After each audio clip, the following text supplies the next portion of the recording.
the assumption that an RFP and an RFQ could be disseminated, and that you could just then firm and finalize a price.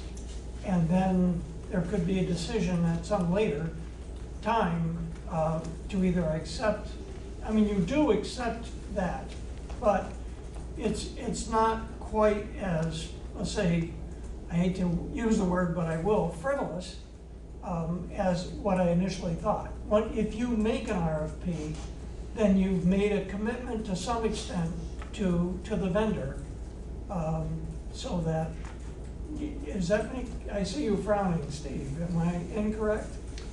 Well, if I could comment. Yes, please. So the typical sequence is projects considered by a board, goes through a budget cycle, and it's approved by the electorate, and then that plan gets implemented through this bidding process, which is the RFQ, RFP. The point is that there's public approval, and then there's board approval, and the intent is to implement the project if you get to that RFQ, RFP stage. So it's not like illegal, or it's not like not allowed, but it's highly unusual to ask vendors to participate in a bid process if the board still hasn't made a decision to move forward with it. What it's doing is, instead of paying an engineer and or a consultant, generally thousands of dollars for a large project, you're asking your vendors in the community to kind of throw you a freebie. It's not illegal.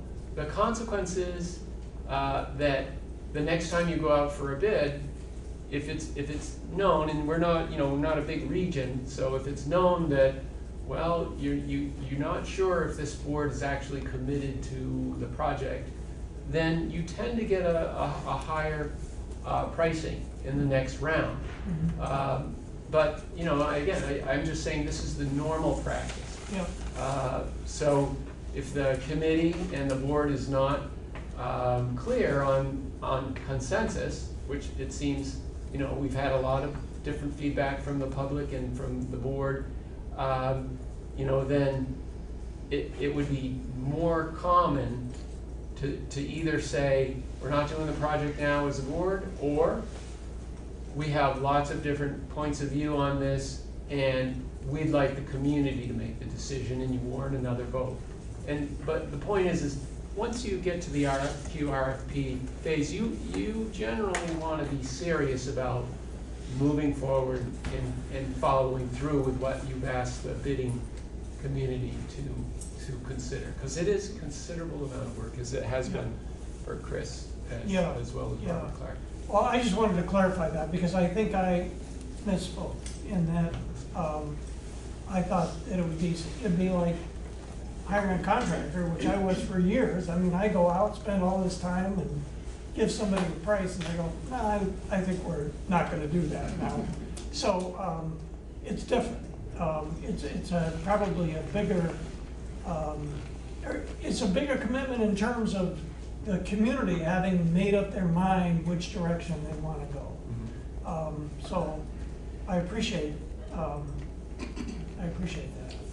So in light of that, is there any further discussion from the board on turf field improvement project in preparation for the other next meeting that we're going to be going to tonight?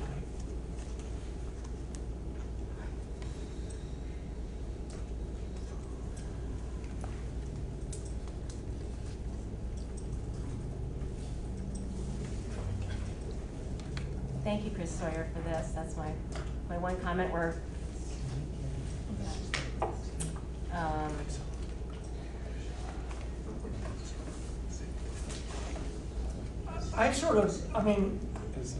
I've been spending, I'm sure, as much time as everybody else, looking at all the comments, listening to all the opinions, looking at all the scientific research that's been done, and it's a little daunting.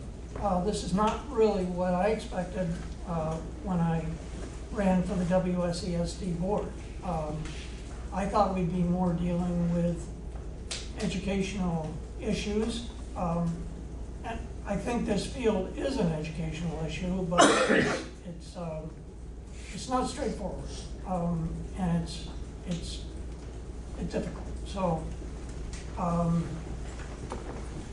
but I do think we somehow have to make forward progress one way or the other. And how we do that is sort of beyond my scope. If anybody, including the public at this point, has any comments, just to try to see where we want to go as a, a four-town community. Sean? Do you have any, actually, if I could, do you have any comments for us at this time, or would you rather? Oh, Steve, yeah. So,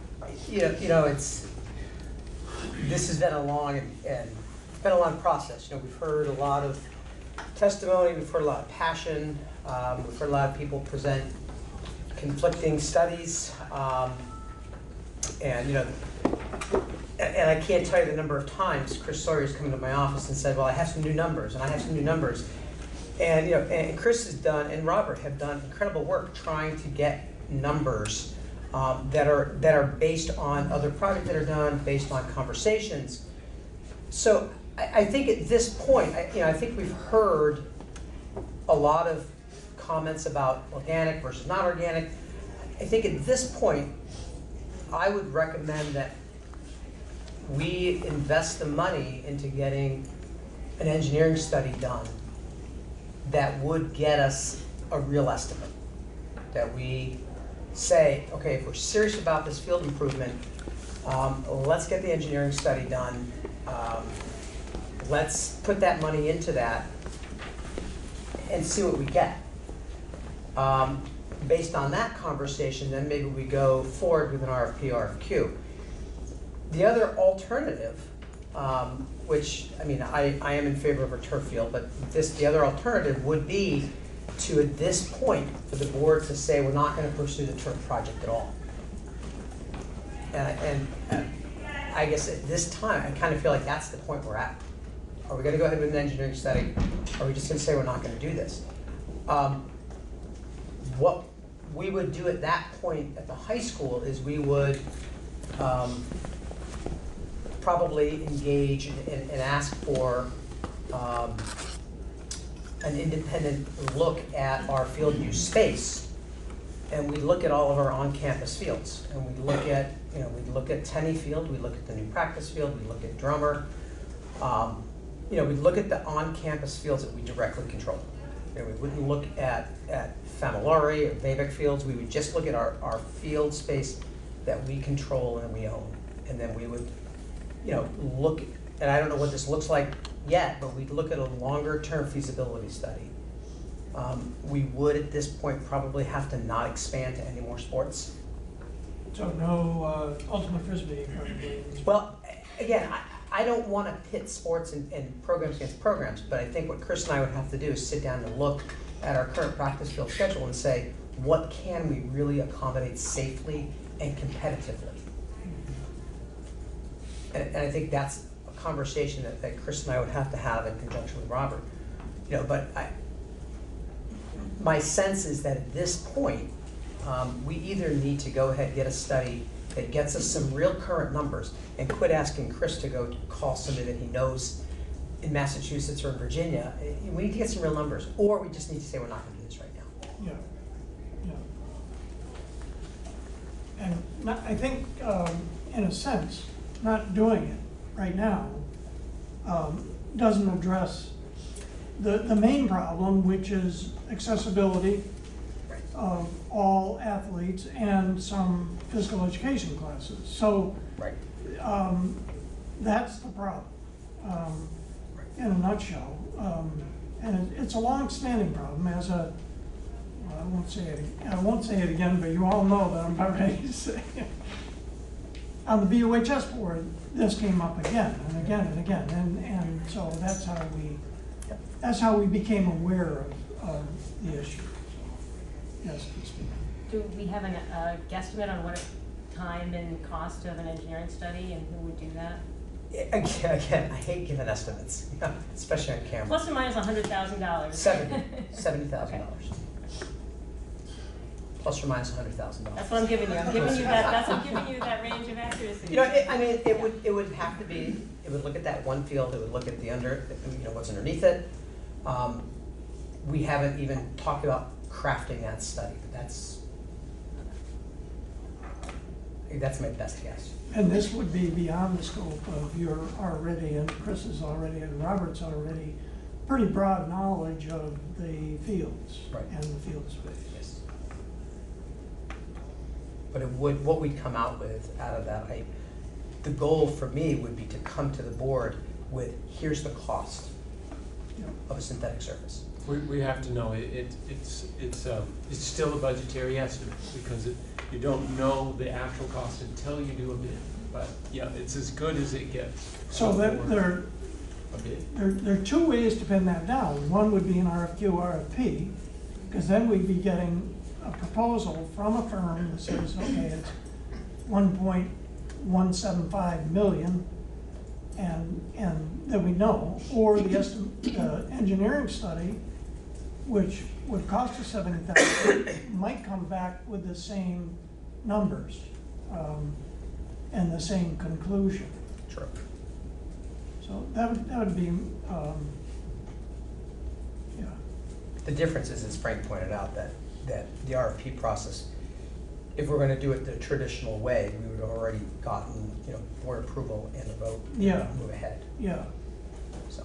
well, it'd probably make the vendor a little more relaxed, Competitive as well, competitive. in terms of pricing. So in our best interest, that's what we're obviously looking.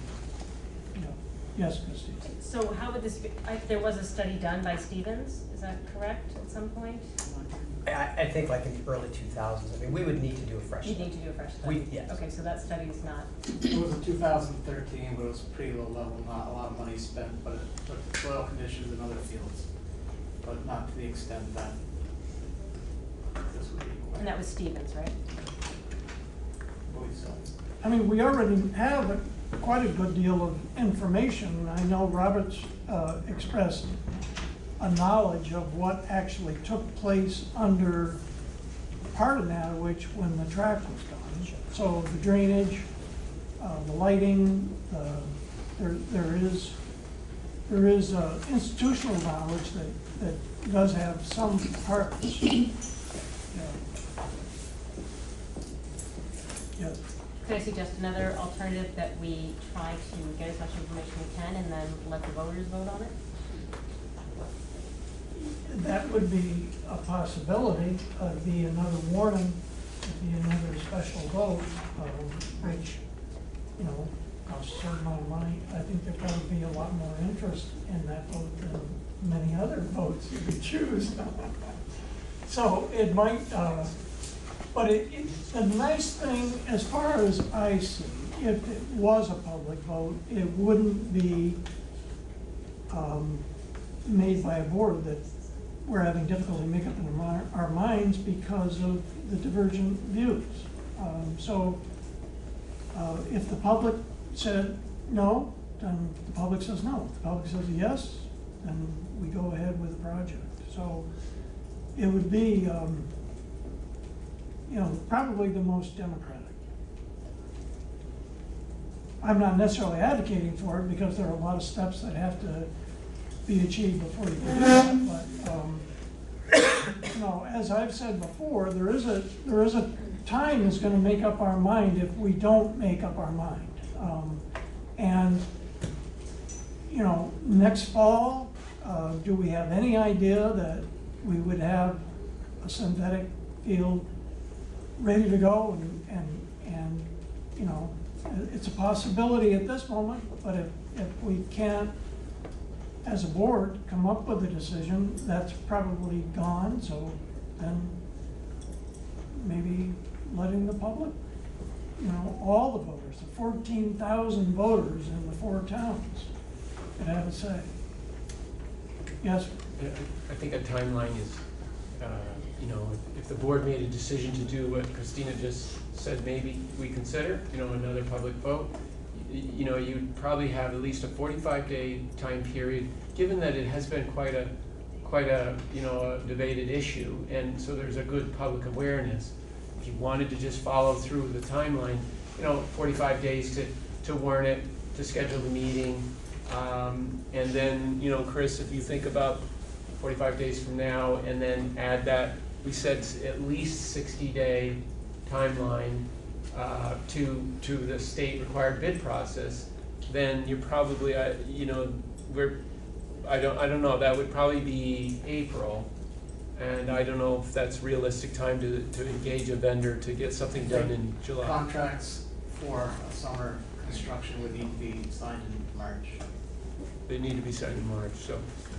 and maybe I misunderstood. I thought it was gonna be a ballot question. It would be a ballot, so that would be all members in all 4 towns would vote, and then they'd be commingled just the way the November 19th vote is gonna be. So there's 2 formats of voting on projects. One is the Australian ballot, which is what you're just describing. The other is the floor vote off a warrant article at a public meeting.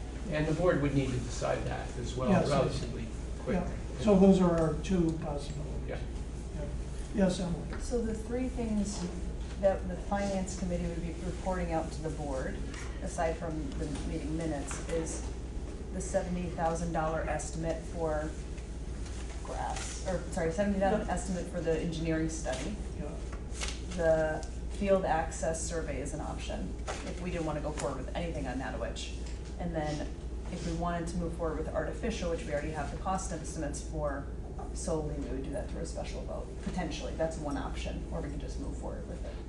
Is that what, because I'm just wondering, I know on the equity committee, we got into all these different ideas that we could do, but it really wasn't the purview of the equity committee to make those decisions, so are we we're reporting out these 3 options that we came up with, or? Yeah, there would be a 4th option, and the 4th option would be for the finance committee to say, okay, let's go ahead with the RFQ, RFP, which is a big commitment. And then if the full board also, either tonight or at the next meeting, said on retrospect, we would like to make a vote on, and a motion is made, and either an RFQ and an RFP are disseminated to vendors, or it is not. So that would be another way to think about it. So it's a multifaceted, layered bookshelf. We just don't know where to put the book.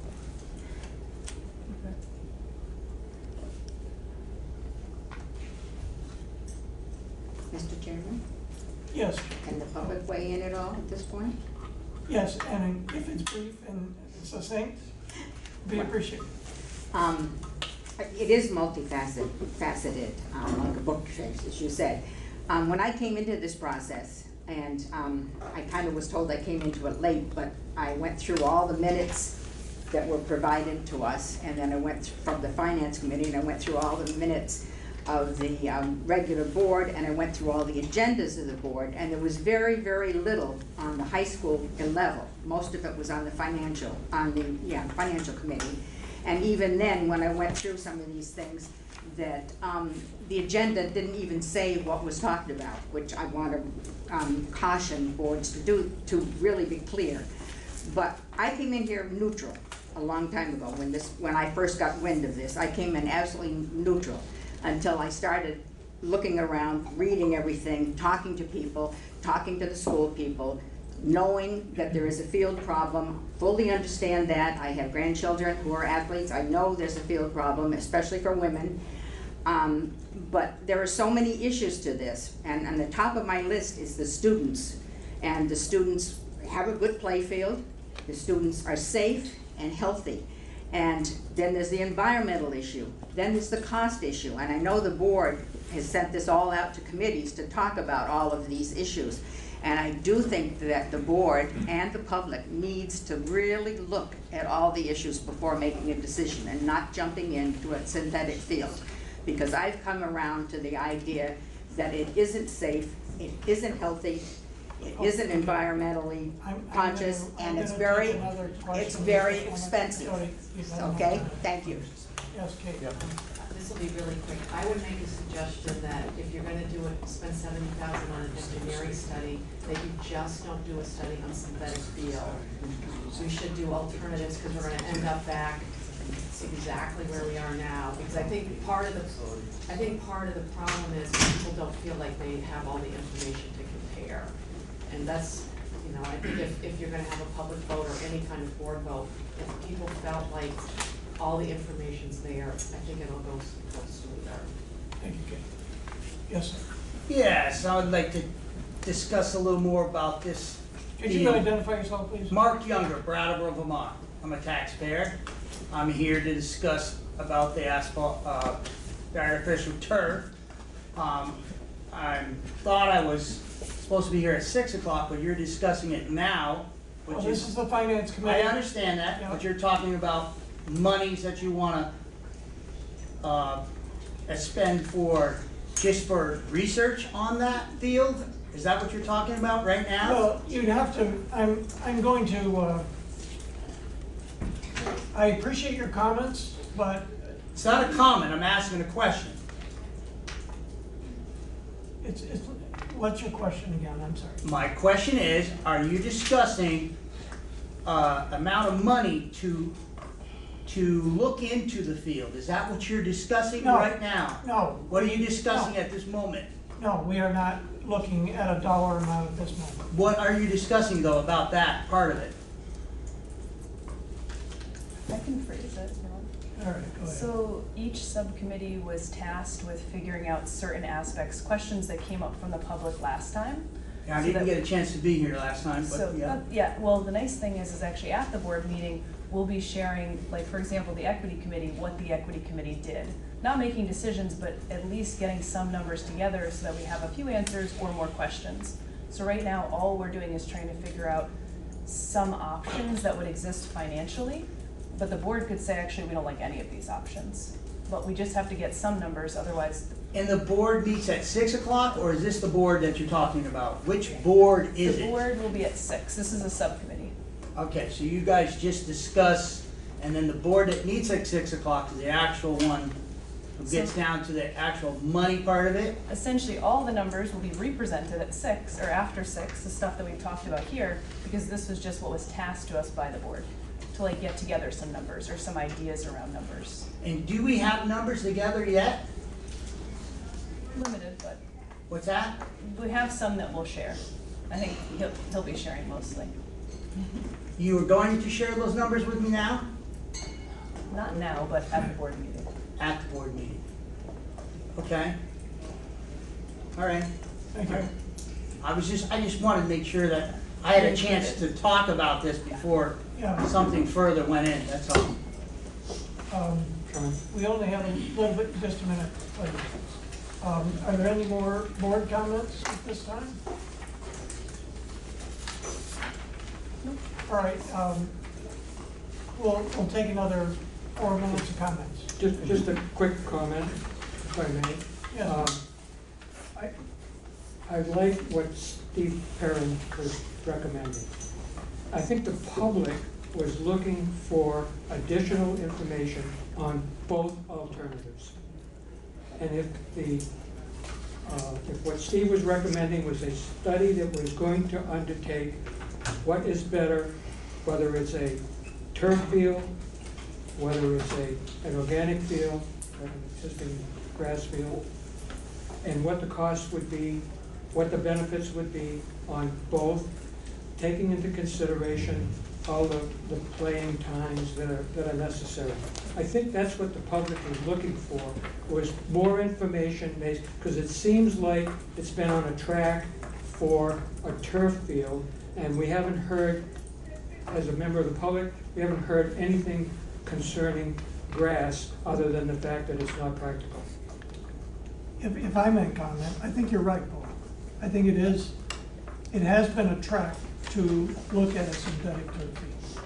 And the reason for that is that the fine individuals that we have on the staff and in the central office, looking at the problem, they determined that that was probably the way to alleviate the problem the most efficiently and to the best outcome.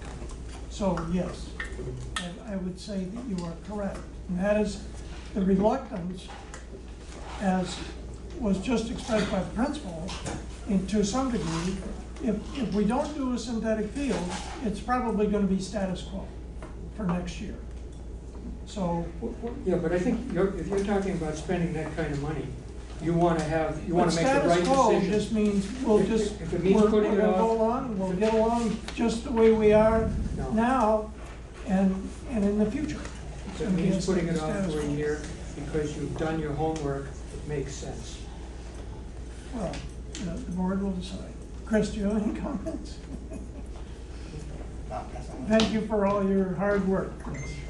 And Sean, we did have the budget timeline on the agenda. Oh, if you yes, all wanted to- right. So let us move quickly on to that.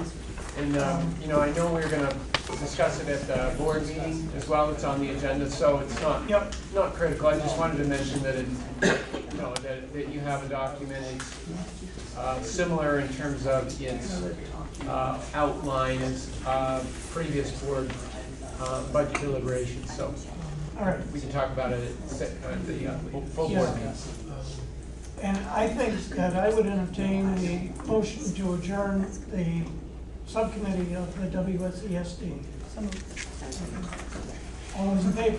Aye. And we are adjourned at 5:58. Thank you very much.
All right, it's 7 p.m. We're calling to order today's meeting of the Brattleboro Development Review Board. It is October 16, 2019.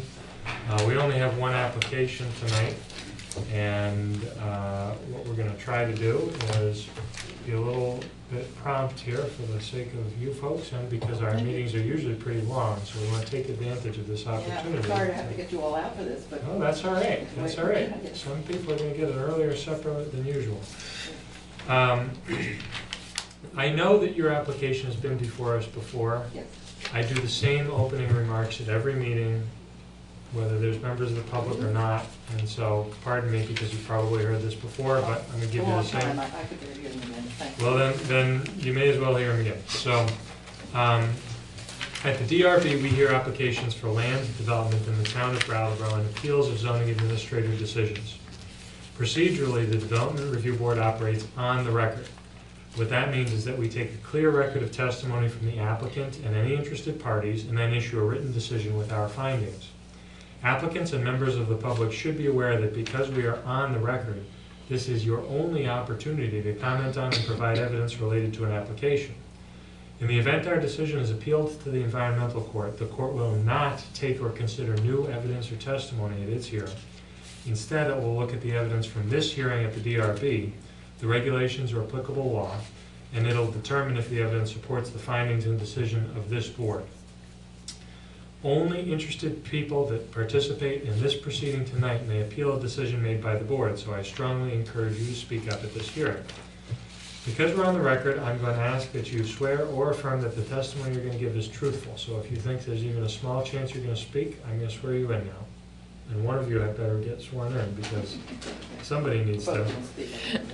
Do you hereby swear or affirm that the testimony you're about to give in the cause under consideration will be the truth, the whole truth, and nothing but the truth under the pains and penalties of perjury? Okay. That was a yes, right? Okay. Applicants require a majority vote of the full board to succeed. That means four votes out of 7. Do we have any conflicts tonight? Okay, so we have a procedure when we have less than 7, but we don't really need to talk about that. After taking testimony, the board will close the public hearing and may vote on your application. The board will issue a written decision within 45 days of the close of the hearing. And while we might vote at an application during the hearing orally, it's the written decision that controls the timeline for an appeal. It should be noted that the town of Brattleboro is a party with an interest in land development applications, but the town has no special status before this board. The documents provided to us by the town planning department, the town attorney, or any other town department or employee will be considered in exactly the same way as information from the applicant or any member of the public. The first order of business is to approve the minutes from our meeting of September 18th, 2019. I so move. Second. So moved, second. Any discussion? Hearing none, all those in favor? Aye. Any opposed? Motion passes 7-0. Mr. Bannon, has our meeting been properly warned? Yes, it has. Do any board members have any conflicts of interest, or have they had any ex parte communications related to the applicant? Nine. No. You're not related to Sharon Gentry, are you? I'm not. Okay. She's with the law firm, right? She's with my law firm. Oh, okay. That's why I Yeah, no, asked. I've been here for like 40 years. I think she's fairly new in town. Well, by Vermont standards, you're right. I think she's been here for only 10 years or so. She's a piker. But yes, so as long as you don't have any relation to her, that's easy. So what we tend to do, and we don't really need to do this because we don't have any members of the public, but on the off chance they come in, I'd like you two to sit up here, or whoever's going to talk to sit up Both here. of us are going to talk. If you're both going to speak, if you could sit up there, that's better for the microphone. Yeah. That microphone does not amplify you. It's for the people who are watching at home. All those people? Yes. You would be surprised. You'd be You would be surprised. surprised. I'm sure my mother-in-law is watching. You do? It's not a live broadcast. No, it's but not it'll live, get but in it's- rotation. We have a devoted audience. Yeah. and Interesting. if I we watch do town things- meeting on VCTV, of course, but, If we have people who come and they're not near the microphone, I will hear about it. oh, I will hear about it. okay. But anyway, if you could please just tell us a little bit about your application. It doesn't have to be in a high level of detail, but the less detail you give us, probably the more questions we're gonna ask, Okay, and that's fine. okay, it's a little over a 10-acre parcel of my original land, which it's at the bottom of my property. It fronts Bonnievale Road, and one side of it is on the driveway, which is now called Bonnievale Lane. We had to name it when, one came through before even, because we just have the 4 original houses on there. That's all there are. And I don't know what to say, except that I think we're appearing before you because there seemed to be some question about an extra residence on this driveway. So I've brought Tim Hamilton, who is a neighbor and a friend in full disclosure, but he's been maintaining my driveway for the 40 years almost that I've owned the house, and my in-laws before it. So he knows the driveway, and I'll let him take over and tell you what he did with Brian and what his opinion is. I think you have the map there that he drew that Brian had asked him. And while you tell us whatever you're gonna tell us, can you tell us how stormwater comes off the driveway? I'm happy to have you tell us other things too, but that's, I'm gonna wanna know. The road is an easy road to maintain in that it had culverts put in when it was first built. And because it's all wood, both sides of the road, for the most part, there's nothing accumulates. Very absorbent ground, and so maintaining the road surface and keeping it good is relatively easy every couple of years. The issue was with the subdivision is to just make it more, to have a passing area along the roadway, which there is a small one there now, but you wouldn't be able to pass a fuel truck or a UPS truck. Yeah. And so there are 3 to 4 pine trees that are up at her end of the road that are within a couple of feet of the road. So by removing them, it would be easier for winter maintaining, and then just make this passing area a little more adequate. There's already on the hairpin turn on the drawing, there's a very adequate turnaround for any vehicle short of a semi vehicle up there. I don't even know why they couldn't, because it Yeah, just go but into the anyway, lawn. so Brian observed that when he went with me up there that one time. It was pretty minimal what would need to be done to meet up with the standards. Mr. Hamilton, is the road crowned so that basically the runoff is on both sides fairly evenly along it? It all has to go either through culverts. I mean, the straightaway heading down to Bonneville Road runs on both sides, Yeah. and just dissipates into the woods. And up in the upper area where the trees would be removed and the turnaround, then it comes under through culverts and just goes into the woods from there. So there's no lengthy runoff, and the woods just absorb it all. There's no direct stream, no down to the stream by Bonneville itself. It's all somewhat on a hillside, of course, too, so it Sure. drains the natural way. Are there any trails that the public use in the area that's going to be developed? Not that I know of. I mean, you know, I assume you've walked around it and, you're fairly familiar with it, right? Tim or me? Oh, I'm very familiar with it. Anybody? Yeah, I'm in the woods all the time, when my Okay. grandchildren come to visit, they build forts and. Sure, Yeah. sure.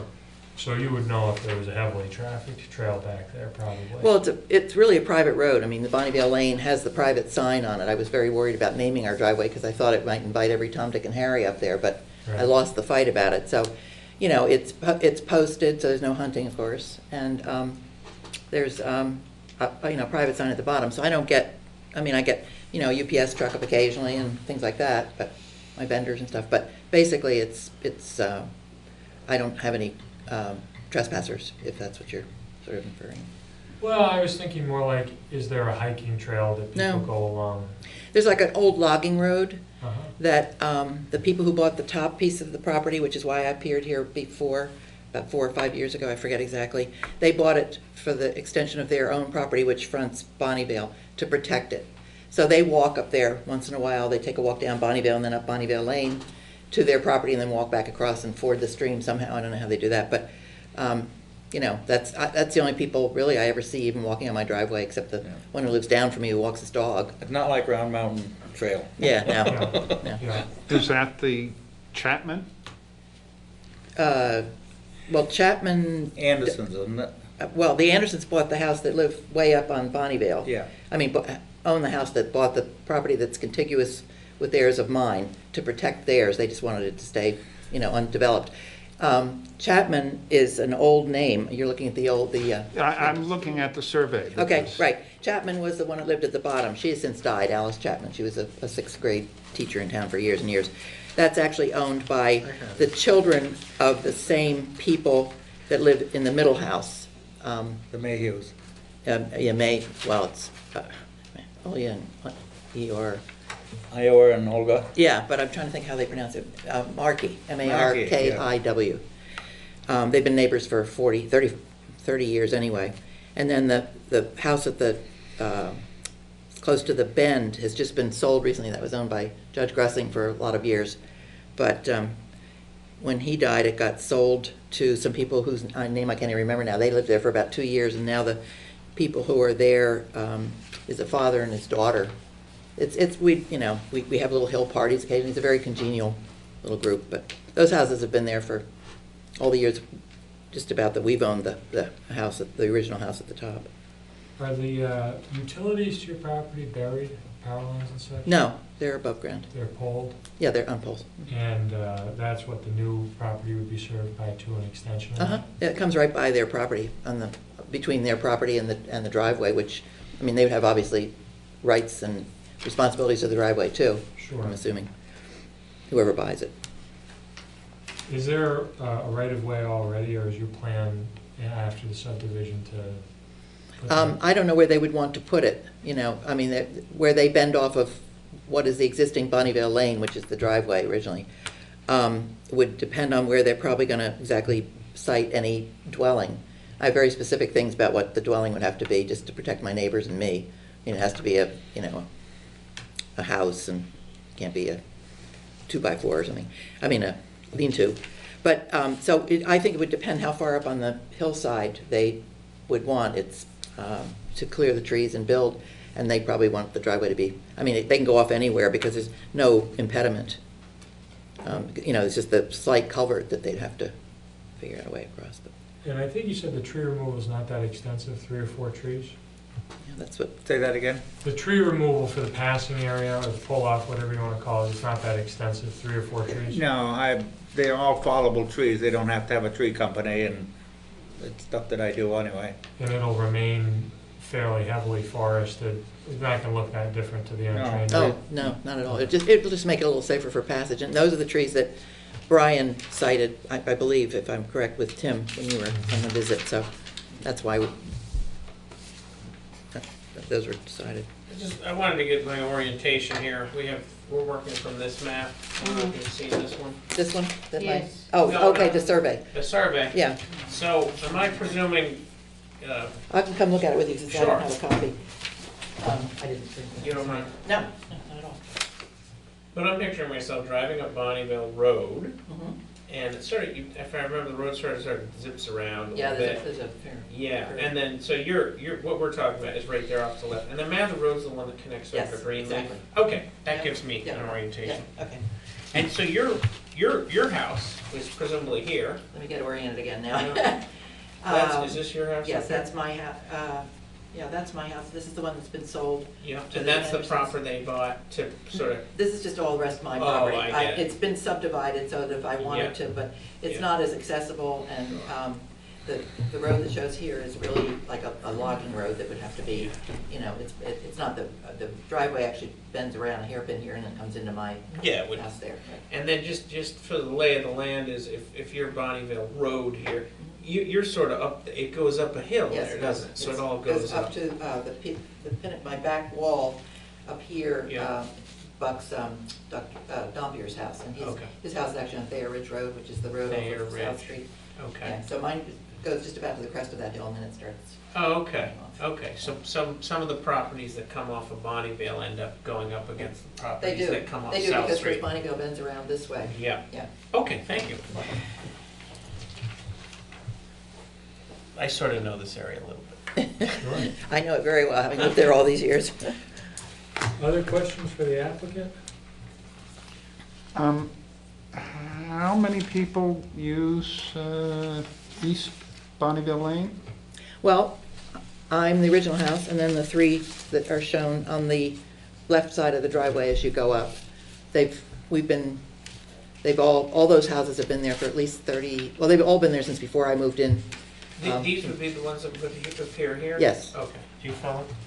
That's what I kinda assumed. wanted Yeah, to- they're just, Yeah, okay. yeah, they've all been there for like more than 40 years, because I've lived in the house that I'm in now, that my in-laws owned it from 65 on.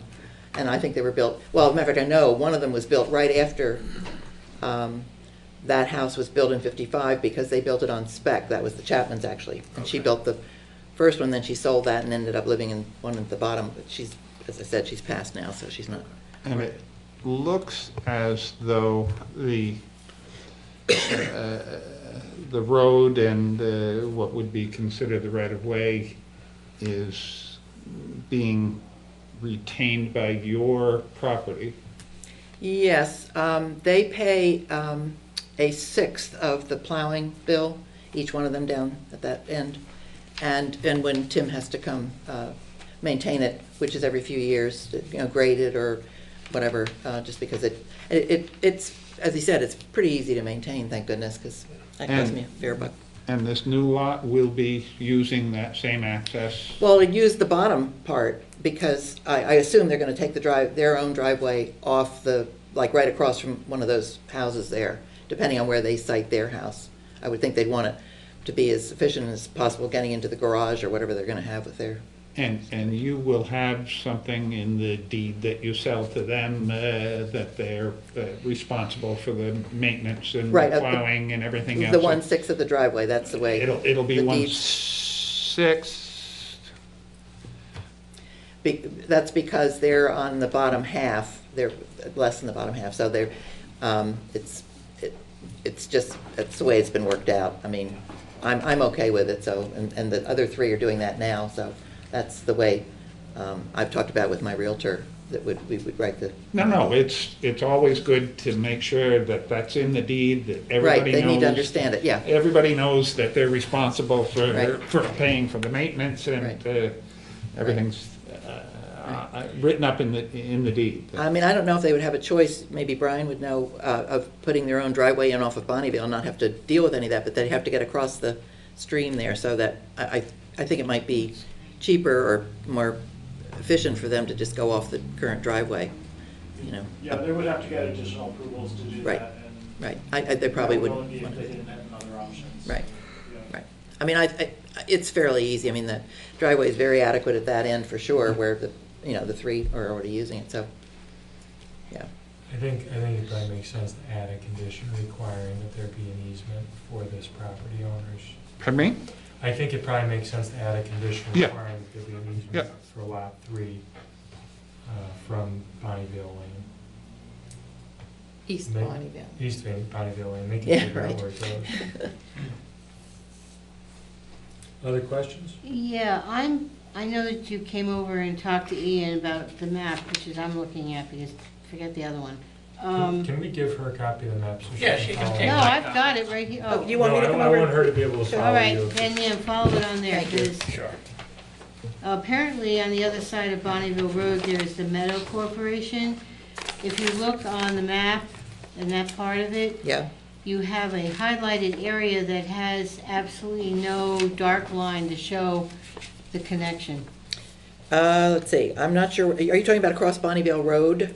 Now, I'm talking about this little part right here. Wait a minute, let me come see, because I think it'll be easier if I can. Oh, I think that yellow line's not supposed to be there. Well, then, this right here, this one right here. Oh, I don't know what that is. Oh, that may be the stream? I think that's the stream. So this Because- is, there's nothing that crosses over No. that way. No, no, that's just the regular, yeah, I mean, I didn't make this drawing, so forgive it, but it's not the same kind of line as this. That's the way the stream goes, I think. There used to be like a Right. beaver pond up here that I think that has been undammed by the So beaver. where does this tree removal Oh. come in? Right in here, right up in here. See, what we're doing is, this is upside down to this, right? So, Right. sort of, if we come off I'd rather Bonneville. look at this one, yeah.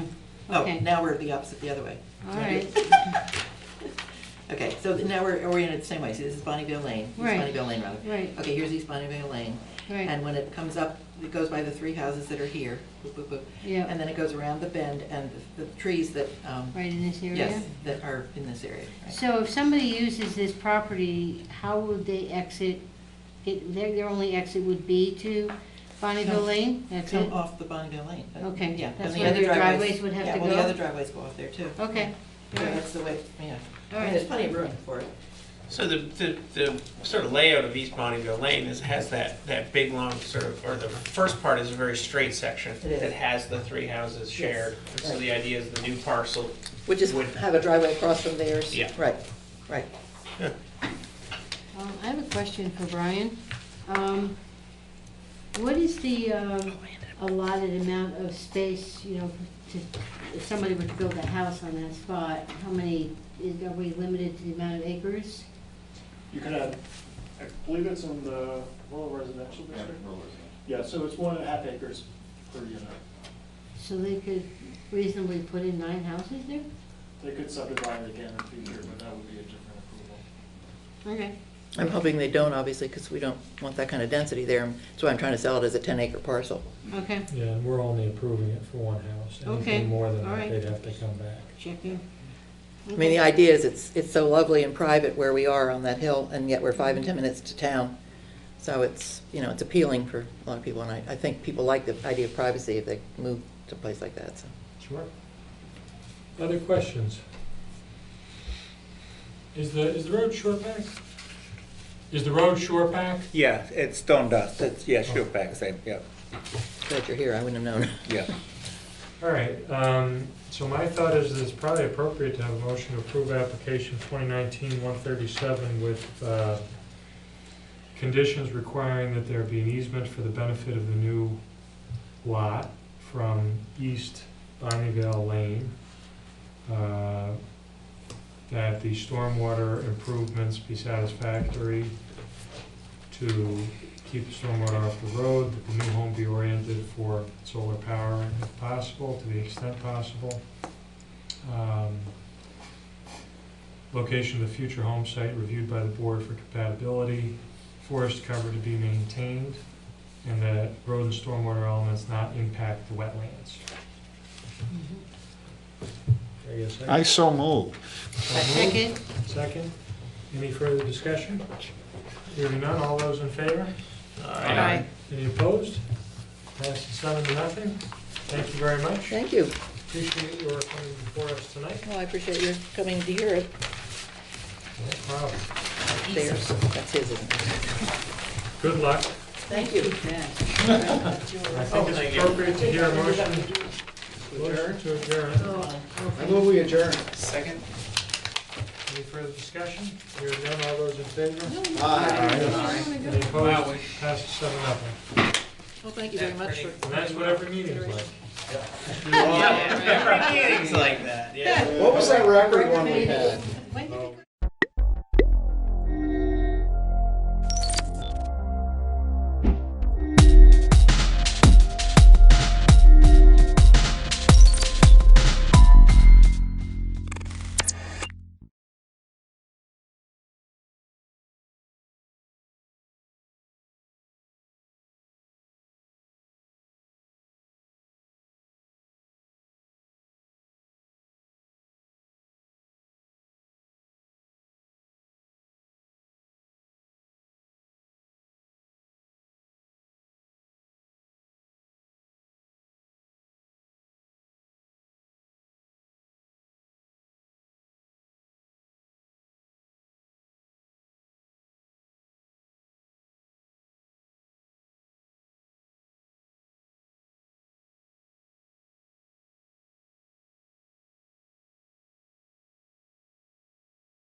Order.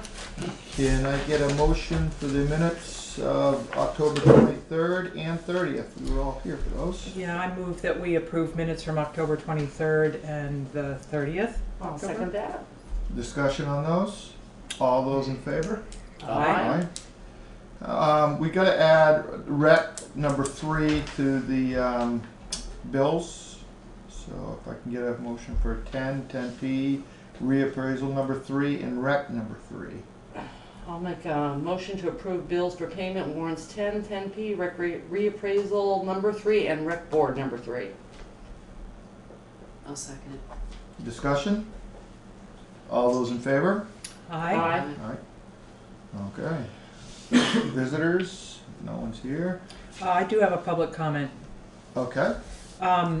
Somebody came up to me and said that there was some challenges through the covered bridge, and it has to do with people not understanding that people from Route 30 have the right of way, that it's not just one car and then the other car.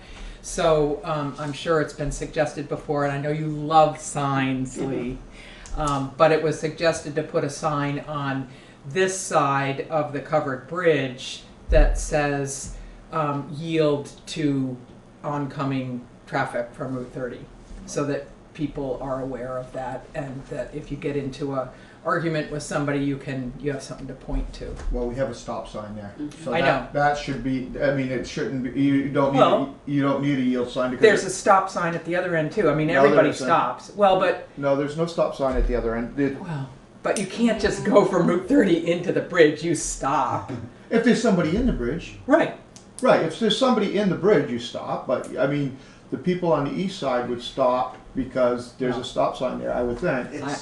It happens all the time, Louis.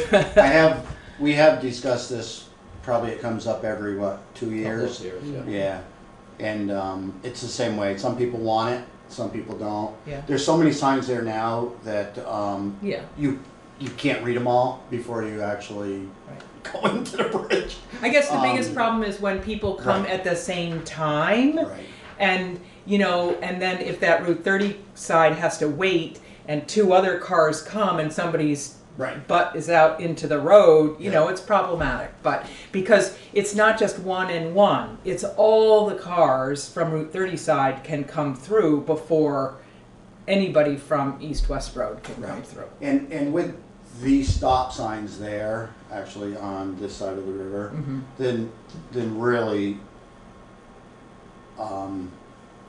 the other that is telling them, but it does not work. It doesn't. It works. No. I'm not. Yeah. I just think people need to relax when they get in that situation. Put the car in reverse, back out, let the person go, and try it another day. I heard it from a resident, and so I'm bringing it to the select board, and I'm not pushing for it. I'm just, acknowledging that it's an issue. I did hear about it. Charlotte, I think, texted me and said it might be brought up. So, yeah. Thank you. All right. You want to come on up, Wade? Yep.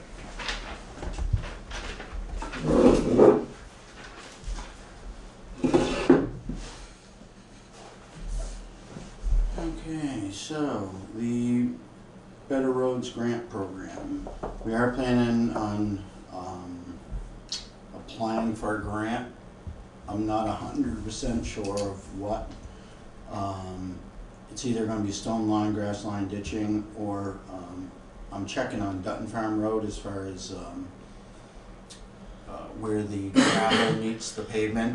The water runs from the top of the hill all the way down to that point. About putting an underground pipe up through with a couple inlets to try to keep that from washing. I'm not sure if that's even eligible, so I do have to check on that. I would like to do something, even if it's not as big as last year. But, Johnson's Curve, the speeding, I heard about that. We did put up 2 35-mile-an-hour speed limit signs, and one is at the intersection of Houghton Brook Road and Johnson's Curve, and the other one's at the Putney Town Line, because that's where they're having the issue, is right there on the flats by the old orchard. And I think Terry might be dealing with the sheriff's department. Sheriff's Department knows, they know you were putting them up. I emailed the person that complained, let them know that they were gonna go up, and the Sheriff's Department was aware of it. And when all of it got settled down and the Sheriff's Department had time in there to please email me back and give me an update. So, since you just put them up, this past week, there's not enough time, so. And I didn't get a response back, so, and Mark also from the Sheriff's Department, wrote him too. Okay. So, we've kinda handled that one. There's a box culvert from the state of Vermont. I didn't actually see that email or what they are talking about. It's just past Johnson Curve. There's a there you can't. It's a state culvert. It's a box culvert. Oh, okay. I've got the pictures. You can't see the culvert, so it's a picture with where the culvert should be, and they just want to have us know about it so we can let the state know. So the state will clean it out. The state hasn't. He went to the state to try to have the state clean it out.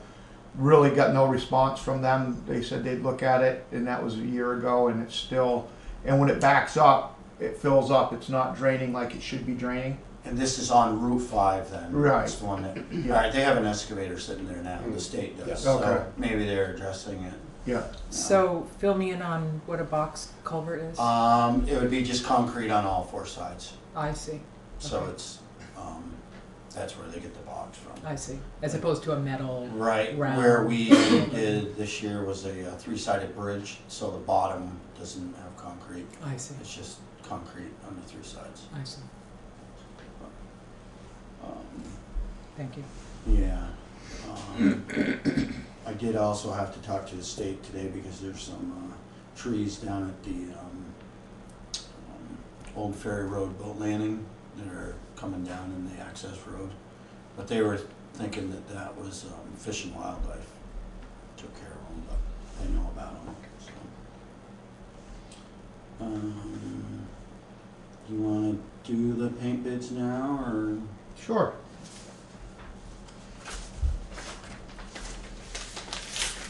We got two bids, one from Momney and one from Jeff Dixon.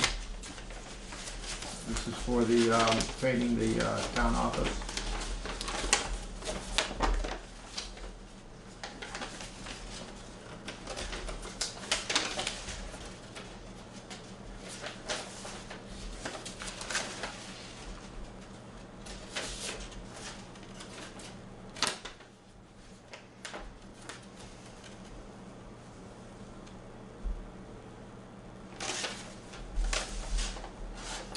So the quote from Jeff Dixon, painting contractor, total cost of the project would be $5,960. $1,300 of it is materials, and $4,660 is labor. He says he could do the project next summer, July, August, and it would take approximately 2 weeks. Okay. And Momney's came in at $11,400, approximately $10,000 in labor, and $1,400 for materials. Wow, that's great. So. Does he say when or how long? We are prepared to start this project in the summer of 2020. Take 5 to 10 days. Well, I mean, with that big of a difference, I wouldn't think we would have much to talk about. Right. Right. So we have 5. 5. So. Right. I think if I'd have to check with Charlotte and Lori, but I was thinking they said they had some maintenance money too. So if you wanted to do something like that, but so right now, right, we approved 5,000, or the town approved 5,000 thousand through the, for the capital plan to do the project this year.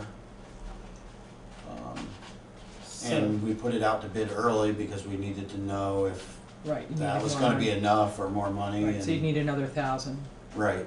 How much did that come to total? 5960. Oh, okay, 59.60, okay. Yeah, so. 6,000. um,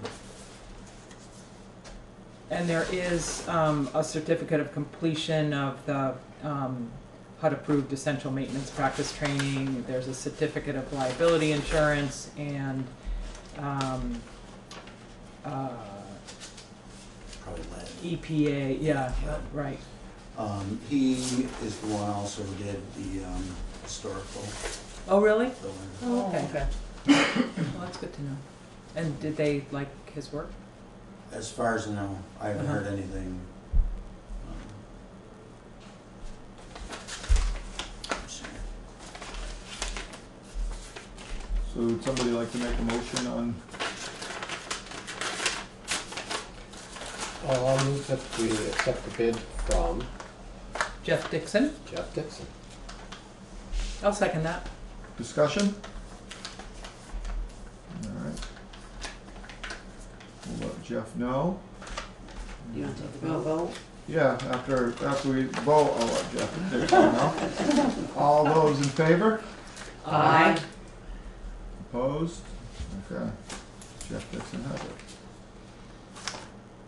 And then we'll just have to figure that into our budget. And Lori's coming next week, so we can also talk to her if they have what they have. I talked to her a little bit today about the money for building maintenance also, so we'll see what she says. Right, because you might decide Yeah. just to do it in the spring. Right, that's what I was. Once the winter's gone by and see what's up. But, all right.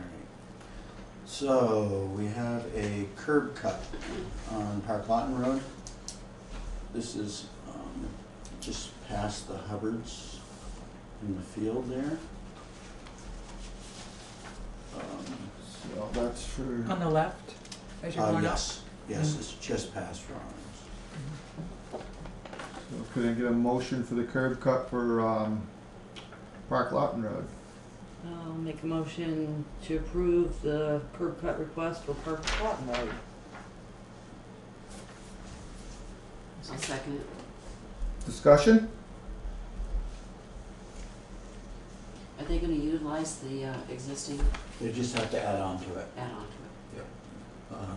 That is, I don't want to say it's centered on the property line, but it's pretty close. Pretty close, So yeah. they're just gonna add on.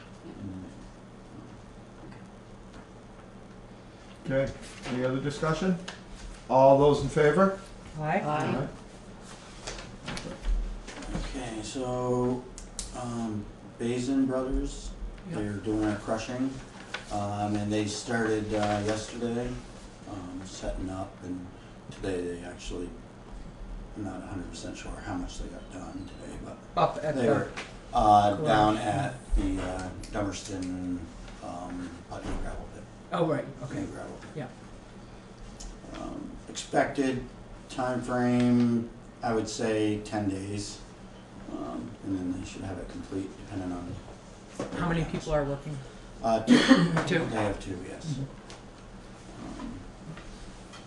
So, right now, we did have some tree damage during that storm. There's probably like 5 major trees and then another 15 smaller things. But everything went well. They're still cleaning up a couple.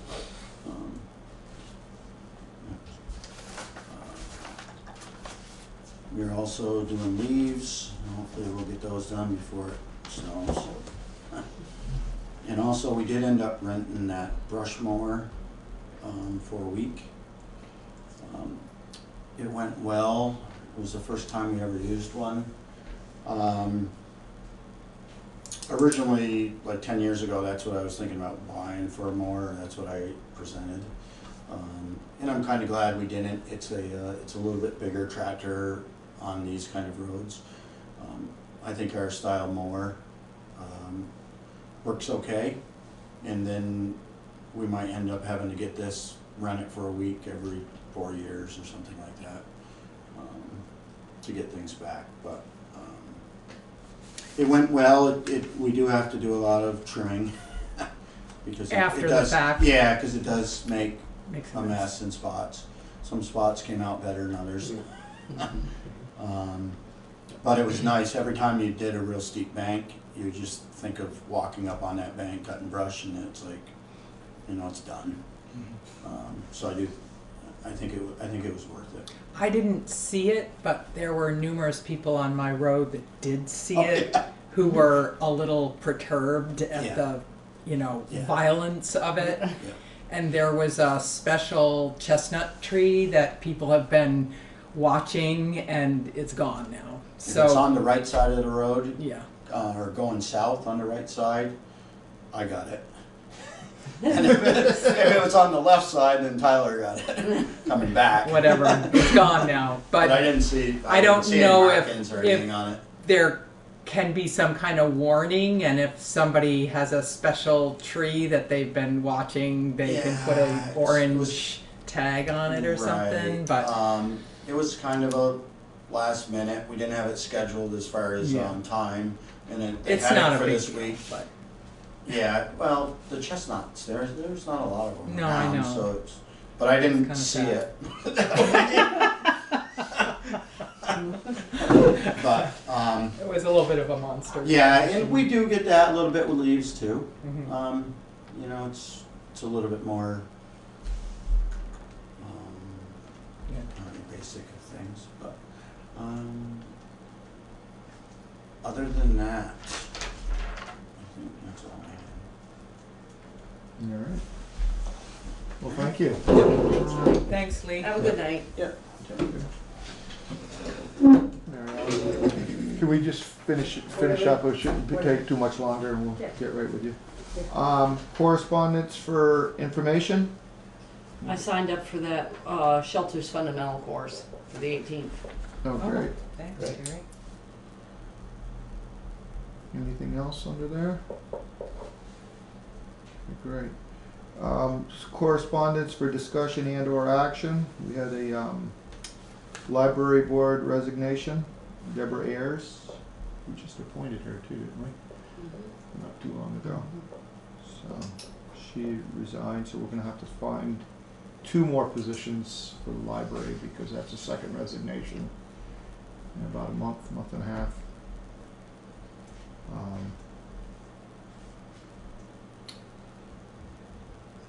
Anything else anybody has? Do we have to make a motion to accept the resignation? Doesn't the library accepts that, I think, yeah. New business, there is one thing that we do have to discuss, and they did the energy audit today. Oh yeah, that's what I was gonna ask. They won't have any results from that for a couple days, and then they'll get that into us. But when Stan went up to the attic, I guess there's been bats living up there, and there is quite the pile of Guano. yes, and we're gonna have to get somebody in here to clean that up. So I don't know. Are the bats gone now? I mean, it's winter. I didn't. So they tend to leave Yeah. in the winter, and so it'll be a matter of how to try to keep them out next year, or Right. put up bat houses so they have another place to go. Right. But, so, something we're gonna have to figure out who we can get to go right up there, clean it up, and figure out how to. You got somebody on mine, Lee? That's why I didn't bring it up under the road thing. Anybody you need to punish on your team? So, other than that, just something that we ought to think about figuring out who we can get. Look around, find out who we can find. So, anything else anybody wants to bring up for our regular meeting?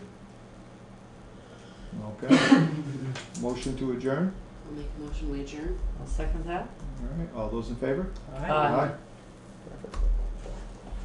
Good. All right. So, we're going to go into a budget work session.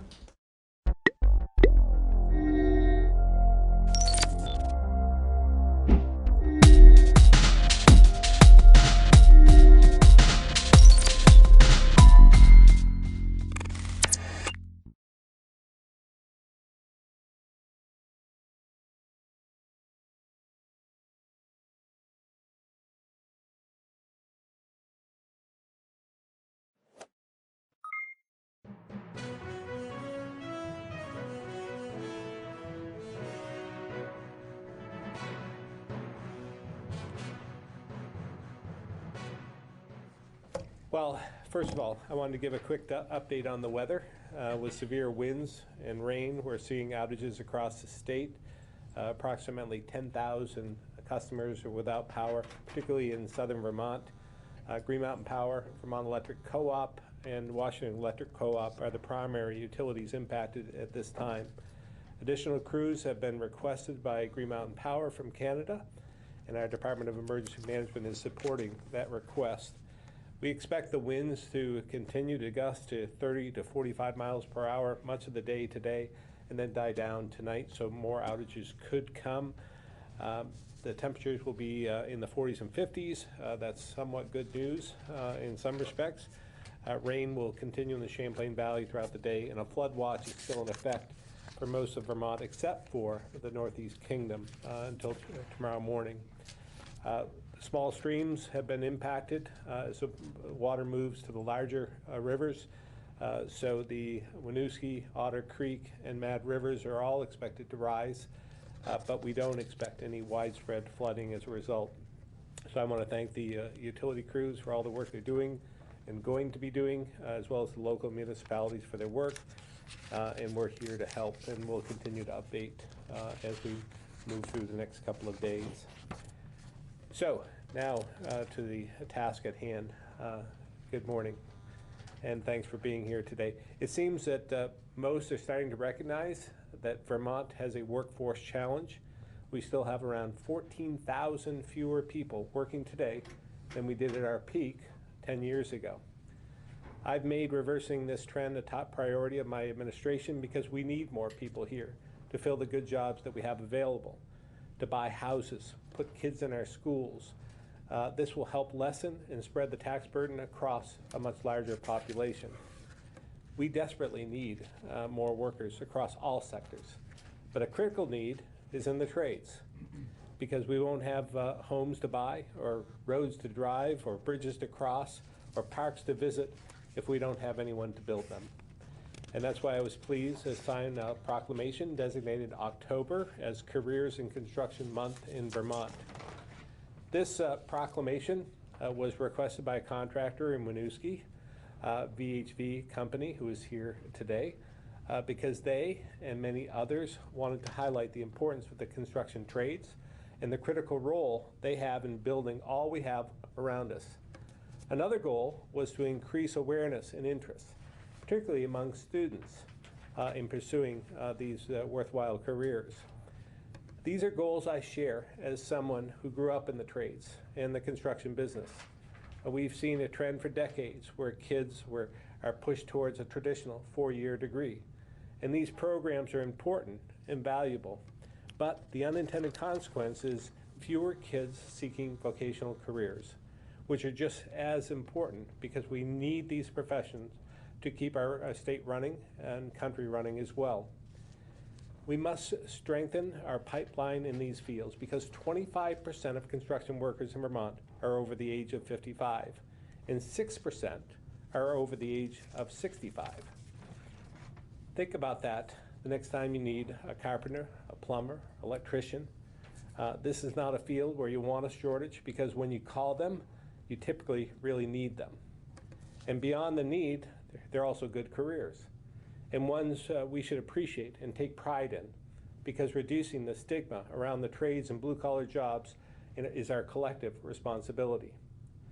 Part of that comes with rethinking our education system from cradle to career, because as I've said before, whether it's a PhD or a CDL, all Vermonters deserve a path to meaningful employment. While we face challenges to grow our pool of construction professionals, my team, along with our partners, are committed to helping Vermonters pursue this path and providing the training and skills to do so. We're here to talk a little bit more about that work, so I'd like to invite Secretary Curley at this time to share a little more about our needs in this sector. Secretary. Great. Thank you, Governor. I'm honored to be here today to celebrate the importance of careers in construction. I'd like to highlight how careers in construction and the construction industry as a whole contributes to a strong economy.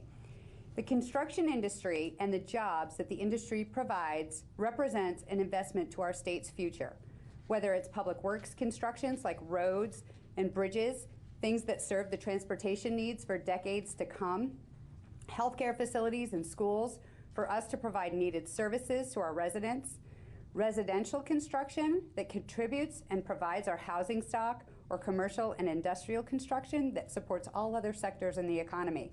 The important work of the construction sector is work that we will benefit from year to year. In 2018, the construction sector alone employed more than 15,000 Vermonters, and total wage contributions were almost $780 million. These figures represent nearly 5% of the employment and wage totals for our state. In addition, we know there are many self-employed folks in the construction industry as well. In fact, in 2017, the Census Bureau reported more than 8,600 self-employed individuals in the construction sector, grossing an additional $495 million annually. Another way to look at the construction industry's incredible impact on Vermont is to look at the contribution of construction to the state's gross domestic product. In 2018, construction provided $1.14 billion in GDP, which represented nearly 4% of the state's total, which is $33.7 billion. Construction workers possess all the skill sets needed to maintain and grow our infrastructure. Our construction workforce is aging, as the governor said, and we're focused on finding workers who possess the skill sets needed to fill these jobs. Focused efforts by the Agency of Education, the Vermont Department of Labor, the Agency of Commerce and Community Development, along with construction associations, education and training providers, and employers in our state are working diligently and creatively to establish a pipeline of future construction workers. You'll hear more about these efforts from Deputy Education Secretary Boucher, Acting Labor Commissioner Harrington, and President Moulton of VTC. At this time, I'd like to turn it over to Deputy Secretary Boucher. Good morning. Excuse me. It's a pleasure to be with you this morning to speak about our ongoing work at the Agency of Education to strengthen career pipelines in the construction trades, as Governor Scott discussed. As both the governor and Secretary Curley mentioned, we face today a critical shortage of skilled workers going into the construction trades. As part of the solution to that challenge, at the Agency of Education, we've been focused on developing specific career pathways in construction, beginning as early as middle school, as part of our broader effort to ensure that all students graduate from high school fully career and college ready, with all the skills they need to successfully make their next move after graduating. We've been executing on this initiative, as Governor Scott mentioned, as part of the Cradle to Career vision that is a core part of the governor's vision for Vermont's education system. And we've also been doing this work in partnership with our friends and colleagues at the Department of Labor, the Agency of Commerce and Community Development, and numerous other community stakeholders. In construction particularly, we hear consistently from employers that they need employees with a high level of skill and will pay high wages to those who have that skill set. Some of those positions can begin directly after high school, and some require additional trades-based post-secondary training or education. Our focus has been to help ensure that Vermont's Career Technical Education System, or CTE system, and our high school programs are designed so that students graduate with a clear knowledge of the skills required at entry, mid-level, and advanced levels of work in the construction trades. Students know what is needed, and they know how to obtain additional work-based learning, internships, or additional training experiences should they need to pursue those opportunities. To that end, in 2018, we endorsed the National Center for Construction Education and Research's, better known as NCRER, NCCER, excuse me, introductory craft skills curriculum for implementation in all 17 of Vermont's CTE centers.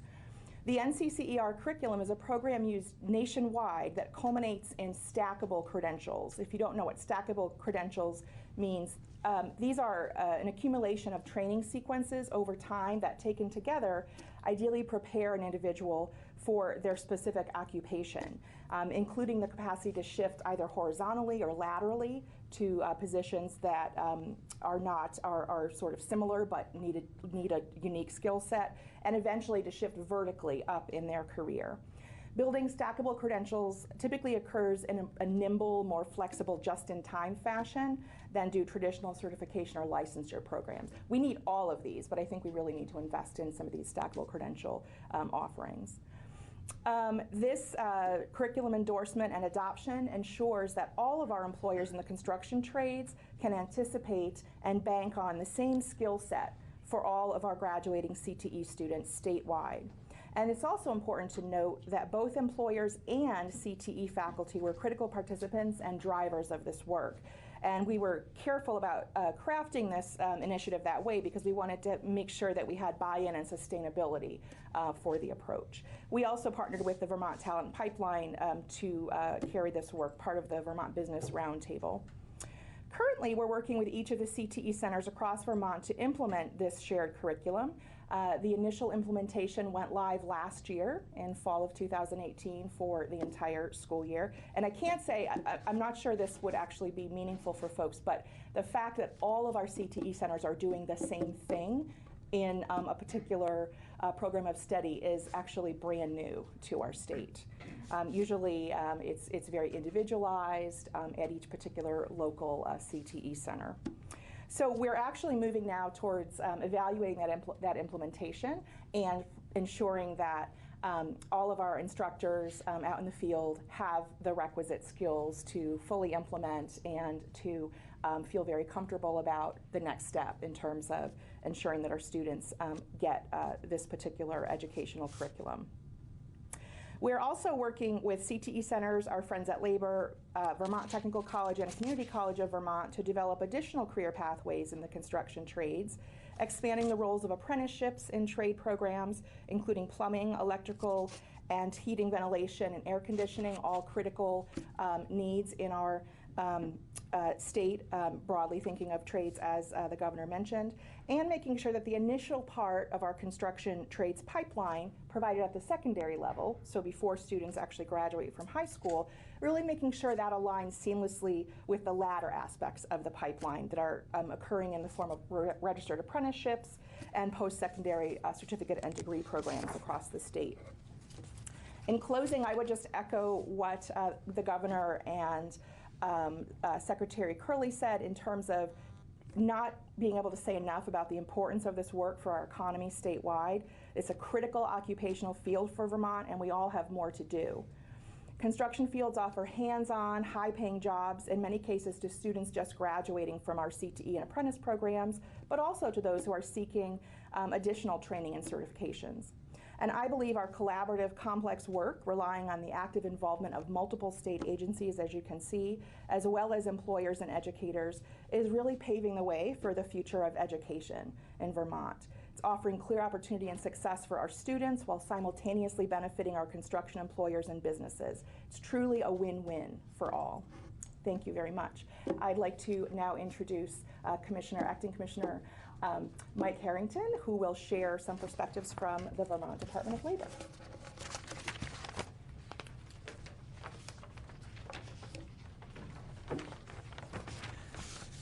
Thank you, everyone. I have some remarks here, but before I do, I just want to give a special thank you to the folks from Vermont Heating and Ventilation. It's because of their attention to this topic that we're here today, and I just want to say thank you for bringing us this opportunity so we can celebrate this today, and thank you to the governor for supporting this activity today. I have to imagine it probably wasn't a hard sell to get him to sign on to this proclamation, but let me just say that the construction industry in Vermont is vital to our economy and our workforce. Prior to the last recession, this industry accounted for about 17,000 jobs. However, over the past 10 years, we saw that drop, especially during the recession, of about 25%. In the height of the recession, that was in 2010. Since then, this crucial trade has seen steady growth and currently employs more than 15,000 Vermonters, as was mentioned earlier. While great progress has been made over the past decade, it is not enough. Construction has been and will continue to be a key industry in Vermont, and because of this, the state of Vermont and the Department of Labor continue to invest in training opportunities that advance the skills of those either already in the industry or looking to start a career in the industry. Specifically, Vermont has doubled its efforts with regards to apprenticeships. Through more direct efforts, specialized programs, and recent federal investments, the state's apprenticeship program is able to assist employers in building their future workforce. Currently, there are over 28 registered apprenticeship programs in the state of Vermont, and over the past 12 months, we've had almost 2,000 apprentices go through those programs. Of these apprentices, 70% have been in the construction fields. Through apprenticeship programs, employers can provide critical job training specific to their business needs, while apprentices are learning valuable skills through on-the-job training. This model allows for existing and future workers to be better prepared for the current and future employment demands, all while earning a paycheck. Our priority remains to grow Vermont's economy and expand our state's workforce by continuing to invest in industries that are the backbone of this state. For employers who see this announcement, we would strongly encourage you to consider developing an apprenticeship program such as VHV at your own company or with a local educational institution, especially as next month we like to celebrate National Apprenticeship Week from November 11th through the 17th. It's now my pleasure to introduce one of our key apprenticeship partners, Pat Moulton, President of Vermont Technical College. Thank you all. Thank you very much, Commissioner Harrington. Thank you, Governor Scott, for giving me the opportunity today. I also want to kudos to Vermont Heating and Ventilating for really bringing attention to the construction trades, and to you, Governor, for stepping up and signing this proclamation to bring attention to such an important sector here in Vermont. And Vermont Technical College is honored to offer the Plumbing and Electrical Apprenticeship Program for the state of Vermont. We do that in partnership with the Vermont Department of Labor. We've had this excellent partnership for a number of years, and we deliver this training at 12 sites around the state.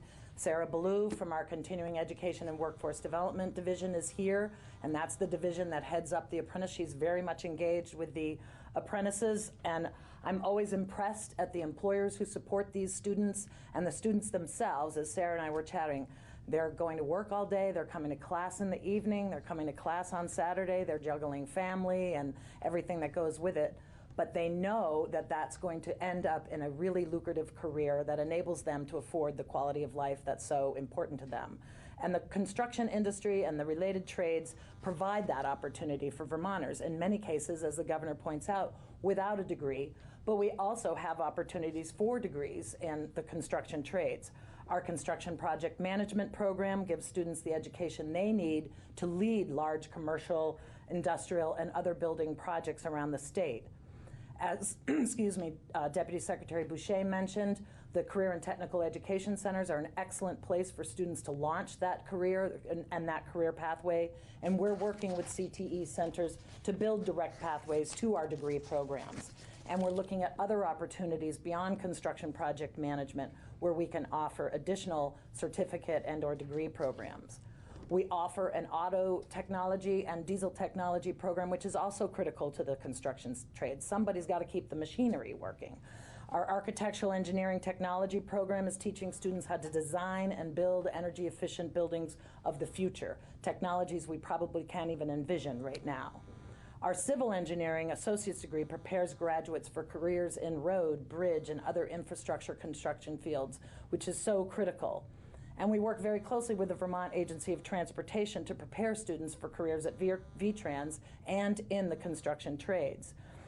VTrans sponsors every year for us a bridge building contest that we do for middle and high school students, where they literally build a bridge out of popsicle sticks, dental floss, and Elmer's glue.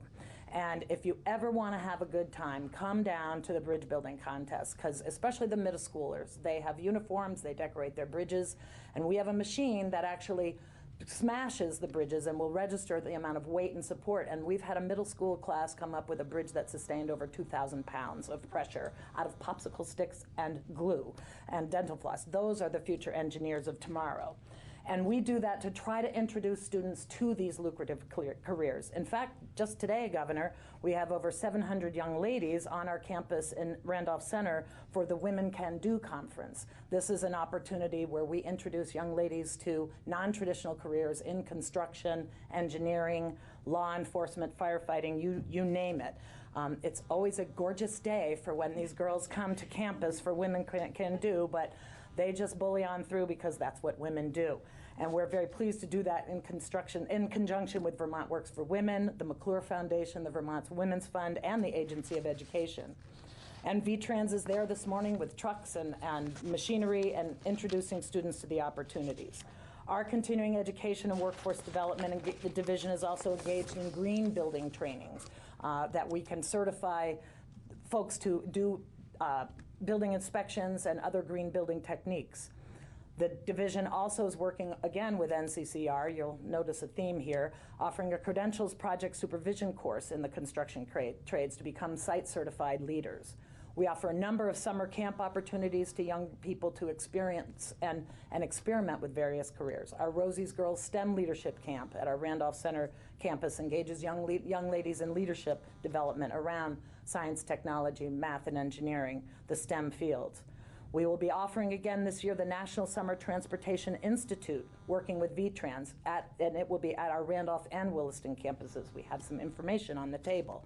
This provides young men and women the opportunity to explore careers in transportation through awareness of the complex transportation systems we've all come to rely on. And we offer other summer camps for middle and high school students in computer programming, aeronautics, and more.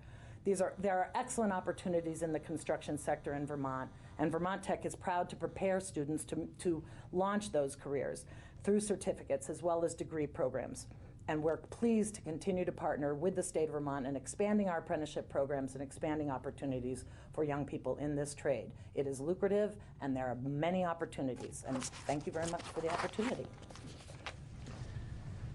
Well, thank you very much, Pat. You do tremendous work there at VTC, and it continues to be a staple in this profession. At this point, we'd be happy to answer any questions you have about the subject at hand, then we can get into other questions if you'd like after. It seems, Governor, since the day you took office, the demographic challenge has been at the top of your list. Yeah. I mean, is there any place in Vermont where there isn't a demographic challenge? Unfortunately, no. And that's part of our struggle and part of our challenge. And when you look back at, I talk about this a lot, 30,000 fewer kids that we have in our schools from 20 years ago. That has a ripple effect across our state colleges as well as in all sectors. And I think it really does impact the trades in particular because they're the ones that stay here in Vermont. And we're not having, we've somewhat lost the crop. So we have to find approaches, ways to entice, to bring more people into the state, whether it's with immigration or whether it's with some of the state-to-state programs and so forth that we've been encountering, as well as the military pensions that I keep talking about. That we should stop taxing military pensions because we want people after they retire from the military, they're in their prime and they can come back into the workforce. So they pay attention to who taxes and who doesn't. We're one of just a handful of states, under 10 at this point, that continues to tax their pensions. So they don't come here. So we have to find other opportunities every way we can to attract more people into the state. And affordability is part of that. Do you have a sense of how many construction jobs are open right now that aren't filled?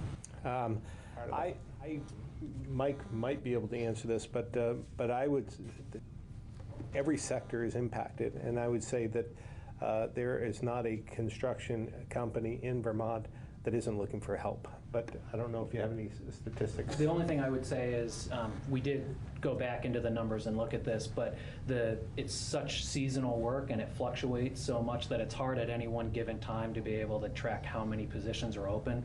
For instance, right now, we're on the downward side of the construction season, so that changes and skews the numbers. But the thing I would also point out is we don't typically think of all the ancillary construction jobs that are out there too. So when we talk about flaggers and GIS and other things of that nature, they're not, I don't think we think about them as construction work, but they are part of that cohort of people. It sounds like you were talking about the folks that are in the pipeline to sort of become involved in the trades and the construction trades in Vermont. I mean, obviously we have a demographic issue. There aren't enough people, young people sort of in our school systems, but as far as things are going right now, are you satisfied with the number of people that are, it sounds like the answer is no based on this, but I guess what is the goal for like the number of students in college and or high school you'd like to see? Yeah, well, we'd always like to see more. I think there's, it's in my mind a two issue. One is internal within our state, and then external. How do we bring more people to our state? So for me, I think we always see a demand. We can always put more people into the funnel and into the system. We would, when we talk about reversing the trend and bringing more people in, it's not just about going to a net neutral. We need to be in a net positive. And so while we talk about losing 6,000 people out of our workforce in our schools, that actually equates to us needing to attract more than that to begin to rebuild the funnel and the people in our system and in our going through our programs. So it's quite a feet, but we're working diligently, and I think we've seen progress and we'll continue to see progress. Well, again, with a 2.1% unemployment rate, the lowest in the country. Yeah. Something you said at the beginning, do you think too many young people are going to school for four-year degrees? Well, I think there are other opportunities. I think that we should be looking to make sure that we utilize the two-year programs, as well as some of the industry themselves have stepped up to the plate and provided training in different ways. I think there's other approaches that we've been taking. Traditionally, everyone looked at a four-year program. I'd say Vermont Technical College, in its history, had two-year degrees, associate degrees, and could go on to a four-year program at that point. I've had numerous friends that went for civil engineering at VTC and went from there from a two-year program to a four-year at UVM. But I also know many who went through the two-year civil engineering program who work for the state right now in VTrans. So I just think that we have to think outside the box. We have to continue to find different approaches and not use the four-year degree as a barrier for those interested in the trade. It isn't always the answer. If I may Yeah, sure. too add, at Vermont Tech we have certificate, which are one-year programs. We're building more. CCV, also Community College of Vermont's engaged in certificate programs, and often that's really all you need to get out and into the trades with a certificate. And then sometimes students get bitten by the bug and want to go on and get their associate's degree or bachelor's. But it's important, and I agree with the governor, it's important to offer all kinds of pathways for students. Maybe you can't afford a four-year degree right out of the gate. A certificate or associate's is a great way to start. Engaging in the apprenticeship programs. We're launching new apprenticeship programs in various accounting, healthcare, and construction and industrial maintenance. Those are great opportunities. You earn and learn at the same time. Well, so there's always room for a four-year degree, but there's always lots of other options. Again, I think what you've done with the apprenticeship program in conjunction with the state is a model for other sectors as well. I mean, these are, if you go to the graduation, which I've done for the last number of years, and these are people who are working during the day, and they're going to classes at night. It might take them years to accomplish, but they're committed, and it's really rewarding to see the families who are there and these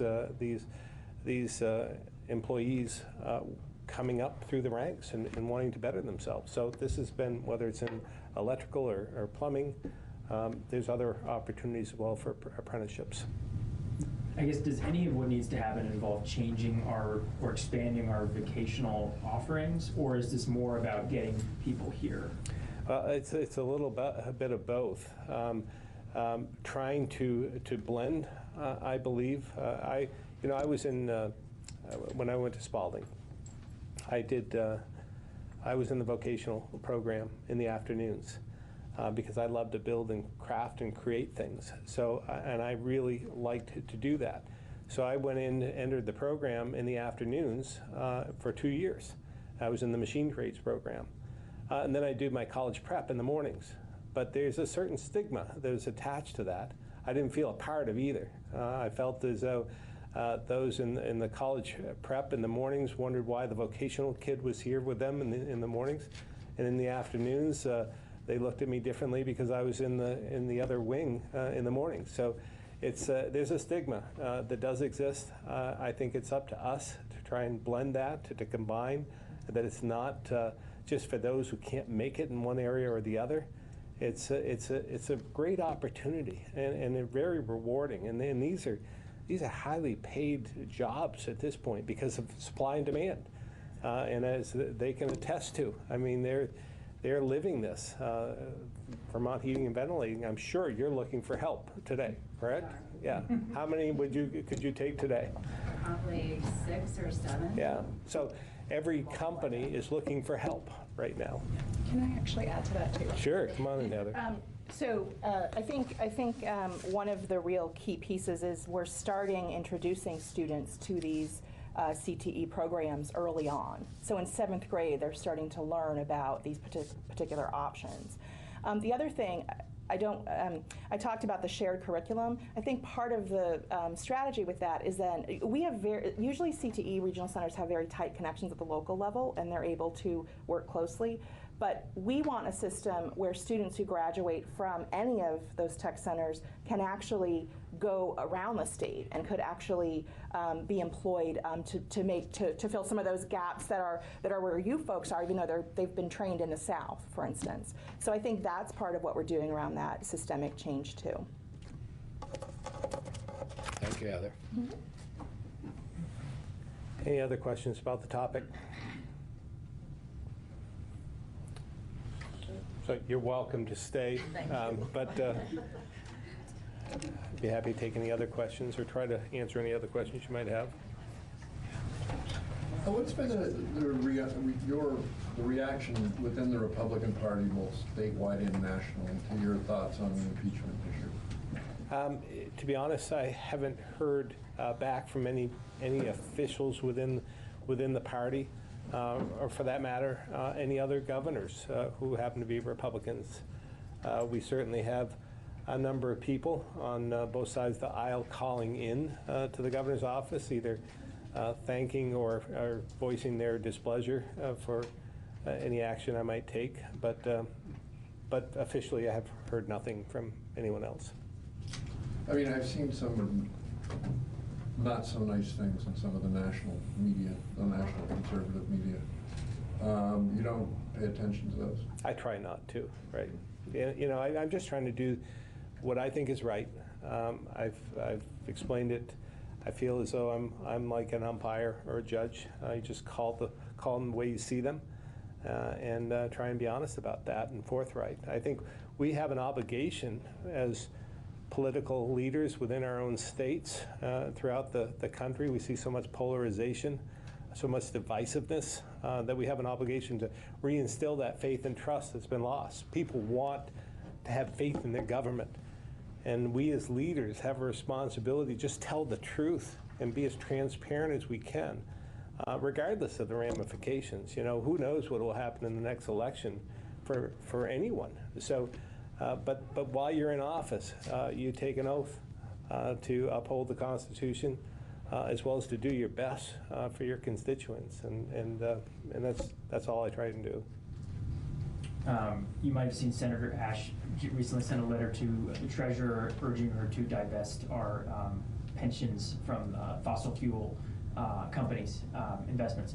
And I'm just wondering if you would ever support that, if that's something you want to look at after GMP. Yeah, I thought that was interesting, GMP divesting. I think this has been a topic of conversation.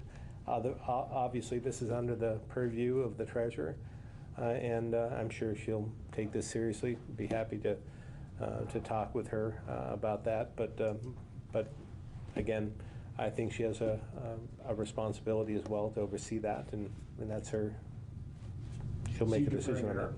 I would defer to her. I mean, in theory, do you think it's a good idea? I think again, she has a responsibility to the pensions and retirement funds and so forth. So she's trying to do the best she can to make sure that we're able to pay those pensions in the end. And you know, we're having that debate. We've had this debate for last number of years about the lack of the underfunding of our pensions and our liabilities. So this falls within that. So she's got a tough balancing act. So she determined that it was risky to pull those investments. Well, they were apparently. I mean, I don't want to speak for her. I think it's a better question for her. But obviously, she's trying to do the best she can, balancing those funds that are lucrative with those which aren't, and trying to do whatever she can to make sure that she maintains that balance. We're seeing some pretty big headlines overseas right now. The U.S. pulling troops out of Syria. It's gotten mixed mixed reactions from both sides of the aisle. Where do you stand? Well, I mean, again, I think they've weighed in. We saw this in Congress yesterday, which was a bit of a surprise. It's a bipartisan reaction to the withdrawal out of Syria and Syria, Turkey, the Kurds, and I think that both Democrats and Republicans voice their displeasure in the way it was done. Whether we should be out of there or not is a separate question, and I think the most would say we need to bring our troops home. But how you do that is important, and I believe that we saw that rebuke yesterday with Congress and across party lines. Have you had a discussion with the Attorney General or the Attorney General's office regarding the new public records policy? I have not. Obviously, I spoke with, I think that was reported, I spoke with my cabinet about this on Tuesday. And it seemed clear to me, the Supreme Court decision seemed clear, that we're not going to charge if someone has a camera and wants to take pictures of any documents, they're public documents, and we have an obligation to follow the law. So it seemed clear to me. I think your office had said, or you had said, that there is some sort of clarifying guidance coming on this? Well, we need to make sure. I mean, I spoke from this position to the cabinet, but we need to put it in writing. So I'll be working with Secretary Young on this and make sure that everyone understands what position we're in and where we're supposed to go, so that we're consistent. I think that's important. The consistency across the administration is important. I mean, how does that work if the AG says it's going to go one way and you say it's going to go another? Well, we have a responsibility for the administration, and they will follow whatever we determine that they should do. So, but the AG can do what he wants within his organization, but we're taking a different tact. Both the Attorney General and the Secretary of State have suggested creating a new position or a new office that would deal with these public records requests and sort of relieve the burden, I guess. I mean, where do you stand on that? I'm not looking to grow the bureaucracy any further than it is right now, to be honest with you. I think we can handle this within house. I don't know why we would need a whole new office to do this.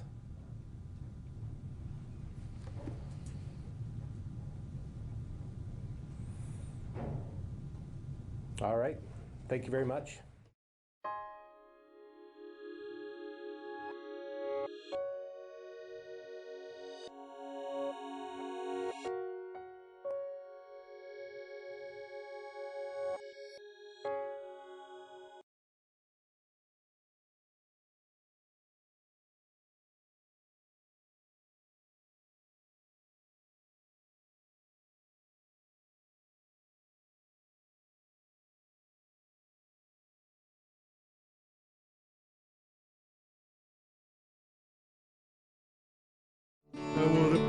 that the sun shines down its power to all the world and makes the wind blow strong as it will.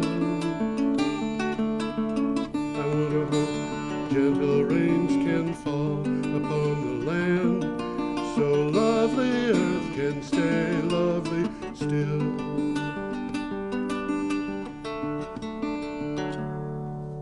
Hello, ladies and gentlemen. Welcome to Energy Week with George Harvey, me, and Tom Fennell, him. In the flesh. In the flesh. Wearing my winter coat, and I think I'm going to leave it on for a little while. I might Yeah, take it off. it's actually not too cold in this room, but you notice I'm still wearing my scarf. Well, it got kind of chilly last night. It did, a little chilly, yeah. Yeah. For a shame. We've had this warm fall, you know, and all of a sudden the curtain dropped. Yes, but I will say the ice worms have not come out of the glaciers yet to chirp. The what? It's an old story. I think it was Fairbanks, Alaska. The telegraph lines got cut, so the local newspapers didn't know what to print. Yeah. Because there was no news from no outside news, the yeah. world, so they printed stories like a story about it being so cold that the ice worms had come out of the glaciers and were chirping, and their chirping was keeping people awake. And they had groups of people going out into the countryside to find ice worms, which they brought back and put into cocktails for the local bars. Anyway, it sounds pretty ridiculous. It was pretty ridiculous. Anyway, we are here for Energy Week number 345, or 345th edition. And if you like Energy Week, and even if you don't, you can contribute a little to its support, because we need a little support. Not much. We don't need much. No, not a whole lot. The way you do that is by going to brattleboro.tv.org, and you go to the bottom of the screen, and there's a thing that says Support Local Television, and you click on that, and then you either use PayPal or some sort of credit card or debit card to donate scads of money. And at least we $1. only need about $12, right? No, we need about 110. Well, we need that much? Yeah, we haven't had any contributions for several weeks. How did it get so high? It started at 480. Oh, okay. We don't have a lot of donations. This is a show that is watched by poor people, and a few other people. Anyway, when you donate, put in the comments a little bit below the place where you put in the amount on that screen that this is for support of Energy Week. And was there something else? Oh, I know. I have to tell everybody how we get these stories. I get up and I go to the internet and I find stories every day, and I put them at put a synopsis of each and a link to the original at my blog, geoharvey.com, and I put up 10 to 15 each day. Most days I put up 15.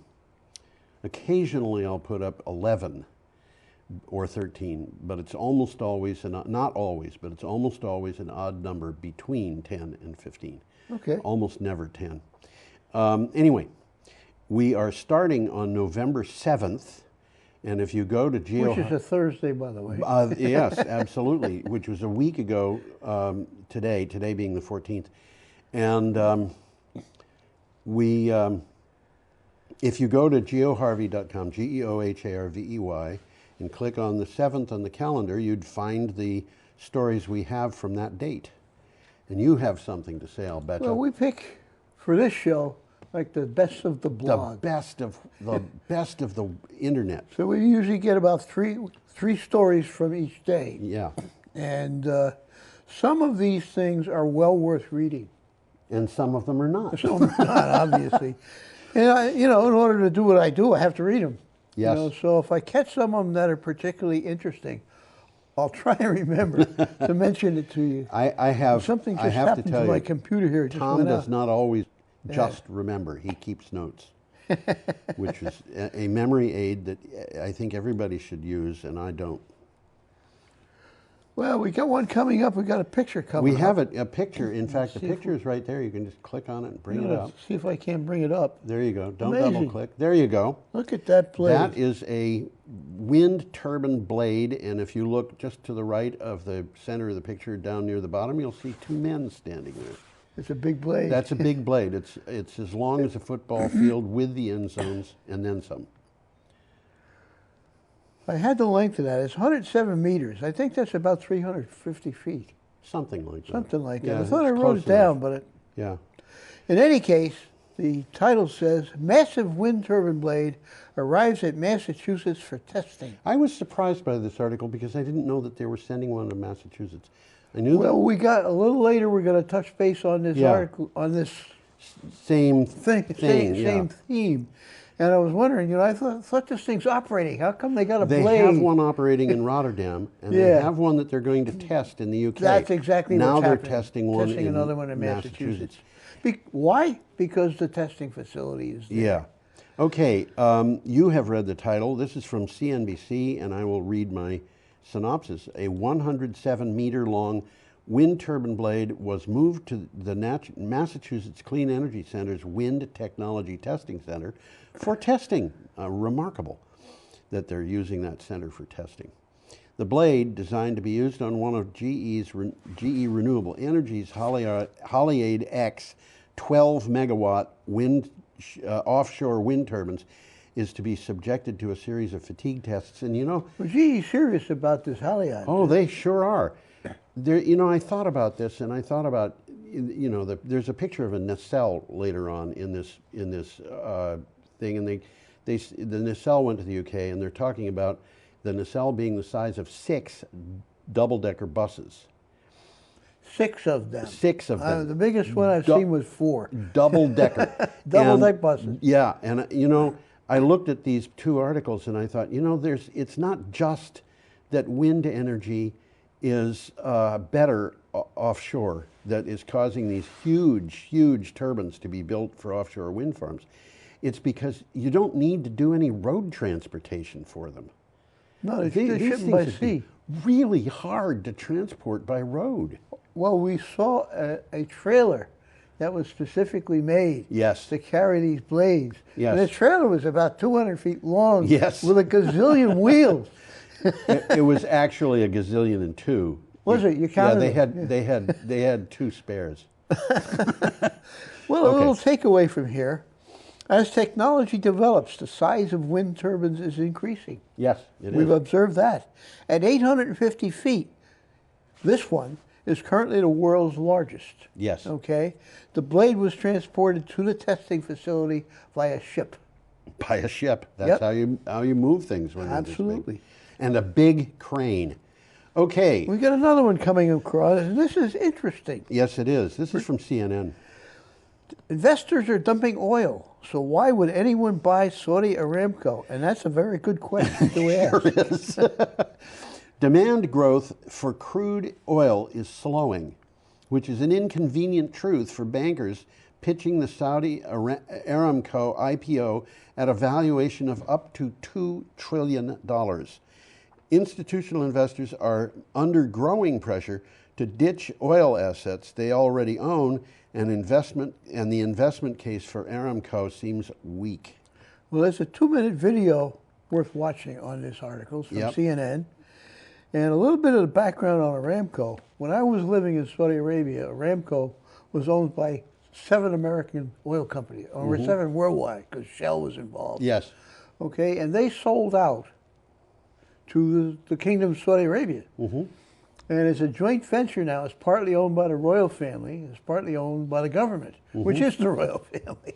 Well, okay, and now they're trying to get rid of it, or at least they want to get some cash.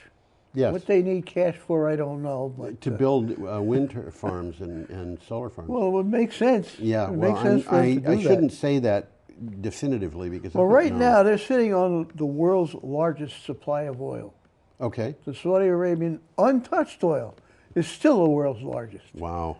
And with the price of oil going down and with renewables coming up, they're caught in a bind.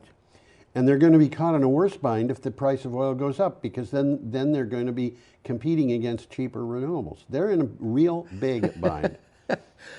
Well, Saudi Arabia's state oil monopoly makes more money than any other company on earth. Really? That's what the article said. Wow. But low oil prices, the climate crisis, and geopolitical risk could deter investors from buying into the partial privatization of Saudi Aramco. Yeah.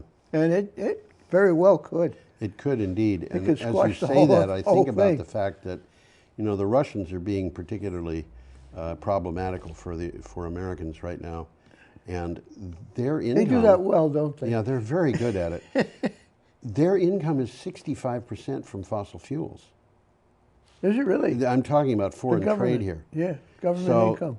You know, as fossil fuels dry up, which I think they will, Russia's going to be in deep trouble. I guess the bulk of their foreign trade income is from oil. Yeah, They're selling oil all and over gas. Europe. Oil and gas. Okay. Well, we got another interesting one coming up here. We this, do. This is interesting There's a picture too. Let of me get fracking. the picture up. How fracking works. Frack you. Not nice, Tom. I'm going to This scold is a, you.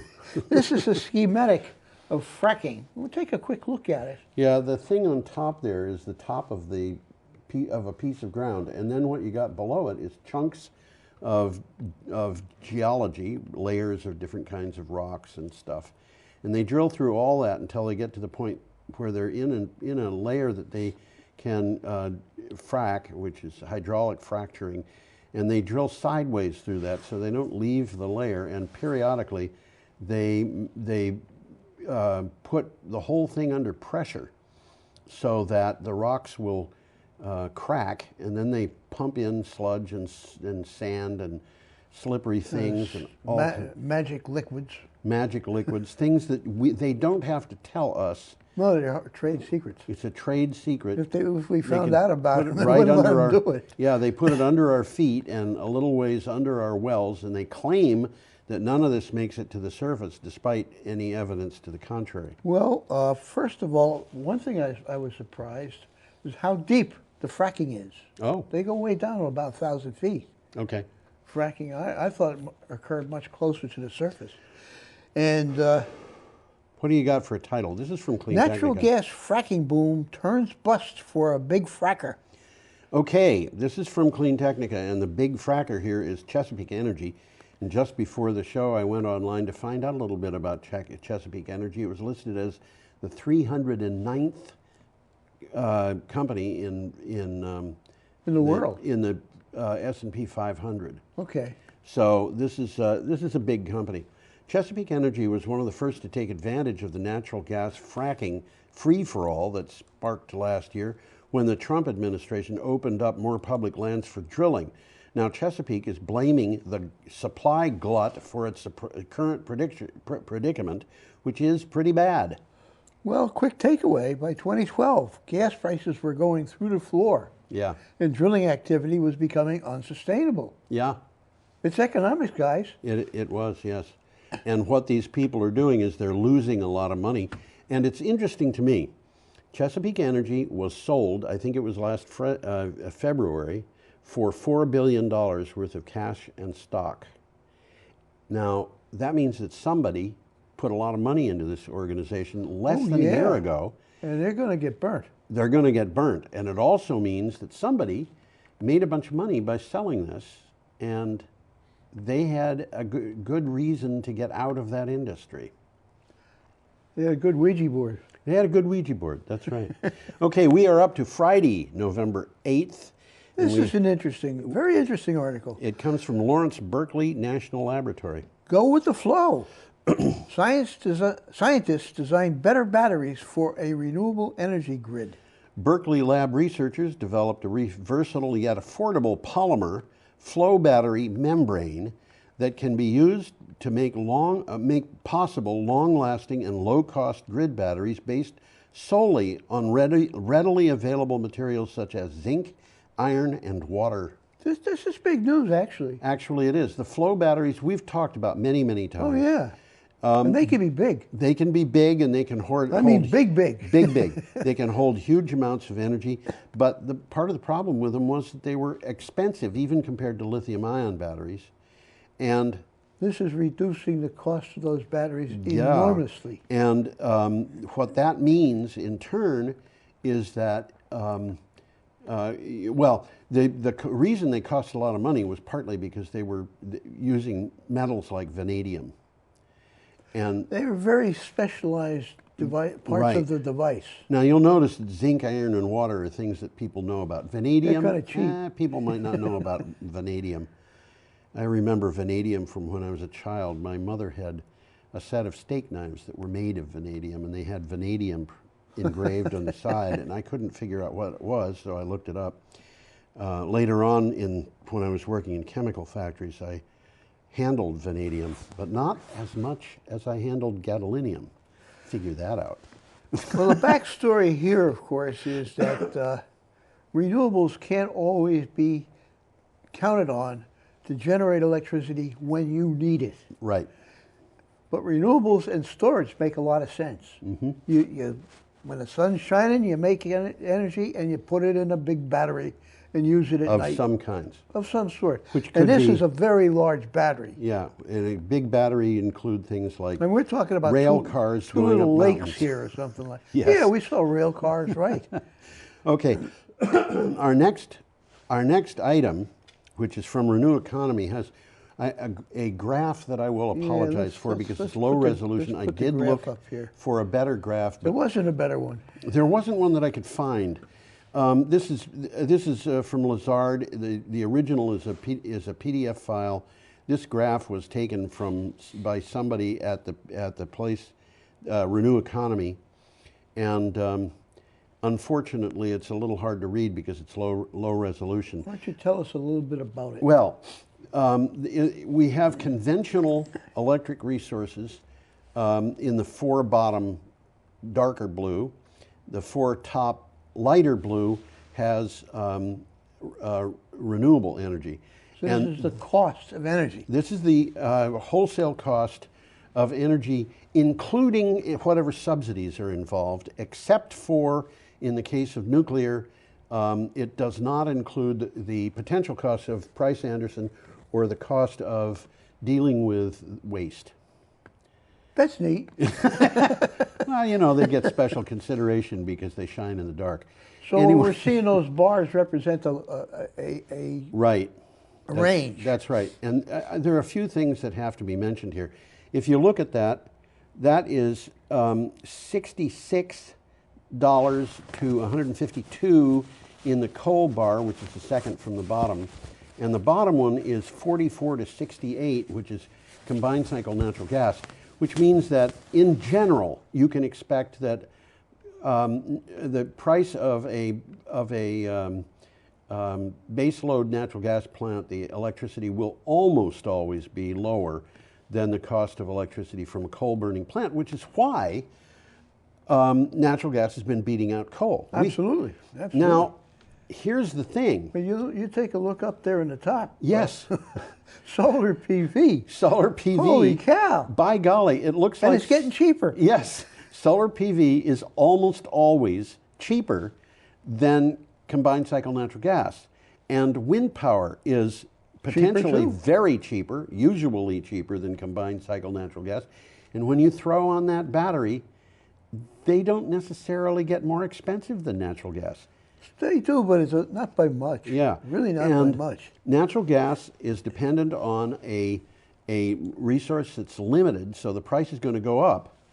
Solar and wind are on a technology price curve, which means their prices continue to go down. We've talked about that. We are at or past the tipping point, and last week I had a story on about how the applications, the announcements, whatever, of expected new natural gas generating capacity is declining on a monthly basis. Absolutely. And it dropped the in the world last is changing, guys. It dropped in the last 2 years by almost 40%. And this is an ongoing trend. Now, one other thing that I'd like to point out, Tom, could you put that back up? I just did. The 2 top ones are a little bit unfair, or I should say they really don't match, because these are the wholesale prices of electricity that people are getting by these are the equivalent of the wholesale price. But the thing is, a person who's getting solar power, or a company that's getting solar power, well, you'll see that the top one, rooftop residential, 151 to 242, which is the equivalent of 15 to 24 cents per kilowatt hour. In some parts of the United States, 15 cents per kilowatt hour is significantly below the cost of whole retail residential electricity. Not in Vermont. Well, I'm It's paying about more equal than to it. 15.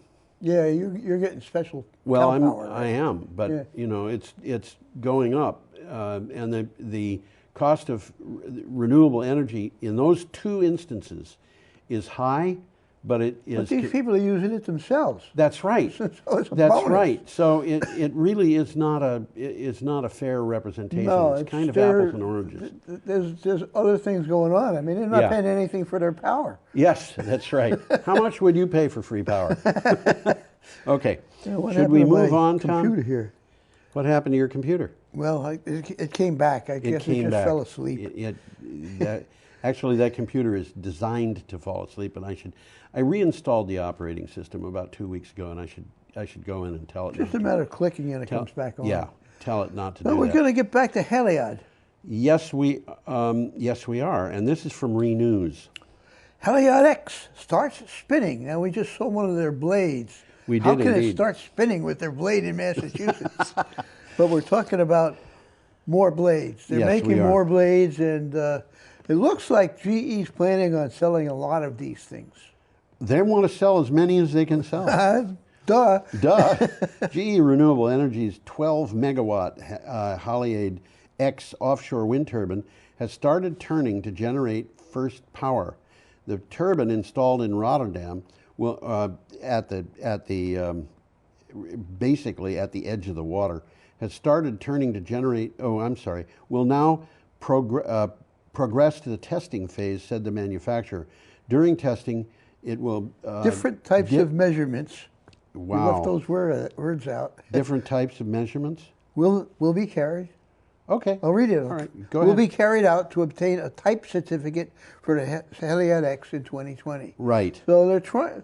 They've sold a few of these things already, but they're trying to get them Well, certified. they've sold a bunch of them. Oh yeah, I'm but just they going to have say to that. get them certified to put them in. They've been selected for the 120 megawatt skipjack, was small, Yeah. and 1,100 megawatt ocean wind projects in the U.S. Mm-hmm. Okay, as well as in the 3,600 megawatt Dogger Bank farm in the U.K. They've got a bunch of these things that are scheduled. They've got to go orders in. for these already. Yeah, and they haven't finished testing, and they will have their testing certificate, they hope, in 2020. Well, we got an interesting one coming up. We got Okay, we're up to Saturday, November 9th. And here's a picture. This is. I get a kick out of this. Yeah. This It's a is fun. blimp. It's a blimp. That's right. That's the HAV, Hybrid Air Vehicles, Airlander, and it's a blimp. Yep, and this is from BBC. You know, when I was a kid, where we lived, for some reason, every morning while we're eating breakfast, going to school, a blimp went by. Really? I don't know where it was coming from. I'll bet know it where was a Navy blimp. It wasn't Navy, no. You sure? Well, it wasn't marked. Oh, it wasn't And marked. the It was Navy a- blimps are marked. It was a secret blimp, and they were hoping nobody would see it. But it was kind of a big thing. Oh, where's the blimp this morning? You know, and yeah, right. I am told that the reason why these things are called blimps is because somebody really early on, kind of walking by one, kind of popped his finger against it, and it went blimp. I've That makes actually as read much that. sense as Anyway, this anything. is. Do you have a title for I this? do. How airships could return to our crowded skies. The Airlander was created by Hybrid Air Vehicles, founded in 2007. Hybrid airships emit a fraction of the pollution of conventional aircraft.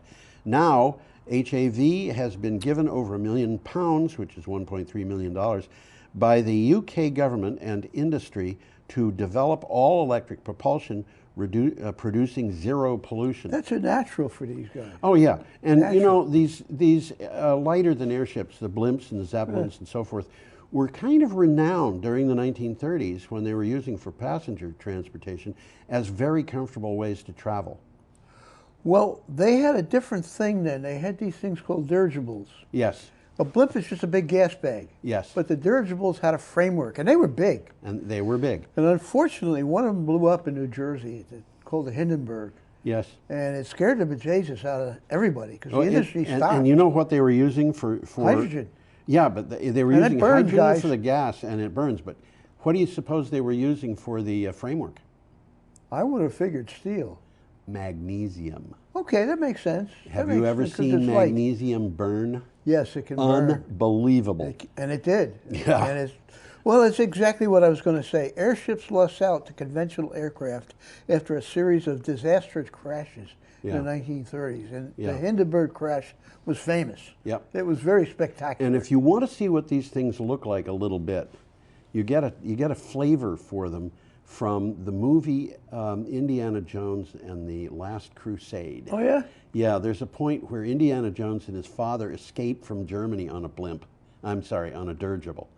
How about that? Yeah, and the dirigible is carrying an airplane to and they have to get off the dirigible, so they escape to the airplane. To the airplane. Yeah. Okay. Well, this Airlander is enormous. It's not a dirigible. It's a blimp. It's a blimp. Great big gas bag. It's a big gas bag. And it will be the first airship to fly to the North Pole since 1928. Wow. And it's going to carry tourists on an $80,000 luxury trip rather than explorers. $80,000 bucks, boy. $80,000 to go to the North Pole. Just to go. Let me ask you a question, Tom. Climate change. Will they be able to find the North Pole? That's a good question. They will. They'll have GPS. Okay. That was from BBC, and our next... There's a little quick takeaway here. Okay, go ahead. Airlander expects there to be about 150 of these airships floating around the world in 10 years. 150. 150 of these I wouldn't guys. be surprised if there were more than that. I wouldn't either. I don't know how long it would take an airship like this to get from, say, Boston to London, but I don't think you'd use it for that. They go slowly. They do. But it'd be good for getting from Boston to New York. Yeah, but I think that even going across the ocean, they might be really good. I mean, they take you can about put 3 or beds. 4 days. No, they wouldn't take that long, I don't think. Anyway, our next item is from Newsmax. It is that. Yes. Fed, according to the Fed, $500 billion in losses show economic threats of climate change. Now, I want to point out... This is significant. This article and the one that follows it are both about the Fed, the United States Federal Reserve. There were a lot of articles on the 9th of November about the Fed, and I had links to 3 of them, but I only used 2 for the show. A Fed official, this is from Newsmax, a Fed official warned risk managers not to ignore climate change. Quote, the U.S. economy has experienced more than $500 billion of direct losses over the last 5 years due to climate and weather-related events. End quote. Federal Reserve Bank of New York Executive Vice President Kevin Steros said. Now, honestly, I think they're underestimating this badly. Well, they identified 2 types of risk. Right. Okay, one is physical risk, as climate-related changes disrupt business operations. And the other one is a transition risk resulting from the shift toward a lower carbon economy. Yeah. This is going to affect people who have nothing to do with this business. Yeah, I mean, this is going to affect the stock, local... stock prices, the cost of operations. The guy who owns the local gas station. Absolutely. And honestly, I could see that going into $500 billion a year. Well, that's just exactly what they're saying. Well, they're saying it has experienced $500 billion in the last 5 years. It's going to go higher. It's going to get worse. Maybe we should go to the next let's go. picture. Let's put this lady up. Yes. She's got an important job, this lady. Yes, she does. She's the Fed governor. That's an important job. It is. She makes more money than I do. She doesn't make more than I do, though. You don't think so? I don't think so. She might make $1 a year. I don't know. Anyway, Fed sees climate change shaping economy and policy. This is following up on what we just said. Right. This is from Reuters UK. Federal Reserve Governor Lael Brainerd said the Fed will need to look at how to keep banks and the financial system resilient amid risks from extreme weather, high temperatures, rising seas, and other effects of increasing levels of greenhouse gases in the atmosphere. Now, the third article, which I did not schedule for this show, basically says the Fed, and it's an extension of this, which is why I put this in instead of not it. The Fed is warning that entire regions of the United States within 10 years will not have a possibility of 30-year mortgages. People will not be able to get 30-year mortgages. Because they can't get insurance? Because they can't get insurance. Wow. And that's the whole coast of, coastal it's going to be areas of all Florida. high rent districts, isn't it? It's really bad. And, the almost the entire coast of the Gulf, most properties owned by Donald Trump in Florida, of which there's a bunch. All coastal properties on all of our coasts. And properties along the Mississippi River. This isn't poor people. No, this is not poor people. This is everybody. Yeah. And we're seeing that the Fed is getting involved in this. I could just see Donald Trump reacting to this because he already doesn't like the Fed. But the Fed is getting involved and they're saying, look, people, this is happening faster than we had thought. You better get ready. Well, what they're saying here is this is not hypothetical. Yeah. The risks are here. Yes. We have to deal with them. Well, Hurricane Harvey was not a hypothesis. It was something that happened. And Hurricane Maria was not. Pretty bad thing that happened. Yeah, and you just go down the list. That's right. And there was an article today, by the way, about climate change, a study that was done. People were saying, wait a minute, these hurricanes don't seem to move as fast as they used to. I think we'll touch base on that in this show. Okay. Further on down. I will withhold comment for a little bit.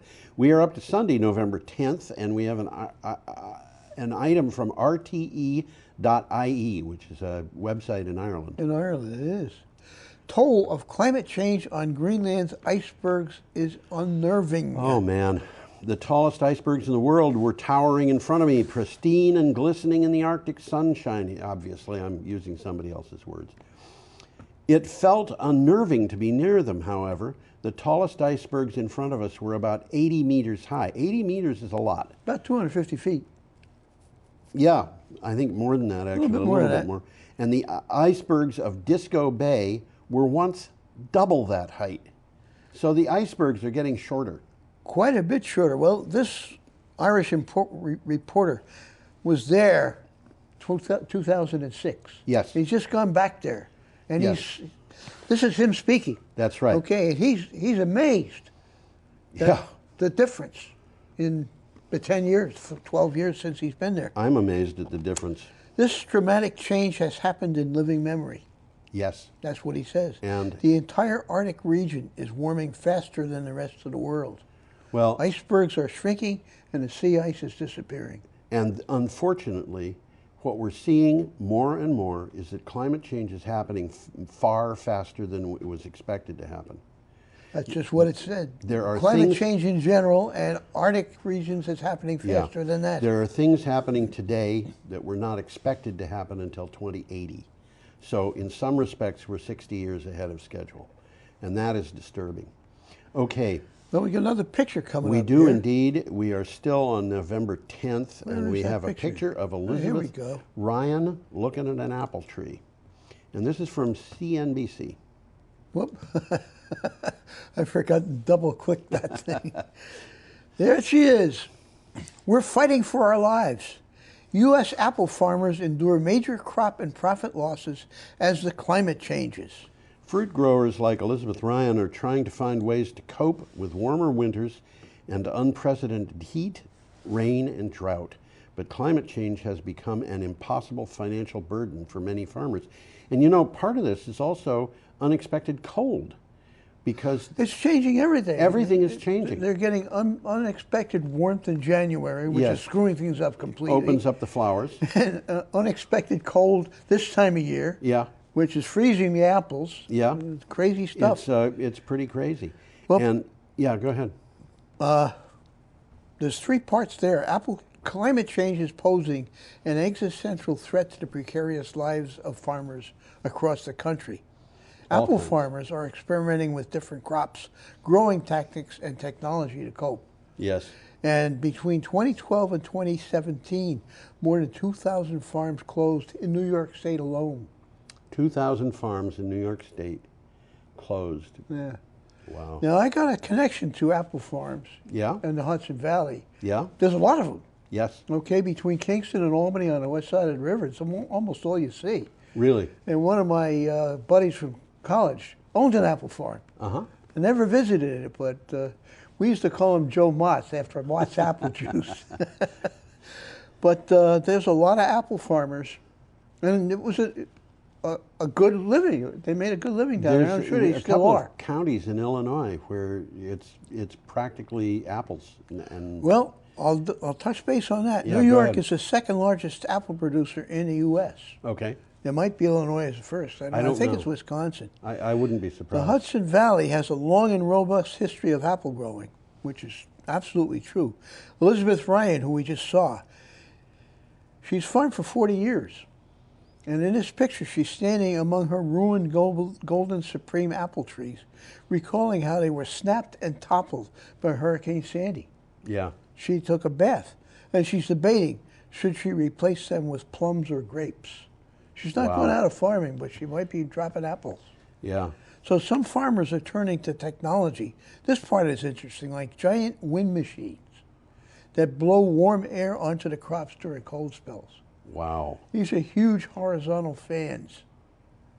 I mean, you know, they're trying to cope. They're trying to cope. And unfortunately, it's hitting the smaller farmers who can't afford these wind machines. Yep. Okay, we have an item from Forbes. Oh, this one's interesting. It is. This is an interesting one. Even Trump can't keep coal companies from declaring bankruptcy. The U.S. Energy Information Administration, or the EIA, has data that says, quote, between 2010 and the first quarter of 2019, U.S. power companies announced the retirement of more than 546 coal-fired power units, totaling about 102 gigawatts of generating capacity. That's very significant. 102 gigawatts is more than the generating capacity of all of our nuclear plants combined. Is it really? Yeah. Okay. Well, whenever you see that word giga, you know it's It big. generally means big. That's right. There's many charts in this. It's an interesting article. There's a lot of charts if you like charts. Yes. Okay. President Trump campaigned on bringing back the coal industry, and he did. However, coal companies are reporting disappointing financial results and filing for bankruptcy. The price of coal has fallen 38% from its recent high in October of 2018 and is back to 2016 prices. And coal plants continue to shut down. And they talk about 3 of them that are going for bankruptcy. Peabody Energy, Yes. okay, Black Jewel, and Murray Energy, Yes. which we've talked about on this show quite a bit. Actually, we've talked about all 3 of them, but We've talked most about Murray. Murray and to it's the some nation's largest privately owned coal producer. Yes. And we've had pictures of Murray talking. Yes. Okay, we're up to Monday, November 11th. We are. This is an interesting picture coming up here. Yep, Let's it get is. it up. Aha, that looks like an iceberg. It does. Rising seas, melting ice, raging fires. Why didn't anybody warn us? Why didn't anybody Well, warn somebody us? did. Wow. In a recent New York Times op-ed, Eugene Linden suggests reasons why scientists have been too conservative on climate change. There have been scientists who showed that rapid changes have happened in the past and can again, but they were regarded as on the fringe. This is from Isn't Clean that Technica. weird, huh? I'll Well- explain that a second here because I got it from the article. Okay, go ahead. Linden says scientists are often hamstrung by a perceived need to achieve consensus, Yes. believing that if they are not nearly unanimous in their findings, policymakers will find ways to dismiss their findings in favor of more politically acceptable alternatives. That's what's been happening. Yeah. What Linden doesn't mention, and this is significant, is the scientific community has been terrorized by stooges hired by the fossil fuel companies to sow fear and doubt among the public. They wouldn't do that. No. I think that's exactly what's happened, and it's dangerous. It is dangerous. And I honestly think that people who have been doing that should be prosecuted. They might very well be, because it's becoming quite aware of what they've been doing and who they've been doing. As a matter of fact, I think they just started a lawsuit on exactly that. Yeah. I think a bunch of young people, kids, Yes. are suing that their right to future happiness has been This infringed. is happening in a bunch of places in the United States. Okay, we have an item from The Guardian. Yeah, this is sort of 3 parts in a row, because we're going to touch base on the same phenomenon 3 times. Australia's fires. Nation braces for the most dangerous bushfire week ever. Fire chiefs in Australia have warned of the most dangerous bushfire week the nation has ever seen, saying New South Wales, the country's most populous state, faces an unprecedented, quote, catastrophic, end quote, fire day. New South Wales has 60 fires, 40 of which are out of control. Now, New South Wales was one. The other one was Queensland. They're both on the East Coast. They're both on the East Coast. Queensland is on top. Yep. Then New South Wales is about the equivalent from maybe Virginia to Florida. Yeah, well, And then below them is Victoria, which is maybe Florida, their equivalent of Florida. Yeah, but these... This is where most of the people in Australia live. All of them are big. I think New South Wales is probably twice the size of Texas. These are, by our standards, very They're large huge. states. Yeah, absolutely. And I mean, Tasmania is I think, the small, smallest state, and it's about twice the size of New England.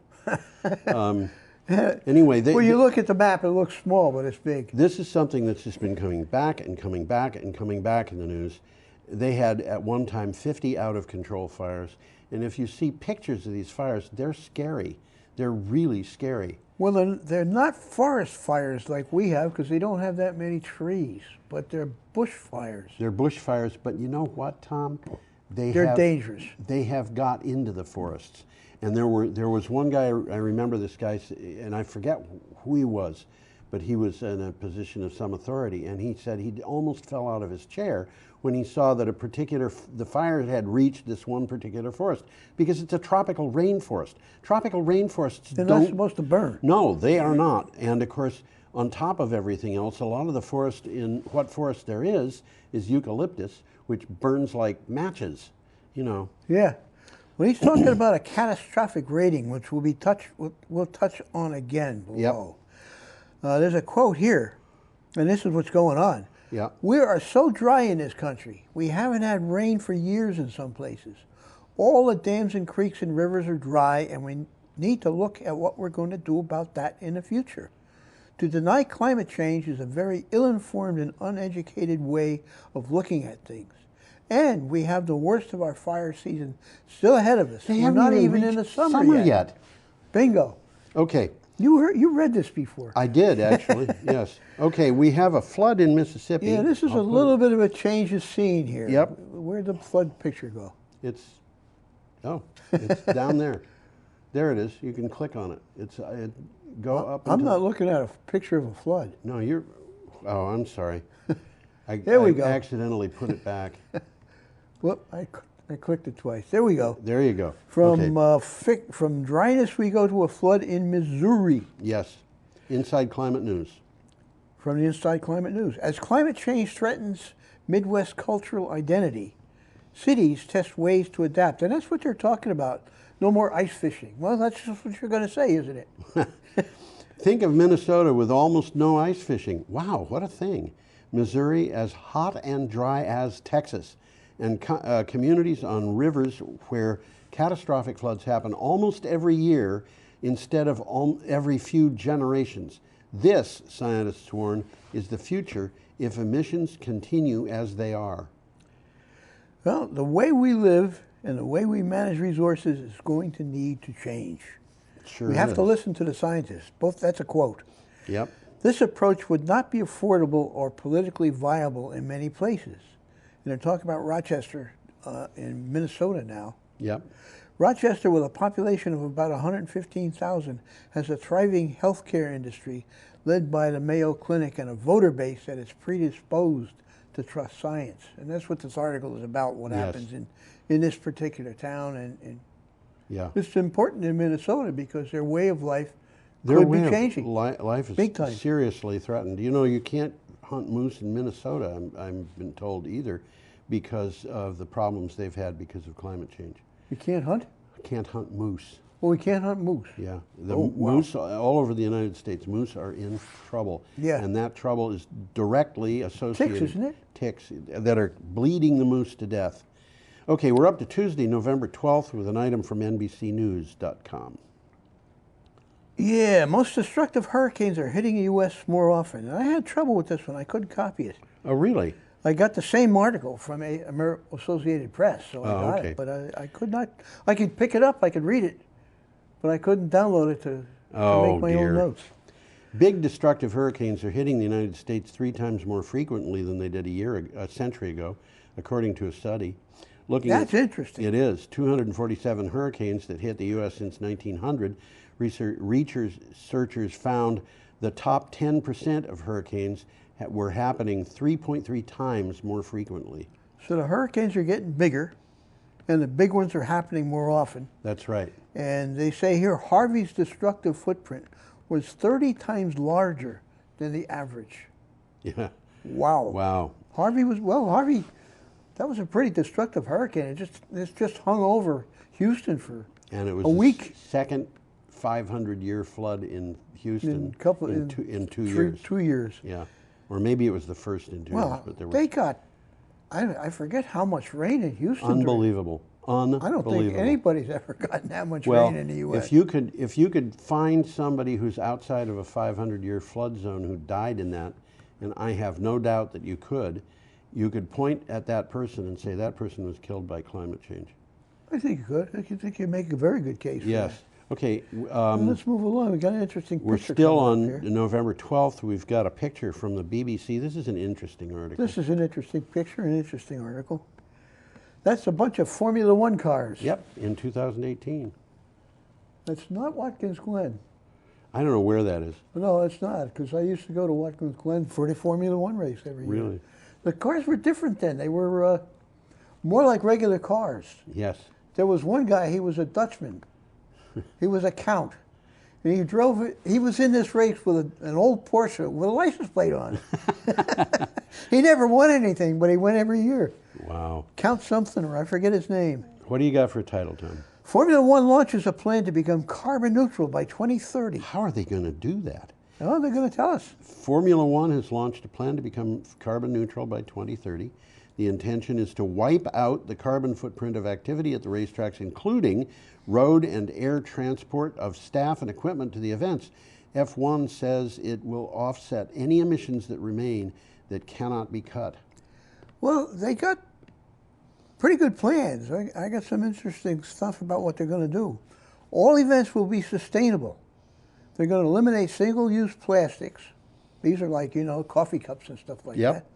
Waste will be reused, recycled, and composted, and all gas will have a biofuel content of at least 10%. Now, this is an aside. I didn't notice that Formula One engines are the most efficient car engines in the world. Really? Delivering more power and using less fuel, and hence CO2, than any other car engine. Wow. And then the article says how they're going to do it. Yeah. It's interesting. If you Okay. got the time, read it, because it's interesting. Our next item is from CNN. Yeah, it is that. And it's more about bushfires in Australia. Yeah, we're going to talk about that. This is part 2 of a 3-part series. Right. Australia's deadly bushfires bring threat of long and dangerous day ahead.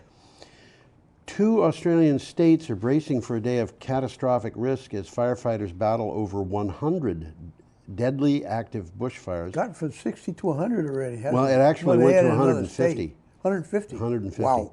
Clouds of smoke can be seen as far away as New Zealand.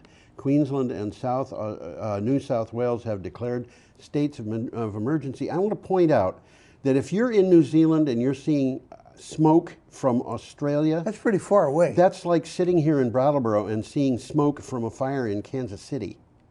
Yeah, that's about appropriate. That's about that distance. Yep. I actually checked that. I wanted to find out something that was accurate, and this is absolutely nightmarish. This is an interesting article. Yeah. There's this one. Well, CNN usually does a good job anyhow, but this is one of the better ones. There's 25 pictures Right. Okay? There's a 2-minute video on the fire. Okay, you can see the fire in the video. And it says as of Tuesday, just in New South Wales, 57 fires were burning. Yeah. And there's probably more happening now. Yep. And we haven't got to summer yet. Okay, we are up to Wednesday, Wednesday, November 13th, and we There's have a another picture coming up. which I can't figure anything about that picture. It just looks absolutely weird to me. Well, I can tell you what's going on. It's a bird's eye view. Yeah, I know that. Okay, they're looking at the top of a mountainside that they took off to get coal. Okay. I think the black things that you're looking at are still coal. Okay. Okay, and the blue things are the tailings ponds, and that's what this story is all man. about. They're Okay. dumping all of their tailings in those blue ponds, which, if you notice, they're going down in the river. Yes. They're going down below, and they're infecting the rivers down This there. is frightening. Okay, this is from Clean Technica. And it's called a coal slurry pond in West Virginia. And it says the proposed new rule would amp up the EPA's war on science. A new rule proposed by the EPA would upend decades of scientific research, studies that have confirmed that air pollution leads to shortened lifespans or that mercury impairs brain function in young children by requiring all that confidential data be made public. That sounds kind of confusing to me, but they What it explain means how. is if you're going to say, this child, we have a child here whose brain has been damaged by exposure to mercury, you can't do that anymore. You have to say, Freddie Smith, who lives at 110 Wilmot Avenue in Haberdash, Wisconsin, has a brain that was damaged by mercury. You've got to be specific. You do not protect people. So nobody's going to do it. It's going to be What too can you do? complicated. Yeah. What can you do? Yeah. So they're doing that to hobble That's scientific exactly what research. they're doing. And It it's- sounds like the opposite of what they're doing. It is absolutely outrageous that they would attempt to do something like this. They're attempting to use people's lives, use people's privacy as a way of circumventing their safety. Well, it's just what they say from the article. This is a full frontal assault on reason that appears rational on the surface, but it's just another way for companies that fund extreme views against protecting the environment to get their way. Yeah. So it's kind of a game they're playing. It's a game. Yeah, It's with a us. very deadly We're game, the and the losers. people who are doing this should be held accountable, in my opinion. I think they should be. And in my opinion, that means going to jail for a long time. Yeah. This is outrageous. This is these absolutely. kinds of people this never is- go to jail. Not necessarily. I hope One so. thing you could do with some people would be to ship them to Brussels and let them stand in trials for crimes against humanity. Ooh. I think there are people in the United States who are definitely guilty of that, and Yeah? they deserve to have that kind of treatment Yep. because they are killing people. Should we go on to Let's something move else? on. We got another one coming up from The Guardian. We have an item from The Guardian. Climate change, do more now or risk catastrophe. That's warns the- catastrophe. Catastrophe. I didn't know that. Warns the Energy Agency. The world's existing climate policies will not be enough to end the upward march of record energy emissions, rising beyond 2040 without a grand coalition of governments and investors, according to the International Energy Agency. In 2018, we set emissions set a record. This is from The Guardian. What do you have on that as a thing? Comment? I've got things to say The about deep this. disparity between words and action risks failing to cap global temperatures. In order to be in line with the Paris targets, there is a need for huge efforts in pushing clean energy technologies. Mm-hmm. What do you have to say about it? Well, you remember, I mean, it's even conceivable that every single person watching this show, except for an occasional toddler, is aware of the fact that about a year ago, a UN agency said we've got until 2030 to cut emissions by 45% or we will not be able to reach 1.5 degree rise. Yeah, I remember them saying that. Now, what happened after that was scientists sat down, they said, how much time have we got to make the plans to issue the ordinances and the legislate the laws and all of this stuff. How much time have we got? Okay, let's look at this and see how much time is it going to take to implement those things once they're established. So it's going to take a long time just to establish the guideline. And they said we've got to get through that guideline legislative stage within 18 months. 18 months of 6 months ago. That is by the end of 2020. We have to do it with Donald Trump or possibly a replacement in the White House. We have to do it with the current Senate. Is it going to happen? Okay, if it isn't going to happen, then we've got a very few, a reduced number of choices. We can decide to do it on a local level, across the nation. We're going to do everything we can. Every town we can get, every city we can get into action must be in action. We have to tackle this ourselves because the federal government isn't going to do it. Cannot do it. They can't do it. Not if it's going to be done gracefully. Okay, let's say that, Elizabeth Warren or Jay Inslee, who's dropped out of the race, or somebody who's got those same standards is elected. Okay, they can go back and do what FDR did in 1942 and say, okay, automobile industry, you're not allowed to sell cars anymore, not even the ones that are on the dealers. You're going to have to do something else. And by the way, we have an order for you. We have an order that we can give you so you can make some money. Design and build electric motors and battery systems to go into the existing cars because we're going to be putting on a 3-gallon per week ration for personal vehicles, which is what they did in the Second World War. Exactly like that. Absolutely, that's what they did. They even rationed gasoline for municipal vehicles. Is it really? The police cars didn't get. They had 6 gallons a week for the police cars. I remember you had a sticker in your windshield, an A or a B, and you could only buy gas on certain days depending upon your sticker. This was, that's what I would call a not very graceful approach. But that may be what we need. Yeah, it may be what we need. And in addition to that, they could say, okay, look, we're going to have a reduced amount of home heating oil available every year. Every year, we're going to reduce the amount that's for sale by 10%. And the price is going to go up. Yeah. Naturally. So we reduce that amount by 10% from this year's amount, and by 10% of this year's amount for the next year, and by 10% of this year's amount for the next year, and get rid of all of it in 10 years. Could happen. They could do that. They could do it. But if, this is the kind of thing that we're establishing as a future. Okay, I'm sorry, we have one more item to come up, and there's a really nice picture here. And this is from the BBC. And that is a kookaburra. Too bad we don't have a sound effect for the kookaburra. They laugh. Yeah, they make a funny sound. They make a funny sound. Australia bushfires, fresh warnings in Queensland and New South Wales. This is part 3. Yes, of the 3 that you were talking about. Australian authorities warn that massive bushfires will continue to pose a threat despite the catastrophic conditions easing. So they have eased a little bit. There's still, I don't know how many, 100 bushfires out of control, but things are getting better. We've got the worst of the season still ahead of us as we head into summer.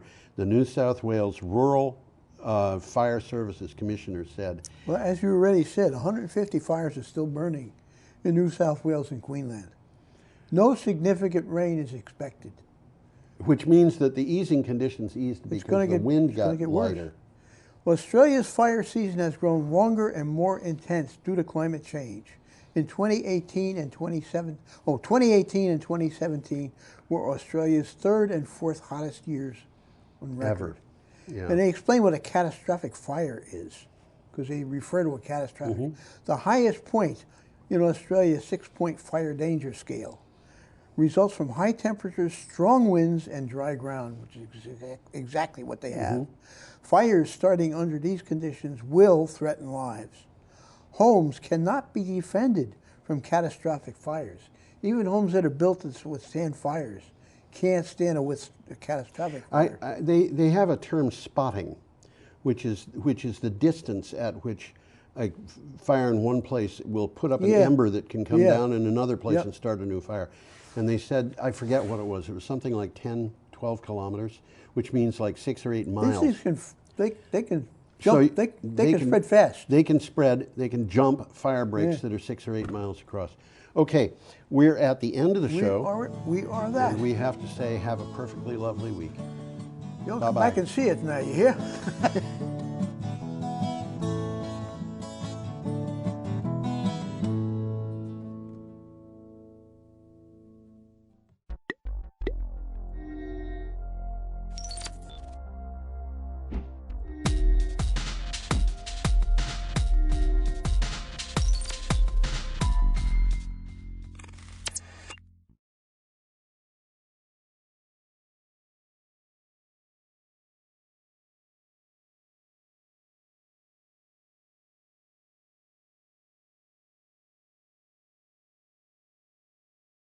Let's call this meeting to order.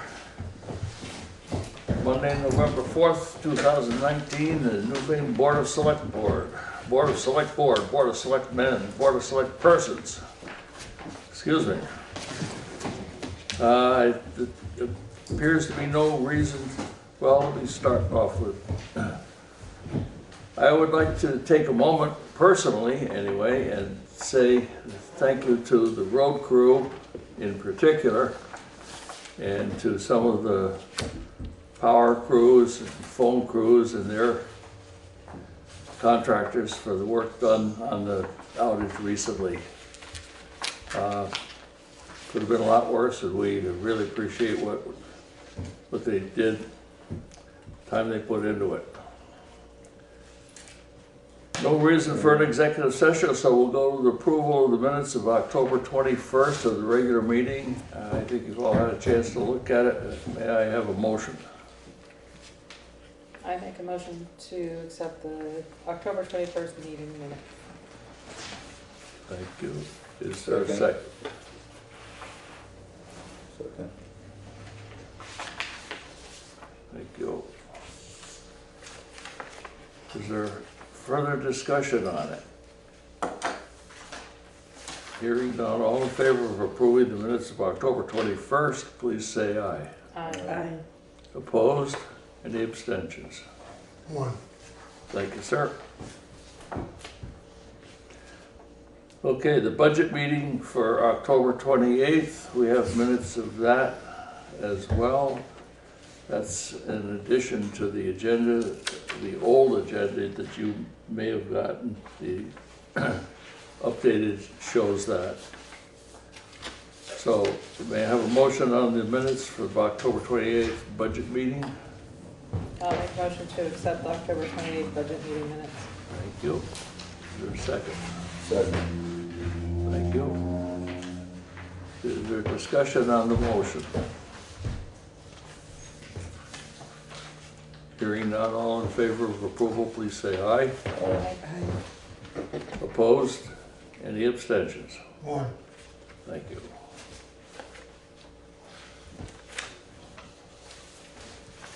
Moving on to road business and turn it over to the road foreman for his report. As Pete mentioned, we had a fair number of trees and wires down with the storm last Friday. The last few customers had their power restored yesterday, so I think everybody should be in good shape now. The bridge work on Hunter Brook Road is almost complete. The second bridge should be open by tomorrow. We're waiting for the guardrail to be put on the bridges, and we're putting some rock on the bank for the approaches.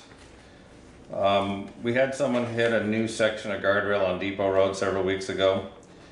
Do you want to try billing the insurance company for this? And it'll only work on the accidents where police respond to.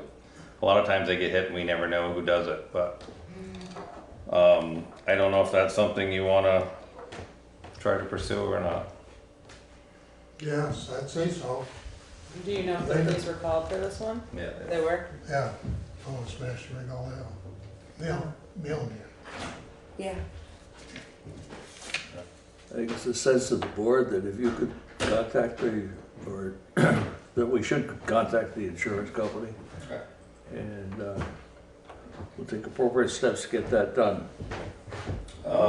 You should have an access permit in front of you for 203 Newfane Hill Road. We reviewed it and everything looks good on that one. And the Depot Road box culvert and the sand salt shed project are moving along slowly, very slowly.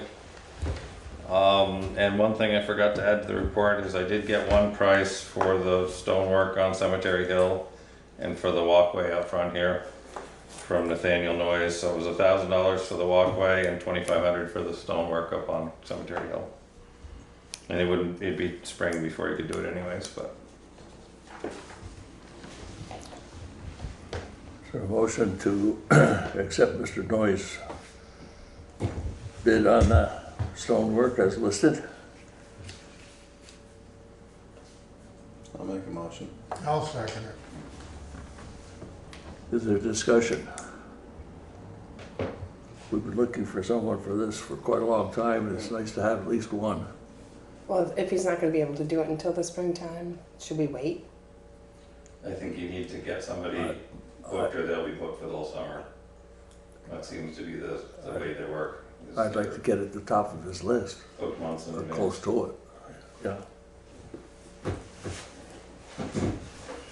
What's he doing to the sidewalk out here, just patching the cement or something? Apparently he needs to fill in underneath one of the big steps. He said it's gone underneath. So he's gonna fill underneath, fill all the cracks. He seemed to, I can't remember what he said the material was he uses that's supposed to patch it fairly well, so. But I guess there's a big void underneath one of the big steps and so he's gonna fill under there. Will he have to like take that apart? It sounds like he's gonna work it under somehow. Push it from underneath.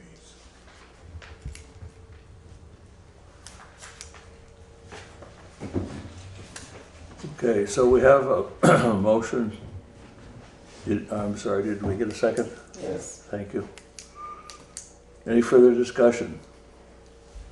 All in favor of accepting Mr. Noyes' price on work on the wall and front walkway, please say aye. Aye. Opposed? Anyone abstaining? Thank you.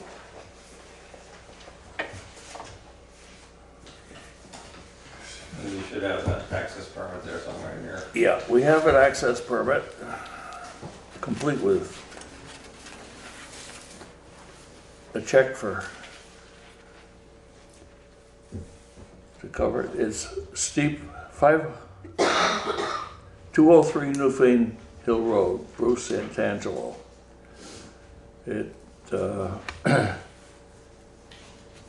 Maybe you could further describe it for us.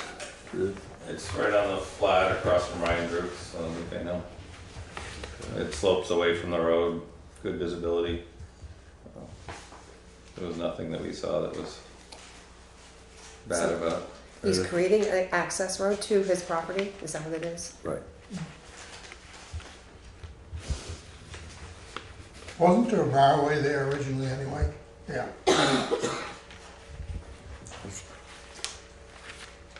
That's good.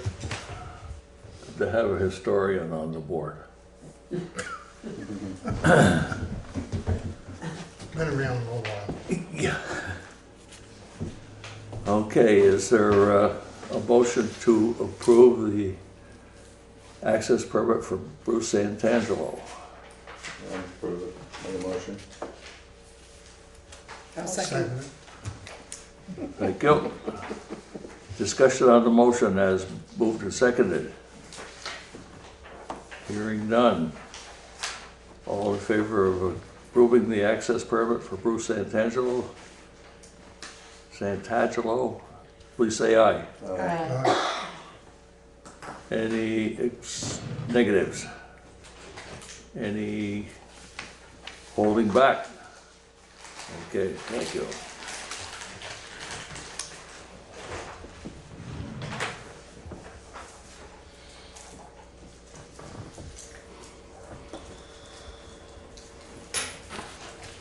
May I make a motion to accept the road foreman and road commissioner's report? Second.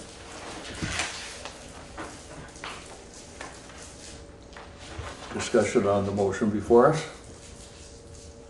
Hearing none, all in favor of approving the road foreman's report, please say aye. Aye. Negatives? Abstentions? Thank you.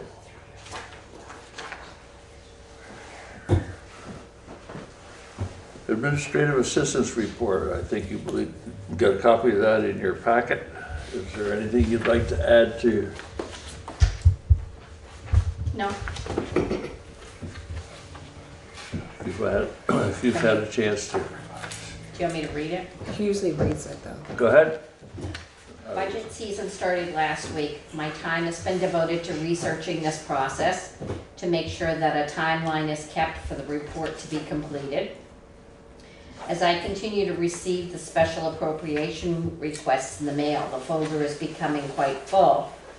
I've completed a research of the special appropriations that appear in the town reports of our surrounding neighbors.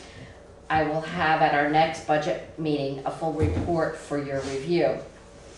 The budget committee has been formed in order to start and keep expectations within reason. We have formed a small 4-person committee consisting of Mr. Sapodsky, who has construction experience, Ms. Brown, our treasurer, and Mr. Fitzpatrick on the select board, and me. We will present information to the board after town meeting. And then I did have, I might have added to it. There was a request from last meeting on Mr. Gray, who was our maintenance. Excuse me just for a moment, I need to pull up.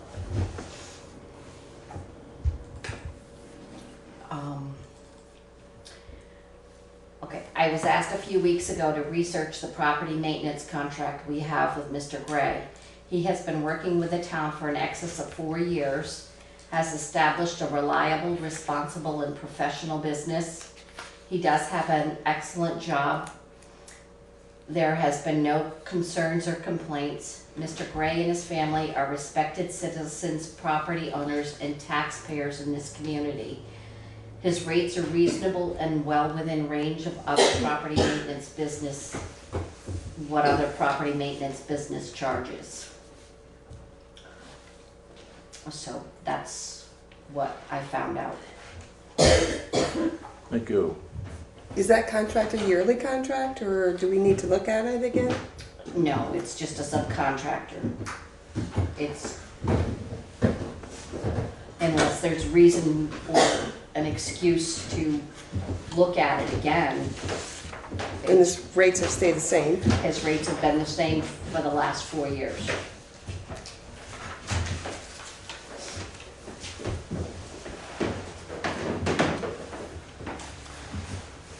Anything else? That's it. Excuse me, thank you. Thank you. May I have a motion on the Administrative Assistance Report? I make a motion to accept it. Second it. Discussion on the motion. Hearing none, all in favor of approving the Administrative Assistance Report, please say aye. Aye. Opposed, nay. Abstentions? Your timing is incredible. Scheduled members of the public, liaison group, traffic calming. Okay, You have the floor. great. Well, The I'm glad we got stage here is when we yours. did. You had said 6:30, but this is great. This is fine. Get to bed earlier. So, let's see, Marissa, our third liaison, is not well. She is from Brookside, so this is an unfortunate event. However, Bud Bergman, the liaison from South Newfane, and I are here to go over this document.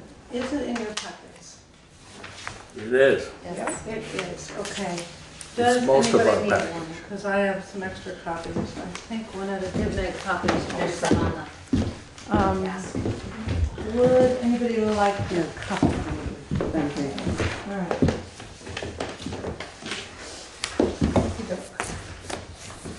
So, first of all, thank you for having us.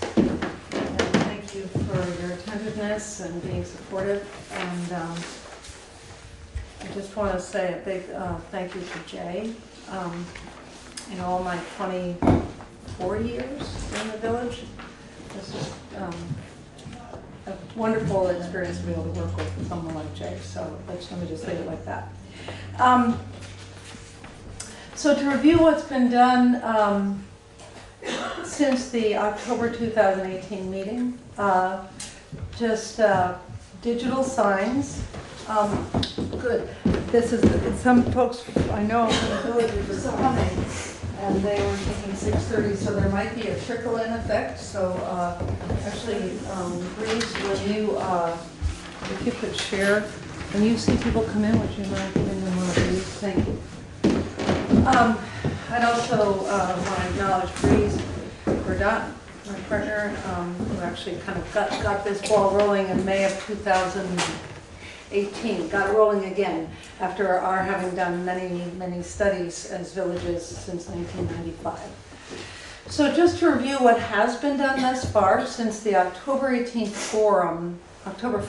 forum in 2018.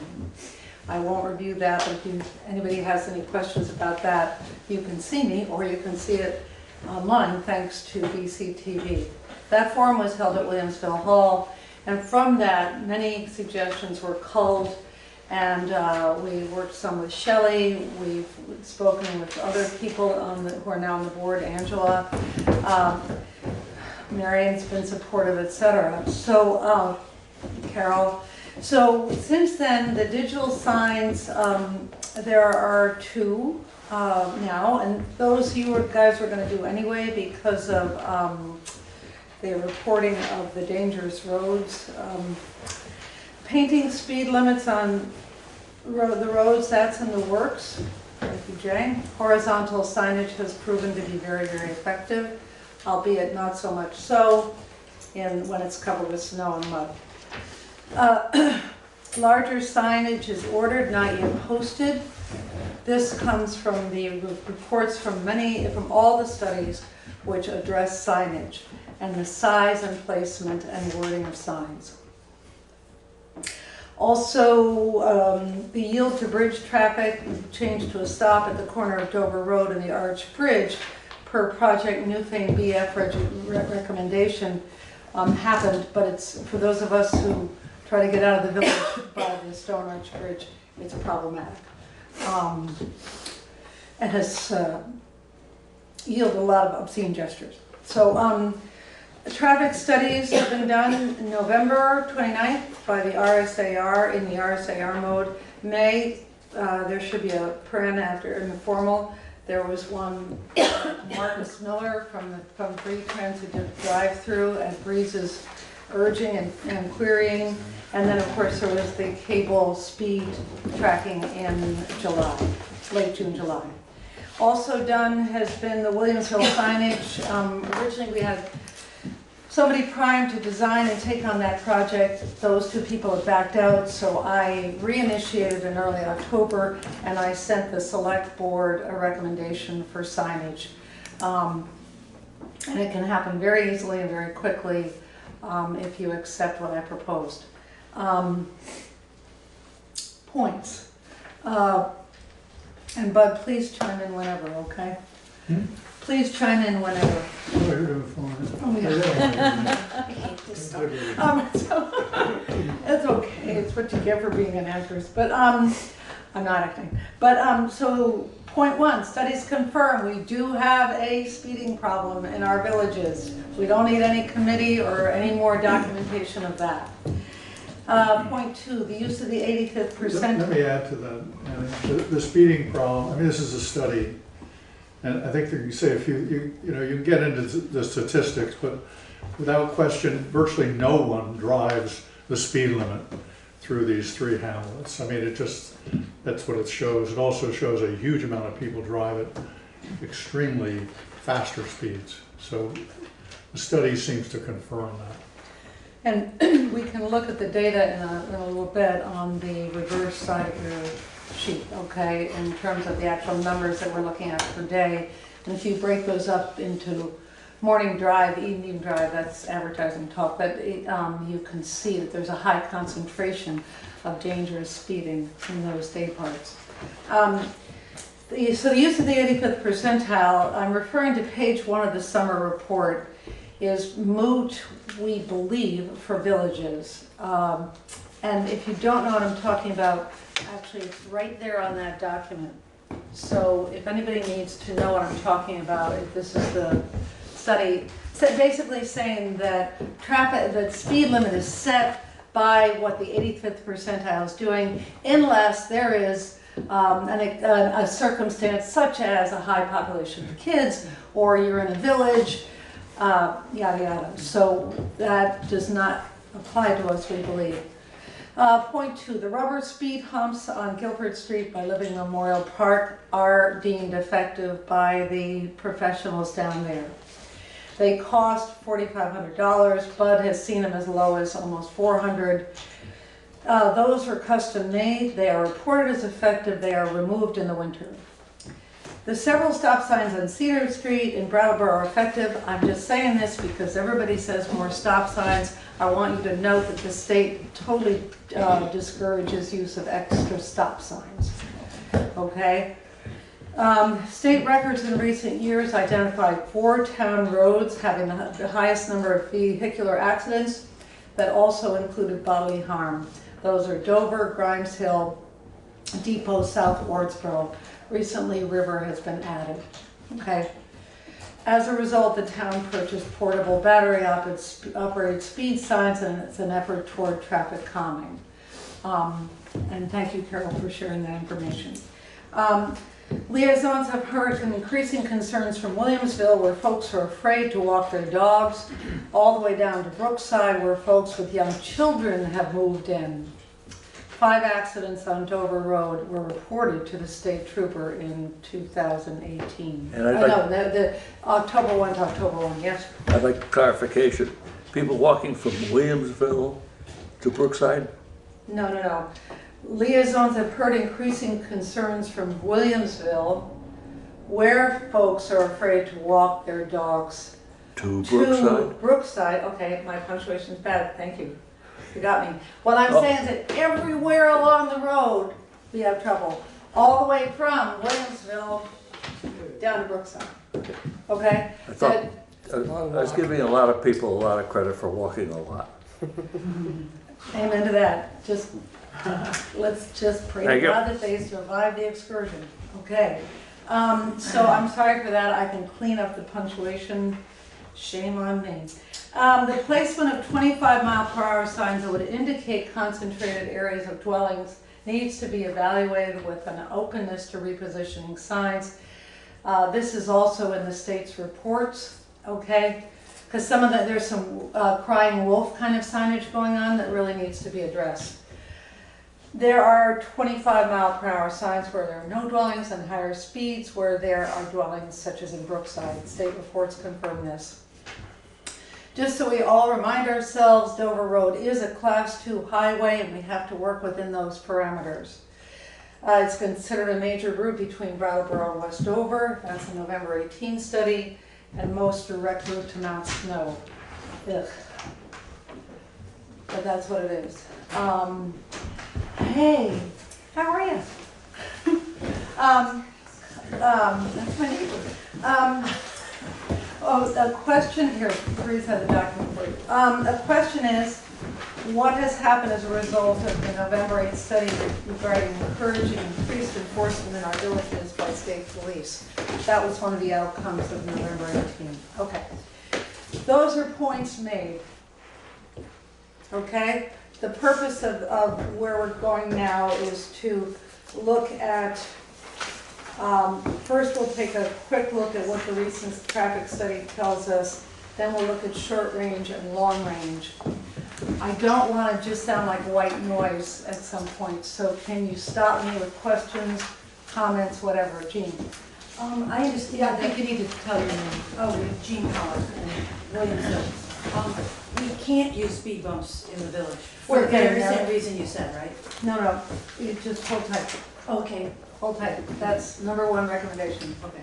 Those are just points made. That's just sort of background. Anything else in terms of the points made? Okay, Bud, am I doing okay?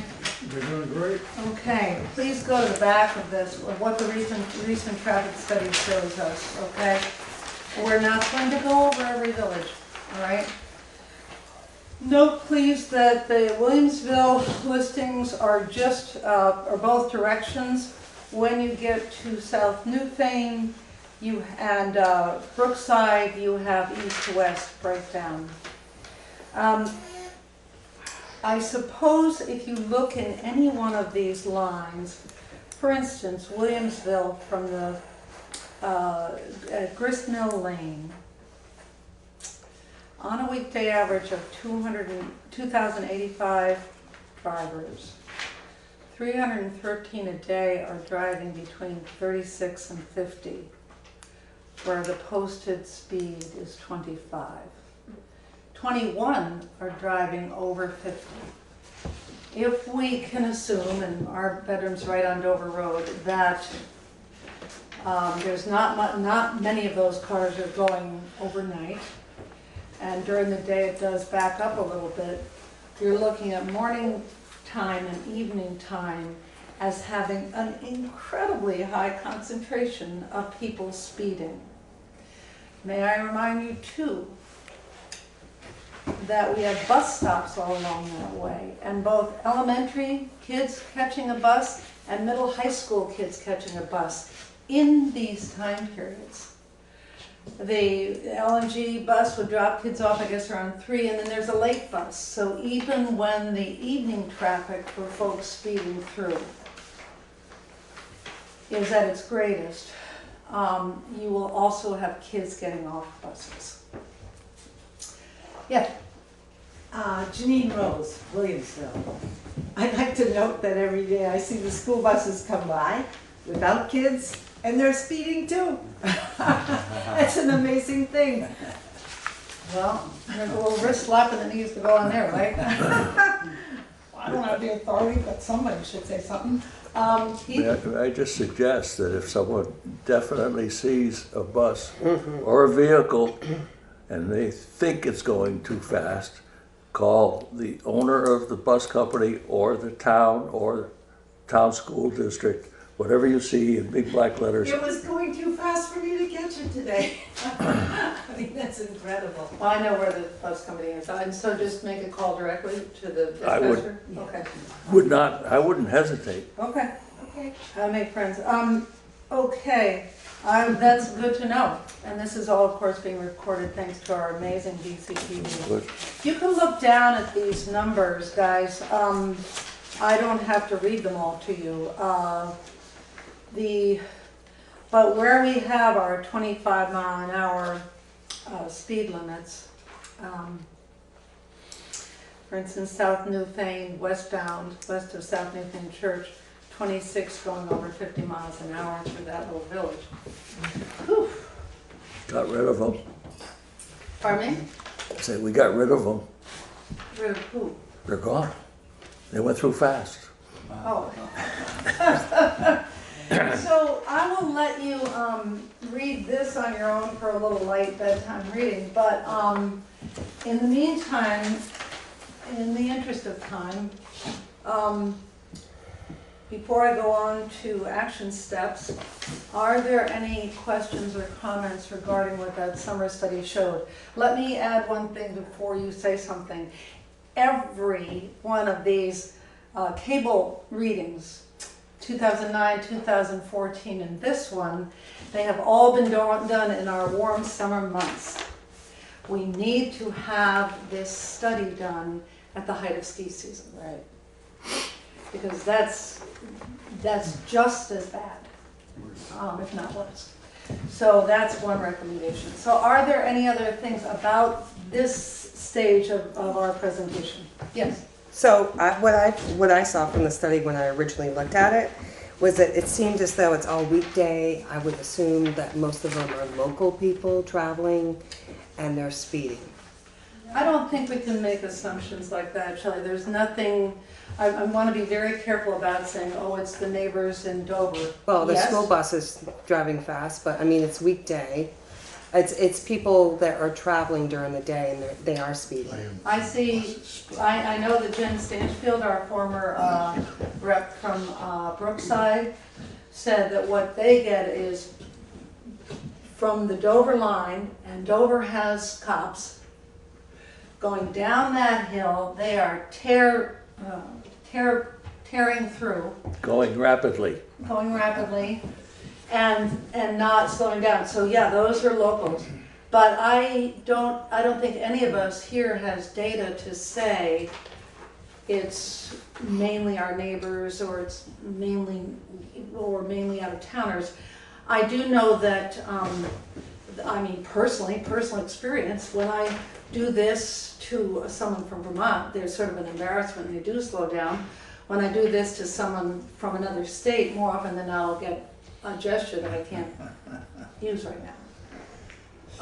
That's what I gained from it. Was mostly local during the weekday, and it's the summer. No, I don't think so. No, that's, yeah. Okay, but everyone has their opinion. Well, no, but these are assumptions, and I think we have to look at the data.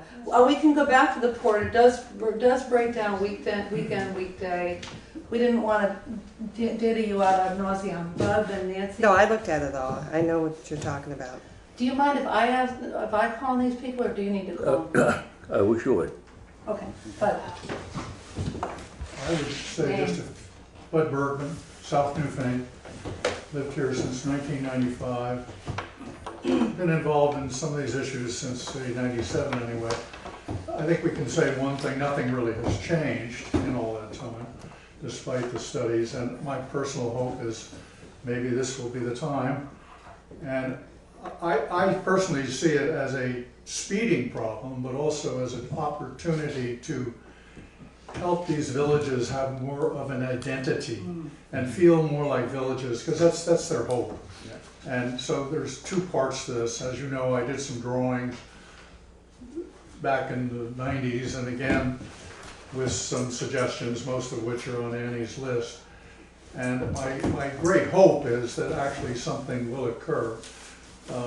The speed bump thing is probably the most important thing that can occur in terms of actually having an effect, because, you know, drivers, they don't stop for the stop sign necessarily, they don't slow down because it's a village. They will slow down if there's a bunch of speed bumps.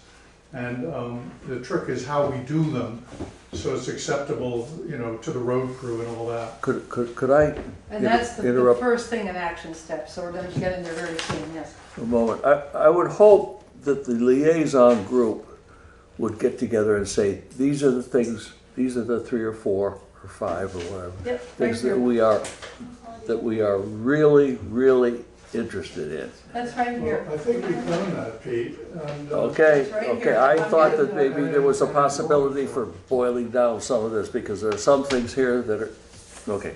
Well, I step back. The drawings tie to the wording, and the drawings show stop signs, speed bumps, things like that, if that's helpful. It may look like a lot of verbiage, I just wanted to be sure that things weren't lost, but the 2 action steps recommended in boldface on this document are basically the salient points at this point. But if you'll just bear with me, I'll try to be as succinct as possible. Nancy.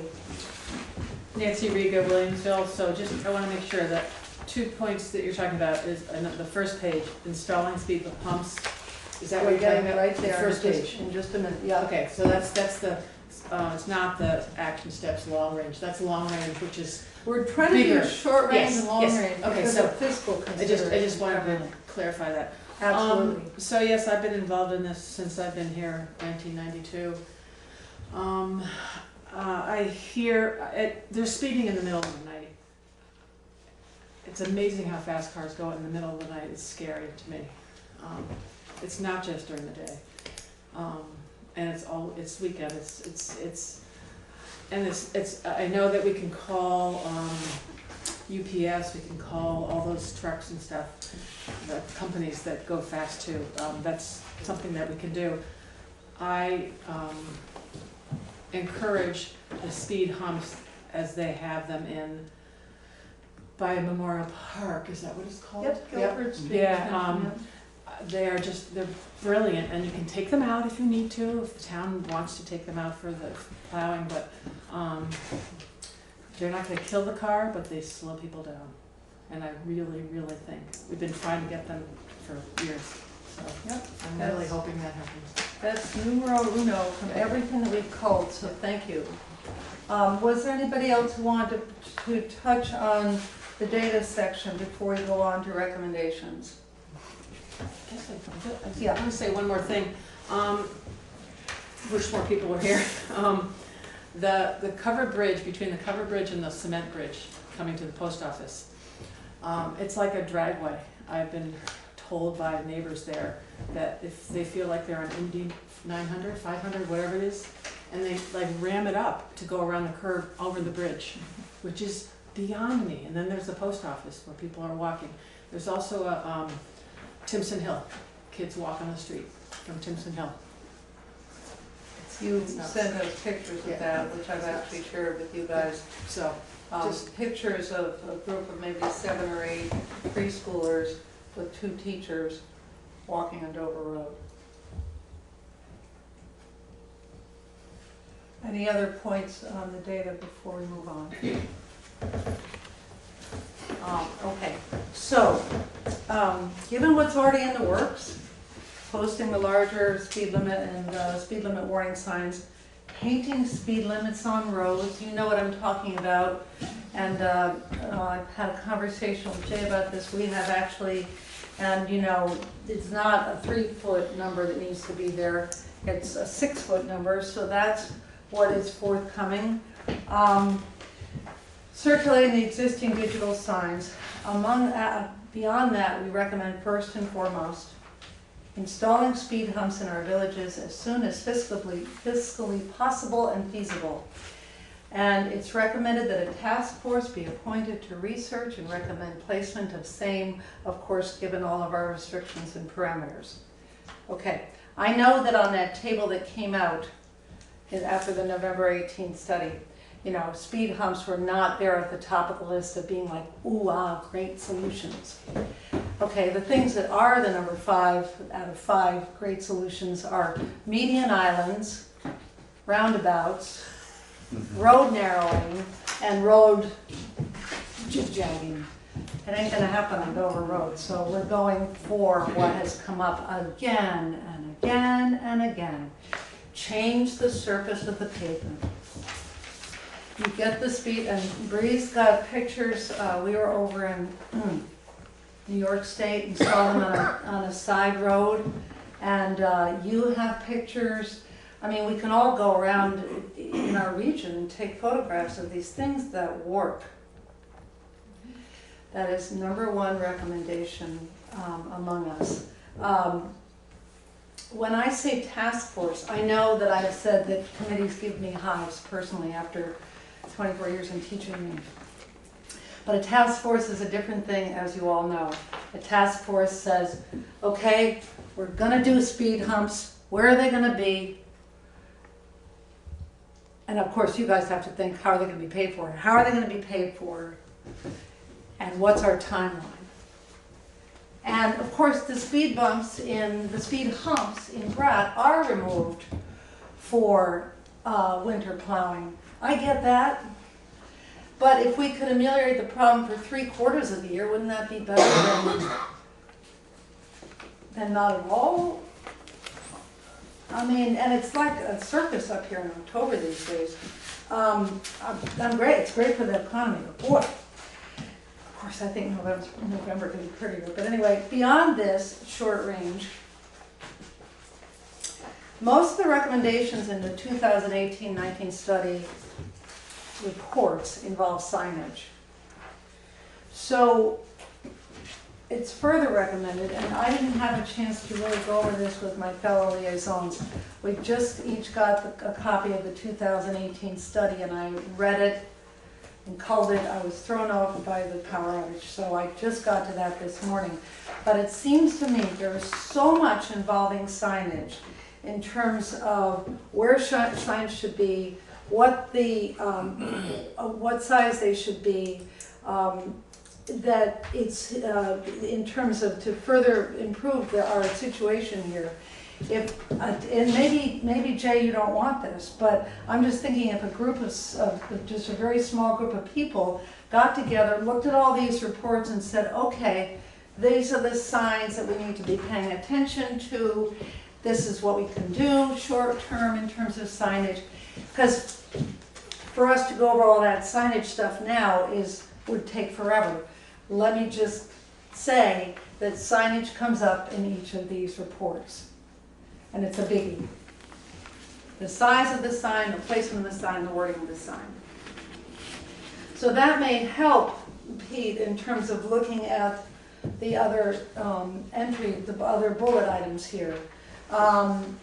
One request that comes up again and again for Brookside is if the village of Williamsville has a 25-mile-an-hour and the village of South Newfane does, the village of Brookside with its many, or several, many for us, young kids now, they too, they really want their speed limit to be 25. So that's recommended, that's our third bullet. Reconsidering stop sign at Concrete Arch Bridge, that's a signage issue. Ensure completion of the horizontal signage, that is in the works. That is rated 5 out of 5 in terms of effectiveness. Digital monitors, you know, if I could ask for it for Christmas, I would. There should be one in each village, including this village. And those are rated 5 in terms of effectiveness. You could throw that under signage on a task force and say, what's the most feasible, what's the most effective. Somebody stopped at my door, and I wasn't there, but a friend was there, and said, you know, tell Annie that, you know, there are these digital monitors that will clock your speed, take down your license plate, and ticket you. And I don't think that we want that. So anyway, research needs to be done. Why not? Okay. At least we can find out who's doing the speed. Then we will find out. It's like Hester Prynne in the Scarlet Letter wearing the A, you know. Adding thickly settled and pedestrian crossing signs, again, that's signage. The Williamsville signage, I need to hear from the select board whether what I proposed a month ago is a go. If you want me to go with the sign maker I recommended. Does this ring any bells? You're talking about the signage for the village of Williamsville? Yeah, which has already been approved by the select board years ago. And so now I've got someone to make the sign. We just have to decide on the wording. I'll take care of the deciding of the wording because I'll canvass all the neighbors. But is it okay to go ahead with what I proposed to you?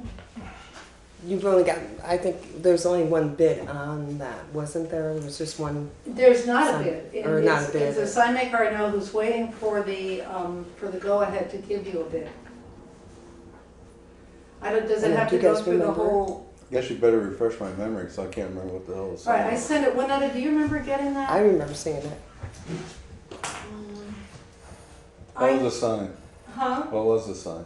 Well, the sign, just like Brookside and Just like South Brookside, Newfane have an entering Williamsville, Just a village. just a village sign. Right. I have a means of going ahead with it. Yeah, I have no problem with that. Okay. That's fine. So I'll just have the sign maker send you an explanation of what he'll do, okay? Because I don't want to, this is all about the 3 villages on this side, with all due respect to the village of Newfane. And thank you guys for this time for our villages, yes. Excuse me, those signs should all look the same for all 3 villages. Yeah. Well, oh, no, that's not, I understood that Brookside could choose its own design, and South Newfane's is different. There are 2 different ones now. Why not have a 3rd different one? Whatever. Okay. Well, no, I don't mean to be argumentative, but they're already different. I think we're beyond that, yeah. Yeah, I think we're beyond that. Okay, school bus stops, I think somebody has to look at school bus stops and how, just to make sure that we're not in a danger zone with that. Addressing the dangerous curve by the Green Iron Bridge, state reports and recommendations exist on this. And I'm just saying that somebody mentioned that there was a complaint about the Williamsville Hall, and so there was a suggestion to put another exterior light up at the Williamsville Hall, which doesn't seem like a terribly big. It's in the works. Okay, great. So CP, we can already cross something off the list. So, Not yet. all right, so that's short term. What do people have to say regarding short term? And what do people have to say regarding the appointment of a task force? Do you like the idea of having two task forces, one on humps and one on signs? Okay. Well, I like the idea of people coming in with suggestions, and then we can find out if we can do them, just like the speed bumps. I almost thought I think we Jay had something on that one time from, because that's a federal highway, right? Federal funded, it's not just a state road or whatever. And I thought they said that we couldn't put that kind of stuff on that road. I know we can't They did. dig up the pavement, I just don't know whether these It fall just into feeds that that same. bump in. Yeah, you can't change the surface. And And we couldn't narrow the lanes, then we could can't. narrow, Right. and, yeah. So we'd have to check on these. I talked with Steve Barrett from the town of Brattleboro about the ones they used. Effective, they removed theirs last week for the winter. Very noisy, and all the neighbors noticed it, and so that's something they'll have to be aware of. Every trailer, everything goes over, it's very noisy on the pump, so. Those ones over on Memorial. Yeah. They're huge. I mean, they're a couple feet wide across the top. If I may butt in for a moment, I suggest that this board be the task force. There's no sense in my mind of getting yet another group in the middle. We have the responsibility. If we have to sit down for an hour or so and work through these things, I think we should do it. And That's me, And I think as far as the town goes, we only have a certain amount of money available. So anything beyond that is really, you know, it's unaffordable at this point. Right, but then we're looking at planning into the future and trying to designate funds for the future, right? I mean, my thought is, and you know, there's the village of Newfane, and they've incorporated, and they have done their own sidewalks, their own curbing, their own lighting. Their own taxes. And their own taxes. And if you really want to be a village, you may want to look into incorporating and having 3 trustees. And then that way, those people over, you know, in Williamsville or Brookside, you have your own village and you can make your own decisions as to how you want. I suggest we leave that to others. Yeah, yeah. But I mean, that's a suggestion. I mean, Please. and it's available. Not really on a big road like this. I don't think that that's I mean, there's fiscally plenty of- advisable to give our little villagers extra taxes. That was Newfane's prerogative for sure. But I would not want to see my neighbors be taxed more. As I suggested, that's another area that we could deal with sometime in the future. Let's get back to this, please. Okay, so any questions regarding short term? Yes.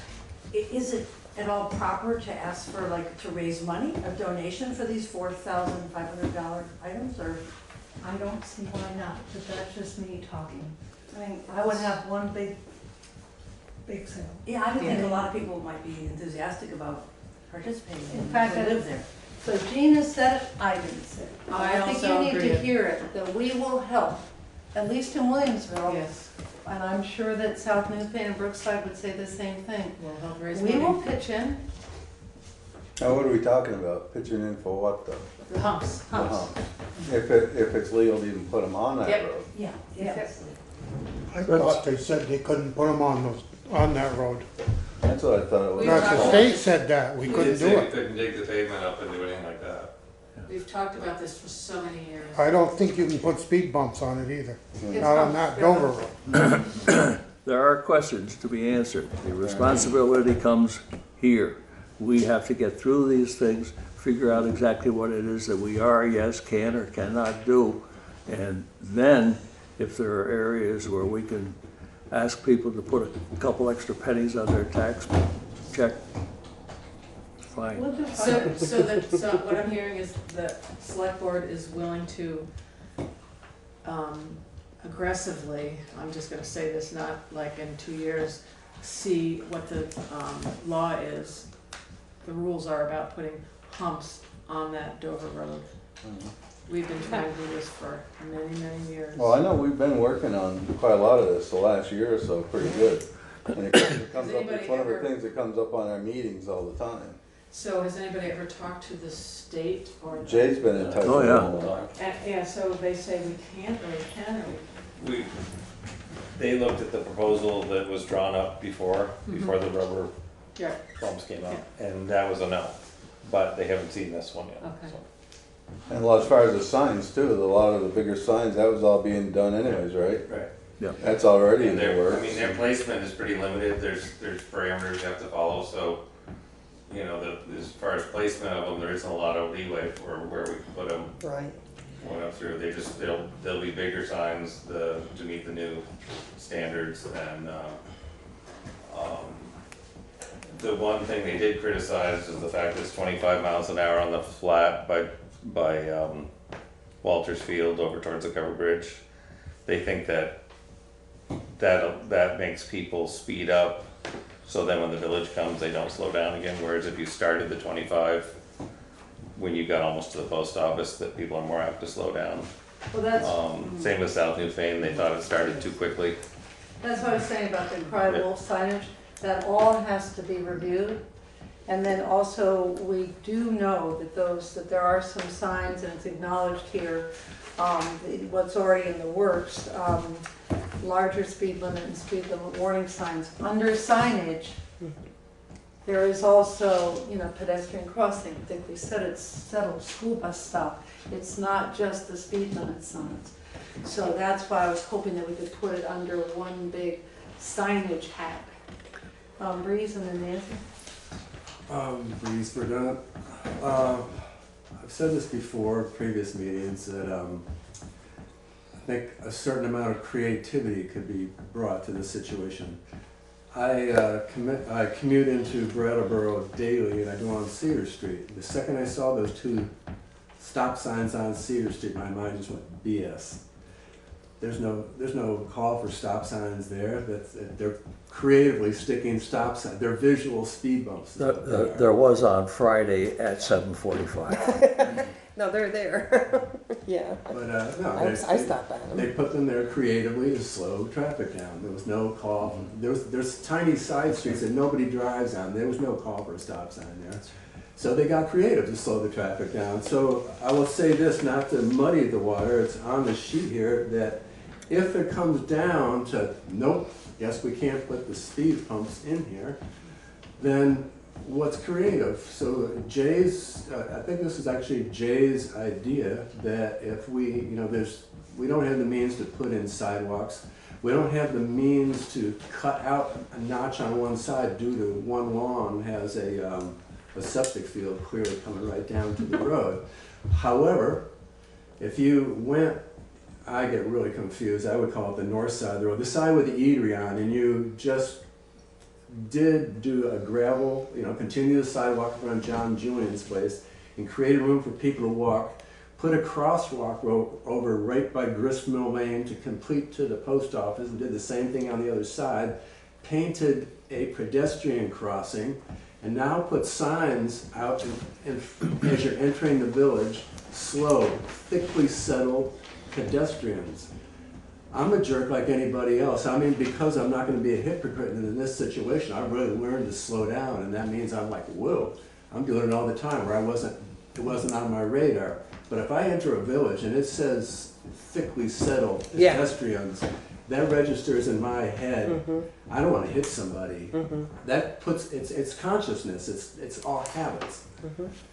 So you have to, this is a relevant story. One time I went in a hardware store and the guy, when I went to write a check, handed me a gold-plated cross pen. And I said to him, I can't believe you gave me this pen. And the guy said, well, guess what? That pen's been in this hardware store for 10 years. He says, because people don't pocket pens intentionally to steal them, they're unconscious. They're just not thinking about them. This pen makes them think about it. So something that, it just, we're all busy, we're all stressed, we're all overstimulated. Something that catches the attention. And I think thickly settled pedestrian crossing, have one by the eatery and the town hall if we can. If the speed humps can't happen. That's great, and that all would go under that, like, what can we do in terms of revamping the signage? It's perfect. And it'd work in the winter as well. Right, that, because And the walkway you mentioned. we need something. Well, and that's actually number one in the long-range steps on the reverse of your page, so if you want to just take a look. But Nancy? Just confused a little bit. There's a covered bridge, and then there's the cement bridge, and then there's the post office. So, from the covered bridge to the cement bridge, the speed limit is what? 25. 25. And it's only what, a quarter of a mile? It's not that long. It's 0.33 miles from Baker Brook to the covered bridge. So that's about a half Half a mile. So, so is that too long of a period to have all 25 the whole way through? That's what they felt. That's what the state felt. Because it doesn't have the feeling of, you know, houses close to it. So they're wanting to go through this covered bridge slow and then speed up for whatever. 35, and then slow down at the covered, cement bridge. So they can just speed up a little bit in that time. I just want to clarify that. So the problem is, Nancy, it's all about the crying wolf around signage. Yeah, no, I know. The problem I have with that is that if they don't slow down in time and you're coming out of the post office, you're cooked. I pull out of there all the time thinking, I hope I won't get hit. Right. Other comments around short range, and then I will briefly go over the long range. Yes. I have to believe that somewhere there was a state highway going through a little village where they have speed impediments. I mean, I keep hearing we can't do a speed bump or this and that, but I just have to believe there are examples of this, if not in Vermont, somewhere, and VTran might look at this. Second thing is, we all drive roads in Vermont and are often under repair. And they're sometimes under repair for a fair distance, like when I drove up to Chester the other day. So maybe we should just get VTran to repair the road in the middle of the village for every other year, for 6 months, and that'll shut things down a little bit. And that's like we go through all the time. That was Chris Petrak's idea, by the way. I like that. Or park, yeah, park and roll trooper. Thank you. I like. Let me just, in terms of long range, Williamsville, as Breeze just presented, thank you. Sure-packed walkway from Eatery in front of Julian Tebow, Landenberger, Riva, and Ham properties. Then a crosswalk with pedestrian crossing signs to the front of the Walker property to the post office. It can't go any further than Bijon's property because of the septic, but Sure-pack, nobody that I know of in my village wants, or in your village, wants big, high sidewalks. That's not what we're aspiring to, I don't believe. But the Sure-pack division between, this is where cars and, to give some safety and to say, look, we walk in these villages, believe it or not. Old concept, but we still do. So that's one. The village aesthetic enhancements, drawings that Bud did provide simple, effective means of improving the aesthetic and functional qualities of the villages. We must enhance each village's village feel and appeal, and villagers can be key in this process. Develop more roadside green space, also in Bud's proposal. That's rated number 5 out of 5 in terms of effectiveness. Nurture relationship with the Sheriff's Office, which is now under new leadership, reportedly more willing to assist and patrol our villages. I'm hoping that's true. I saw no. Is that true? Is it over $50 an hour? How much? Over $50 an hour. But then when we get the speeding, how much money goes to the town? Depends on whether the person gets fined or not. Can I just speak on the speeding thing and the tickets? I've heard in the past, when I was the head of the village calming traffic, I don't know, whenever it was, in the 90s, that people, we had tickets written, and this is word of mouth, but that was local people, and they basically said, we're not gonna vote for you next year if you give me a ticket. So that is really screwy. Well, it is to the point that the person that they're talking to, the law enforcement officer they're talking to, is not elected. So if they're going to take it out on the sheriff, okay, fine, neat, sweet, and dandy, but that's pretty. Yeah. All right. The last things are just the obsolete school bus signs and encouraging, as the villagers, encouraging uses of our public halls, the Williamsville Hall and the South Newfane Schoolhouse. Change in mindset is something that Bud has mentioned, Breeze has mentioned, Jen Stanchfield talks a lot about this.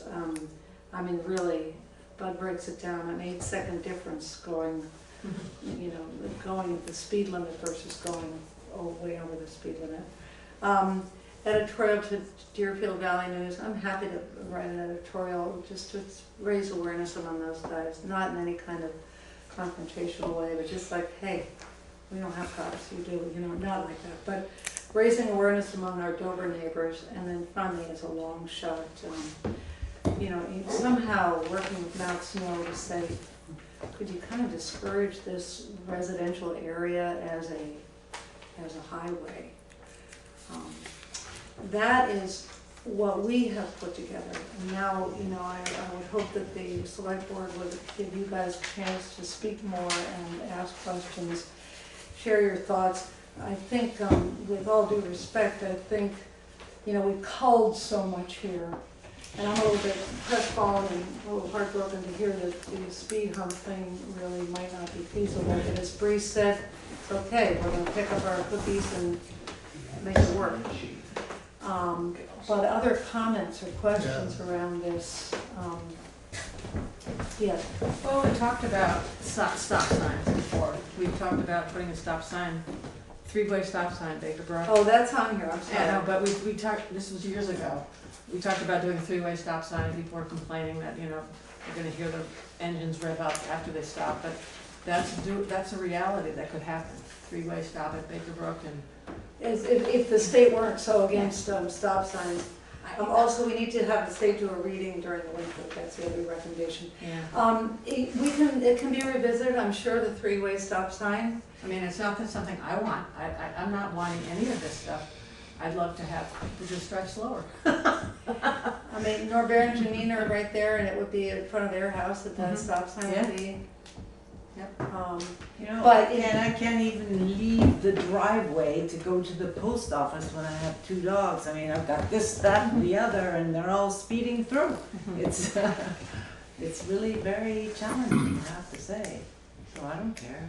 Great. Yeah. Thank you. In terms of what you're saying there, Buddy, you haven't seen the speed humps other places in Vermont. This problem's in Europe, it's everywhere. It's endemic, it's ubiquitous, it's just everywhere you go. Once it's on my radar, so when I drive around, gotta go through small towns, upstate New York, the Adirondacks, people got signs up front, please slow down. Yeah. It's everywhere.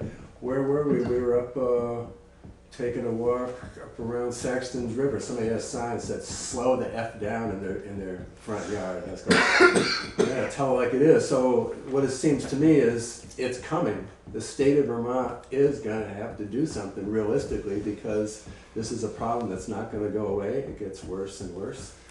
I've been on Depot Road, right in the middle of the curves. Somebody came right across the lane right at me, and they realized they were texting right in their steering wheel on Depot Road. Everybody's distracted. It's getting worse. So it is coming. And I think if the state hears some noise coming from the select board out of their villages, that we're grappling with this issue, and that it's going to happen. The noise is going to get louder, and the state's going to have to step in and start saying, you know, this is what's going to, some technology is going to come along that's new, or they're going to do something. Well, we did have the local sheriff in, and we looked at the price like he had said, but you know, they don't just you know, watch for speeding. You know, they're policing. Contract with So state it's or- hard to say to them that The town of you know, Newfane's contract is with the state police. We don't have one with the sheriff's department. Only the incorporated village of Newfane has a Right. contract The state- with the sheriff's department. The state police will run extra patrols as well. So the sheriff does. For fun. Williamsville or South Newfane or at all? What? They don't have a contract with They the don't have a town. contract with them. So my question was, at the end of these pointing, what did happen as a result of the November 18th understanding that there would be increased enforcement by the state troopers? Has that happened? I haven't seen it. it's by contract, and we haven't decided as a board to do that. To do what? To No, go with it worked the so many hours. They work so sheriff. many hours. I No, don't know where I'm they talking about patrol. the state police now. In the November 18th Oh, okay. study, I thought that was a miss. there was a statement regarding the encouraging and increased enforcement in our villages by state police. That was something that the then select board was going to do. Ask the state troopers to pay due attention to our villages. I'm just wondering where that stands. I would Was think that that done? that's something that we just have to call them and suggest that they do more patrol. Yeah, it makes some money. Well, we only contract with them for 10 hours a month. Right. Right, Right. but We can contact them. ask them to go over to Williamsville Oh. and Brookside and South Well, we Newfane. actually told the state police when we hired them, one of the reasons we got rid of the sheriffs, the only thing they did was write tickets. And we wanted people out patrolling our town roads because there was a lot of break-ins and everything else. So like we said, we wanted, I think Marion and Carolyn might have even been on the board then. And we wanted patrolling on all of our roads, not just Williamsville or the hall, I mean, the center of the villages or all of them. We wanted them to travel around. We said we didn't care if you wrote speeding tickets, but if you see somebody speeding, pull them over. But you don't sit there as a trap trying to get people that might be the guy going to work, might be the guy coming home from work that's made $80 or $90 that day and you just took 75 of it out of their pocket, you know, for going 5 miles an hour too fast. But if you encourage them that we want you to pay for yourselves through the town, I mean, I don't give a damn. If we're gonna pay them $10,000, I don't give a shit if we get $1 of a speeding ticket to help pay that thing. If we're gonna do it, it's because the town can afford it. I don't want them there just thinking they gotta write $10,000 worth of tickets on everybody that's coming through that town just to pay for it. Are we talking sheriff now? Either one of them. Either. Yeah. The sheriffs don't do criminal. That's why we didn't hire them, because if somebody's breaking into your house, the sheriff is gonna drive right on by.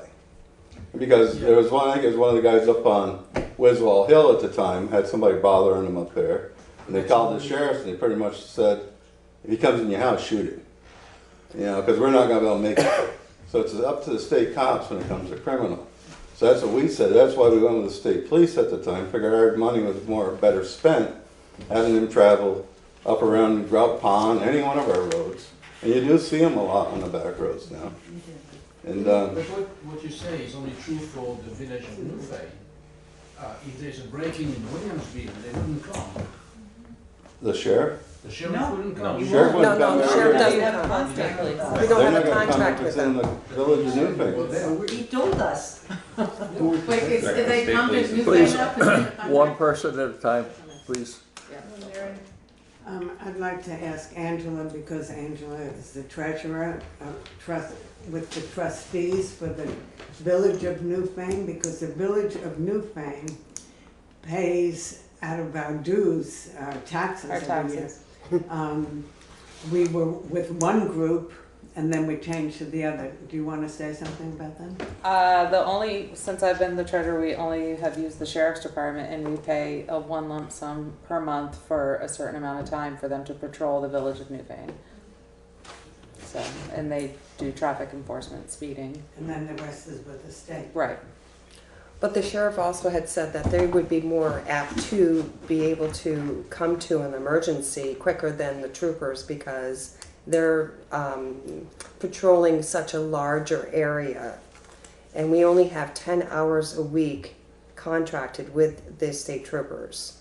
So I think the sheriff's office, would do policing. It depends on the contract in which they Yeah. give us, so. Well, the state We police, can't really say. state police, if it's an incident where you got somebody breaking in or a shooting or domestics or all that, they automatically come. That doesn't Right, the cost the trooper taxpayers. automatically comes, right, exactly. Right. So what we got them is additional to beyond what their Call of Duty already is. I mean, I thought the state police have been doing a pretty good job. I mean, you do see them along a lot of our roads. Yeah. And they do stop quite a few That's fair. cars speeding. They are. So. Yeah. Yes, please. Yes, I'm going to the class about Vermont and the government of Vermont, and you're in the class too, and the sheriff, the newly appointed sheriff, told us that he does not have a contract to come to our village, and that would be state police, but since they're sparse, they have to go very far. The sheriff also has to go very far to deliver papers or escort prisoners or whatever, but not more. And when he comes to your village, it comes out of your, I don't know, what do you call it? Budget? Fee. Your, no, it's not your budget. No, the There's an Incorporated extra- Village of Newfane has Right. an extra tax per year that we pay Correct. the sheriff's department to Right. patrol the Incorporated Right, Village. so if we have an emergency, the state police will come if they can. I mean, we're not, it's like triage in a hospital. That's what I understood. It takes them a long time Yeah. to come, yes. And half the problem is that law enforcement agencies are understaffed at this time too, so Right. that's another issue. Seriously understaffed. 7 troopers, yeah. Oh my God, yeah, For the whole area. yes. And it's all over the state with all of the agencies. Not protected at all. I might as well speed. Carol Hackett. The more I listen to this discussion, the more I like the idea of a digital speed sign ticketing speeders. Yeah. I think that would be the most effective and the least expensive. And it would get over the fear of driving over speed bumps and having to have them maintained and the extra, all of the extra. There's many good ideas here, but when you really get down to it, there's nothing as effective as a ticket. Coming back from New York City, getting in the mail a ticket. Yes. And I'm like, what? And it's because I went through an orange light. I mean, that is awesome. I think that is awesome. And tolls too, they do And it too. Everything, yeah, tolls on the road.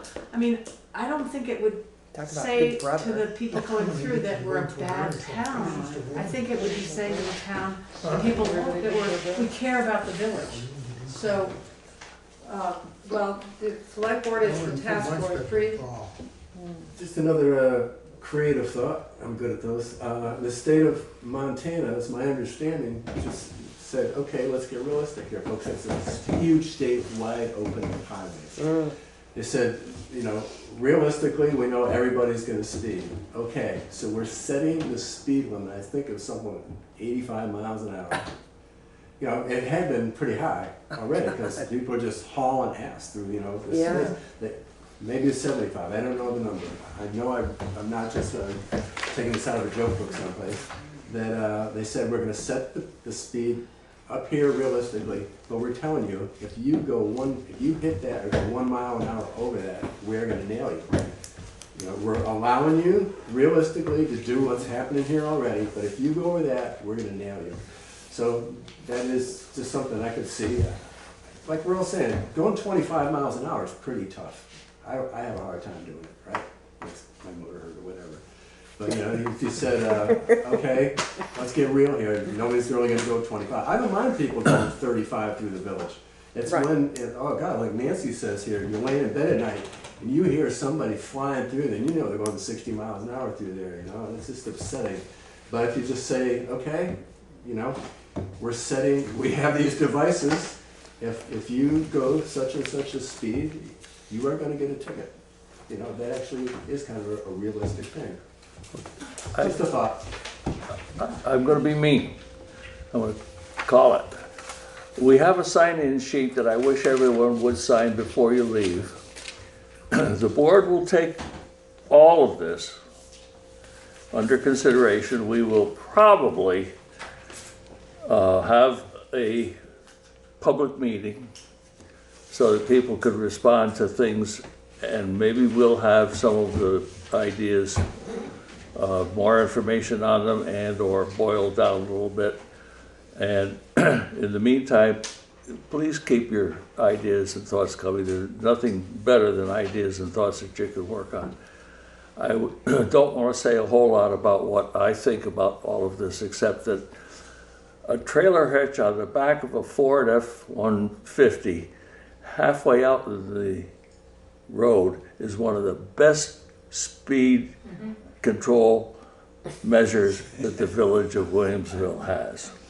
Thank you. Can I just say one thing? What I will do, just as a summary, is I would like to redo this document, and I would like to put on it another bold-faced piece, which is around the digital signs, just to really emphasize our discussion around that. Okay, if that's okay, so I'll send that to Winetta. And just when you're specific, the Ford F, whatever it is, with the thing in the back, you're talking about the lights flashing? No. What are you talking about? There's a pickup with a Reese hitch sticking out on it. What, with the what? Walter. So you don't lose the sight of your car as you go across that trailer hitch. Wait, say that again. So I'm The truck is parked nose into the garage, and the rear end of it sticks out pretty far. They're doing it. They do that in South Newfane. It's great. I love it. I think I see it. I see it in South Newfane, and I'm like, whoa. they park right. So a couple of years ago, I parked right in front of my house for a couple hours every day. Where in South Newfane? South Newfane Newfane is a pass-through village. Yeah, it's where right after the Great Eye Bridge coming this way. There's a bunch of white houses. There's they like have a fire pit over here, and then they have cars everywhere. They live in the road, which is awesome. I don't want to live in the road, but I did park my car in the middle of the road 2 summers ago for 2 hours a day, and that slowed traffic down. But the other thing I want to say made me think, God, maybe as all of us along Dover Road should get an old beat up car and we move from different place to different place. But I also want to say that should you need like canvassing of all of us on and right near, like Jean, the Dover Road, in terms of like, well, I guess probably the villagers wouldn't want that. Let's not make any assumptions about what the villagers would or would not put up with at this point. I mean, I hear people when we talk about the speed hump noise going, yeah, I get it. But then I know I can walk down to the post office. Yeah. So let's not make any assumptions, oh, the villagers would do that and all that, because we can connect with our villagers. They're right there. You know, we're not in Scarsdale. We can actually connect with them, and we do. And thank you, Carol, for being way up on the hill and coming down with your concerns. I just want to say that I don't live in the villages, but I drive through the villages. And I have a daughter and a husband who drive almost every day on the villages, back and forth, they commute. And, there have been a lot of accidents on that road. And I think we had just a most current one, on the road. So something does need to be done. I'm still voting for the digital ticket giver signs. So we liaisons will look at one last document, but then we will submit to the select That should board. take care of it. And I think you're hearing us say that if you need task force help, not a study committee, if you need task force help, I know I for one would sit down ad hoc, meet a couple times and nail this thing. And I bet that I'm speaking for many people in this room. There's a lot of intelligence and experience right among us right now. So let's use it. But let's not go back to studying whether or not we have a problem. I think we've established that. Okay? Merci beaucoup. Thank you all. Thank you. Please sign in as you sneak out. You want us to sneak out? Oh, no, I also came to talk to you about. I'll bring that up later.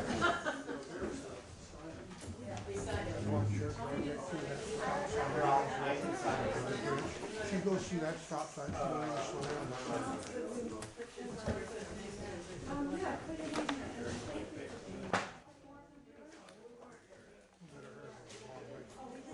I have to take care of my drinking problem. How many thousands of dollars that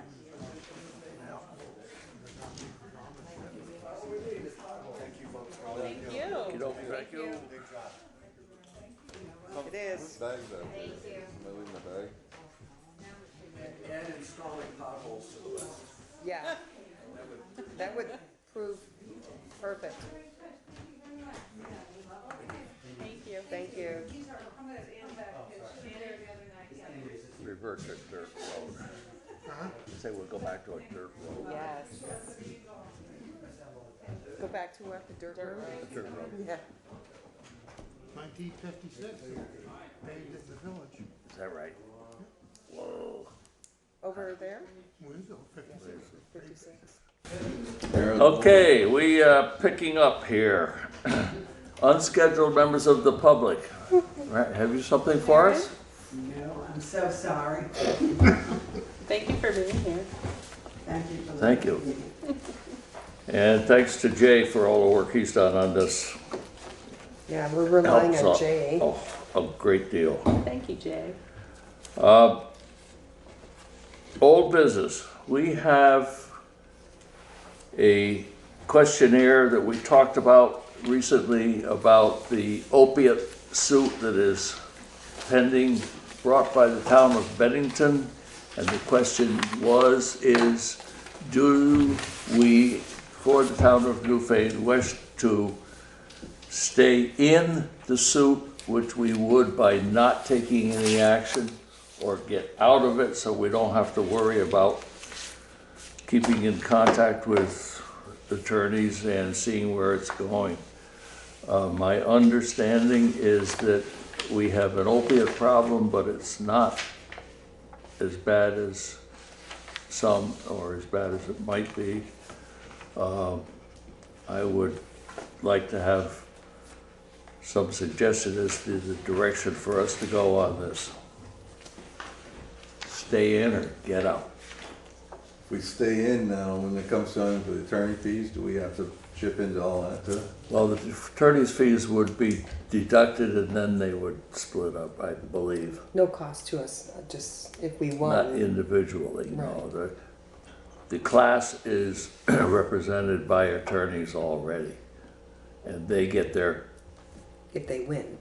if the town wins, towns win, the attorneys get paid, then whatever the judge says everybody else gets. It's a class action.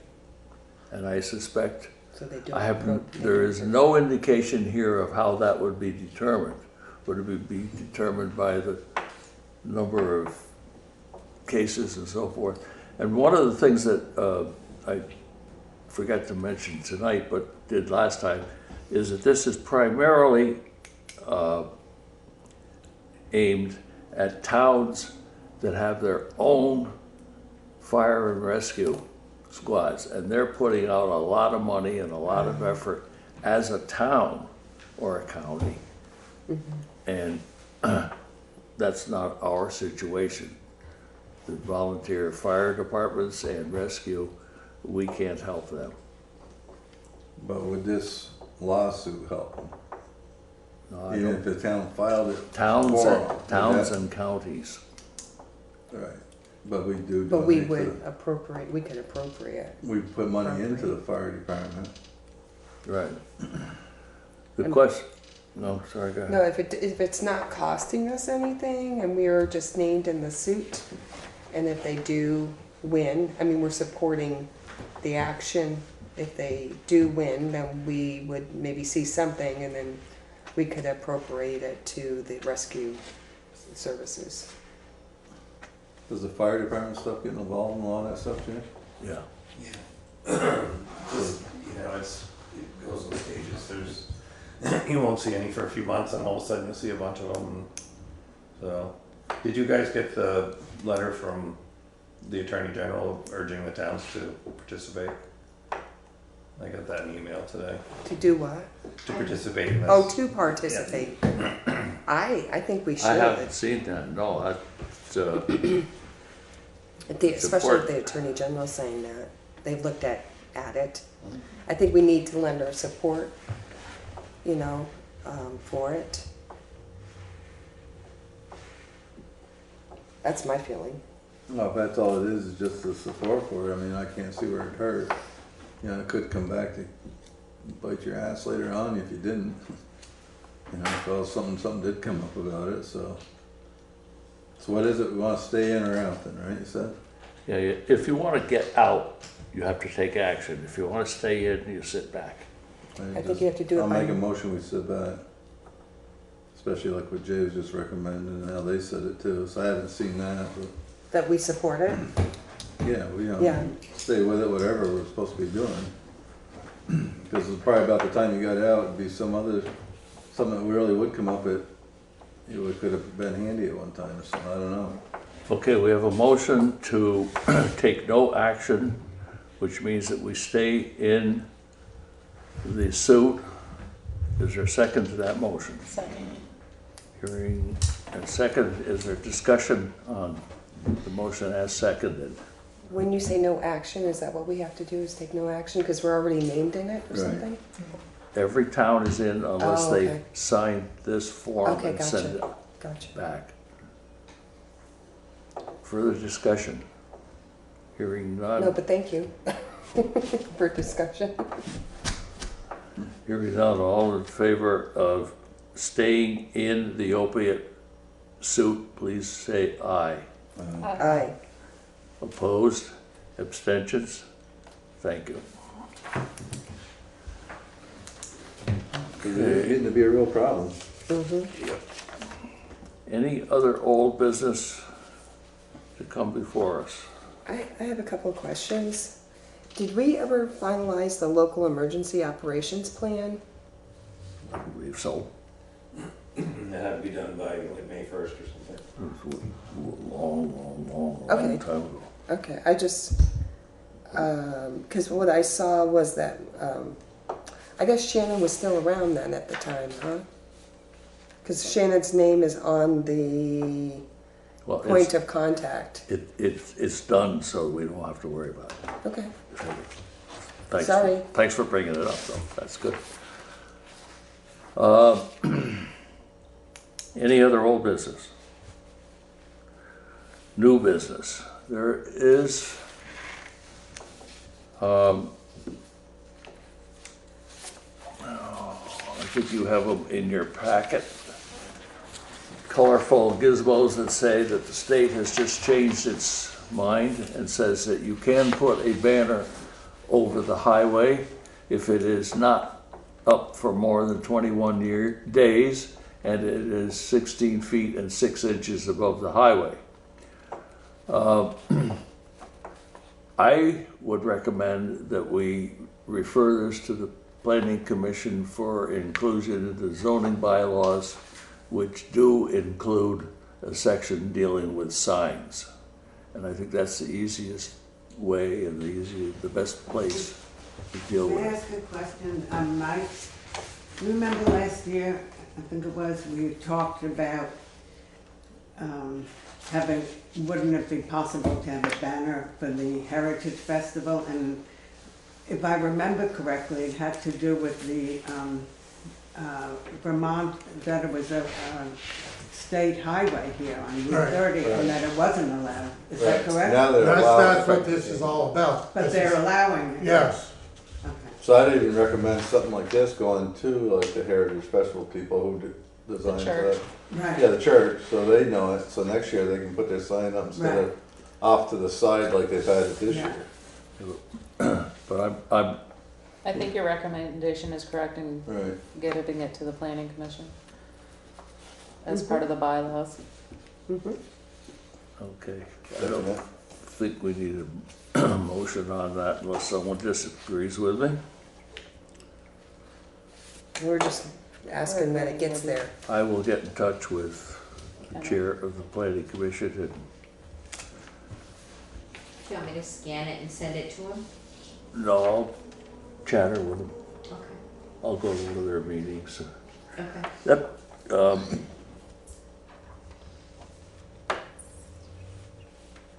Okay. Anything else under new business? Correspondence. Wrong green folder.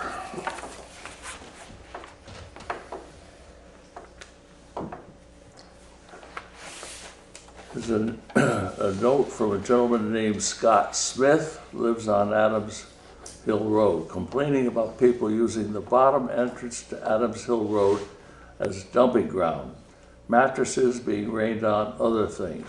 He thinks something needs to be done, at the very least, a no dumping sign with fines and hopefully a camera. I was on the phone when he called, then he called again. I told him I would give the message to the board. He sounded very discouraged. And this is, I assume, from you. Thank you. Anybody else familiar with this particular situation? I'm not, unfortunately. People leave their rubbish there to be picked up by the rubbish people. I don't know how much of it's that, and that has never been one of the spots where we've had to pick up stuff. Right. As like River Road where that has been Over so the bad. embankment, yeah. But- Where's Adams Road? It's out on Almost to Dover. Yeah, Adams Hill. Adams Hill. Where's that? Just before you get to the Dover line or get to that bridge. Yeah. I think sometimes people put rubbish out and then the garbage guy won't take it, and then it maybe stays there for a while. I They don't know. won't take mattresses, so Right. You have to pay extra for mattresses. have to somebody else chase after it. We can put a no dumping sign there, but Yeah, no dumping. I don't know that I don't think it's the same thing as what we're getting on River Road. I think it's people trying to get rid of their stuff and just, it's not getting picked up, and I don't know. We'll put a no dumping sign up and see if that helps. Thank you. That's step one. You gonna put a sign up, you said? No dumping? We'll put one up. Yeah.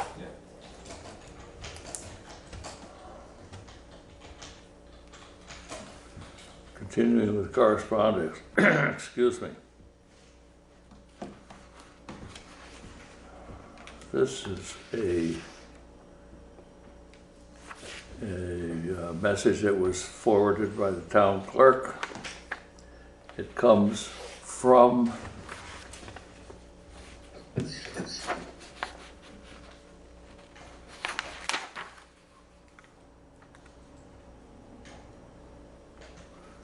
well, the subject, let me start there, I guess, instead. Vermont Music Sector Asset Mapping Project, inquiry relative to outreach. Okay. Fairly long, I'll try to read it. Burlington, October 25th, calling all musicians, concert venue owners, and businesses that support music in Vermont. Big Heavy World is gathering data about Vermont's music sector with a survey based on the Austin Music Census with the guidance of a world-class consultancy. Our mentor is Sound Diplomacy, an internationally recognized firm that facilitates regional efforts to build community and economic development systems serving music throughout the world. Their clients include the United Nations, Mayor of London, Greater New Orleans, etc. Vermont is fortunate to have Sound Diplomacy as an ally.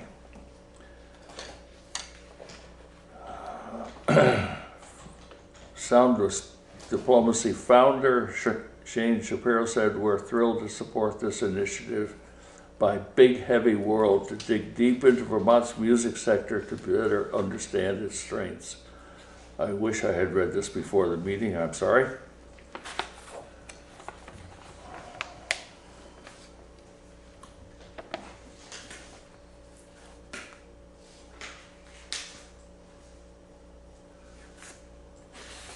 I think this is the meat of it. To find out more about how National Endowment for the Arts grants impact individuals and communities, Big Heavy World's volunteer crew is helping spread the word, and the data that collected will supplement the statewide creative economy survey hosted by the Vermont Creative Network. Data gathered will help Big Heavy World, Vermont Creative Network, and ultimately the legislature and other stakeholders learn and act on community and economic development priorities that will strengthen music industries in Vermont. They're not asking for any endorsement or contribution, so I'd say that we are, if anybody wants to read this and find more information, it's available. I do not see that we have to take any action. I apologize for not having read that before the meeting and said, At least you didn't have to sing it. sorry? At least you didn't have to sing it for it.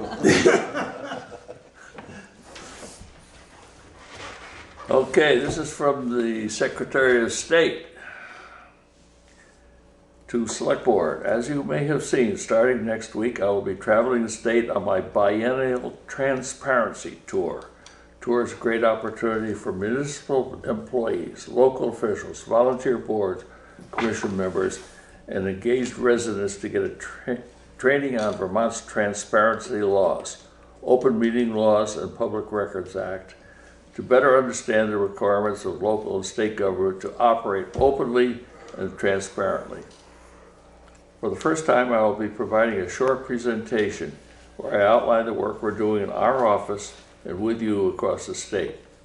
I'm emailing to ask you to help me by promoting this opportunity for your municipal colleagues, select board, council members, municipal volunteers, and residents. I appreciate any assistance you may be able to provide. As always, I appreciate the hard work you do for Vermont in your communities. So there's certain dates on there too, when Yeah, they're holding those meetings. yeah. I don't know if there's one, how The local. closest one for us would be Hartford, Williston, Rutland, Barry, Middlebury, Brattleboro. November 13th, Select Board Meeting Room, 230 Main Street. All the others are out in the Parker Brush.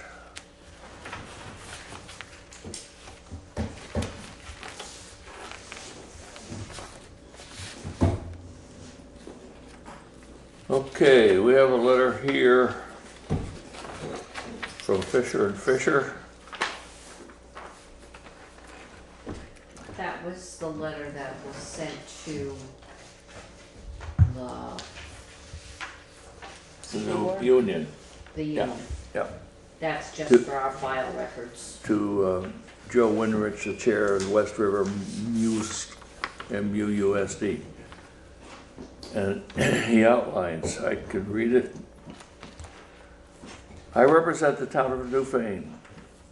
Pursuant to action taken by the Newfane Town School District that resulted in June 29, 2019 legal notice and closed with this correspondence, I write to request that the West River Unified Union School District, hereafter MUUSD, take any and all actions necessary to convey the real property upon which the solar fields lie at Newbrook School. Legal notice created an obligation of the Newfane and Newbrook school districts that was assumed when West River became operational on July 1st, 2019. Following the posting in 3 places and publication of the legal notice in Brattleboro Reformer in accordance with the terms of 24 VSA 1061A1, no petition was received by any legislative body challenging the proposed conveyance.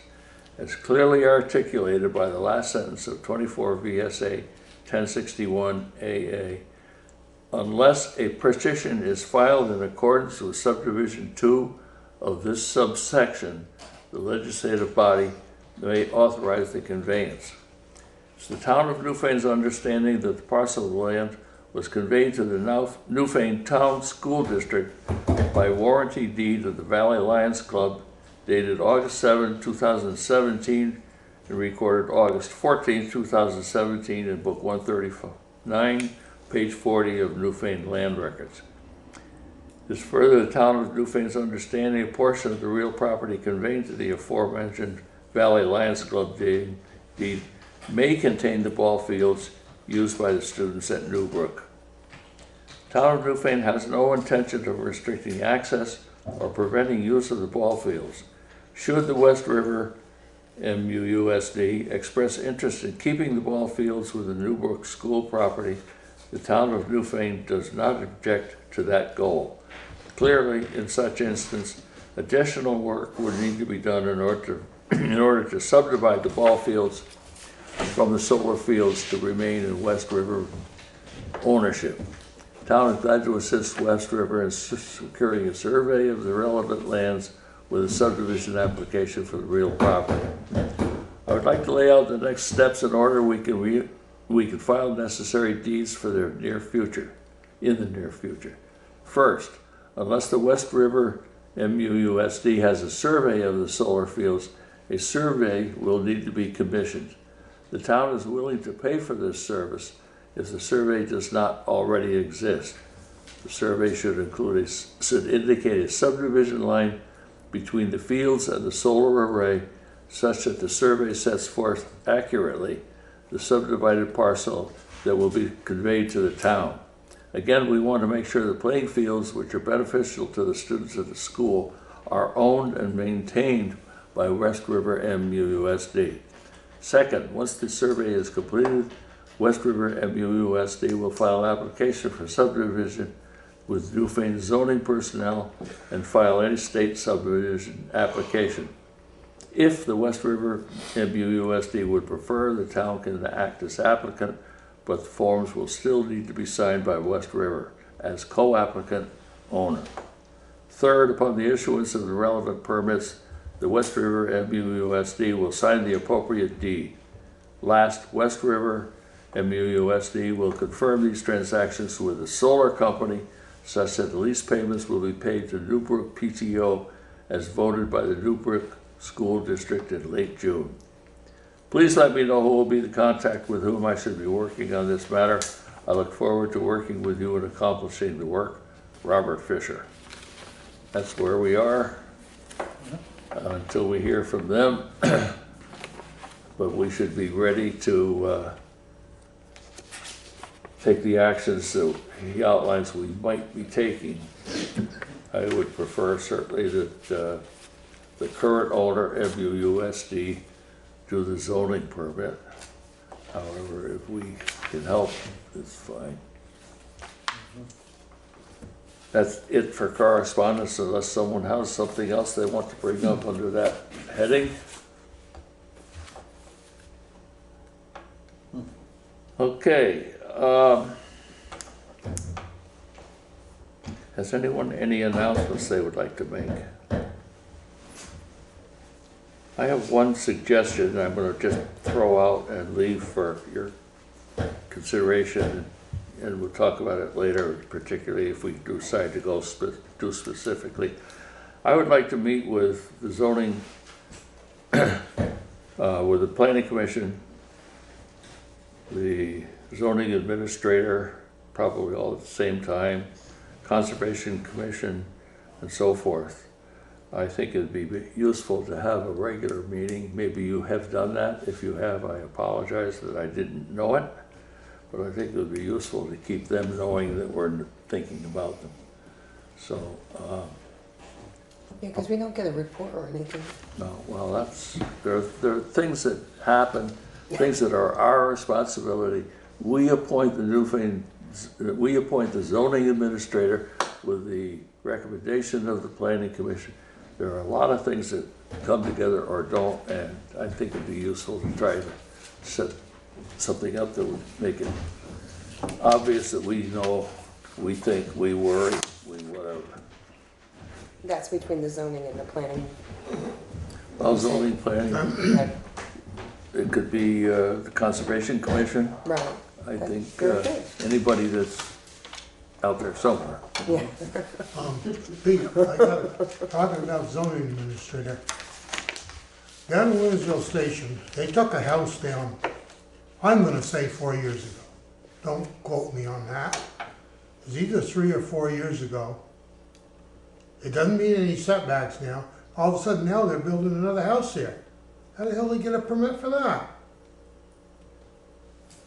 It's a good question. Unless you want to ask Merle, I will. Well, I never find him in here. I've come a couple times, but he's, yeah, because Tuesdays and that's, Thursdays from 1:30 to 4:30. Okay. Are people allowed to build on an old foundation or something? Or well, it's, yes, if it's Yes, done within, but- if it's done within a certain time a frame? year or so. Yeah. But this has been, I'm gonna say 4 years since the building Yeah, was taken down. 1:30 to 4:30. 4:30. I just don't think it's right, that's all. I'll follow up. Thank you. Is there any other business announcements or anything else to come before us before we go to pay orders? Last chance.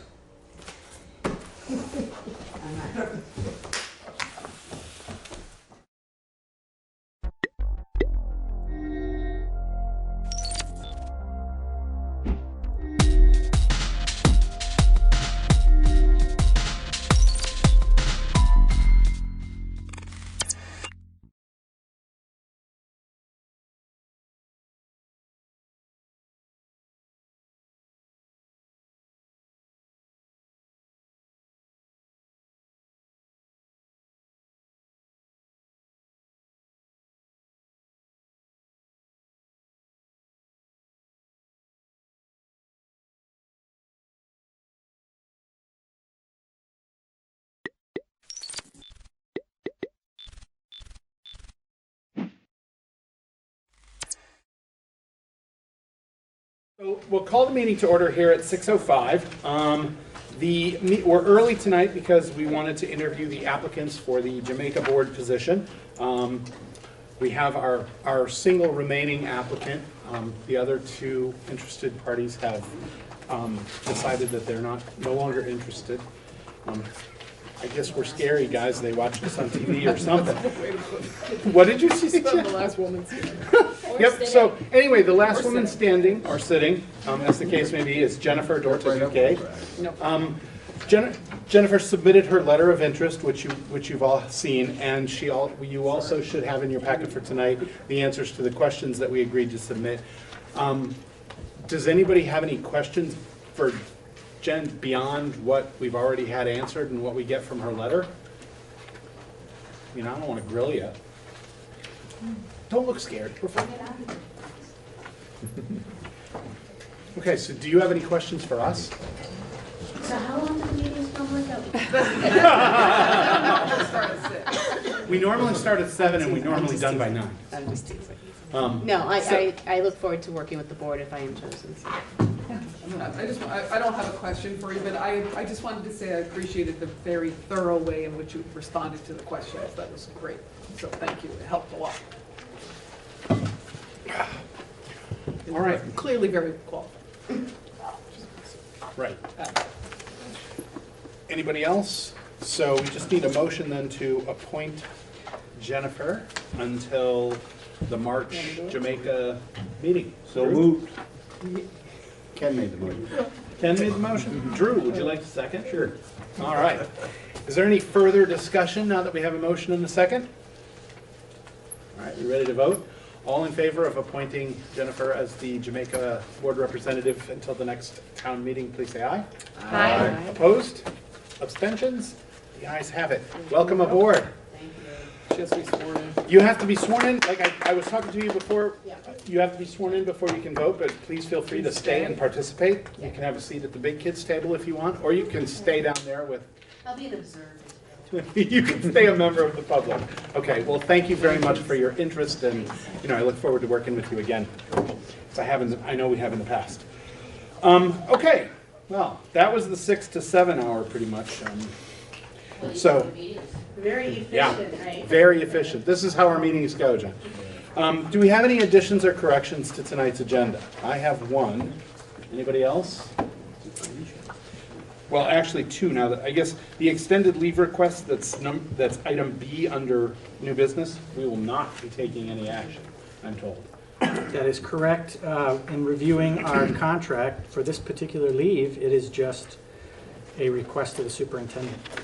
So I'm informing you that this leave will be occurring. Okay. The other thing that needs to be added as item D under new business is we have been contacted by the NEA to begin contract negotiations for the next contract session. So we'll be looking for a negotiations group to work with the NEA to put together the next extension of the master agreement. Anything else? Okay. Howie, I got you right there. The next up on the agenda would be just a quick review of the board norms.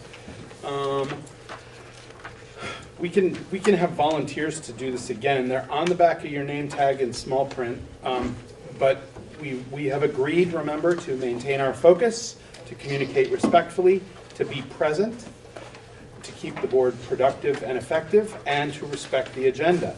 And with tonight's lengthy agenda, we're going to work really hard on respecting the agenda. It's the responsibility of all board members to speak up if they feel the norms are not being followed, no matter no matter who's not following them, myself included. So please keep us all sticking to what we agreed to. Okay, members of the public. Jen, we know you. What about you? Would you like to be a member of the public? I'm a member of the public. I don't know. Do you have anything to say? Thank you for being here. Thank you for coming. Okay. Sure. Ask a question. You may. So given that we flew through the very early part of our meeting, I would suggest that while we are moving on, we're way ahead of the agenda time. So if it's possible, if there are people coming in, we revisit some of the things. I'm not trying to ask us to not, but if somebody's coming at 6:40, or members of the public, we're way ahead of schedule. And I'm just trying to be sensitive to our community. No, I agree. If somebody comes in and we've covered a topic, we can always revisit it. Thank you. I think it's just really I think important. that's fair. I don't want us to sit around waiting. We move faster than we would expected we would, but I think it's important to know. Yeah, I think that's fair. Okay. Thank you. You're welcome. Okay, so correspondence. It's in your packet, just sort of an update letter from BDCC with respect to the Pipelines and Pathways program.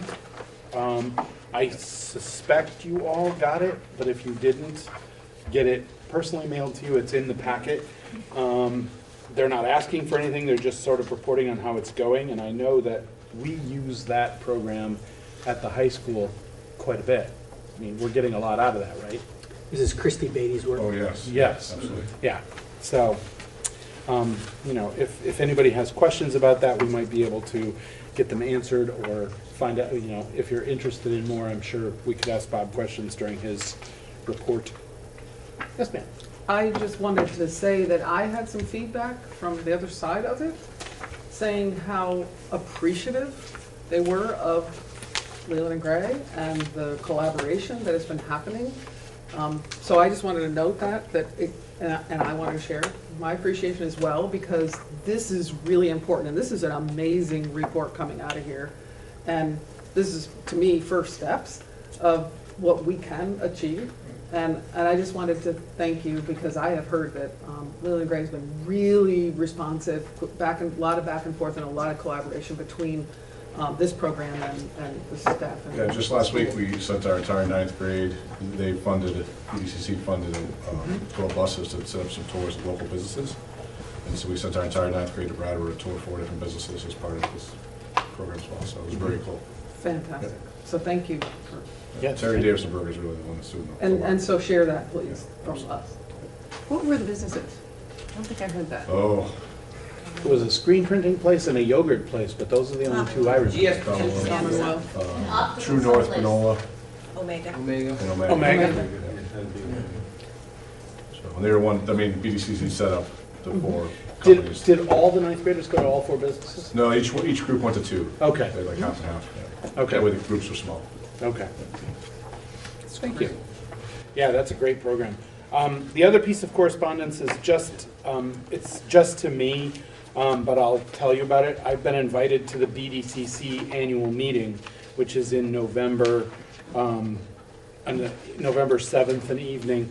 And I figured I'd go and represent the board and just, you know, talk to them about the program and see, but I thought I'd let you know that I got invited. If anybody wants to be my date, I could probably bring you. Oh, Emily wants to be my date. No, she's going in another capacity. I don't know if I'm going to be able to make it. Okay. I'm going to try. So those are the 2 pieces of correspondence I know of. Anybody else? Beautiful. Okay. Old business. We had gotten the old values and the new values, and we had photos of our work sent around. And, you know, are we to a point now where setting aside the combined values maybe that I had asked to be done, the one sheet where we combine everything, unless that's the direction we want to go, do we have what we want in the 3 different groups of values broken down? So that we can, you know, adopt these and get them redone and put up and look to them as we work. What 3 different groups broken down? Well, these are the 3 groups broken down. Those are from the last meeting. Okay. And then this is the one group that was in the packet that was like, you know, because we were going to look at this and then look at all the old work and which one do we want and do we have this saying what we want it to say? So when I was looking at the, this one, Yep. the one from the retreat, it seemed like it made sense to me to start with like early ed values and then add additional values as we increase. So like in the early ed, it doesn't say play-based and outdoor education, but obviously if that's important at elementary level, that would also be important at early ed. And same with the family involvement. And so put those things into early childhood, and then the elementary age would be all of those things plus the multicultural experiences and the library media, da-da-da. And then for middle school, it would be all of those same things plus the capstone activity, the web stuff, and the career exploration is new, supporting transitions is new. And then in high school, the only thing that would possibly be a remove is the play-based, because that existed in all of the other ones, but maybe doesn't need to. High school is maybe not play-based. But so work. So this doesn't include what? So it's not everything you just suggested. Is not. It is or is not included. So yes. Yes. So this is what I was going off of, because this is what came in the packet, and that's what I looked at. I don't even know if I have a copy of these broken down. Seems to reflect some of the feedback I gave. This is what we came out of.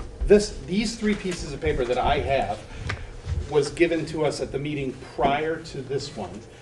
And this is what actually came out of the retreat. And the part that was in the packet was the extra work that I had asked Jen to do, where, you know, a lot of what was in each one of these was very similar, and could it be broken down so that we had overall board values and then separate values that went to just particular age groups. So if I can just elaborate, I don't remember seeing this or having this. This is the only document I remember seeing as a part. So if everybody else has these 3 pages, that's great. But these reflect what my concerns were, and clearly Lindsay had some of the similar concerns, and I'm not going to repeat them because we just covered everything. And I think if you look at this, you'll see that it's in there, not positive. So we might want to hand that to her. Well, hold on, where's my place? I wish those had been in the packet, is I guess what all I'm saying, because those help me a lot. This is not Well, accurate. these are what The derived original, this. right. Right, this is the original work Yeah. product that came from their tree, and then it's distilled down here. Right. This is not a distillation of that. That's what I'm trying to say. Yes. Because that is much more accurate to, this is not accurate. Because in here, Well, there's no. all of these Okay, I got values it. here go in here, here, here, and here. I understand that. And those are the extra, well, clearly we have a documentation issue here, and we're gonna have to push this off with more. So it's not the same. So, and Lindsay just brought it up, this one has play-based outdoor education, and I brought this up at the last meeting, said I wanted those separate, and it doesn't have it in early childhood, it only has it in elementary school. It's correct in there, but it's not correct on here. And it doesn't have it up here. You see what I'm saying? So that's accurate, this is not, so let's just throw this out and go with that. Because that's what came out of our. But this. these are from previous. These are the original. The original The one. distillation, I guess. But is this is, there's more in this one Okay. than, so there is not one document at this point that has No. everything that it needs. Well, we could make that one. You had a hand down there. Yeah. Howie. This all looks great, but it doesn't mention operating schools. That's our job. I don't understand that statement. Well, I mean, Is that a question, or? well, I think there's something missing. It doesn't say in our board values that we value operating schools. I mean, we could supply all these services, we could get rid of all our buildings that somewhere down the line in the future. I mean, I'm not saying we're gonna, but I'm saying that the Vermont Constitution says each town ought to have a school. And it's always been fallen upon the school boards to maintain the schools. In fact, the Constitution specifically says maintain schools, rather than, it doesn't say educate every kid, although we want to educate every kid. So I would think that as the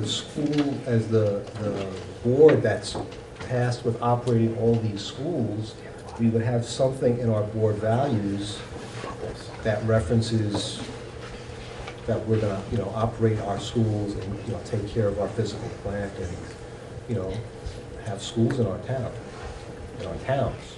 Well, I'm sorry, Drew? Is that in our mission statement? Yeah. That's actually in our mission statement. This was a different conversation. So that's in our mission statement and right. to operate, that we operate a school in each town. No, we don't say that. And I don't think the board has ever said that. And the Constitution says that we'll operate an adequate number, so, but that's not the conversation we're having here.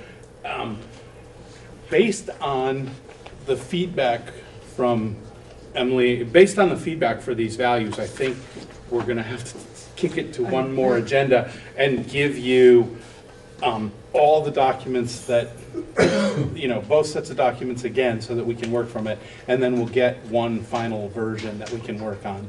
I apologize for not including all the materials in the packet originally. I was working off of old meetings and just, anyway, I apologize, but I think the solution is we have to kick it down the road one more time so we're all working from the same materials. Any requests for, I know you want all four pieces of paper. I'm just saying, I think you've covered it in there, it just needs to be in one document. Okay. All right, yes, Al? I was just going to say, so were you just looking for a better synthesis of everything that we compiled? So that includes everything? Mm-hmm. Yeah, okay. And we'll get all of these pieces together and a better synthesis together for the next meeting. And it will all be distributed in the packet, and hopefully we can move through that and we can then get them in front of us. I'm happy to help if you need help. Yep. Oh, thank you. Okay, so moving on, unless there's more. No? Okay. It's hard, this is a big table and I'm back far enough that I can't see the end because it doesn't curl around to me. No, it's okay, just if I miss you, just let me know. It looks, like this. So October last, where's that?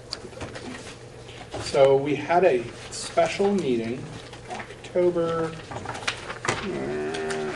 what date was it? Yeah, it was last week, and I had the agenda right here. And then It was last Wednesday, Joe. Tuesday, wasn't it Tuesday the 15th? it was October 9th. Oh, is that funny? We needed to have this meeting to properly, what was it? It was to adopt some special resolutions that the bond council had called that we needed to Right. certify to the bond. And basically to accept the money. Accept the bond. And the closing date of October 16th, which Right. it did close. So we warned this meeting. We had 6 people present, 1 by phone, and it was a very quick meeting. There were 3 motions to adopt some pre-printed resolutions, to make Lori and Bill authorized representatives, and to actually accept the money that were all passed. And given the fact that this was a very small, very quick meeting, we have discussed with the Secretary of State that it would be appropriate for us to reaffirm the actions taken at that meeting, just to make absolutely sure that anybody who wasn't here had a chance to voice their opinion or speak to any of those different subjects.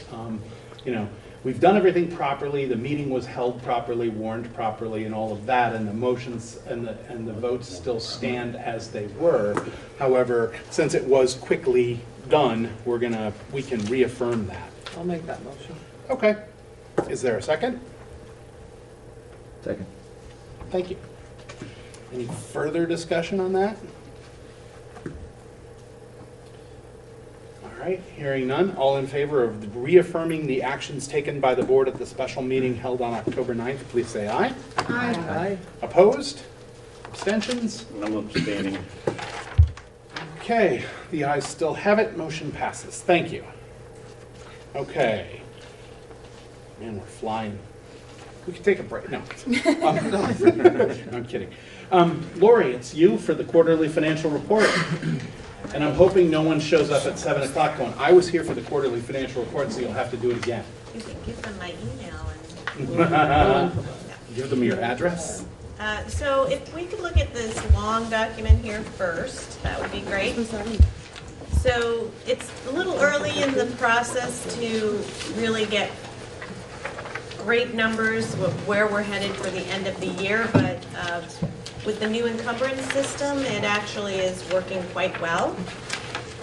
So I wanted to come and give you sort of a status report as how you're doing financially for the first basically 3 months of the year. We did pick up the last run that I think they're still going through over there. It was about $1.4 million for that run right there. So this report does pick that up. So I'm just going to highlight the major sections of this budget, and then we can talk about any questions that you have, or feel free to take it and look at it, and you can email me questions as well. So we start out with level. So we've got the pre-kindergarten budget, and which is all part of the bigger $11 million budget here, and it looks like it's running ahead of budget, although we do know if we look at line 9 under other purchase services that a lot of that remaining balance is for outside pre-K, basically the $3,100 that's paid for the 10 hours. So I fully expect that budget to be at budget, or pretty much right at budget at this point. And then jumping down to elementary, it goes through, you've got your direct instruction, and then some specials that are at the elementary level. And we come down to line 78. That's the total budget there, and it looks again like we're running pretty good ahead of schedule, or ahead of budget, $377,000. But I do know that there are some things. There is a academic support teacher that has not been hired yet, that will be part of this piece of it. There's also see here. Yeah, so it's mainly an academic support teacher, and then, you know, there's also all the supplies and things like that that will obviously either be spent out or come close to budget. So, but I do anticipate that we will have a little bit of a surplus in the elementary. And then it starts to the secondary, and it's again broken down by the function or departments, as you've seen that in Leland and Gray's budget over the years. And there was a lot, when I say a lot, I mean a lot of movement, personnel-wise. So that, you can see that reflecting in the surplus deficits of each department. Does anybody, I'm going pretty fast. Does anybody have any questions on this? Al, I see you. Lori, why don't you define encumbered? Sure. It's basically, I'm going to define it as simply as possible. It's basically putting money aside for future purchase. So we encumber salary and benefits because we know that we've employed and we've contracted with the individuals. So the payroll is encumbered, the benefits are encumbered. And then for services and for supplies and different things like that, that's what the PO system is really doing much more robustly than the previous system that we had. So that's really helping to kind of keep us informed throughout this budget year. So secondary looks like, you know, there's quite a surplus there, $847,000 on line 258. But again, there are some things that are just not in there yet, some things that need to be moved, like the Journey East money needs to be moved to the Journey East Fund. There's some staffing changes yet to come. And the Career Center, for instance, on line 174 hasn't been encumbered yet. So there's some definite things coming down the pike on those as well. And then the last part of the budget, yep, sorry. Where do you anticipate that landing? Actually, my calculations, I think you'll be a little bit of a surplus on that as well. So, not by a lot, and it really depends on some personnel changes that might be coming up, but I think a surplus rather than a deficit. So those are always good to hear, right? And then the last part of the budget is the basically the location-wide, which involves the board costs, the capital, the debt service.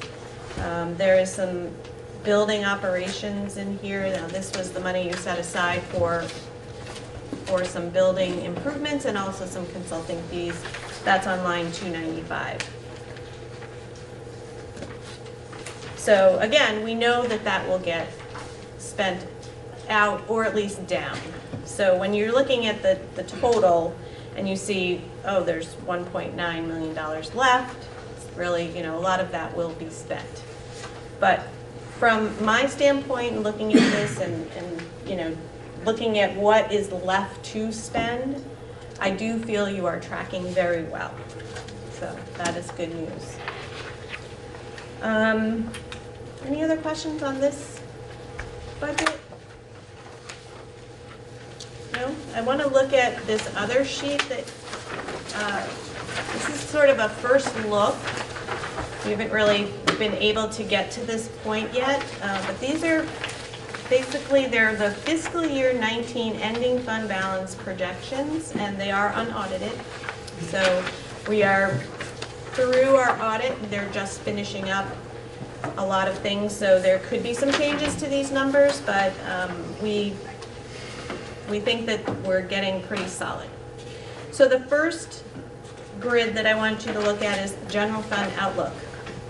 So this brings in all of the surpluses and deficits for all of the different towns and or school districts. And so it looks like you're starting out with roughly 350,000 surplus.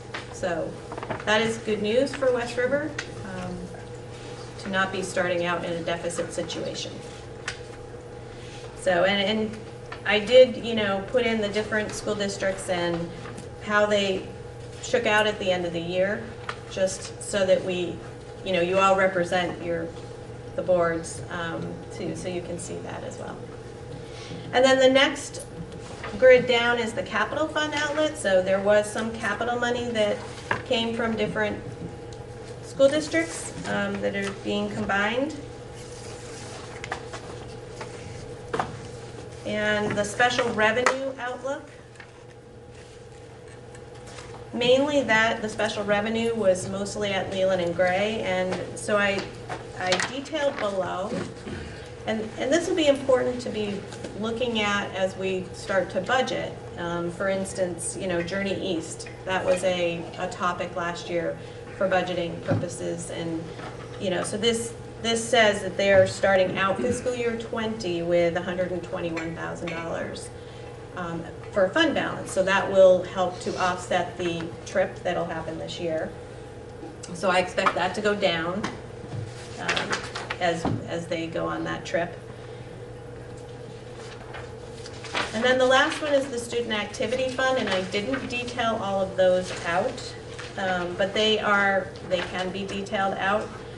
These are the class funds, and this would be the Newbrook Montreal had some money left over in their account, but any type of student activity account.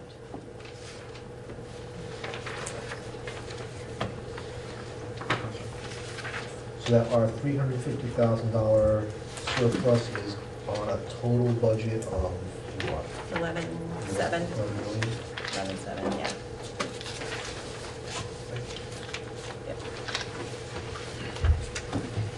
It's good news. Thank you, Lori. Yeah. Any other questions? Can you do this again next year, please? No. It does put you in a better situation than having to figure in a deficit for a new budget. So that is, shows coming together here, where you can go. Yeah, this is perfect. If I could just Yeah, share that with please. her. This is really helpful. It really is. I mean, I've been looking at a lot of these over the years, and this is really useful. Good. So thank you. You're welcome. I see heads nodding. Ow. Yeah, no, this is fantastic. Would the fund balance be offsetting, or would we, yeah? So that's what has to be decided. You as a board have to decide that. And of course, like I said, these are unaudited, so we're going to wait till the audit comes out. Right. But the board will need to make a decision as to whether to put it into special revenue, or like a capital reserve or something like that, so that it can be used. So this is all the good news, right? We don't have revenues sitting in front of us right yet. So there are probably some issues with revenues that are going to come. So this could help offset any reduction in revenues that might be coming your way. So, it's good news in the fact that you're starting out strong, and you can weather some of those reduction in revenues that might happen. But if we do still hold on to it, I think the typical that we would want is between a 5 and 10% capital reserve. Yeah, I would not recommend using it to offset a tax rate, to buy down, to artificially lower your tax rate, because really, it's not that much money on an $11 million budget. So it would not, I think you need to build it up a little bit in a capital reserve type fund. With the new special ed funding that's changing around. Not yet. It was delayed. Right, it was delayed a year. So, but we were thinking that when that started up, we'd like to hold a reserve in case we have a few kids move into the district that have really expensive programming needs. So that would be at Wyndham Central? Right. That's where the reserve would be, that the Wyndham Central Board would vote to, use some of the fund balance when I reported out at the WCSU board retreat. maybe to use some of that fund balance to put towards the special ed fund. Yeah. Yeah. Thank you. You're welcome. Okay, next was the extended leave request. Bill, you want to tell us what it is, even though we don't have to take any action? Sure, that's just for your table. It is a request for, under the contract of childcare leave. So it is an employee working underneath the West River and WCSU contract. A teacher shall be entitled to unpaid leave of absence to care for a newly received adopted child under the age of 7 or a newly born child upon 30 days of written notice with an intention to take such leave. So I have received the intention to take such leave, and Principal Tebow is in the process. Actually, I think he's already solved the problem, the challenge, right? Pretty impressive. That was very quick. So there won't be any disruption to the students' education, and we will get to support our contract and our colleague in their child care leave. Great. Nice. Thank you both. Okay, next item is there is a meeting this Wednesday night of the WCSU board,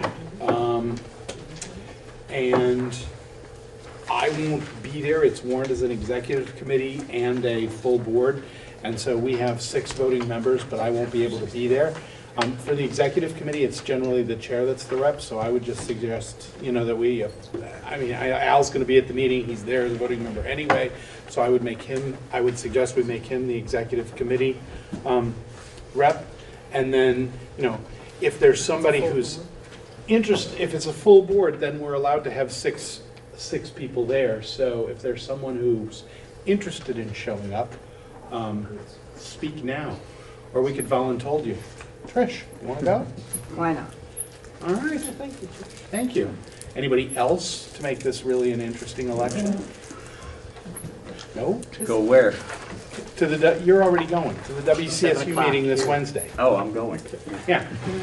Sure. Just for clarifying, this is just for one meeting, and then we'll have to reappoint you back at the next meeting? Is that correct? Well, you can just appoint. We can just appoint for the one meeting and then automatically. I just wanted to be really clear. But yeah, it's just a one meeting thing. Yeah. No, I'm going to be out of town on business. I'll be in Kansas. I'll be thinking taking your place. Thinking of you all while I'm there. Yes. Okay. Thank you. You need a motion? Yes. I'm happy to make that motion to appoint Trish to take your place at the. As a voting member and to appoint Al as the executive committee. Exactly. Okay. Committee representative. Second. that. He got that? He's got it. Oh, with a face. He's not happy, but he's got it. Okay, and there's a second. Is there any? Second? Lindsay. There were seconds all over the place. We're all on board. Any further discussion of that? Thank you. All right, all in favor, please say aye. Aye. Opposed? Abstentions? Thank you. The ayes have it. Thank you both very much for stepping up. You bet. And the last thing was the addition. I received an email from Megan Richardson, who's the NEA representative for the master agreement, asking us to start talking about dates to open negotiations for the next master agreement. And so I said, well, I'd be happy to do that, but I have to discuss it with the board first. I didn't have the authority to just start winging it around. So they're looking for us to come back with, a group of individuals that want to negotiate the master agreement, and we can start talking about time amongst ourselves. They had thrown out several dates, but they were all prior to this meeting. So I said, well, once we got through this meeting, I would go back to them with some dates, assuming that I would continue doing this because I've done the negotiations for a while. But I would be willing to do that again. How many representatives do we have? How many on In the the past, we've had negotiating like team? 2 or 3. Well, I'm just asking, because I'm happy to make a motion to have you do it, but do you need me to make a motion to have you and blah, blah, If there's a couple of people, I We mean, used if, to try to have one from every school. blah? Well, we We tried used to. to. We used to, but Right. now we're one district, Right, we're one, all one you know, district, so We're we all we one can have a couple, you know, the NEA will generally bring 2 or 3, maybe 4. So, you know, if we have 3 I or see 4, somebody that's out there enough. who used to negotiate those who's really good at them. Our new board member, if she gets signed in time, I think she would be You an wanna have- excellent asset. We don't have Haven't anything said yet. it Well, this is just really gonna be with dates to set the ground rules and go. Really fun meetings. We have done that before. Yeah. And they feed you. Okay. I'm happy to make a motion to appoint Joe and Jen, I think. Yeah. Can we do it, even though she's not appointed? I think so. Yeah, I think we can as too. long as she's sworn in by the After- time she after starts she's sworn acting. Yeah. Okay. Anybody else interested, or just the 2 of us? Ken? No. No, we got two. We're two. Checking the book. All right, so it's been moved and seconded to appoint Thank me and Jen as the negotiating representatives for this board. All in favor, please say aye. Aye. Opposed? Abstentions? All right. If you guys do start feeling outnumbered, let me know. Yeah, I might step up. We'll come back and get more. If you need reinforcements. You gonna show up at the meeting going like this or something? Okay. I just smile. Wow, we're flying through this agenda. Meeting over before it starts. Yeah. So we're now 45 minutes ahead of schedule. Administrative reports. We had talked about the student board members reporting out. Yeah. And they have chosen, I guess, to speak rather than write, right? Was I told correctly? And I know Trey left because it was soccer playoff haircut night, and he was like, I'm missing that. And I told him, that's a really important thing, and we need a playoff win, go get your haircut. He So needs to be there. he needs to be there. So unfortunately, you're it. What would you like me to talk about? What do you think we need to know?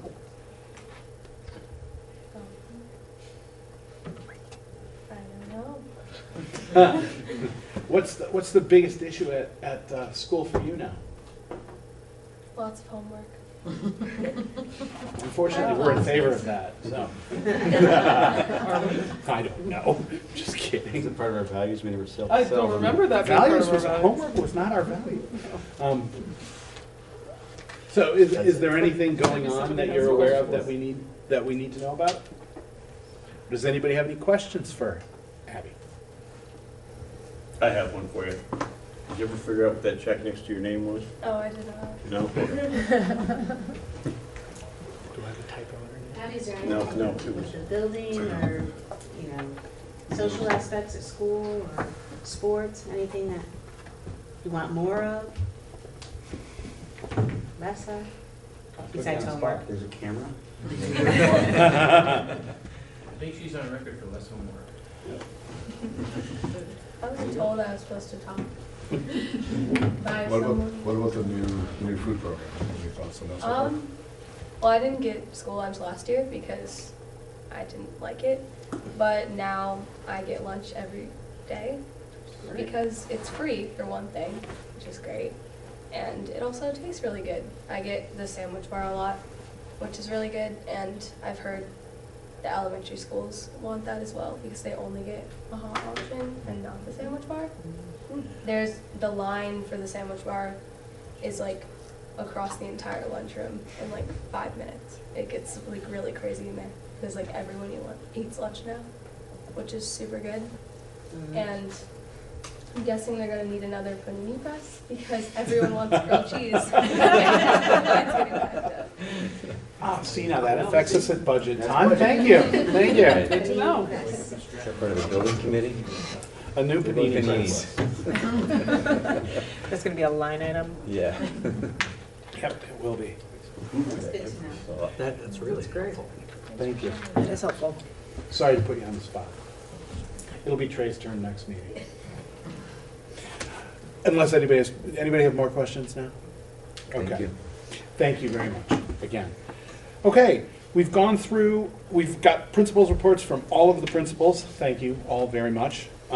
Does anyone have any questions after reading these reports for any of our principals? Also, if you have questions, I know you didn't submit the report, Bob, but you could probably answer a question on culture and climate, right? If there was one? I could try. You could try. Yes, Trish. I have a question for Bob. You mentioned in your report that you attended training in Better Conversations Every Day. What were those conversations? With whom? So there was a program that's put on by the Center for Creative Leadership, which is a leadership training organization out of North Carolina, corporate trainers.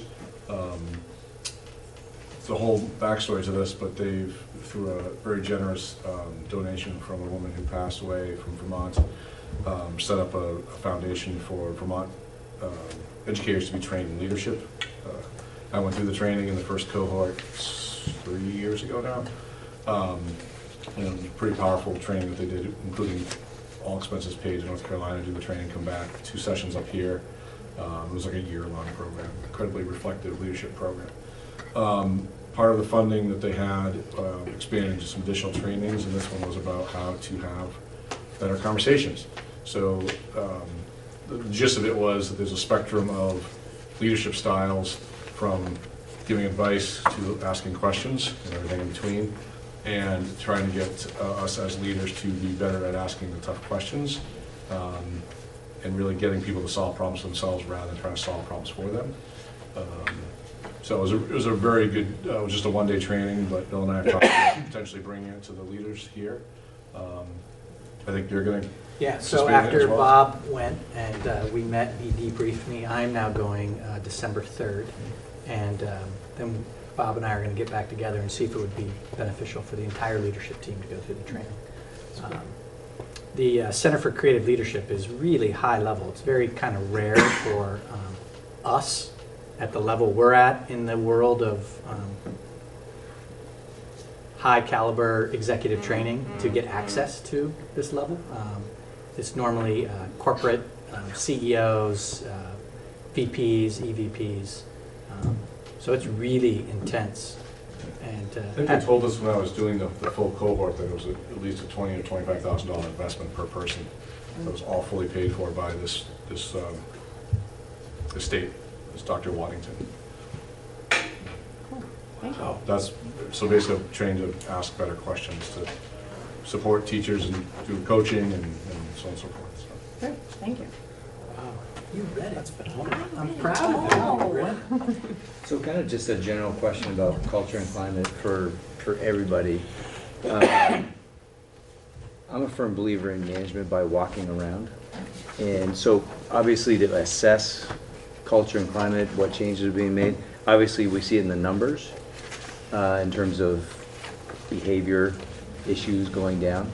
What kind of things are you doing in terms of getting out to the classrooms and assessing? You're asking all 3 of us, or? Sure. Sure. One of the things that's part of the actual supervision tool that we use is informal observations, as well as actually Craig and I just created a walkthrough document that links to the culture and climate part of the framework. And so I just started doing that as well, both at Jamaica and Leland and Gregg, particularly mostly with the middle school. The other piece that we've done is put into place walkthroughs in particular subject areas, and then I will send just a brief email or leave a note with the teacher about that, but I've been tracking that to get a sense of how we're doing in particular areas. Part of the district SIP goal is about culture and climate, and so we've identified 2 areas that we're looking at. That's what I've been doing. Great. Well, and Pam, I would share that you are developed the culture and climate survey to go around to pairing up. You could talk a little bit about that. Yeah, so we also put together a survey document so that in the future, hopefully within the next month or two, all of the principals will go out to all of the schools to do quick walkthroughs as well, which is exciting for me because I'm not even sure I know where all of them are located. And so I've done it in another district, and it's worked very well, particularly for the teachers and the kids, to not only see other familiar faces that maybe they've seen in the past if Scotty comes to the middle school or wherever, but it really helps to pull together the goals of all of the individual buildings working towards a common goal. At Newbrook, I think the best way of checking in on the culture and climate of the school is during the most unstructured times. So I try to be out on recess and in the lunchroom as often as I can. Bill and I and Mickey from Wyndham just developed a tool to be used specifically for math walkthroughs. I've set a goal to do 4 of those walkthroughs a week.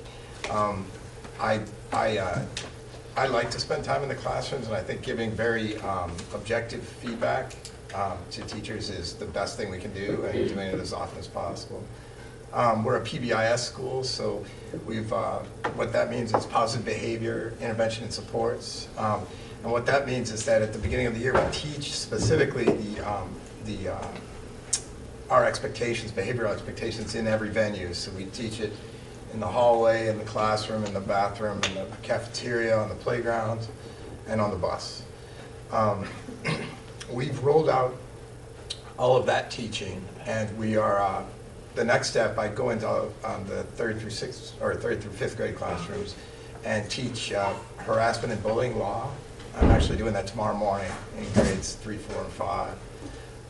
And really, I'm not as focused on the law as I'm focused on how important it is that we're respectful to each other, and then specifically what you can do as a student if you need help with something, if you feel like things aren't right, who you can talk to and how that would work. I've been doing that for all 6 years I've been there, and it always makes it easier when a conversation has to happen with somebody later, to have something to reference. That's what I think I have. Jen McCusick's been joining me here for walkthroughs as well, mostly at the high school levels. His parents was heavily in the middle school. I've been working hard to be more of a presence out in front of the school in the morning and out in front of school at the end of the day to greet kids and to say goodbye to the kids every day. I think that sets a good tone for them. And again, it's mostly the middle school kids because the high school kids are coming in through Cedar from the parking lot. But I've also been in the mornings from standing out on the edge of the driveway, and which helps for traffic calming. But also it also gives me the opportunity to kind of greet people, employees and students as they drive in as well. And then I would say the other piece, which doesn't initially come to mind as something that would be about climate and culture, but I've done a fair amount of like accountability checks on things and expectations that we have for the staff, and making sure that people are doing what they're supposed to be doing. Because if you set up a standard for what you want staff to do in order to maintain a good culture and climate and they don't do it, you have a very slippery slope. So doing a lot of those accountability checks with the staff as well. So being out there and being visible is a huge thing. You're absolutely right. Thank you all. Any other questions, folks? Emily? It's not a question, I just want to comment and say thank you for these reports. They are amazing. You may not be getting a lot of questions yet, and it may come more, but they really are loaded with a lot of really important information that really helps me to see what's going on, so thank you. I agree. And I'll just say too, I don't know how these guys do it, I've also at times wondered like, what should I be including? If there's stuff that you feel like is missing at any time, please feel free to shoot me an email so I'll make sure it's in the next one, because I at times struggle with like, how much do I put in, what's the detail? Less is more. Less is more. Just because the sheer number of them. Sure, right. It took a long time to go through that whole packet. Yeah. 50 pages. Well, there's... I know, there were blanks. There were some blanks, but I mean, still. it's 40-something pages of material to read, so it is a commitment. That's great. Yeah, thank you. They are very useful and informative. Do we have any questions for the cabinet report? For Bill or Lori? Listen, Yes. I did my homework. I love Love that. Yes. Lori, I have a question for you. It's just that there was a link that you provided, and it wasn't it didn't go anywhere.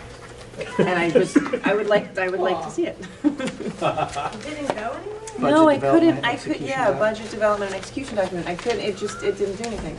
Oh. Can you say? All right, I will actually share it with you. I handed it out at one of the meetings for your review, but I'm going to share it with all of you right now. That would be great. Thank you. I probably have it if you already shared it. Sorry. Thank you. Any more questions? Ken, is that a question? No. No? Okay. No. Any more questions for the cabinet report? Oh, could I highlight something? Yes. Certainly. So something that isn't in the report, but that Joe and Emily got to participate in on Friday. We were visited by the chair of the House Education Committee to come and see the Townsend pre-K program as part of and Emily, you can please jump in, and so when I say things, it sounds better. Part of Start saying that.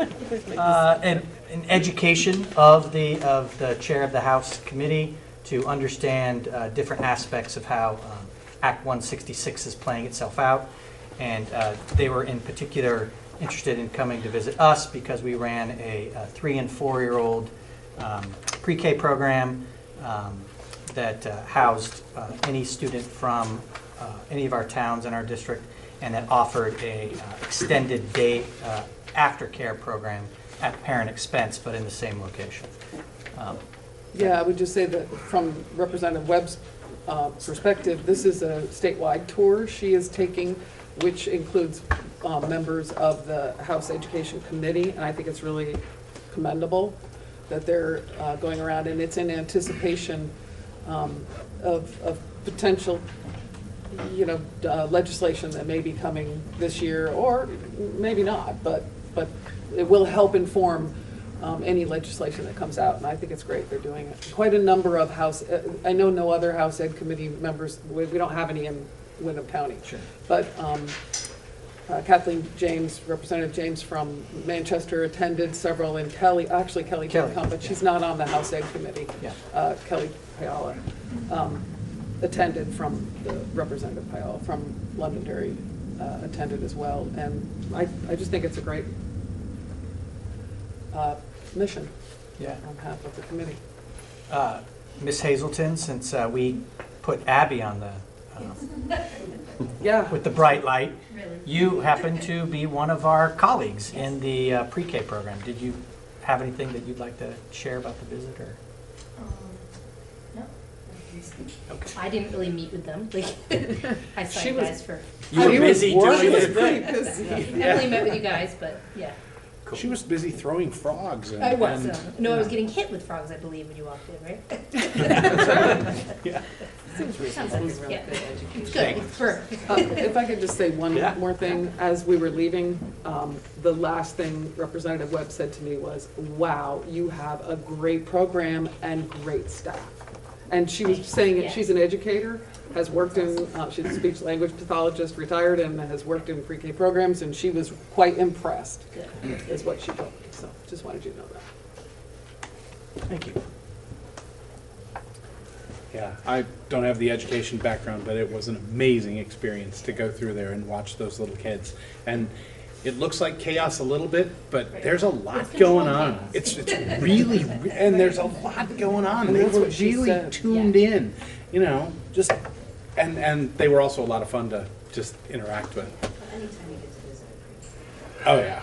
Yeah, it was. If I could just say, because you brought it up, that was one of the things that Representative Webb noted, being an educator herself, that it wasn't just that the students she understood about the organized chaos, but she said as she looked around, every child was connected and engaged. And it was, really clear in each classroom that was happening. And so that was quite impressive for her.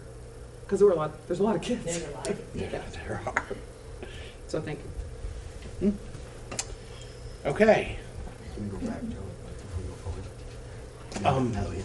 I was gonna say, yeah, I was giving him a little bit of time to filter in. And then that's exactly what I was gonna do. Unless someone objects terribly, this meeting was a 6 o'clock meeting, not a 7 o'clock meeting, and then the thing that we thought would take a while didn't, so we're way ahead of the agenda. So I apologize, and we had talked about it earlier, since you all just walked in as members of the public. If you have something that's not on the agenda that you wanted to discuss, we would like to hear about that. If it's something that's on the agenda and we've passed it, we'll go back. And if it's still coming up, perfect. You didn't miss a thing. We are, yeah, we're halfway through administration reports. We're at 8D. We're about to get to 8D. So if you're here for anything before that, we would need to go back. Or if you're here for something that's not actually on the agenda and you just wanted to speak to us as a member of the public. Well, I'll just jump in because I think you guys are curious. A lot of us are here. My name's Sarah Vangel. I'm a parent of a child who goes to Timpson Hill Preschool in Newfane. A lot of us are teachers here and members of the board from Timpson Hill, and we knew you guys were going to be discussing pre-K in Newbrook, and we wanted to just provide some input. Looks like we didn't miss that agenda. You didn't miss that agenda item, so, yeah. You do? Just here to have fun? All right. Wow, well, welcome back. All right, so then we'll keep going and we'll get to, you'll be up shortly. Proficiency progress presentation. Wow. You did that on purpose, didn't you? I don't think I did that. Bill. So that's you. That was the wrong way. Okay. All right. So, yeah, I apologize for this being behind you. But this is just a quick update on where we are with regards to the proficiency-based graduation requirements. Right, over here, sorry. I told you I would, didn't I? Sorry. And then I lied, and I went over there. All right. We all know why you weren't here. They just shaved it down a bit. Oh, you're great. Yeah, I know. It's almost look like that every day. He doesn't look that different. I've seen soccer haircuts that went the other way. The middle was gone and the We were sides going to do were that, long. but we decided that this hair, I've been growing it since last year's playoff season, Oh, yeah, so we're you just need going to keep it. Yeah. Nice. It's too precious. Nice. You look great. Nice to have you here. Love it while you have it. So, all right, so for those of you that were on the Leland and Gray board previously, you've had this very similar slideshow before, just to give you a little introduction of what this is. If you were on one of the elementary boards or you're new to the board, this is just to give you a rough overview of what proficiency-based graduation requirements are about. So, the origin of these requirements came out of the Ed Quality Standards in 2014.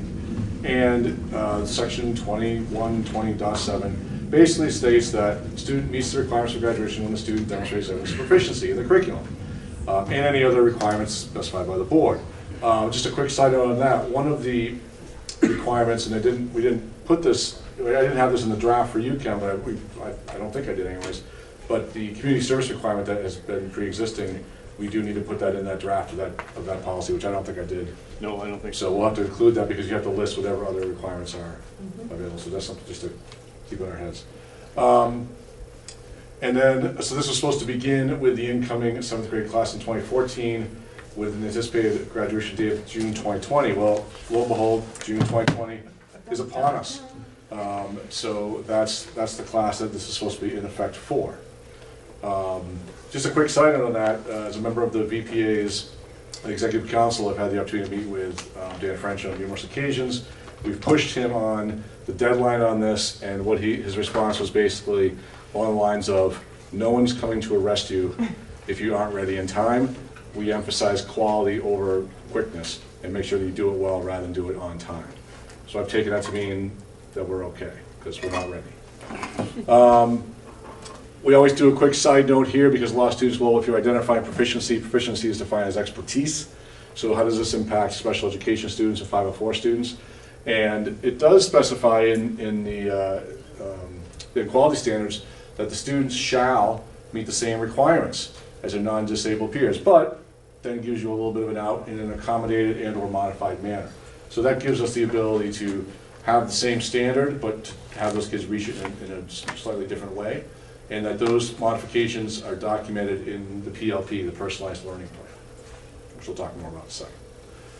All right, so then go back to this. They talked about the curriculum and how the curriculum is where the standards come from for the proficiencies, and that these have to be aligned with the standards approved by the State Board of Ed. So like in math and ELA, that's the Common Core, and so on forth down the line. But you can see that annually engaging in rigorous, relevant, and comprehensive learning opportunities. So that's interesting phrasing, learning opportunities. And we'll talk a little bit more about that because one of the emphasis points of the EQS is to get away from time on learning. So the time becomes a non-factor, and the actual demonstration of the learning is the outcome we're looking for. So the curriculum content, and these are basically, when you read these, it's the same as the traditional like program of studies. When you look at it, we always have English classes that are required, so literacy is obviously going to be one of those content areas. Math, still in there. It talks about specifically around geometry, science, life, physical, earth, space, and engineering. Talks about global citizenship, where social studies traditionally would be considered underneath, as well as world language. Physical education and health, and that one is very specifically defined in the statutes. Artistic expression, and the transferable skills. And those are the areas that sort of cross along all boundaries of content. I'll share this with you guys so you don't have to worry about taking notes. I'm seeing a lot of you have your pens out. The graduation requirements. So one of the things that the law said was that, I'll get this down. Schools may or may not use credits for the purpose of demonstrating the student has met the requirements. So if you think back to our experiences as high school students, many of us, I'm sure, went through a very standard Carnegie-based unit system, like credits. And so what they're saying here is that you can continue to do that if you wish, but you don't have to. But it basically says that you to demonstrate proficiency in order to attain that credit if you're going to use credits, and it shall not be based on time spent on learning. And students may receive credit for learning that takes place outside the school day, or the classroom. However, that learning must occur under the supervision of an appropriately licensed educator. All right, what does this look like? So there's a couple different ways this could look like. The traditional route. So we could take a very traditional approach to this, and some schools are doing this, and it's varied, as many high schools as there are across the state. There's different approaches. So the traditional route is to keep your courses the same, keep grades the same, keep credits the same, and you're simply aligning the proficiency areas with the existing coursework. And therefore, for example, if you have 5 English proficiencies in the literacy section, by the time you finish English 9, you've met one of those. And the English 10, you've met another one. Or maybe the 5 are sort of spread throughout them all, interspersed. So by the time you've finished English 12, you've met all 5. And if you've passed the classes, quote unquote, passed the classes, then you've demonstrated proficiency. So that's one way to do it. There are schools that are doing that, and that's fine. The state has left that to boards individually to determine how that could look. I feel like that's a fine method. However, I feel like there's a better route that we could go, which I've defined as the progressive route. And I think I viewed this as the same way as a lot of my colleagues have, that this is an opportunity for us to reinvent what's happening in public education. Between the multiple pathway stuff and this work, you really can do some really cool things. So what we do is instead of having seat time and those kinds of things, we have opportunities to demonstrate proficiency, and those can happen in lots of different ways. We document that that's happened. We can make it highly personalized. It's driven by the standards still. You have grading that's driven by the standards, which means a shift potentially in how you do grading. Instead of the standard A, B, C, D, and F system, you could come up with things that are standards-based, where you're demonstrating proficiency with distinction, or maybe not quite yet. That has challenges, which I'll talk about in a second, around how we report out. But that's my thinking on that. And I'll just give you a quick example of this. Right now we have our senior project-based academy running, which is new last year. What that looks like is we have some students who are taking a class for I'm going to do this in air quotes, English and social studies credits, all right? But what they're doing, they're meeting those requirements for senior year. But what they're really doing is they're exploring a course of study that they want to explore.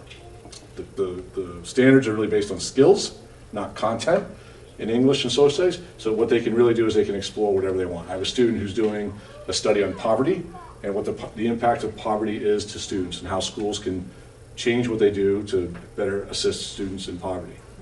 So that's pretty incredible. And this is counting for her English and her social studies credit. So it's the research, the presentation, the writing, the reading, all those skills that come together to create this one. Another kid for the exact same credits is doing a study on heart condition, which is for this particular student is a very near and dear to her heart, sorry, bad pun, based on her life. And so she's researching that and sharing her story and her information. So highly personalized, heavy buy-in from students and the opportunity to demonstrate proficiency in different ways. That's the progressive alternative that I'm talking about. So we need more of those kinds of things. All right, challenges to that, yes, particularly if you're dealing with alternative grading. A lot of parents are worried about, well, my kid, you know, what about valedictorian, what about GPA, what about how all these things kind of play together? Well, a couple things. I'm going to step aside for one second and just talk about the green and gold, because that's something that people talk about a lot. Most folks know that UVM offers a free tuition scholarship to the highest academic student from each high school in Vermont. And that's left to the determination of the principal as to which student that is. In other words, it doesn't have to be the #1 student. In other words, I don't have to rank my students. In other words, we can use other factors. So proficiency with distinction, how many times you get that could be a factor. What your course load is, what the demands are, all sorts of factors we can use to determine that. So that doesn't go away. In fact, it really makes it tougher for me to pick because the kids' learning experiences will be so personalized. But getting back to the main point here, how do colleges deal with a system that could look like this? Well, right now, there's a consortium in New England of 81 colleges and universities which have given public statements in support of proficiency-based graduation and their agreement to accept students from those schools and to take in their transcripts and to analyze them and to figure out how to make those work in a competitive way of accepting students. There's some schools on there like Harvard, maybe you've heard of it, Tufts, MIT, Bates, Bowdoin, basically some of the major private schools and also all the state schools and all the state colleges that go along with the universities from each of the 6 New England states. So a pretty extensive list of schools that will look at those transcripts with a proficiency-based system and not have it penalized, which is what a lot of parents are worried about, how will that penalize my kid. So that's out there. I know I'm going pretty quick, but Monday Night Football is on tonight. So, so in the end, what this looks like is that the departments have to decide what proficiency looks like in their area. They have to determine what the specific proficiencies are and what will be taught, which they've been doing. We've been working on this for a couple of years now. Which ones will be tracked for graduation, because you don't have to have every single one of them count towards graduation. Some of them can be, standards that sort of build towards that upper proficiency. In other words, priority standards or power standards, depending on what you want to call them. We look for ones in here that have endurance, that have leverage, and that provide readiness.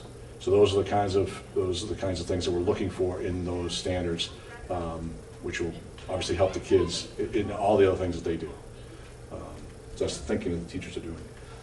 The departments must also look at the progression of a student through the curriculum, whatever it looks like, and it used to be 7 to 12, now it's 6 to 12. So as the student progresses from 6th to 12th grade, how are we making sure that they're hitting all those standards? In the sciences, where it's like life, physical, earth, space, engineering, how are we making sure those are woven into everything that we do? And then they have to develop assessments to measure. So that's a ton of work right there as well. Developing the actual list of standards is the easy part in some ways. How do you measure them? And the proficiency scales that we use gets tougher. And then of course, then we have to make decisions about how we report that out. This is why this is a slow process. There's a lot of things involved, and some of it can be substantially different than what has existed. And some schools have rushed it in the idea of trying to make it by 2020, and some of them have had to backpedal on certain things that they've done. So we haven't had to backpedal, which is nice.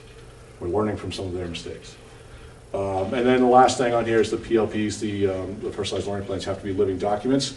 We've been behind the scene on that one as well, but this year through using Naviance, which is an application that has to do with college process, and I won't get into all the details of it, but students are doing tons of career inventories, personality assessments, things like that that are tied to their choices they're going to make as they leave Leland and Gray. So that becomes, in essence, their PLP. And yeah, there's a little thing with PLPs. So that we have to have them, and it's a written document, so on and so forth. Yeah, there's a lot of work. We're behind the timeline. Departments are all in different places, although they're coming together. Although we've had staff come and go, so that kind of changes things. Some people are in multiple departments. Some people are in one-person departments. We're a small school. And so that's been a challenge. It makes it hard to collaborate. We've been using our early release days for the past several years to do this. We've received training from teacher leaders have been trained at outside people. We've brought inside folks in. We brought in the design thinking person a couple of years ago. Some of you guys remember that, to help us understand the challenge of transformative change. And we're doing a lot of collaborating, and that's sort of the key as I see it to implementing this major process. So that's the quick version, PPGRs. I'm sure, sorry it was so quick, but this is going to be an ongoing conversation. But I'm certainly open to any questions you guys have about it. Trish? I'm so annoying. Can you go back to maybe 3? Sorry. Yeah. Sorry, yeah, one more. Yeah, okay. Yep. Is there anything, are you offered any guidance on the state level as far as how you determine progression or what your development, how to develop assessment? When you say the state level, do you mean like from the AOE?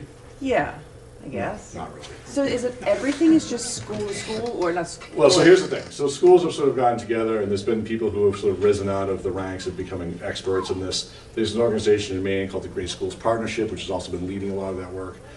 We sent 4 people last year to work with what we call the Mike and Mike Show, Mike Martin and Mike McGrath, who are 2 guys that were in Montpelier for a while. And they were leading workshops on the process, because Montpelier was one of the high schools that was a little bit more ahead of the game. So we sent a team of 4 last year to go do that. 2 of those people are no longer with us. I mean, they're not dead, but they're just not working anymore. So that's given us a little bit of a hit, but we're sort of trying to regain that footing.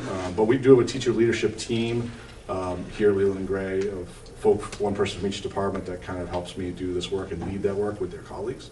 So that training is happening with them as we go. One of the things that we're doing, and we're utilizing some title funding to do this, is to send a team, small team of 4, again, to the NEASC conference on model schools in December. And there'll be a lot of schools presenting out about how they've done different things across New England, and we're not the only state that's doing this. So we'll hear some stories and come back with some intel. So there's a lot of sharing information, but the Great Schools Partnership is really the big organization out of Maine that's done a lot of the key legwork there. So you're not just flying blind. We're not flying blind, but there's no like the AOE didn't come forward and say this is how you should do it. Right. They just didn't do it. Okay. I can tell you why, but I don't want to editorialize.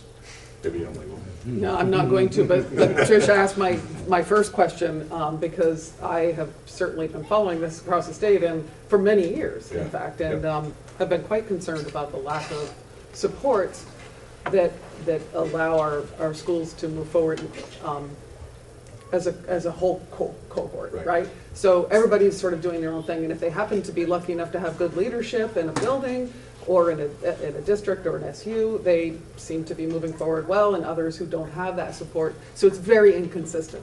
And it really concerns me, and so I appreciate your question as well as what looks like you taking the initiative and moving forward. And so following on that, is there any outreach for, because I think we are moving forward, we're not ready to take the final plunge into doing it, but we're getting there. Has anybody reached out as looking at us as model? Is the state in any way, is the AOE in any way saying, look, we'd like to identify some school districts who can, sort of present this as a... I don't think so. I think because places like Montpelier have already gone through the process. A lot of the Chittenden County schools and the Washington High schools were a little bit more ahead of the game, bigger, more resources, what have you, and probably more consistent leadership too. So when I came here 3 years ago, the staff hadn't really heard anything about it. Right. And that was 2 years after EQS was passed. I mean, I learned about it from your previous school Right. a lot more because it seemed like they were farther ahead at Springfield Yep. than we certainly were. We hadn't even talked about And it. in they've moved Springfield. completely away from grades. Yeah, I was on the ed committee when we Yep. had a teacher, or I can't remember whether he was a Mike teacher. Ruppel. Yes. Yes, yeah. And came and presented to us, Yeah. and I was quite impressed. Yeah. So my second sort of hope is that now that we're a merged district and we're pre-K-12, are we having this conversation district-wide so that we can start to prepare not just students, but parents and families, you know, for what the future holds? And if not, do you see that in the future? To bring us... No, we are not. Yes, I see it in the future. That's... I think one of the things And the reason I ask is because it's a huge change, right? And the earlier we can, if we're going to move forward with some of these amazing things that are happening here, I want us to be getting this out there in the public. And who do you start with but parents and families first? Well, and the reality is, because the elementary schools are already using standards-based reporting, it's not really a shift for parents if we just start doing that here in the middle school as well.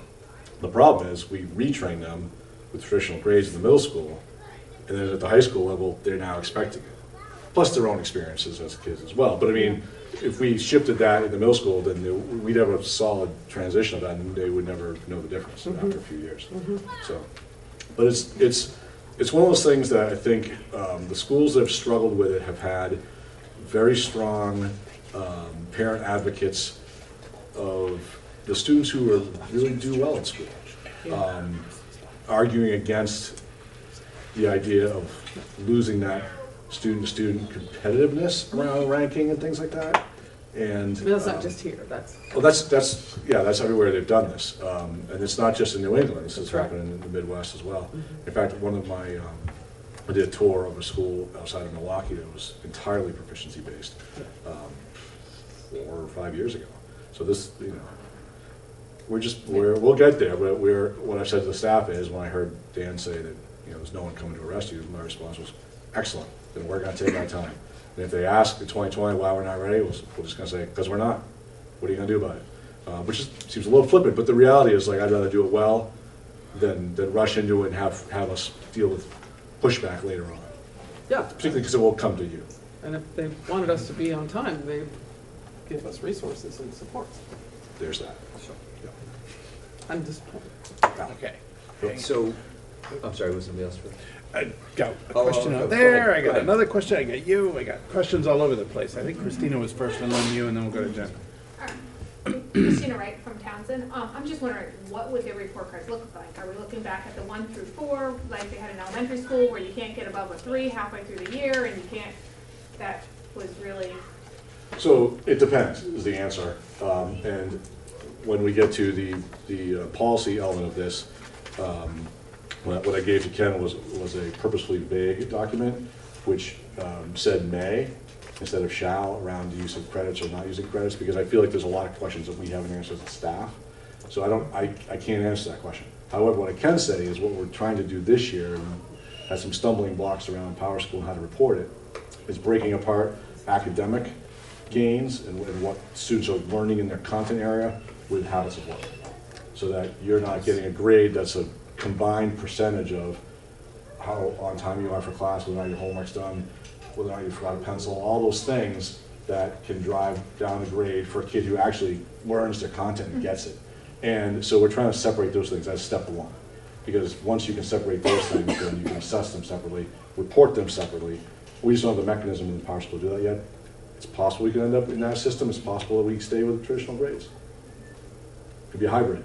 I mean, we just don't know. It's too early to say.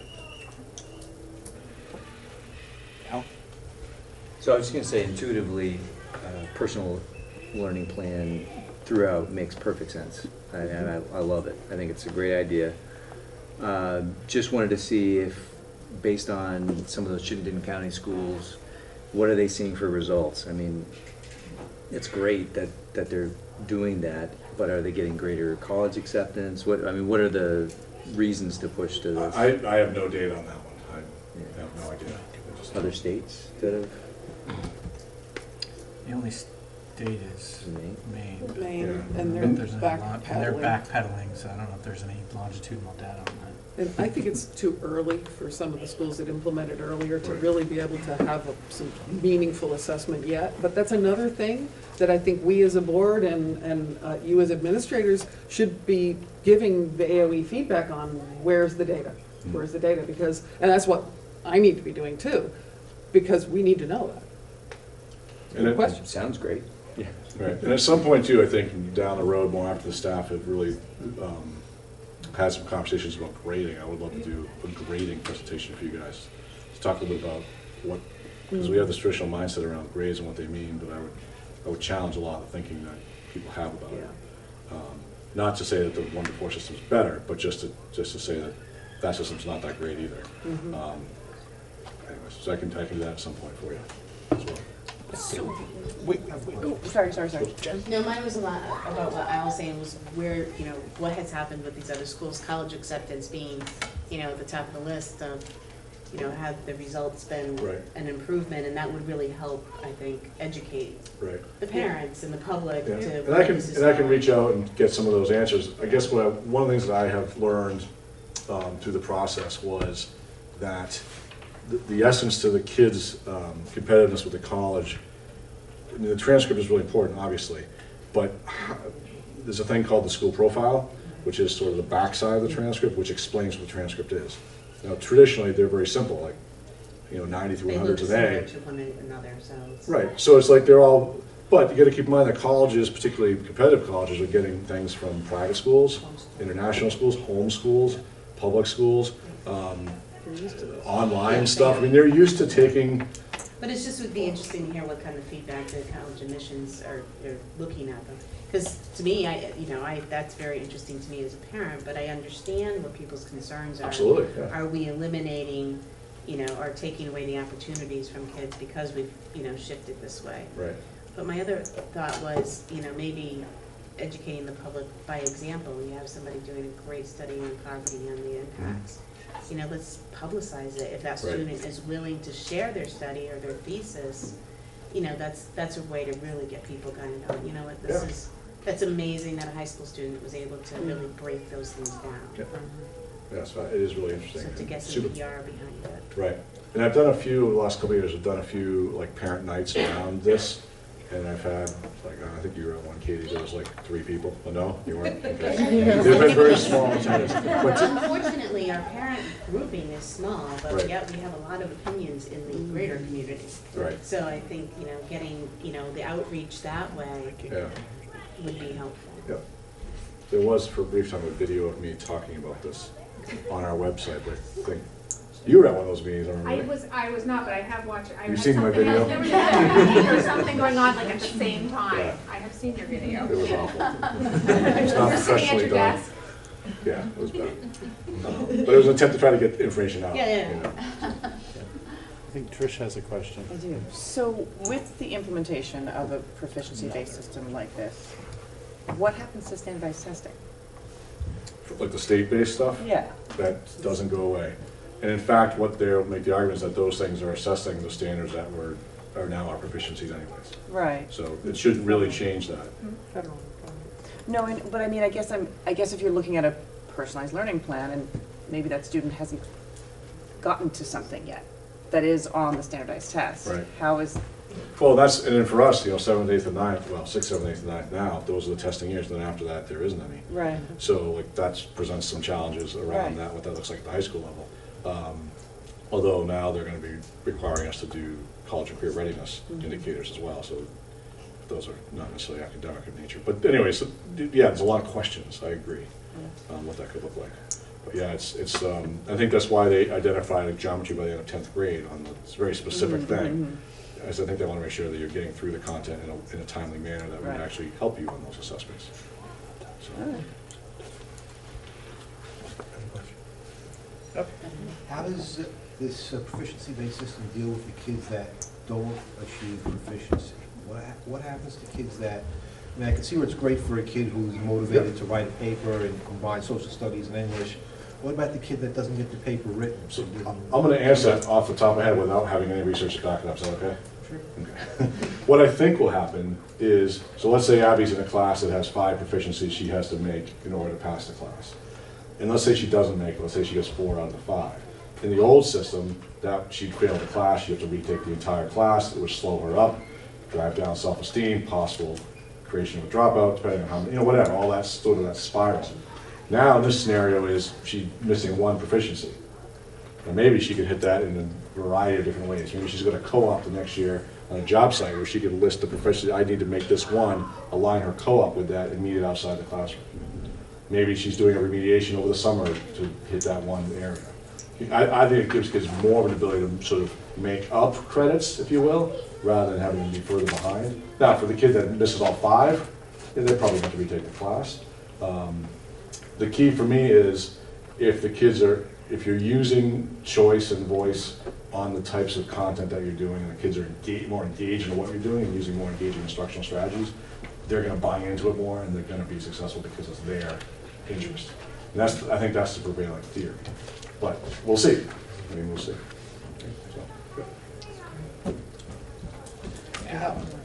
Oh, another one out there too. Crystal Corview, Wyndham. You folks said that the elementary schools are already preparing the kids for when they come here for that type of grading. So that's going to be Newbrook and Jamaica, correct? We adopted a district-wide standards-based report card 5 years ago, I'd say, about 5 years ago, and we've made it better every year. But the children are grade scored on their proficiency 1 through 4 on a number of different standards, and then the standards are broken down into different disciplines. So for mathematics, there's a set of 3rd grade standards, let's say, and then ELA standards, and then PE standards, and even music standards and art standards. And Bill, Wyndham, do they Wyndham has grade their own, that way? they have their own school board and own district. So they could choose to adopt what is provided, but it's a choice, it is not a mandate. Just wondered, just Yeah. because the Wyndham kids come here for 7 through 12, so seems like it makes sense to. Yes.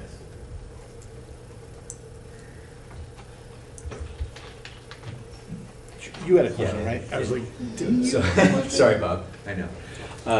With the PLP, how does the classroom look? I mean, so you have a teacher, you have 20 kids, all on different PLPs, so it's not really the teacher saying, all right, today's lesson it's more about what each student would be Possibly. I involved in think at the there's a moment? couple ways to look at it. I think you could, I mean, some standards are going to be most easily achieved with group instruction.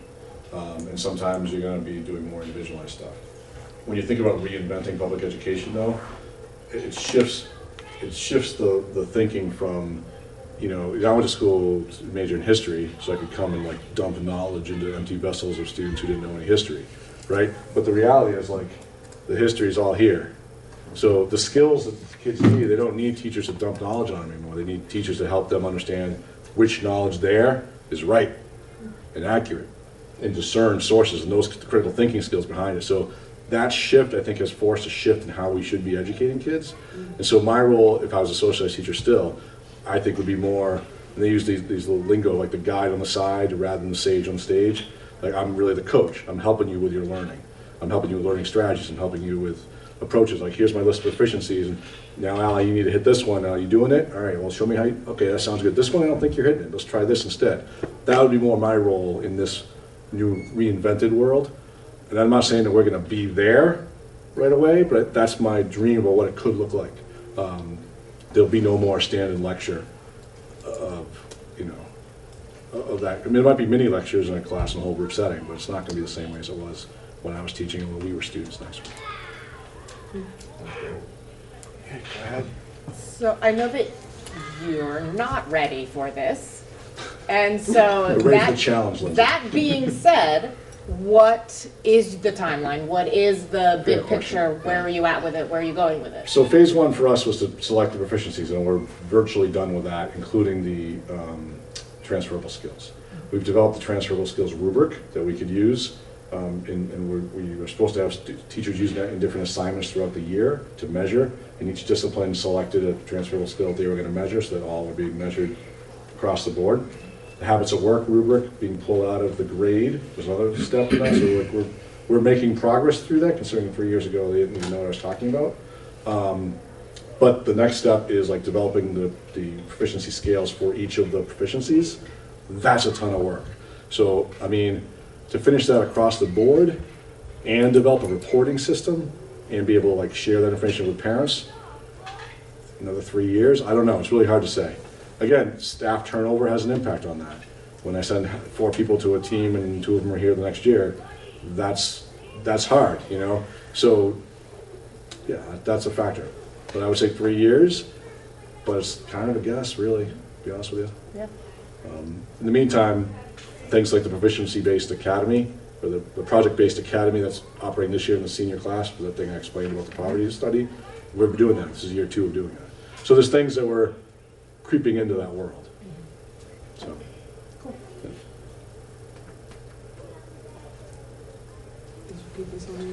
Yeah, we'll hear more as you Absolutely. get further down the road. Thank you very much. That's great stuff. Thank you. Thank you. Okay, now we're down to tasks. Phil, we had tasked you with the winter activities. It's in your packet, Status. and Bob can answer any questions on it. All right. Well, Bob, we've enjoyed this so much. Actually, it was in the packet. I read through it. Does anybody have questions about the written material provided? I could have made a mistake and not included in the packet. Okay. No, it's there. That's a financial. It's there. Winter activities financial. I do have one question for you guys about it, though. Sure. So as I mentioned in the mini report here, there has been a GoFundMe page created to help with that campaign. That's outside of, I think, outside of what we've operationally done in the past for fundraising. So I guess I'm a little cautious about, I think some individuals have been promoting it, which I think is fine. For the school to officially promote it in letters or on our Facebook page or things like that, I guess I just want to make sure that I have the blessing of the board to do that. Because GoFundMe, as many of you know, is not 100% funded back to the recipients. There's money off the top that they take. And I don't know exactly what that looks like. It's not much, I don't think, but at value, maybe a % or 2. Yeah. So before we start using that as a chief tool through our official capacity as our website or Facebook page, I just wanted to make sure the board has understood that and we're okay with that. Because we don't have a policy that addresses crowdsourcing and fundraising. Do we need one? It's definitely a way to proliferate and expand your opportunities for fundraising, for Yeah. sure.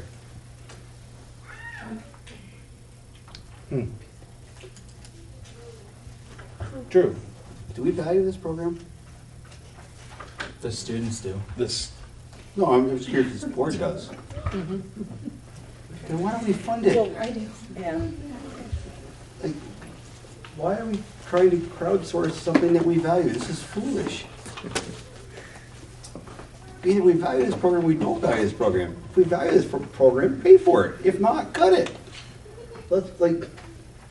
We shouldn't be asking GoFundMe pages to fund a program that we think is valuable to our students. And Loria's gone, but she did say we're gonna have a surplus. And we're running under budget. Like, this is foolish. So I will just say one note of caution, that the dollar amount that we're trying to raise is for a very specific component of this. That if you're talking about funding the entire winter activities program, that's a very different animal. I don't know what that dollar amount would be, because you're talking about transport. I mean, we have 11 or 12 different activities we send kids to. Some are here, but some are on buses. There's fees that kids pay. I mean, they're paying a certain amount through even for the Stratton stuff. And the elementary schools are all doing their own things, they're separate, and some of them overlap and some don't, but, I mean, we're looking to raise $3,000 to cover chaperones to be able to go to Stratton. And I would just caution you, that's very different than like funding the entire winter activity shebang for the entire West River District. I don't know what that bottom line dollar amount is, I have no idea. Just want to make sure people know that, and understand Yeah, but I that. don't think that was what you were saying. No, like $3,000. I think it's more about covering the shortfall. Yeah, that's what he was suggesting. Yeah, I'm talking about this $3,000 that apparently we're gonna go to GoFundMe for. It doesn't make any sense to me. And we only went down that road for the fundraising road because winter activities at Leland and Gray at least, I can't speak to anything else, historically has never been locally funded. That's correct. It's always been funded by the families and by user fees in a sense. Right. But we've never been in this place before. Correct. Correct. Yeah. I think it's also changed, like, there used to be more that was sort of given to us by the mountain. The program has changed The program has significantly. changed significantly, so there's now costs that weren't there years ago. So, you know, If we want, right. if we want to have chaperones at Stratton, then we need to pay for them to go in a different manner than it used to be, which is much more expensive. Right. And it's not an if we want to, we have to. Yeah. Yeah, I if you mean, don't have Stratton, if you don't have It's not Stratton, really reasonable they to don't send go. 80 kids, who I think I have about 80 kids, I'm one of the first youth coordinators, and we have about 80 kids, and it's not really feasible to send 80 kids from 6th through 12th grade to Stratton Mountain and just say, have fun, without adult supervision, because No, and just to clarify what you're talking about, we're not paying these chaperones. No. We're paying for their ski For their pass ski so that pass. they can go. They're volunteering their time and Yeah. energy. It's just the mountain used to give them ski passes and now does not. yes. Or they must- subsidize the ski They must passes. have reasonably And- priced ski Yeah. pass for the days that we were there, and they no longer are doing that, so that's where our Right. downfall is. Right. So that's where we are. Yes? I mean, of course, not for this year, but for next year, is there a better option than Stratton?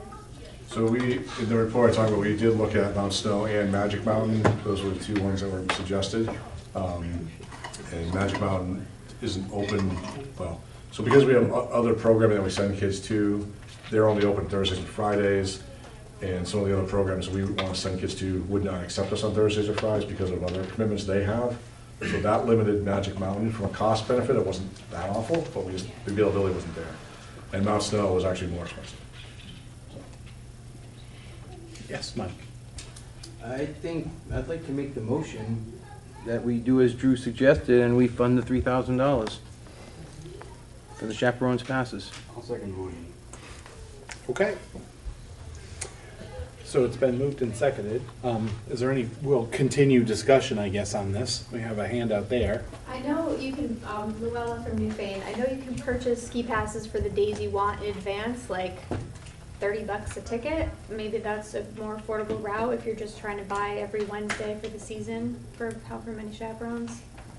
Yeah, the pass we were looking at was a afternoon with a buddy or something like that. It was a special program they have where you ski with, there's like two people with a half day each for our 6 days, but we need like 12.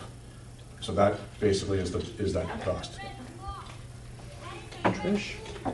I agree with the motion that's on the floor, but I do think that we need to look beyond this to subsequent years and look at equity. Is it, are we offering this to, are we offering the same thing to all of the students in all of the schools? It's just something that we should think about moving forward. I love this program. I think it's fantastic. But I think beyond putting a Band-Aid on something, we just need to think about, okay, so what does that mean for subsequent years? Right. I agree with you. Oh, sorry, you're behind the pole. I'm behind the pole. Yes. I just have a question. Last year, so thinking about the equity for the elementary schools, I know the now no longer existing Townsend board gave up their pay to pay for a bus for our kids to go swimming. So if elementary schools run into this same situation where we can't find drivers, will this board help us provide that transportation for them? That was my thought. Because you're offering this to, same kind of thing.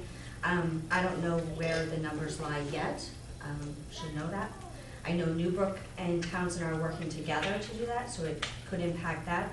But it's something to think about, that if you are offering this, and I value this program immensely, that's why I take it on, but I think we have to look at that if we have to ask families to pay for a bus to go swimming or ice skating, is the board willing to help us out and pay for that? Do students still pay, do families still pay to go to Stratton? Yeah.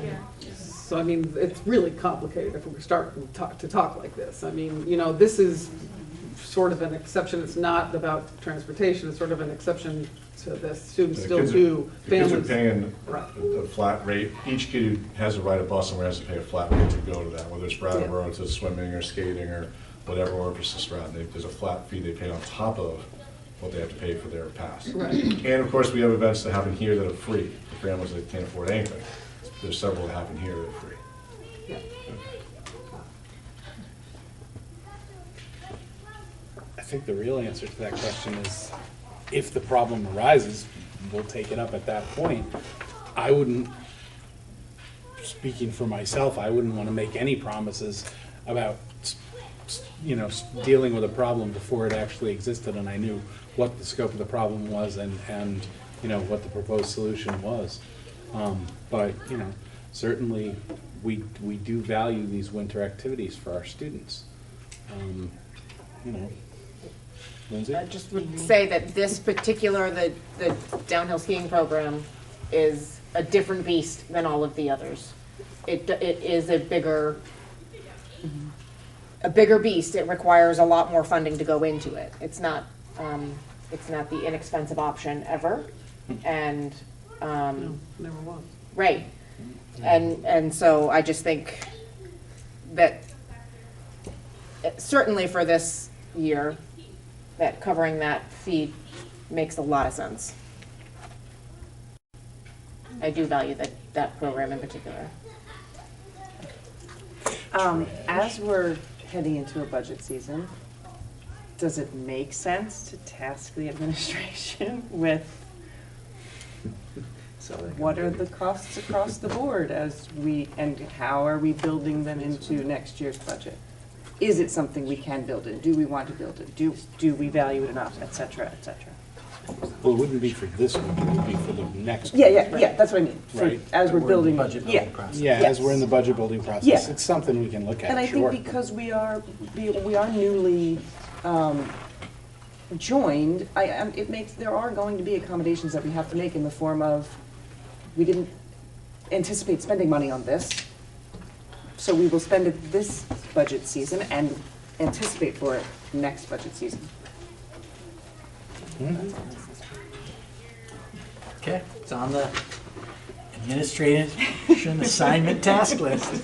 All right. You bring a blank one. I do. Any more discussion on the motion to fund the passes? Okay, ready to vote then? All in favor of? Quick point, are you motioning a dollar amount or to fund what it would cost to do the passes? It's $3,000, the requested amount. Request $3,000 goes Well, towards so I have a question then, if that's what the motion is, because hasn't there already been, what is the extent of the crowdsourcing so far? And has there been donations? Is there anything that is money already currently involved? $170. Yeah. So what, if we put over money over the top, what happens to that $270? You don't get it unless it's met. We don't get the money. So people will get their money back? Yes, they should. Okay, well, I'm just wondering, I just want to know that the people that have already given money get it back, or however that works. $170 is on GoFundMe. It doesn't, the GoFundMe page is not very specific as to what specifically is going towards this, like, help save our money. It doesn't say that we need passes for the adults to ski at Stratton. So realistically, the money could go towards other stuff for the program.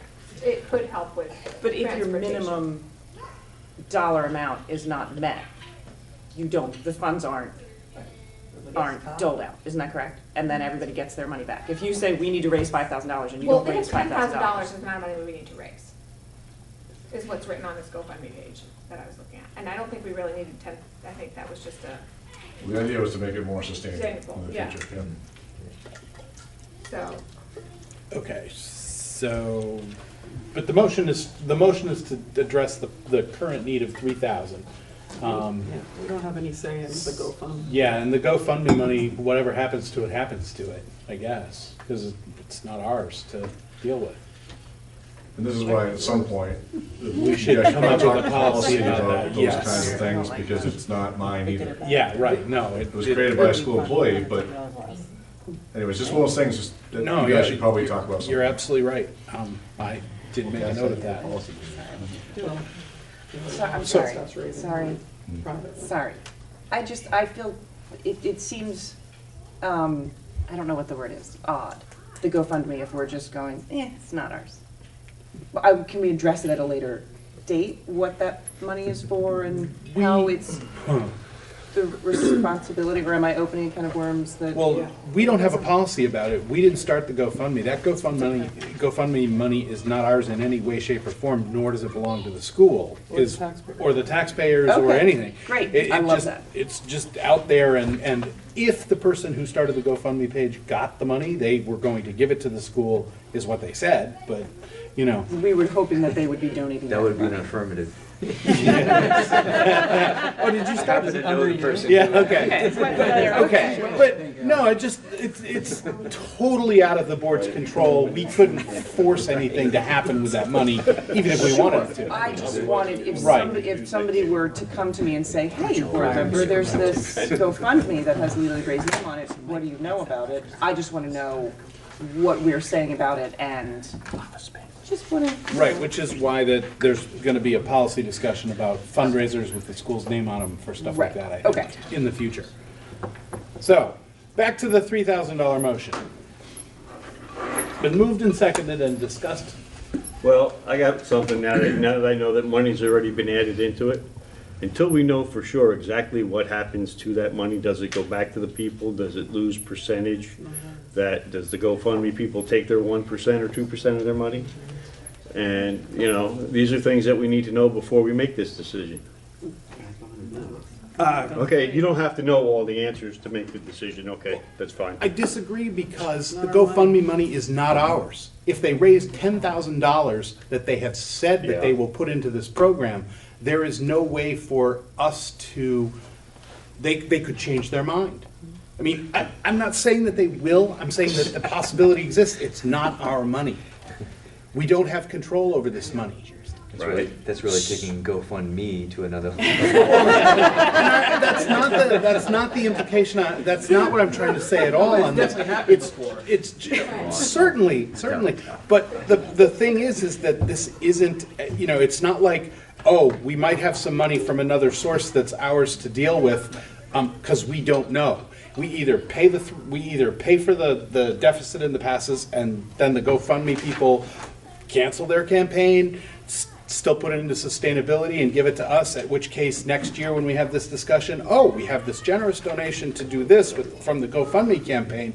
But for right now, I don't think the GoFundMe campaign's amount enters into our decision at all. We're either going to fix the problem for this year because we want to, or we're not. The $3,000. No, The $3,000 problem. That's not the issue. The issue is people have donated money for a specific reason. But that's not the motion. The motion is, do we spend $3,000 or not? But if people donate money in the name of, for the school, okay, for winter sports skiing, and that money doesn't go to winter sports skiing, it's fraudulent.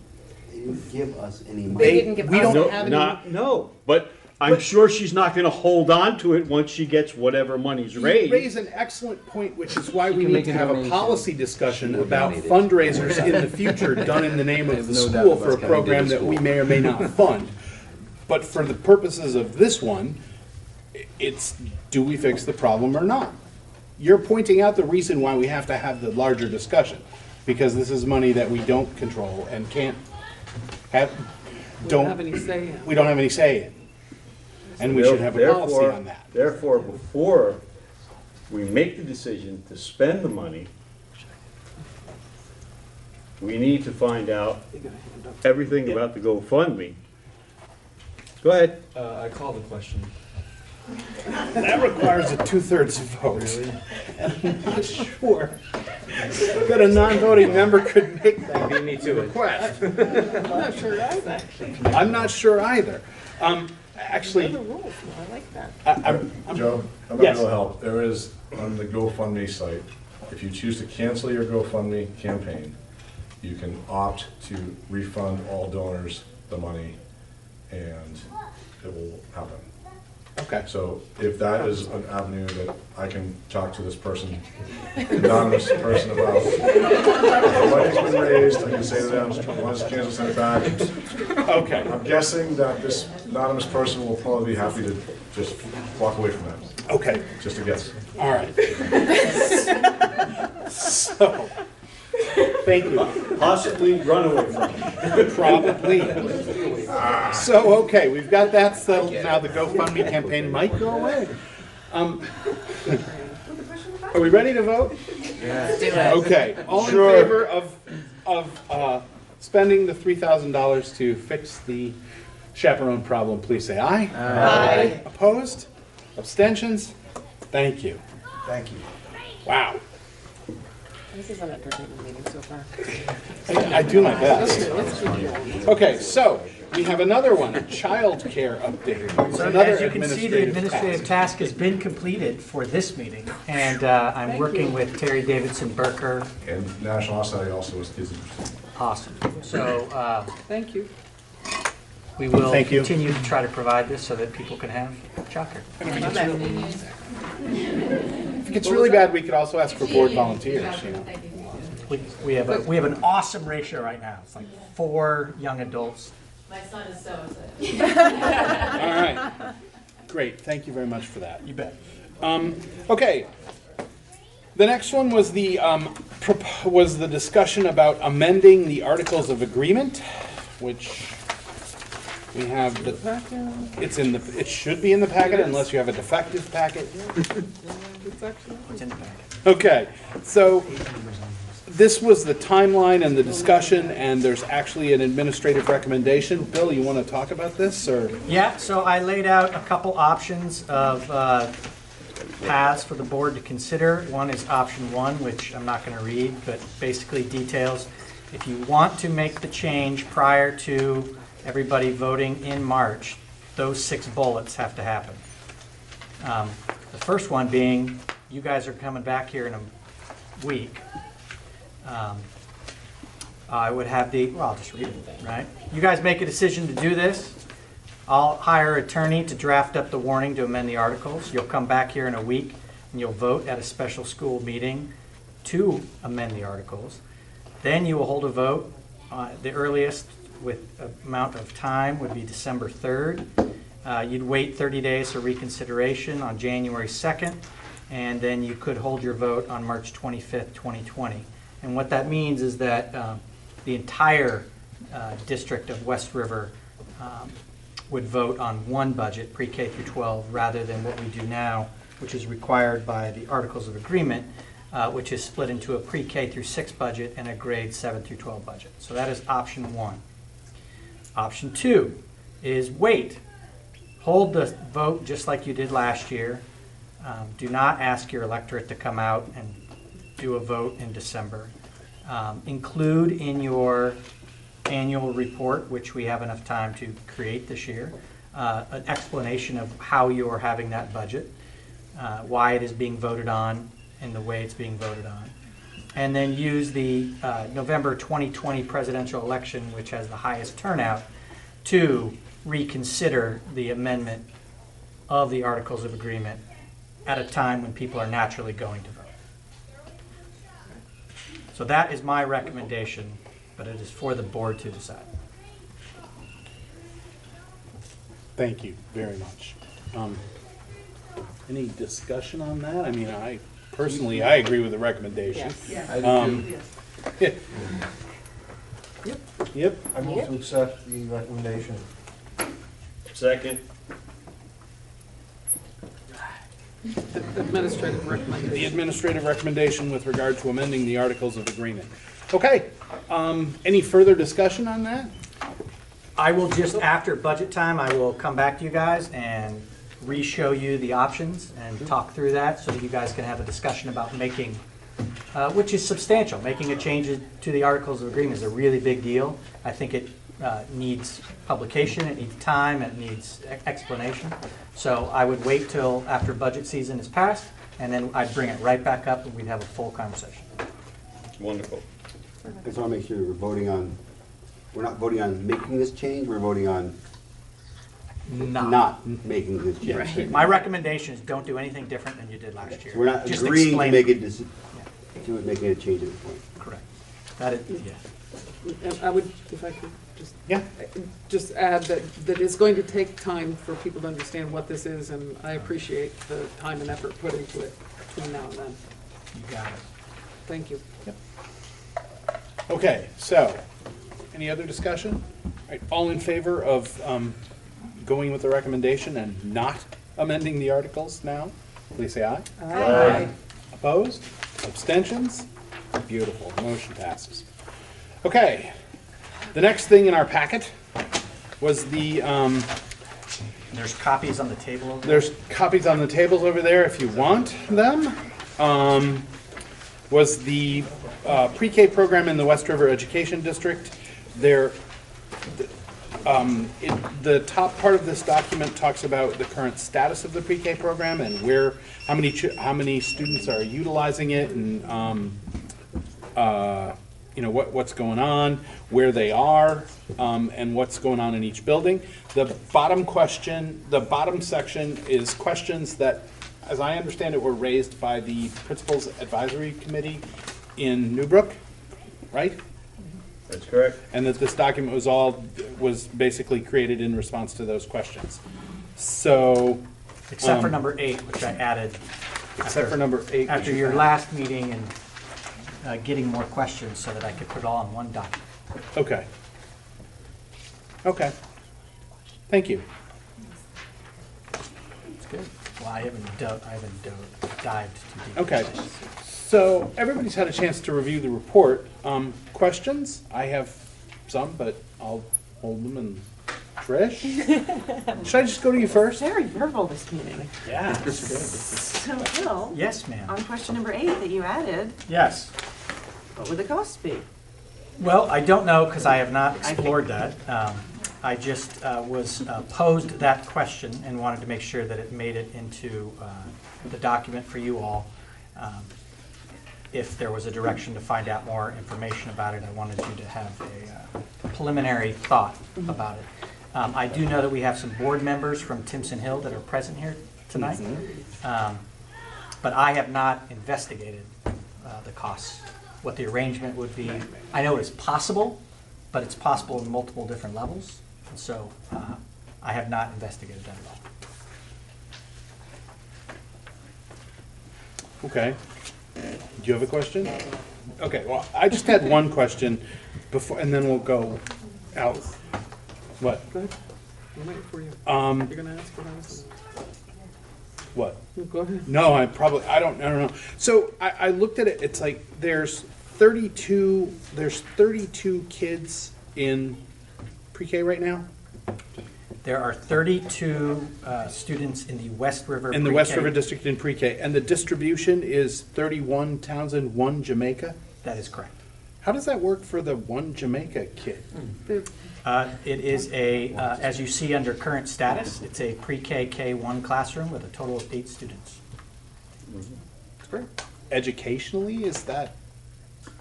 Well, I won't be making any judgments educationally because Well, no, I mean, just sort of like. Yeah. Okay, sure. I mean, it just seems like that's a really broad classroom.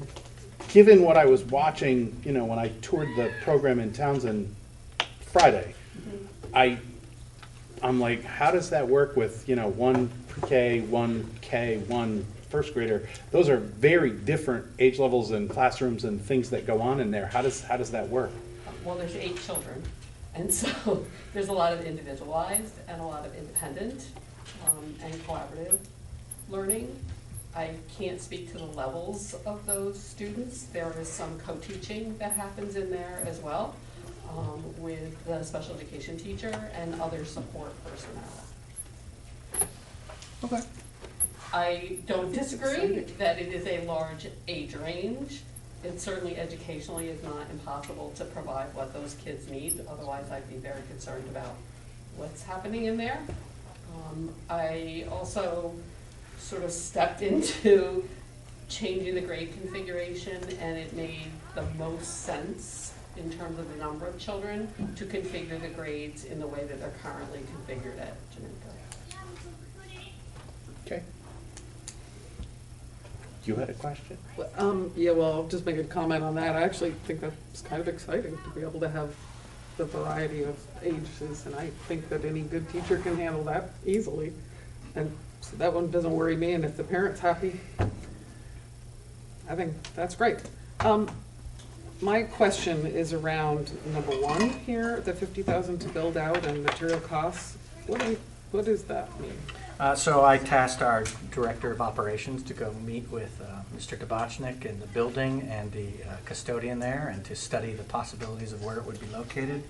And then having gone through the development of the Townsend expansion and understanding what are the requirements and what would have to happen. So this is not exact, but it is the best estimate of our Director of Operations. So it's creating a classroom and supplying it for the ability to deliver pre-K instruction while following all the regulations. Fenced in play area, et cetera, et cetera. So it's it's what would cost to bring it there, and then that's not an ongoing or anything like that. It's very clear. That would be a one-time cost. We're on a slab, so plumbing is a really big issue. We would need, without a doubt, extra toilets and modified toilets for littles and things like that, that would rack up quite a bit of spending. Yes. Okay, thanks. Somebody, I had a comment. Go ahead. I just wanted to make, because I just wanted to mention on question number 8, that scenario points out that Timpson Hill would be basically a satellite of Newbrook Elementary. That's kind of the scenario that's outlined there. But there is another option as well, that in doing some research with the AOE, that is also a possibility that could be, I don't know, researched by the board, or maybe folks from Timpson Hill could look into it. But basically, in talking with the AOE, I'm just gonna read it so that I don't mess it up. So the additional amount of money it would cost per child above the 10 hours for a child to go for a full day to Timpson Hill would be added to the school budget and would need to be approved by the voters. So in other words, Timpson Hill would still be a nonprofit private preschool, but the town, or I don't know if it would be the school district, would be paying above that 10 hours per student. So what is that cost? I'm saying we don't know that cost. I can tell you that right now. Oh, you do? Yeah, so the tuition of Timpson Hill above the Act 166 is $7,758 per student. Timpson Hill has a capacity of 15 students, and so that would cost $116,370. And I'd like to point out that that is less than the cost of a classroom teacher and a paraeducator that you would have to pay for. And that's only if there were, that would be the maximum 15.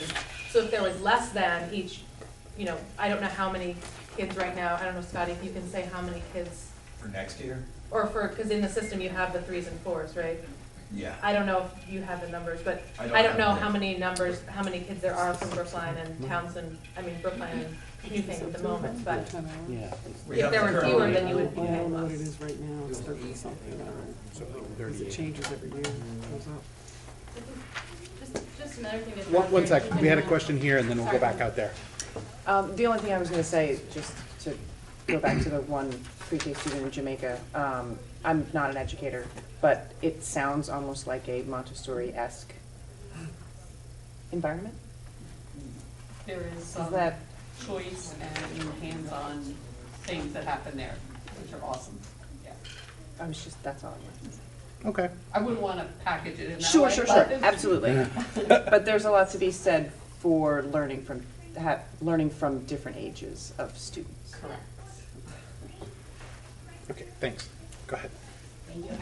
One thing I think that was important for all of us to maybe get the board here is just that this is Timpson Hill's been around for 30-plus years, play-based, nature-based preschool, right? It is focused on a learning environment for 3 and 4 and 5-year-olds until they're ready to go to kindergarten. It is focused on preparing them for continuing their education, and it's licensed, it's accredited, it's 5-star accredited, and if there is a way to, what is it? NACE accredited 5-star program. Thank you. And so we just wanted to open that up to the board to say if there's a way to make this work financially without the taxpayers having to lay out the money to do the startup at Newbrook, to be able to have this established program that could be a public-private partner that may even be more affordable for the taxpayers, we'd like the board to consider that as an option. We'd invite you to come for Timpson Hill.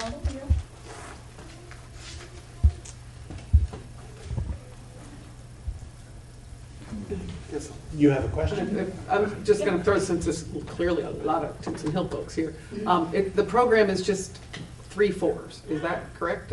3, 4, So there's 5. not 0 to 3 at Timpson Hill? Correct. It's not a daycare, yep. So for me, this, learning starts when children are born. So for me, they're just learning centers and whatever. But has there ever been a conversation around expanding at Timpson Hill? And the reason I bring it up is because there's clearly a need, for quality childcare. And Quality preschool. no, quality childcare from birth on. And in our region, there are nowhere near enough slots. And I have great concerns about the lack of those slots, creating more challenges even in our systems as in our students in our schools as we move forward, because kids aren't necessarily able to, get quality early learning starting when people need to put their children into childcare. And I just think we're dropping the ball on it across the state and across the country on 0 to 3. And so has that ever been, clearly there's people who want to talk to that. So it has been looked into as a short answer. Thank you.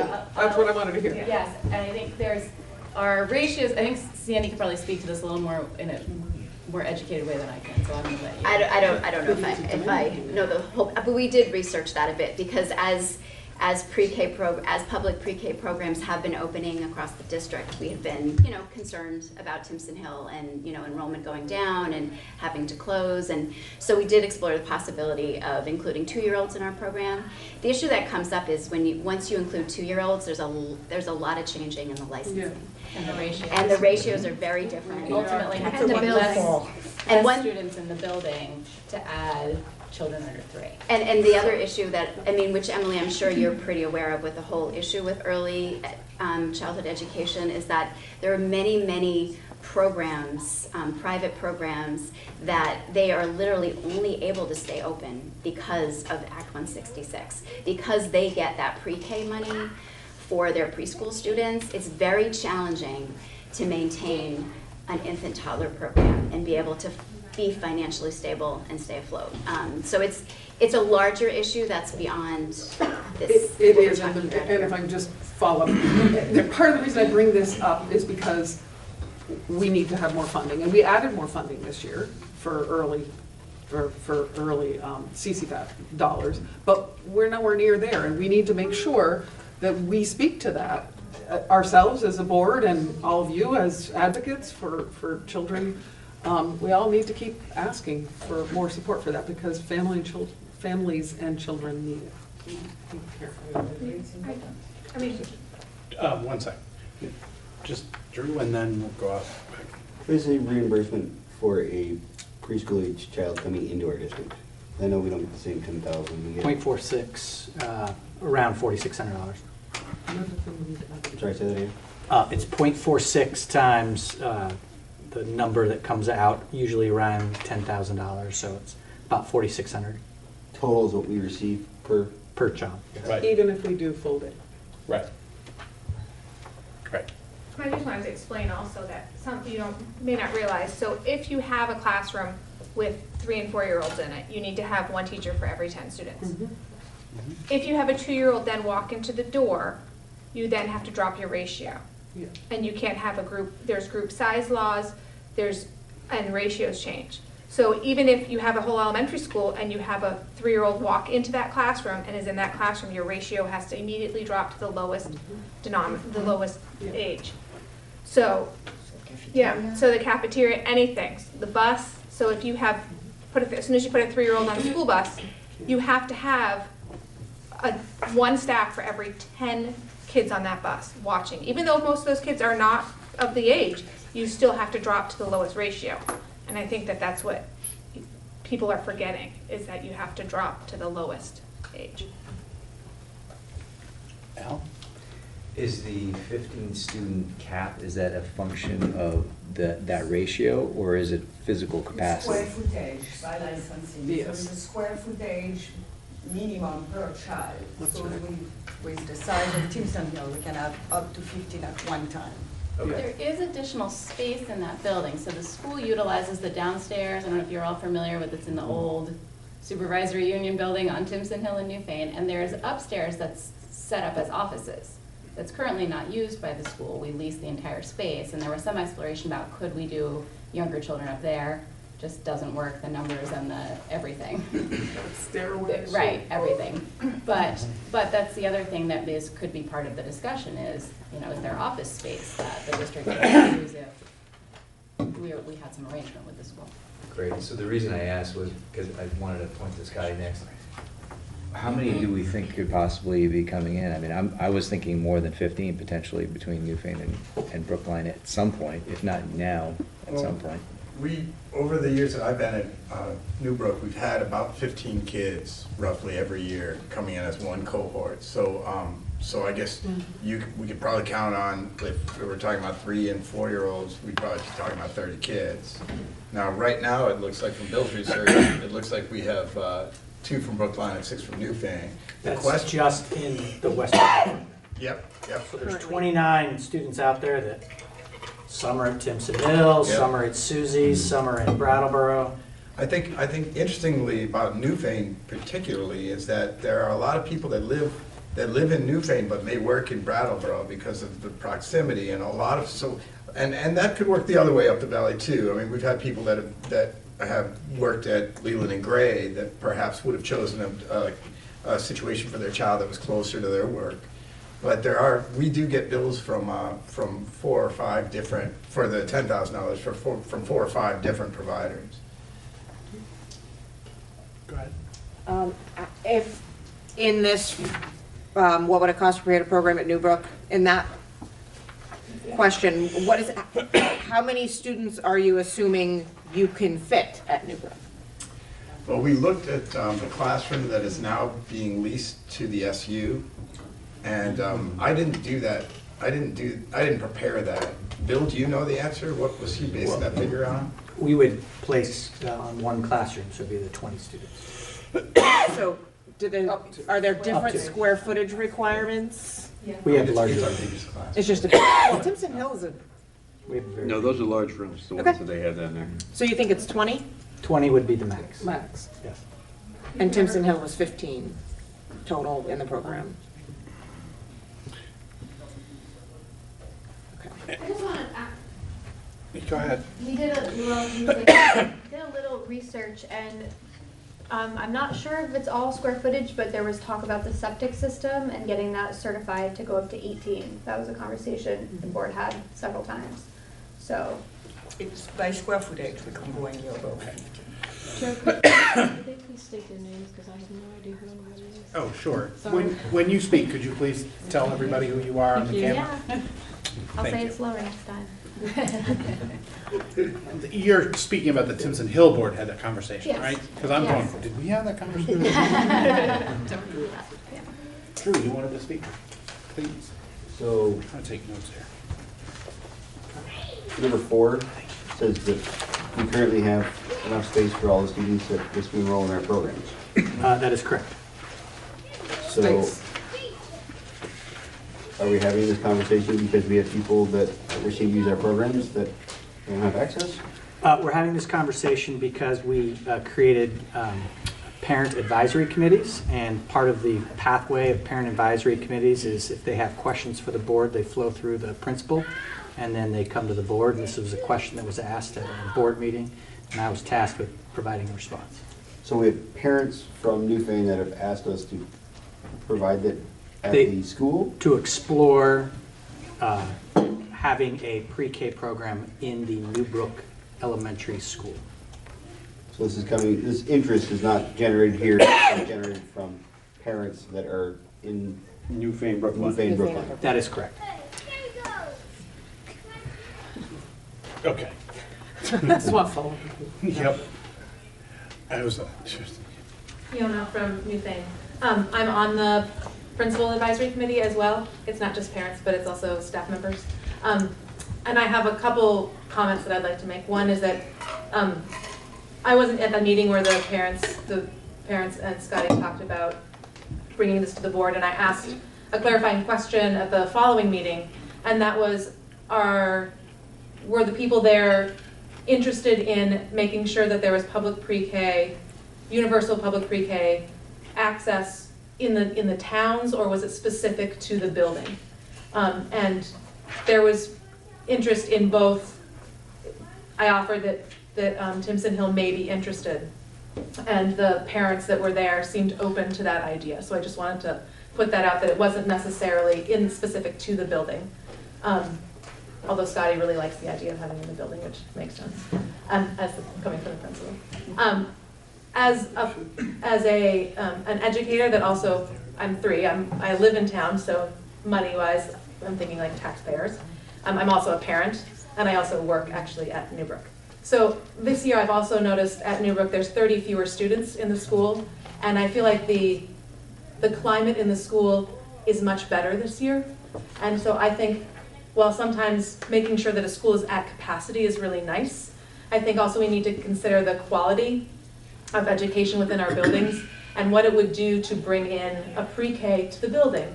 That could be really wonderful for continuity, but also we need to think about whether that would be beneficial for the school as a whole, to bring a whole separate program to the building and the amount of students that could possibly be in the building. So I think that's something that the board should consider. And I would really love it if you would be open to looking at Timpson Hill, whether having that be a part of the SU or to pay up. So that's my 5 cents. You were next, Lindsay. So I'll just say, for me, having all students who are in our district able to have access to quality early learning environment, like I was able to witness, we were able to witness the other day at Townsend, is really important. And I mean, I know that we're all in agreement on that, there's no question. What I love about our pre-K programs that we do have here in the West River District is that there is more opportunity for everyone to access them. And so we have all-day programs. We even offer, in Townsend, we offer before and after care for a cost. I believe there's a cost, but it's a reasonable cost for parents. So this is really helping our families who might not be able to access these quality programs otherwise. So my whole goal, if we're going to have this conversation, is to make this work for our families and for our students, so that they're all the more prepared when they, move forward in our public education system. I just want to say that, so wherever we're moving forward, I think we need to be just keeping that focus. Go ahead. Equity. So I just think that based on all of the conversations that we've had tonight, that maybe we could task Bill with speaking, working with Timpson Hill to figure out what that could look like so that we could have an educated discussion about what our real choices are and what that means. And could that include the pros and cons of having building-based? Oh, yeah. Because I think that's a really valid conversation.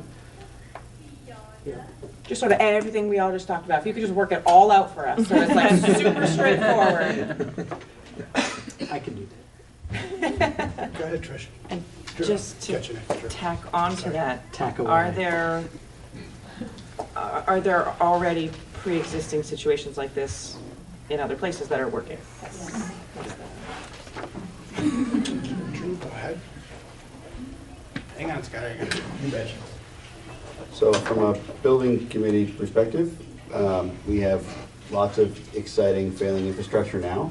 So the idea for me to think of taking on another facility when we don't need to, I would be really hard to support. You know, we already have a lot of buildings, a lot of maintenance, a lot of infrastructure upkeep, and I would ask that you, as your Director of Operations, to consider what that would look like. Well, there would have to be an impact on it. In Yeah. one of these proposals that's been put in front of us.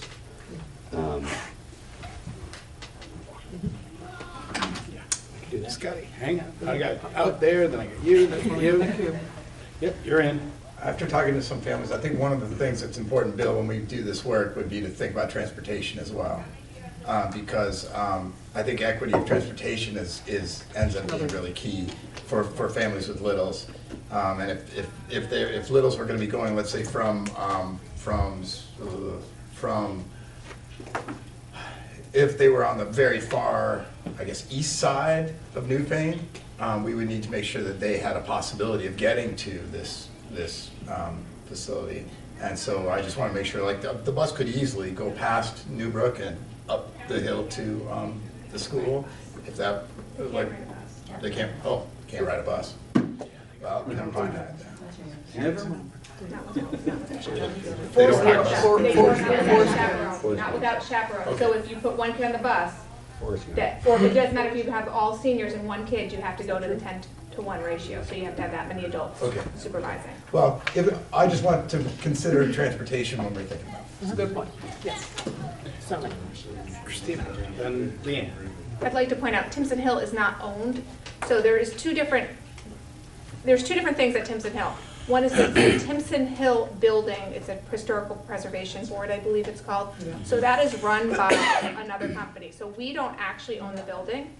It is a nonprofit agency that was started over 30 years ago. And so the building can only be used for educational purposes. So that's why the supervisory union was upstairs for a while. So that's part of the grants and stuff that run the building. It's a historical building. So there is no impact. We pay our plowing and maybe mowing. We do not pay for any maintenance of the building. We pay to clean it, but I mean, we clean it ourselves, but we don't. So all of that, if something breaks, we call the Timpson Hill board and they have to fix it. Like any other tenant. Like any other tenant. We are, yeah. Leanne. I was going along the same lines. I was just going to mention that, yeah, the building, it's a historical building. There are deed restrictions on it. It does have to be used for nonprofit. It's not specifically educational, though, just nonprofit. So did I. That's the story I'd always heard in my family until I looked it up when I saw this on the agenda. It has to be a nonprofit corporation, yeah.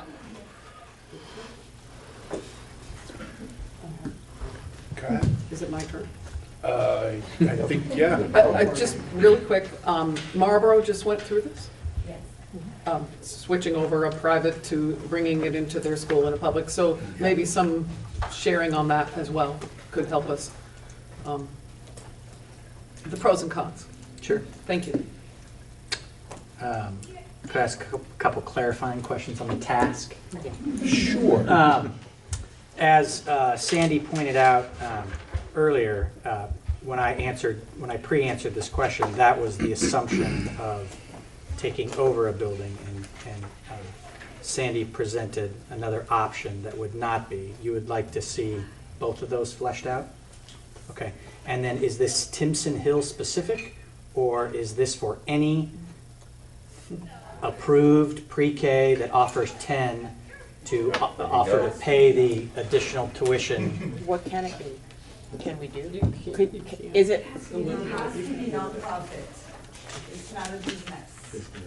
I don't think so, because we did this in Dover to pay Burton. You just have to vote it at town meeting. That's the requirement. The requirement is to vote at town meeting. Wouldn't the thing that made sense be to like do it like almost like tuitions do, where you agree to pay a certain thing? I mean, I hate to sound like Ken here, but why don't we just say, first of all, we're going to negotiate a better deal than full rate tuition, because we're going to send them so many kids, and I want to answer your this is task what we'll without pay. going too far down a rabbit hole. Yeah. That's my question. So could I provide back in context, since you asked the question, just fleshing out these scenarios as a start? Sure.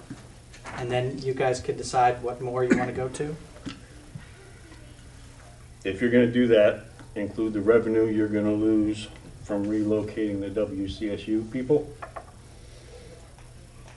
from Newbrook, because that's gonna be actually an added cost to this district, because we're relying on it as income now.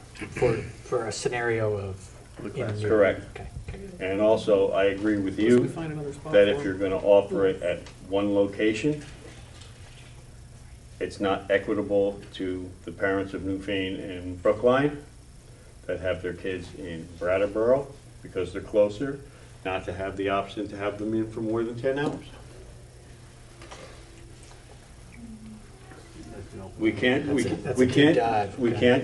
just specify one building.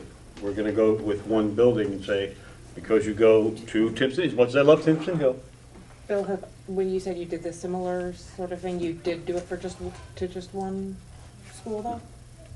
In Dover, you said this was a Well, similar... so there was no, it was, you pay that to everybody. That's just how you set the number. Not to a specific... Yeah, that's how you set the number. Right.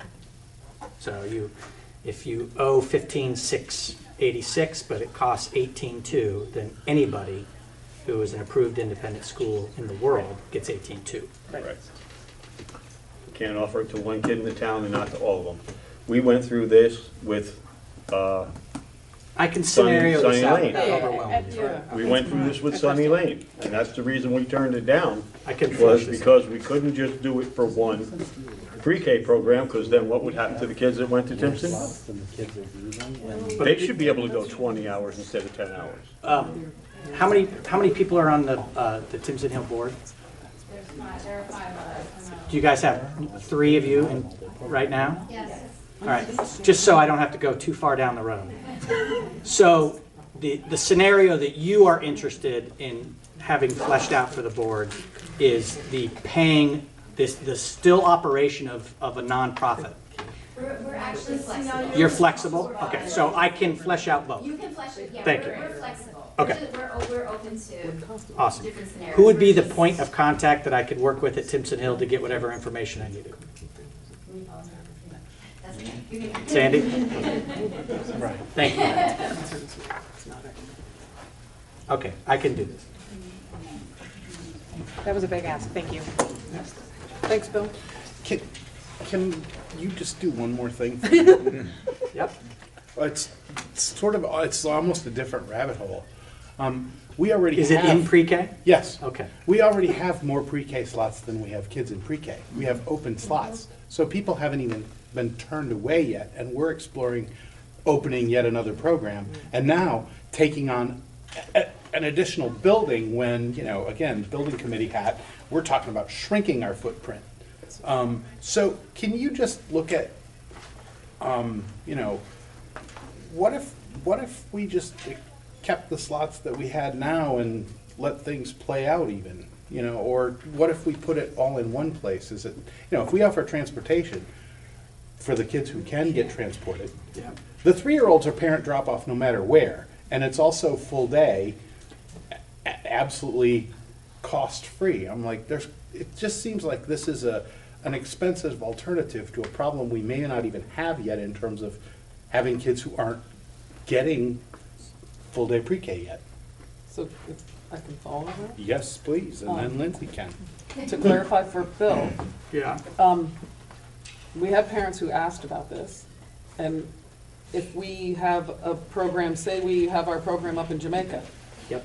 And it's not in Townsend, it's in Jamaica, that has an impact on people, whether they're able to access it. So the families that you know are there families out there who are not accessing it because Townsend's too far away, Jamaica's too far away? It's just too hard for them when they work in Brattleboro. My whole thing is only trying to make it as accessible as possible for every family who wants their child in a universal pre-K program. I do not know the Especially answer to all day. that, and the only way to do that would be to poll all. So then even if we get that information, we may not have the full information. Correct. Okay, thanks. So in response to that idea, I would just say that we need to be mindful of, as we are basically moving all of our preschoolers into one building, moving them all to one place. Now those children have had their 3 year, when they're 3, when they're 4, they've had 2 years of school at the same building. They know the building, they know the teachers, they know the other students. They don't want to leave now. And now we're going to be busing all of this. Now they're staying. Now they're going to continue it because we have choice. So now they can stay in Townsend. So now every student from everywhere is going to be in Townsend. But we have policy around choice, right? So But the there's idea is that we aren't providing an equivalent educational experience because we're saying the only place you can have that educational experience is in Townsend. Okay. You can't get that in Newbrook.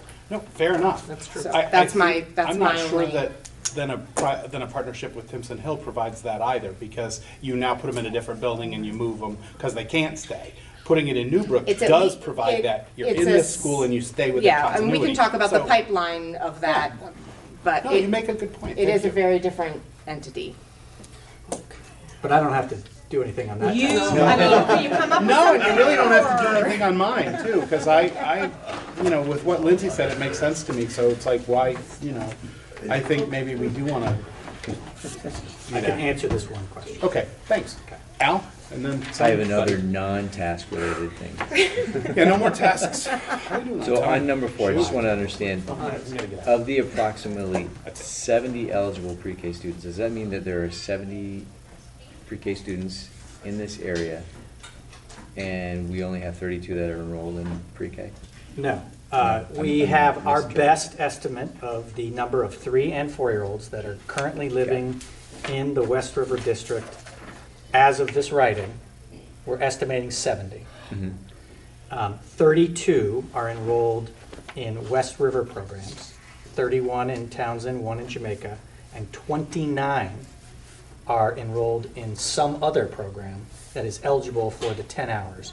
So back to Emily's point, 61 of our 70 are accessing, which is awesome.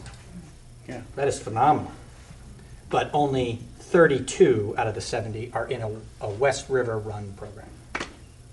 Okay, so then the question again becomes, by not having something in the Newfane area, are some of those folks not accessing more than the 10 hours that they do under a private scenario and could tap into a full day and be equitable across all areas of the district? I don't know the answer to that. I don't think anybody knows the answer No. to that. That's our question as a board. Somebody Well, help, yeah. I just wanted to reiterate what was said by both, what is your name again? I'm sorry, I can't see. Al. By Al and Emily, which, I mean, it is hard to know that. I think the reality is if you did have a pre-K in Newfane, a lot of those families would send their kids there full day. I mean, it's hard to know that now. Yeah. It's really almost impossible to figure that out, but I can imagine that there's a lot of families, because of the proximity to Brattleboro, they don't want to put their kids in pre-K in Townsend, and it's a lot more convenient for them to either have them at Timpson Hill or to have them at a pre-K program in Brattleboro. So, but again, like you said, it's hard to know until it was opened whether that would be the case or not. Scotty? One other aspect of this that I found interesting, last year, we had a little bit of a scare with one of the other providers going out of business, right? That was last school year. And there's another aspect to this. We have an obligation to educate children, and 3 and 4-year-olds benefit tremendously. We all know that from having education prior to school. But there's also another aspect that this group offers, which is like the days off and the summers and all of those things that the public pre-Ks don't offer, that they do offer, have a lot of value. And so if I would just suggest that we also consider that if a business can't run because we determine that we'd rather have a pre-K in our building, which then we've got to consider whether or not the town is going to have those other services for families that need them. So on a snow day or on, can you give me an example? Summer programming or vacation week program, those kinds of things. And I know that that's just another thing that's going to complicate things because we can't make any predictions and we can't, but these are real factors. And last year when the other pre-K was closed, that really caused quite a stir in the 2 communities that I serve. And the children that are in kindergarten now, I could just imagine, we've known them for 6 weeks now and we love them, and I can't imagine what those families are going through. Thanks. Thank you. All right. Oh, we got one more. Go ahead. I just want to point out one thing. Advertising about the pre-K is huge. I didn't utilize it until last year because I didn't realize I could send my Wyndham kids to the pre-K program. So I sent them to Springfield and just assumed that they would pay the 10%. So I think making sure everybody outside your area knows, because I pay for the pre-K, but it's much cheaper than what I pay for daycare. And I think some people don't, outside the area, just don't know. I should just reiterate that briefly, 100%. I live in Townsend, and I had no idea that Townsend had opened up to 3-year-olds. I mean, I'd already enrolled my daughter in Townsend, but I was like, how did I not know this? I live here. Yeah. Okay. Thanks. I'll put that in the annual report. Yeah. Well, you have tasks now. This will be continued. Okay, so are there, moving along, I guess, because we are done, right? Bill has tasks, research. Are there any other administrative tasks? No, but there's some committee tasks. Can we get to that? Nope, time to go. Nope, I'm sorry, we're behind schedule. We're going to push that to the next agenda. So we do have committee tasks, and I'm not sure, I know building committee hasn't met, but we sort of had our charge, but we'll actually put something in writing for the next meeting.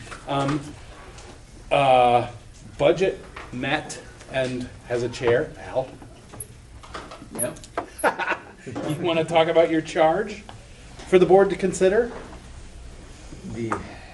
No? I don't remember what it was. But you'll bring it down to the next Bring meeting. it to the next meeting. Okay. All right.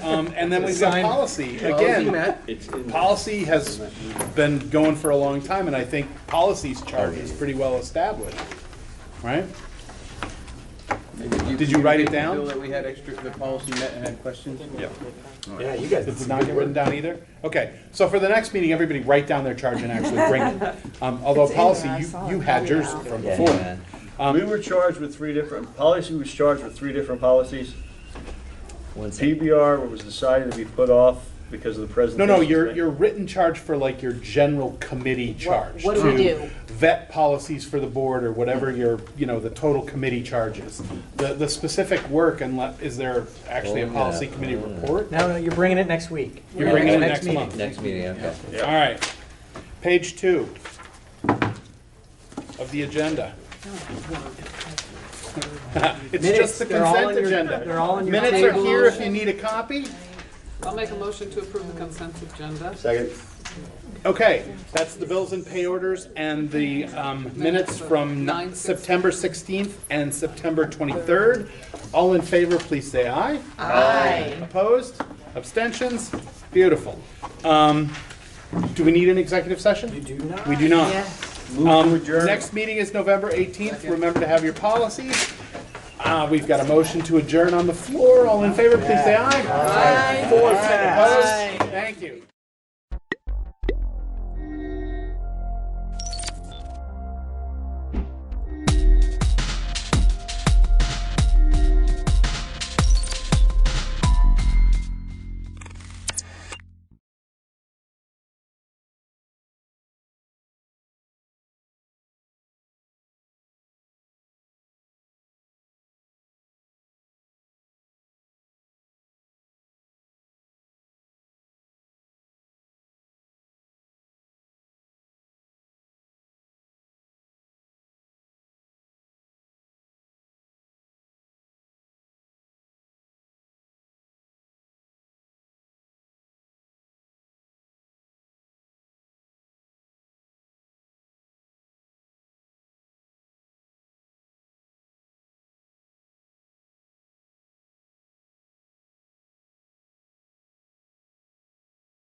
Want to get started? We got Good thing he's not coming to lunch, we wouldn't be able to eat. fair amount of time. So we want to get started. We just 1, 2, 3, 4, 5. We have enough. We do have a quorum. So first, we want to thank Mark Teschen for having us here at Burn Academy, BBA. We're delighted to be here. We'll get to you in just a couple of minutes, Mark. Let's roll call, please. Give your name and identify where you're from. Start with you, John. I'm John O'Keefe from right here in Manchester, Vermont. Kyle Coutois from Georgia, Vermont. Peter Peltz from Woodbury, Vermont. Dan French, Secretary of Education from Manchester. Jen O'Farrell, St. Johnsbury. John Carroll from Norwich. Thank you all. Amendments to the agenda. There is one amendment. We have removed at the request of Vermont Higher Education Council. We've removed their presentation from today's agenda, and it's been being postponed. That's item J on your agenda. Higher Education Council wants to talk to us about some of our rules as they pertain to accreditation of post-secondary institutions, and we'll hear from them at the November meeting. And of course, you'll receive a first set of briefing documents with your packet for that meeting. That's the only amendment to the agenda that I'm aware of. Maureen, is there anything else that I should be thinking of? No? Okay. Let us, then we welcome Mark to speak to us, and your target is about 10 of. Good, I can do that. Thank you. So first of all, I do want to welcome everybody. Hi, how are you? You can sit over here. Go ahead, Mark. Sure. So, welcome everyone to Burn Burden. I will be done at 10 of. I thought what I would do is give you a brief overview, and then we have some more time later this morning, or actually I think early in the afternoon, to talk in more depth about how we're seeing the future of education. And it's titled The Future of Education at Burn Burden. We want you to see and understand and hopefully appreciate where we're trying to go with education, which I think will be in sync with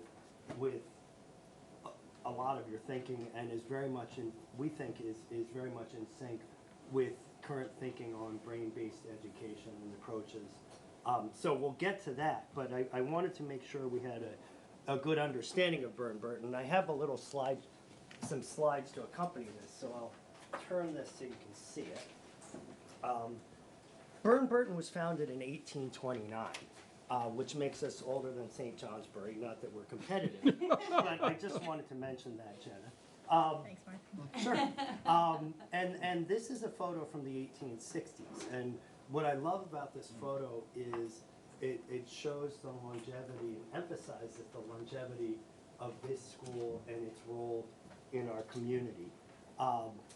You drove up today, presumably you drove up Seminary Avenue, and the only real difference between this view and today is, like, the trees have gotten a little bit taller over the course of that time.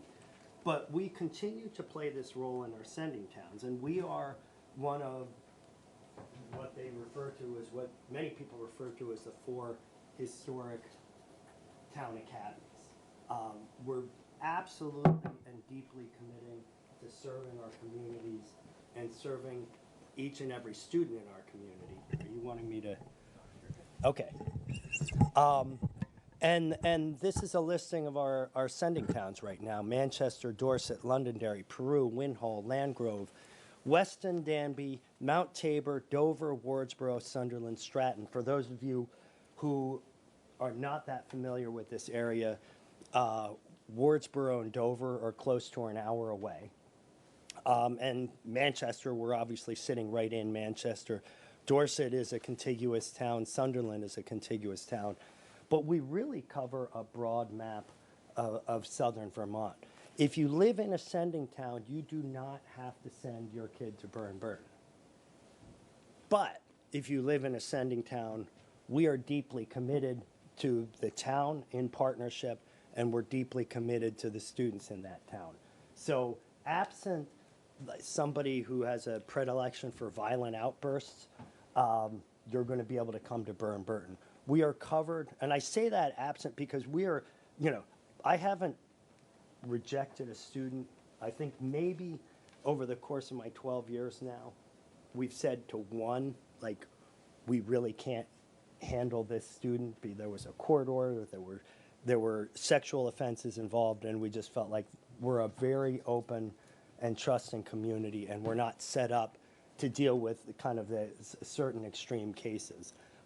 We have full special ed.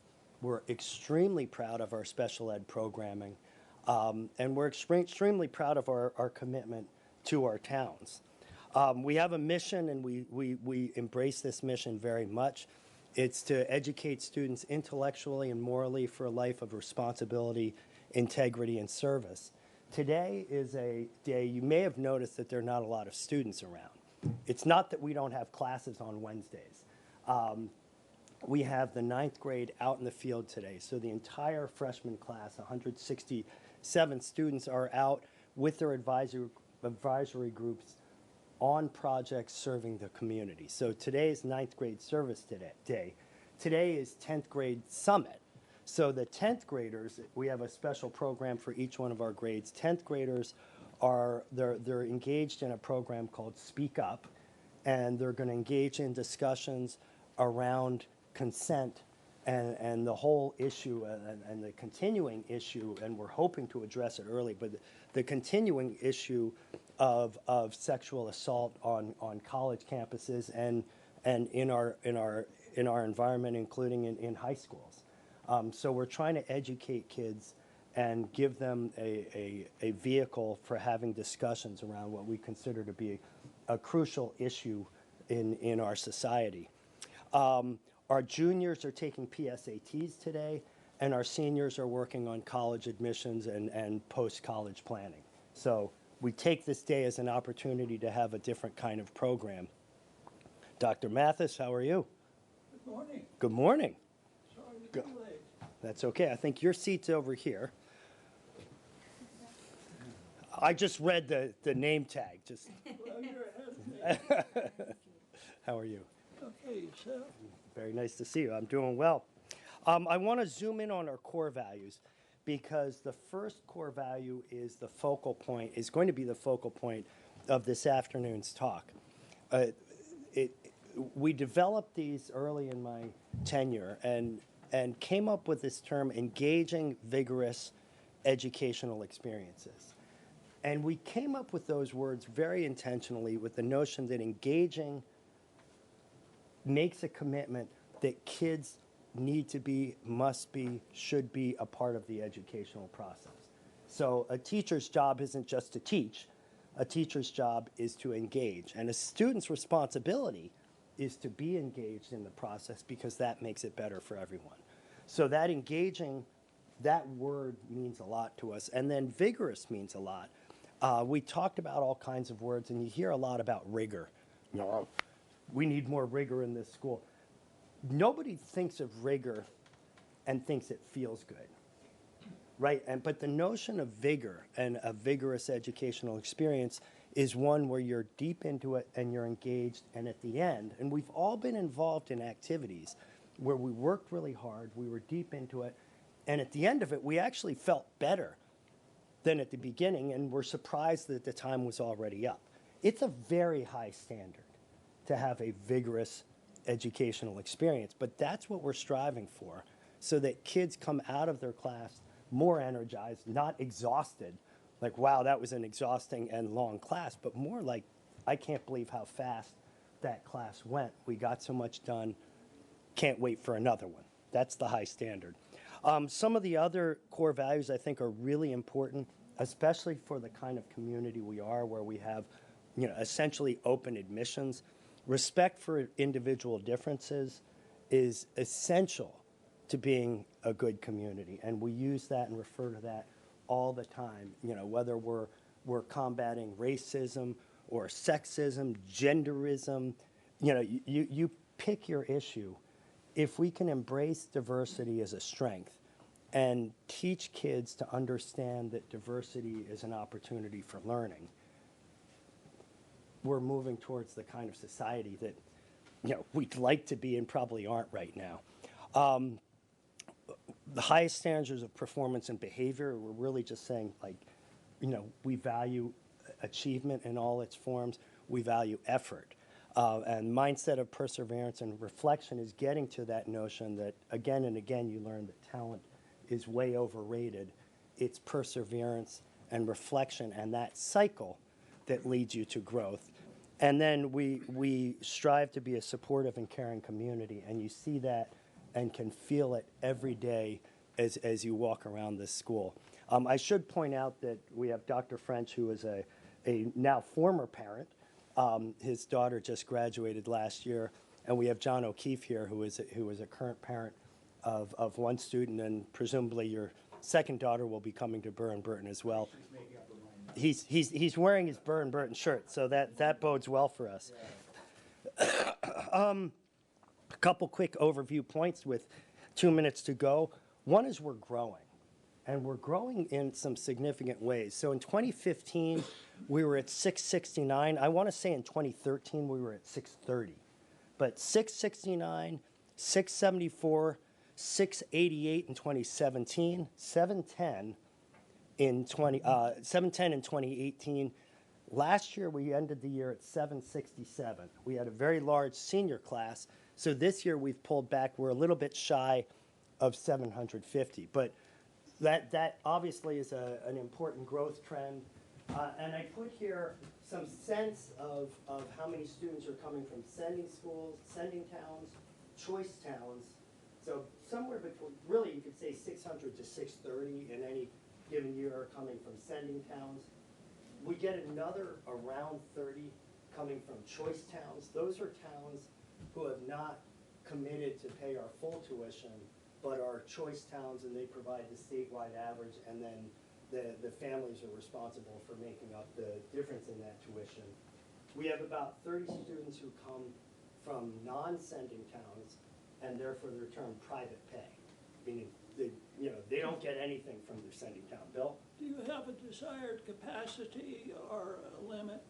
And then we have about 60 international students. In terms of limit, and that'll get to this afternoon, what I say again and again and again, I say it to our board, and our board buys into it and supports it, is we need to be whatever size our communities want us to be. So if there are more people that want to come to Burn-Burton, I quite frankly never want to say no to a kid who wants to come to Burn-Burton. So if there were 900 kids that wanted to come, certainly my desire would be to say yes to all 900. Could they fit right now? No. Will they be able to fit in 2 years? We're in the midst of a construction cycle, so in less than 2 years, we'll have 25,000 square feet of new facility that is going to enhance our capability and our capacity if need be.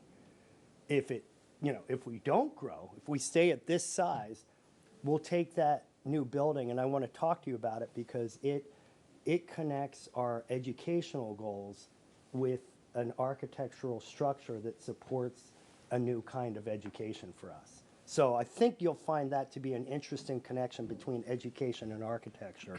We're not just building another classroom building with long hallway and a bunch of classrooms. But that will expand our capacity if our towns want us to expand. Mark, Yes, Peter. And you're do you board the boarding students on campus? about half of them, roughly half of them are in houses on campus. And adds additional cost to your building. I mean, to board students. So we have buildings that are specifically for international student boarding. So about half, and then about half of them are in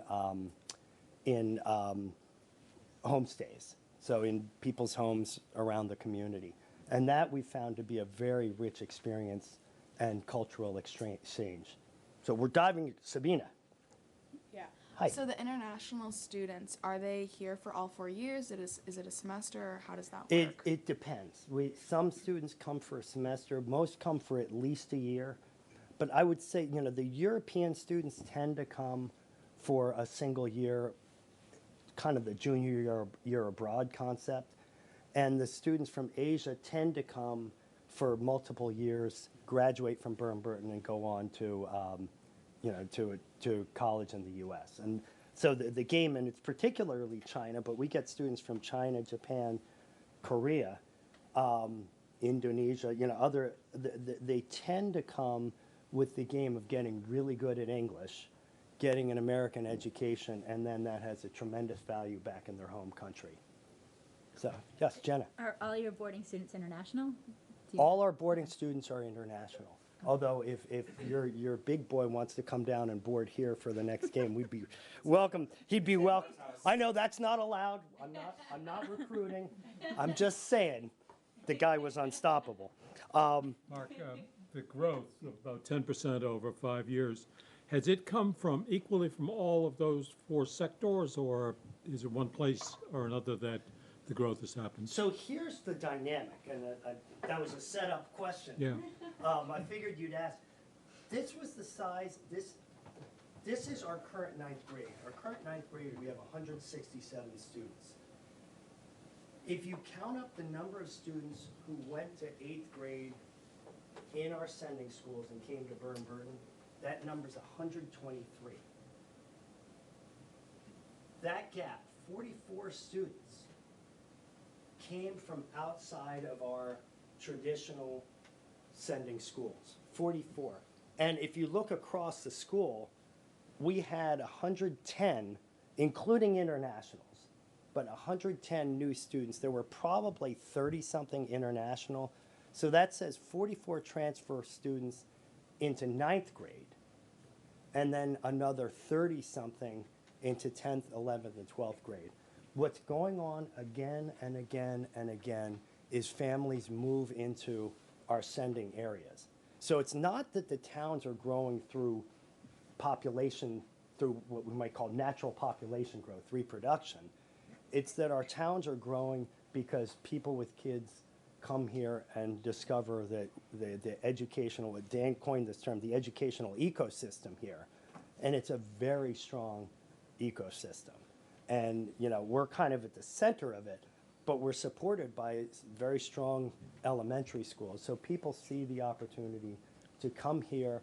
A lot of times jobs are much more portable now than they were, you know, 10, 20 years ago.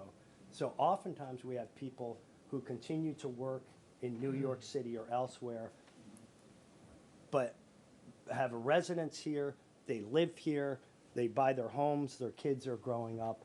Oftentimes they bring businesses here and or locate their businesses here.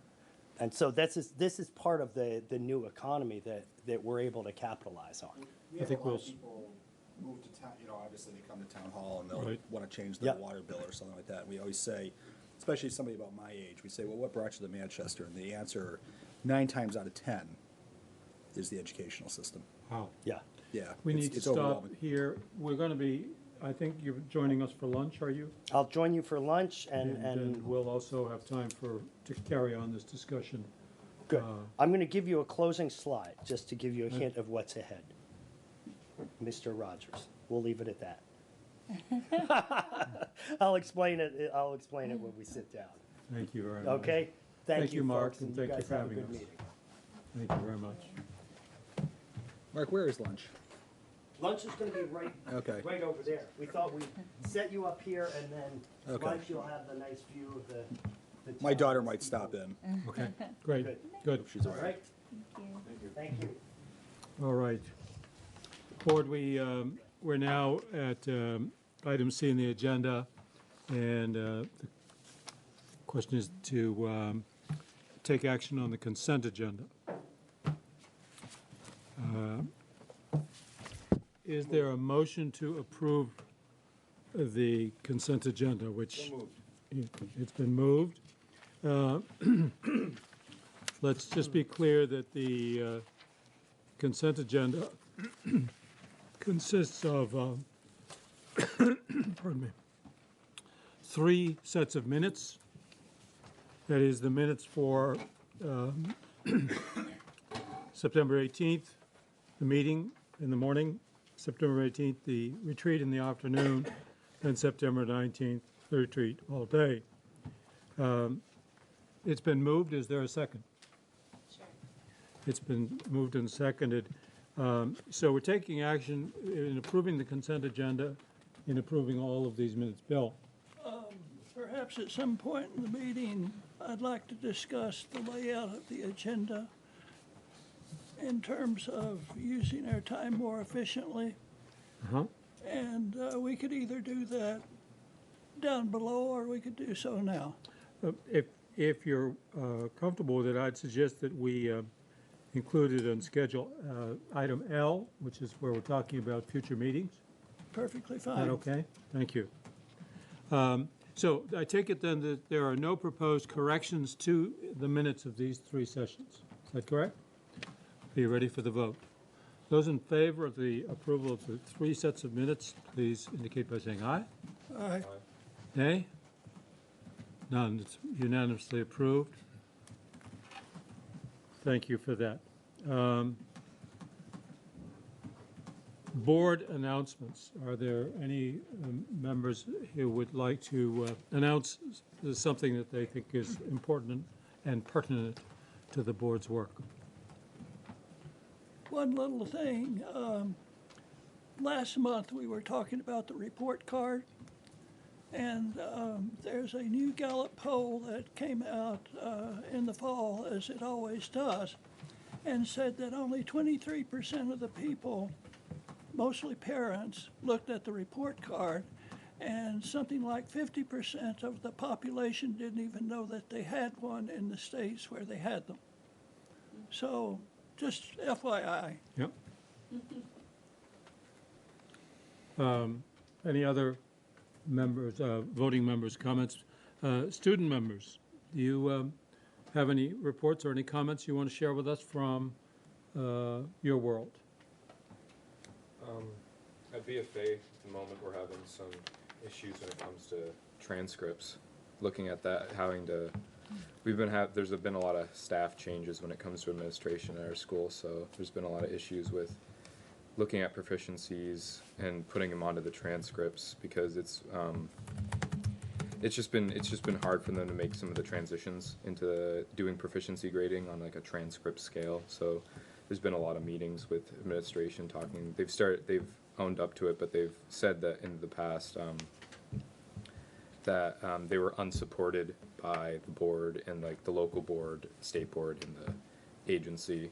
But it was at the meeting last night, Senator Parent, he's part of the education committee, stood up and said, you could have talked to us at any point. There's open communications on both sides, so you just chose, like, we have all the resources to help you. We could have sent someone to help you, and you just haven't said anything to us yet. So after that, they took ownership, and they basically, to summarize, they basically said, yeah, we messed up, and there's more work to be done. So hopefully, they gave us our updated transcript Tuesday, but there's still just some issues with it, with how it's balanced. But at the moment, I think things should settle out pretty soon. But that's what's been happening at BFA.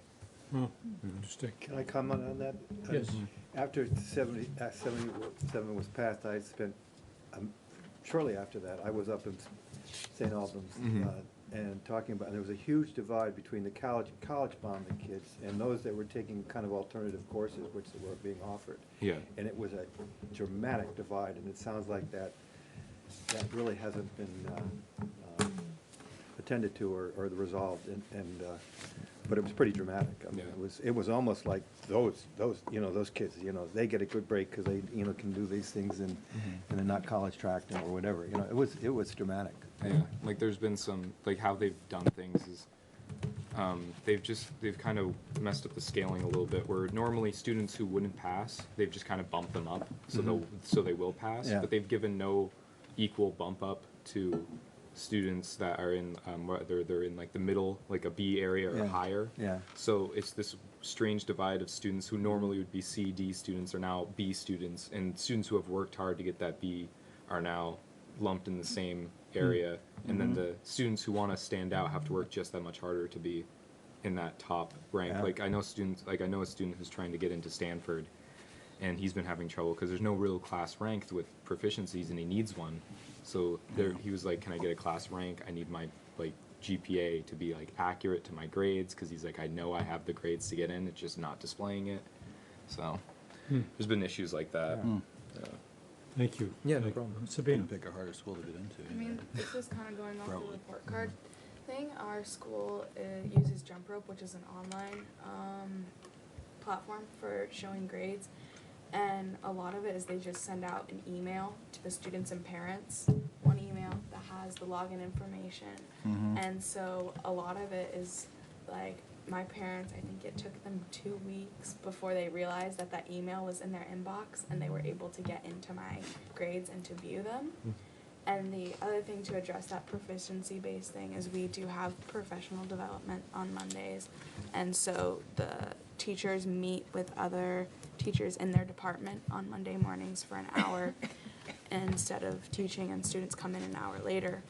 And a lot of that is to try and develop that coherency amongst teachers. So like all of the chem teachers have a very similar layout of what they teach, and so like if you miss one of the chem labs, because the teachers have been talking, you can go join another chem class and do that lab so you don't miss that work.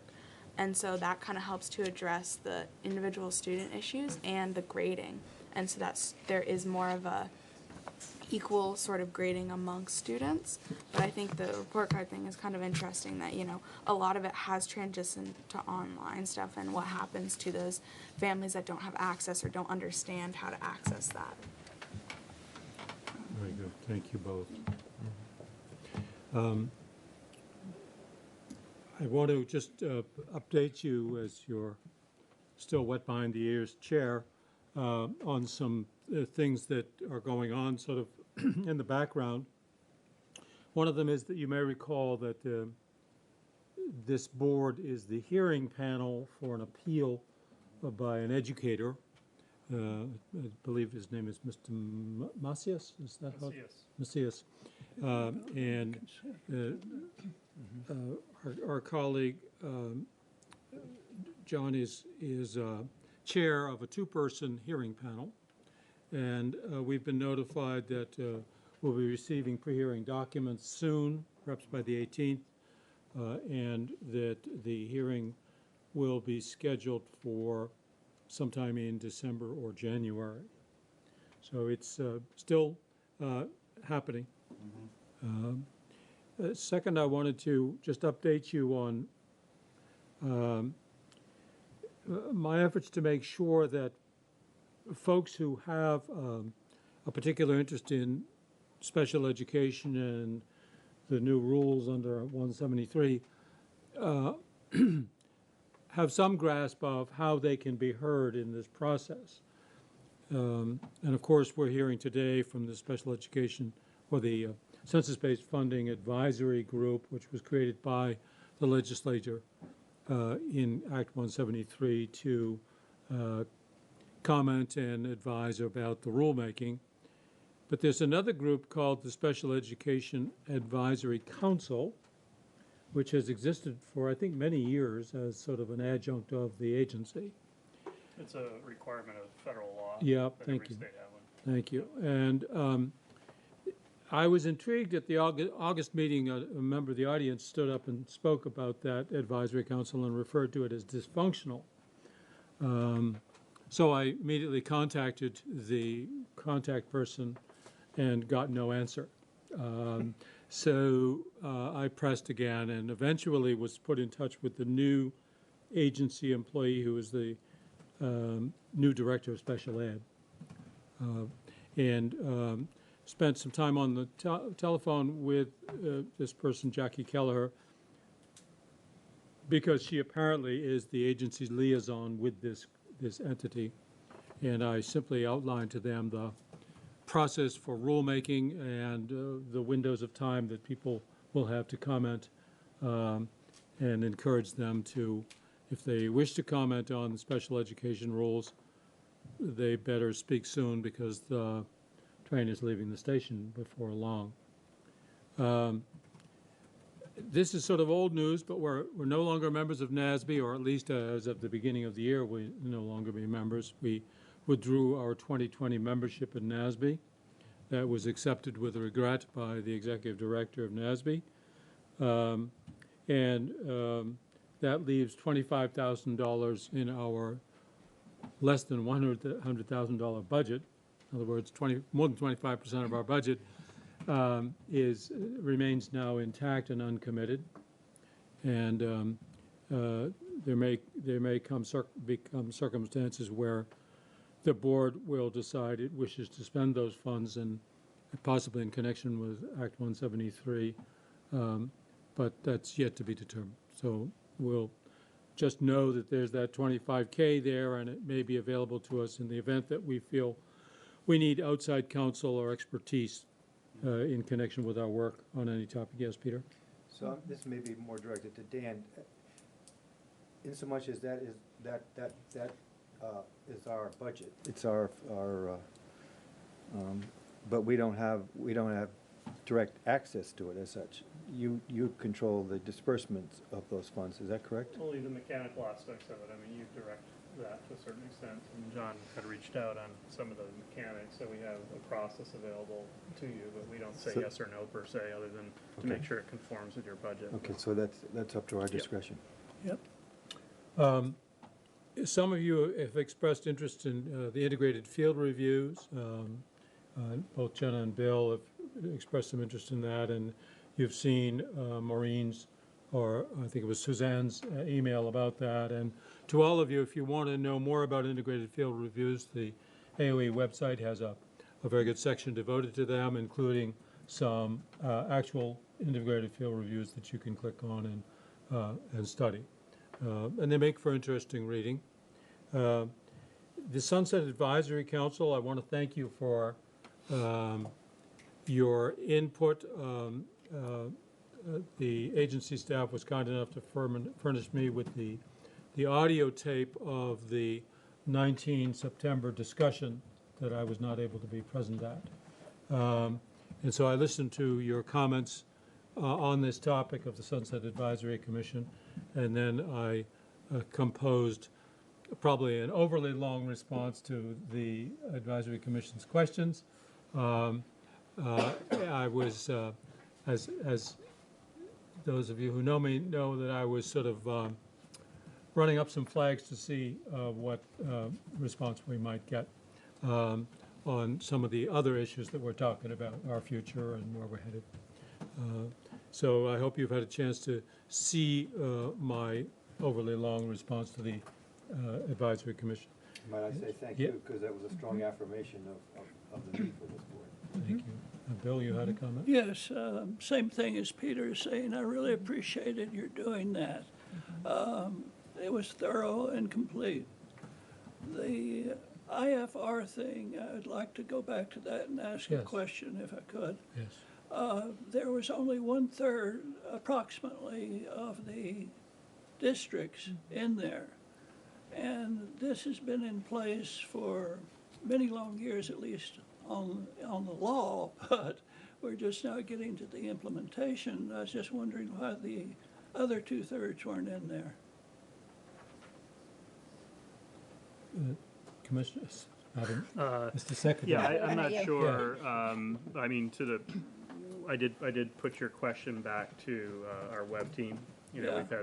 we've gone through a couple iterations of web platforms since the IFR process was erected. But to your point, the chair, if you're interested in learning more about the IFR, we should schedule it perhaps as an agenda item, and we can do a formal presentation and answer those questions. I mean, it's part of, as you know, we struggle with coherence inside the agency because we get so many demands, and we're perfectly fine to respond to individual board members' question. But if this is of interest to the larger board, and it's emerging now as a conversation on an agenda that the topic was not warned, of course, I would say the public would have an interest in this, and we should put it on the agenda, and we could present, you know, or get organized and do a presentation for you on it. Yeah. And as I recall, first of all, it only really got off the ground about 2 years ago. Yeah, when I was leaving superintendency in 2016, they were starting the articulation of designing the process, so I think it was piloted around then and the following year. And, So it's, and it was intended that it would be a 3 to 4 year cycle before they got to every school. Yep. So that's partly why you're seeing maybe only 20% of the schools have. Yeah, I'm not sure we have that answer yet, though, but I think it's partially due to we probably have others that could be on the web that aren't, and it's probably more a function of our website, I'm guessing, but we can dig into that. Since this evaluation is one of the most important things that we should be doing, I think an update would be useful. Sure. Yeah, it would almost be like an annual, part of an annual sort of check-in on the quality oversight function. Yeah. Yeah.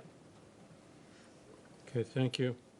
And the last thing I wanted to just mention is, as you know, we have a board vacancy, the unexpired term of the former chair.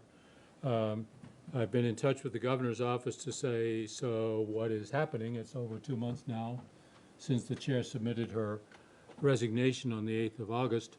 And I am assured that the governor has reviewed candidates and that a decision will be made and announced in time for the November meeting. So that's about a 3-month cycle time. I had thought by now things might go a little faster than that, but that's, I guess we should be glad to know that we'll be back to full strength at the November meeting, which is a good thing for lots of reasons. I think we value the diversity of points of view. Every member here brings something truly valuable to the discussion. And moreover, sometimes we've been pretty tight on having a quorum, and that really impedes our work. So I'm really pleased to know that the governor's office will have this for us soon. I guess in a less formal thing, I want to say that I've listened to the tape of the 19 September retreat. I think almost all of it.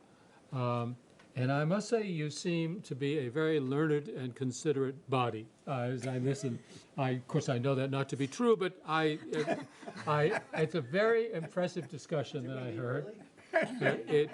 Pardon? Speak for yourself. Did we leave early? Yeah.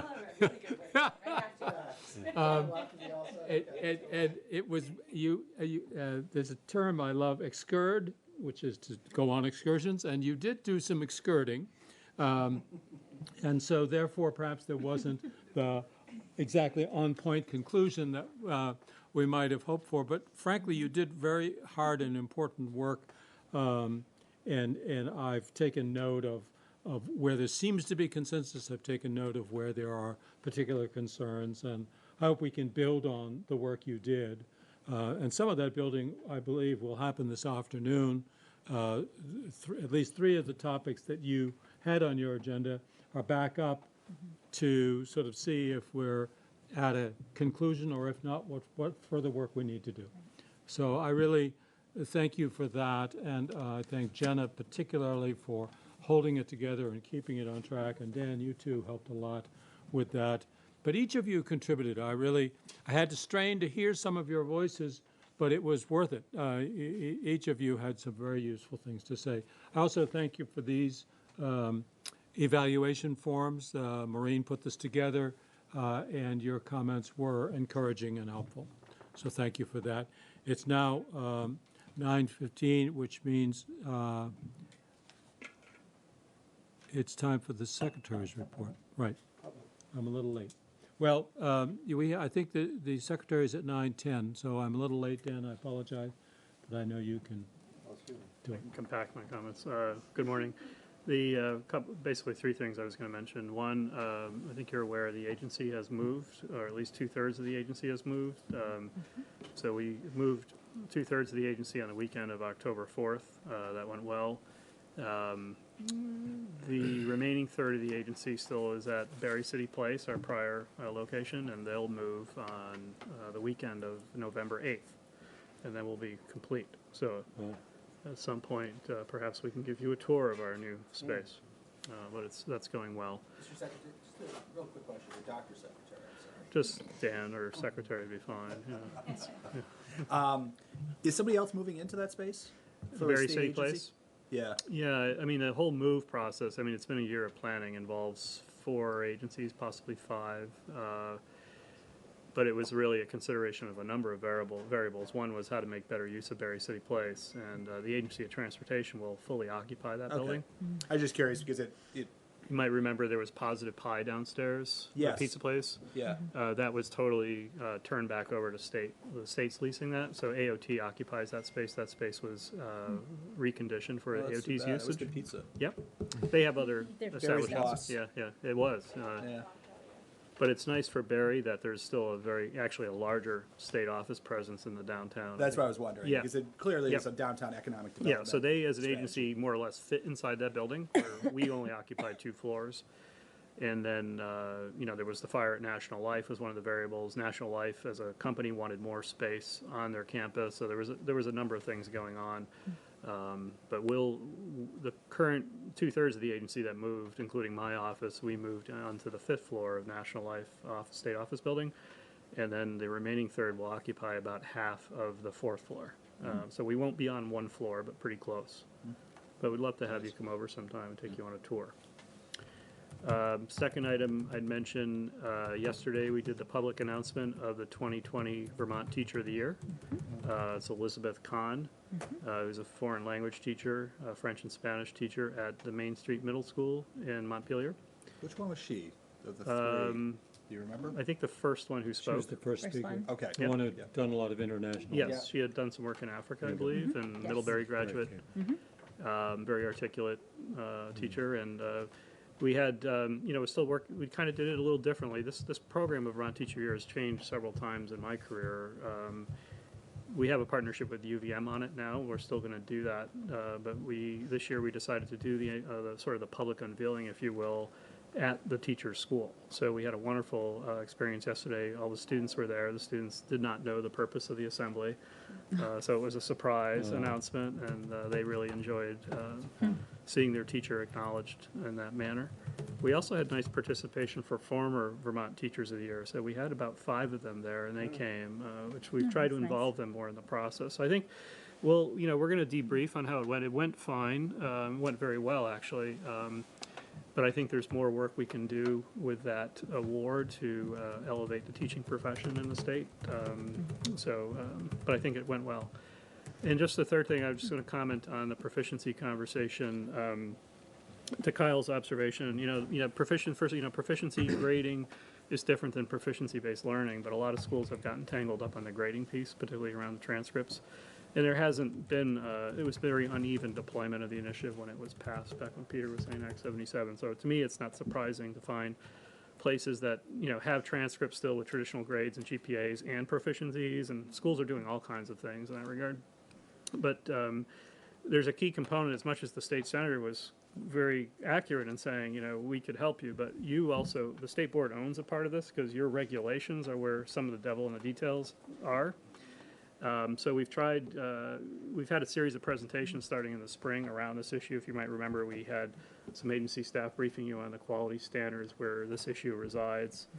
And there is a requirement that schools implement proficiency-based learning by 2020. And then we gave you some briefing on the report card with the idea of understanding, how we might measure quality. And then last month, we brought in sort of the data team to give you sort of an understanding of the back office, if you will, operations of how we put that together. I would just say that one of the things when I travel around as secretary, which is a privilege of the position, this is one of the issues I listen to, and to hear how people are doing with it. And so I've encountered 2 presentations or 2 voices you might want to entertain at some point in a future meeting. One is the Tarrant Foundation, and I was thinking of them largely, if you remember in August, you had the Vermont NEA publish their survey results, which was very interesting and useful to you, and they did a presentation, I think, at your August meeting. Likewise, I've heard from the Tarrant Foundation, which does statewide work on innovation and technology and has been attentive to this issue, and they've pretty much scaled up to the point statewide where they have a good perspective on what's going on, and they've recently published a book under the Harvard University Press. Absolutely.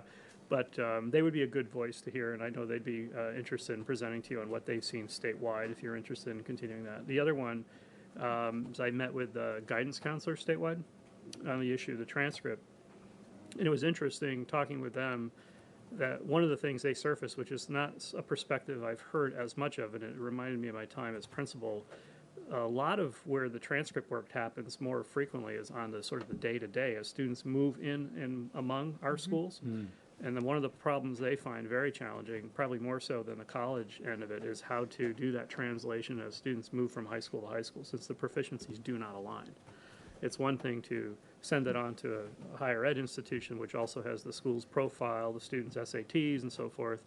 But it's another thing altogether to try to do that alignment from school to school when the alignment doesn't happen. So they'd be very interested in speaking to you on that topic and sharing their experience. So at any rate, I will keep track of those conversations as I encounter them, and I'll work with the chair to surface them, possible agenda items. But I think it's something at some point the state board is probably going to have to visit because you own part of that conversation. And the agency certainly has a perspective on it too. We have a lot of expertise and resources. Peter? Are you heading towards a statewide assessment system in regards to this? I mean, that was a flaw of 77. It was really up to the districts to implement this. There wasn't a statewide to be. We have a component inside the report card to measure personalization, and this would certainly be a piece of it, if that's what you mean. That's what I mean. Yeah, some sort of how are we going to know your regulations? Sounds like uniformity is an issue. Yeah, it is. But yeah, we certainly, we're planning, we have a component in the state report card on personalization and anticipate PLPs anyway being a component of that. But we certainly could talk about doing more in that regard. But it's something we have a good finger on as well. But I think it's something I just keep elevating it to your interest, because I think you own part of that conversation, because your regulations sort of describe the work or the context of the work that's going on. Kim?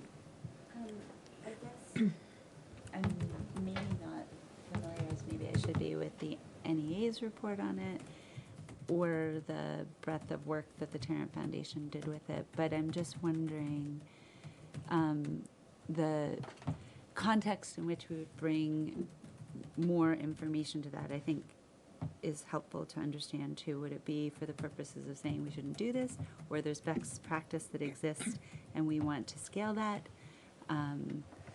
Where in the regulations is our role in that, just so that I can understand that better? And I know that there's wide variation in how these are being implemented and exercised, and that doesn't help when some schools are taking 1 or 2 kids from the state of Vermont and they're really not able to even understand among those applying how they're presenting. So I just would appreciate a little more context on what our purpose in hearing from these folks would be, and what piece is our role specifically, so that we would know what to do from there. I do see that there's a transferable skills sample graduation proficiencies and performance indicators that the agency has out there somewhere. So is that guiding the work? Is there a way for that to be what you're looking for at the state level, so that that back ends the way it's being implemented? 1,000 questions, I apologize. Yeah, no, it's good. I'm gonna write those down right now. So, yeah. Well, we are the owners of the rules. And so this ties back to our much larger scale discussions about sort of how we want to be spending our time and whether we're really good at that or not. I think it's probably fair to say that if the rules need to be changed or sharpened up or made more precise or less, the actual work in doing that will come from the agency. I mean, I don't think this board is ever going to get so deeply into this topic that we actually know how the rules need to be changed. And so that gets into the question of, well, if the agency's doing all that, what's the role of the board then, other than to say, that makes sense, okay. You know, I don't know what expertise we bring to that conversation. So I think it's obviously a topic we want to understand better. I think probably many of us hear from constituents who have concerns about proficiency-based learning and grading.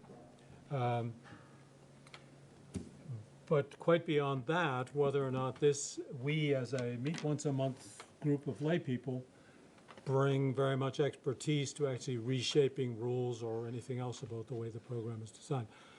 I could imagine, for example, that the board might compile a profile of what the concerns and issues are at a sort of high level, and that possibly the board could serve a useful purpose in conveying those concerns to the General Assembly or sharing them with the agency, although the agency knows better than we what these issues are. But I think this is a classic case of we own the rules, but we don't have a lot of expertise, and it's the agency who does all the work. Bill? Peter triggered something there in terms of having uniformity while personalizing things. Well, that's a bit of a contradiction. But it does remind us that this is a squishy kind of business, and there is a lot of debate across the nation in terms of how to implement proficiencies. And so I think at some level, since we are charged with the evaluation component, I think you're right, Mr. Chairman, in terms of our review has to be at a high level. We can't go down here in the weeds, but there are certain things and concepts that we'd have to look at. Yeah. A squishy kind of business, I think that's a very valuable term. And, but that's not to say, though, that, or to diminish the importance of the rules. I wouldn't want to think of them as weeds. They are vital. but they require a level of understanding that we're not likely to achieve, it seems. But that's I for another agree. day. Yeah, yeah. Kim? I just wanted to follow up and just for my putting myself in the right place when I'm sort of studying the issue. Which set of rules did we approve that govern Act 77? Ask others. Yeah, they're in the education quality standards. EQS Yep. is the Yep. 2000. Yep. So, and it speaks specifically to Act 77. Yes, and specifically the galvanizing point of a lot of the conversation is a requirement in your rules that requires the implementation of proficiency-based learning Right. by 2020. Right. Right. And graduation. It has a specific date, which is unusual, I would argue, for Proficiency. rules. And by the way, was that specificity included in the law? No, I don't believe 2020 is in the law. I think No? it's something, it was translated the rules. I think so. That's the story on the Yeah, street, is yeah. that it was the state board that I'll kind of, verify that, but forced that this. was, when I was working with districts not the on this, I think that's what we You guys got a found. green book? I don't have it with me, but I'm looking at the law bill. Bless your heart. It's online. we can- Section 165. Can I pass it? We'll give this another couple of minutes and then we'll Yeah. move on to the public to be heard. I guess I just would love for us to, if the intent was such that it was important to make relevant education, that it be personalized, and that demonstrating proficiencies or not just checking boxes or having random grades that mean nothing, then that's, if that intent is still valid and seems like a good idea in general, then what is the responsibility of us sort of evaluating where we are, and what is the responsibility of the agency in providing field support to be scaling best practice or providing guidance on best practice or professional development? And I don't know where we sit in that. So again, sort of to context, if we were to be exploring this further versus either reversing or reacting to people not being able to get it right. If we're getting it right, is it still as confusing when teachers are commonly grading because they have a common set of standards, and you can go to a different class because they're covering the same thing? And when it's being implemented well, is it achieving what was intended? And if so, what is our responsibility to support getting it implemented well? If it's not achieving its intention, then that's a different conversation, I think. Can I just quickly comment on that?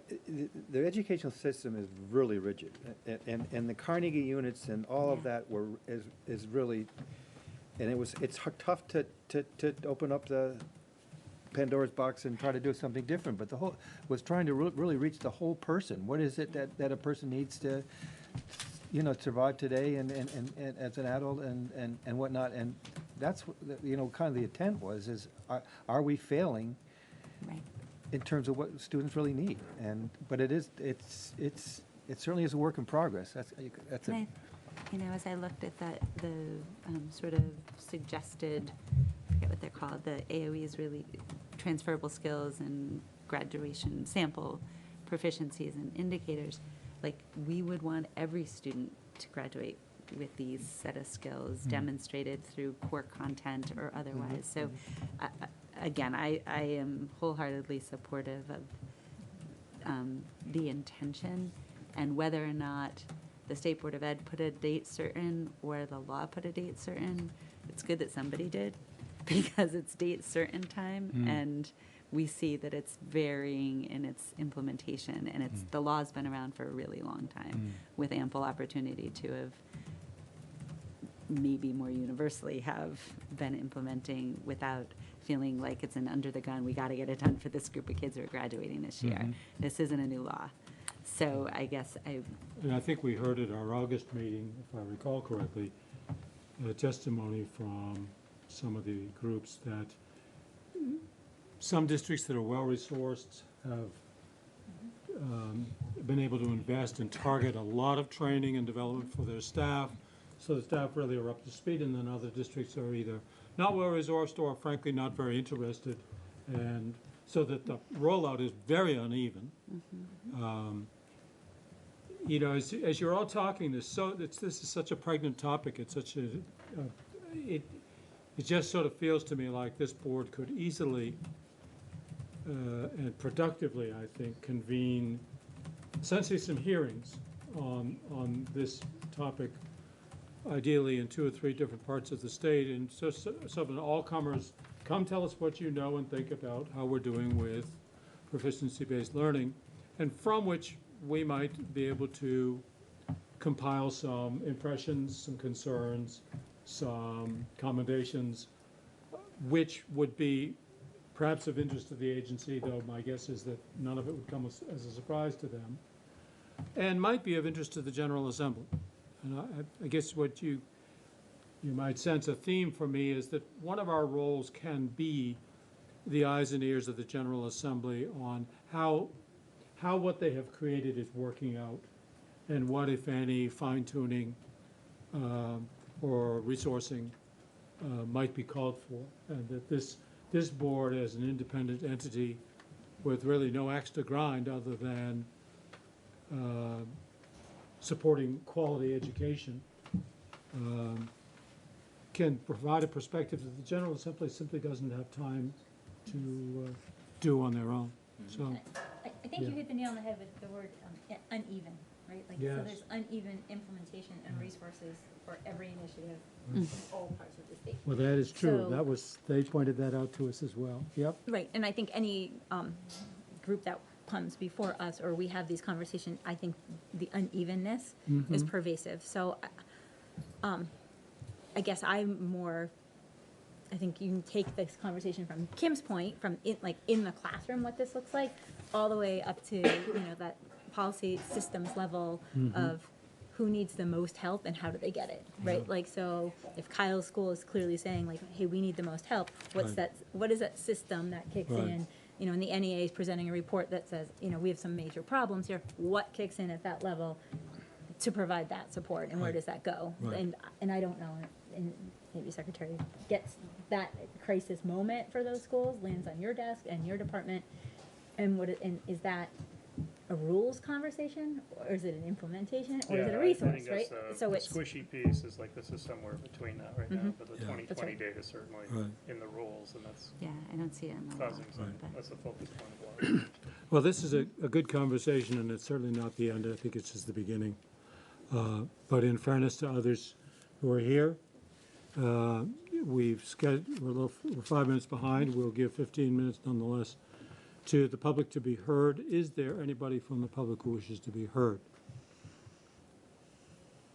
Yes, if you would please. I didn't sign in for that, but that's okay. All right, if you'd please come to the table and identify yourself. Thank you.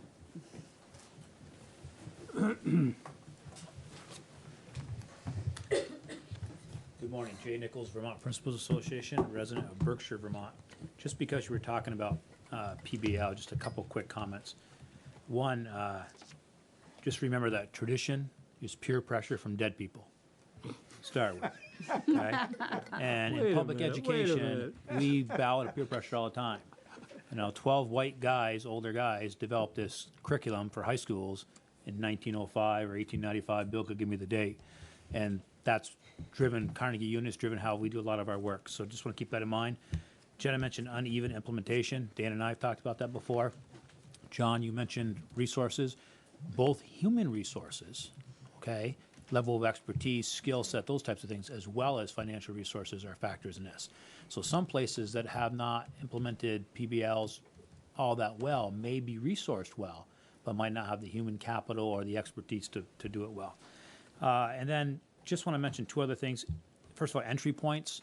There were really basically 3 different entry points. 2 are connected. One was personalized learning plans. So some places really leaned into personalized learning plans and maybe didn't spend a lot of time on what proficiency-based learning was really all about, or proficiency-based grading. Other places went the other route. This is a complex law that a lot had to happen in a relatively short period of time. Ideally, when you put a law in like that, what you'd do is you'd start with next year's kindergarten. And then it'd be next year's kindergarten and first grade. And then it would be kindergarten 1, 2, and so on. As opposed to saying, okay, all you kids that are now 10, 11, 12th graders, or you kids that are 7th and 8th graders, you've missed what we're saying, the core stuff you're supposed to have is now. We'll find a way to backfill that somehow, which we typically don't, and then we'll move on from there. And then lastly, we need to keep in mind that Carnegie units and traditional grades have never been a good indicator of how well a student is learning essential content or their skills. What has been a good indicator? Typically, the good indicator has been really how motivated the kid is to do well, I think, for the most part. I think sometimes the transferable skills in the past have been left behind, and we've had plenty of kids who have not gone on to college, not been successful, because we've had that college for all mindset since the 70s or 80s that started kicking into place. Remember, before the 1950s, half the people in the United States did not go to college. We were more of a manufacturing society, and were for another 20, 30 years. Around the 80s and 90s, we started switching over to more of a digital-based, tertiary service-type society. So the skills that were necessary prior are not the skills that are necessary going forward. So just being good at science or math, I'd rather have somebody who was a creative problem solver, could think on their feet, had good people skills, and was a learner. That's more important. That's what companies are telling us in surveys over and over again. We can teach some of the basic skills that our company has, but what we need you to do, schools, is put out people that can collaborate, can work well with others, that have interpersonal skills, and that are willing to learn. One of the reasons we did do elementary schools is because elementary schools have that, more of that approach anyway. A lot of them are already doing it. You're absolutely right. It's a lot easier for the elementary schools than it's been for the high schools, I can tell you that. Any other, before you leave, any other questions? Don't one of the 12 came up with a curriculum?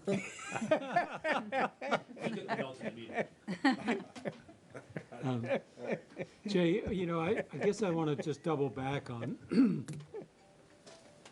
the question that always comes to me is, how will we know it when we see it? How do we, so if we talk about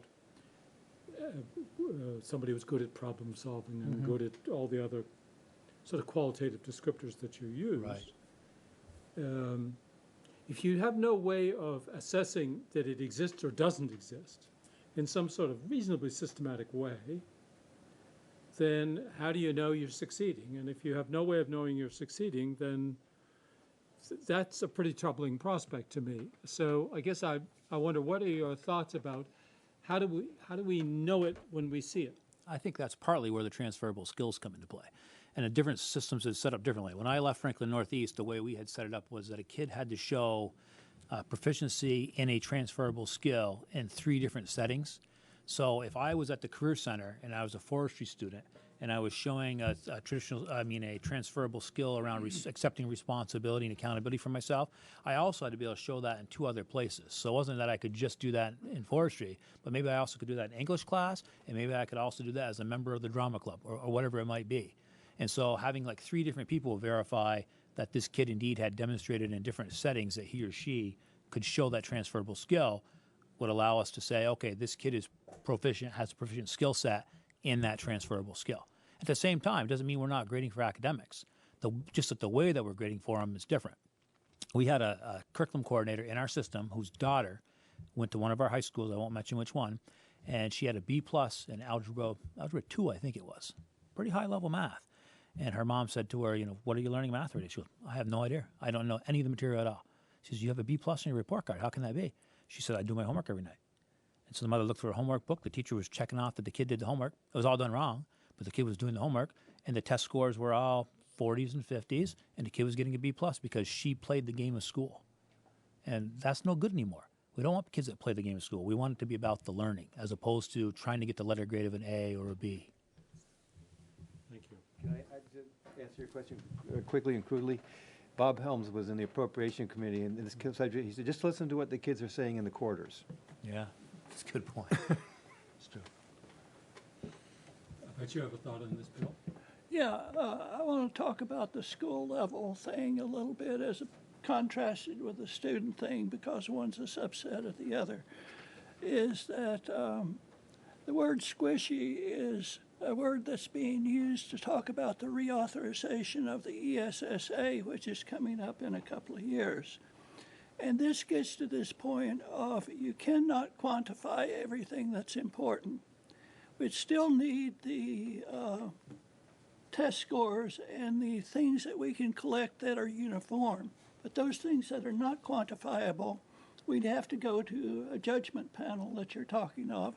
And this gets back to ancient pragmatism as a formal philosophy in terms of that's the way that you make these decisions. And you have to get those teams that are going in. And that's where the connection to the IFR comes in. That is the panel of people that make the judgments about the school in addition to the quantifiable things, and you don't try to add up the squishies because they don't add, they're not the same thing. But that's something I think we'll have to think about. All right. Kim, yes. I was just looking at the line, the 2000, or Rule 2000, but within the law, the one thing it says, and I appreciate the law came into effect in 2013, so not under your watch, Dan, but it specifically states the Secretary shall develop, publish, and regularly update guidance in the form of technical assistance, sharing of best practices, and model documents, legal interpretations, and other support designed to assist school districts to identify, there are several subcategories of things that the agency was to have been providing support to the field on and to move in the direction of the support that might have there be more consistency in the guidelines. So I'm guessing that's more than the 2-page document on sample proficiencies. And I just didn't, again, that could very well have been happening. I just don't know that it has. I don't know to what extent it would be important for us to be checking in on that. Because it's within the law, and is it happening? Has it happened?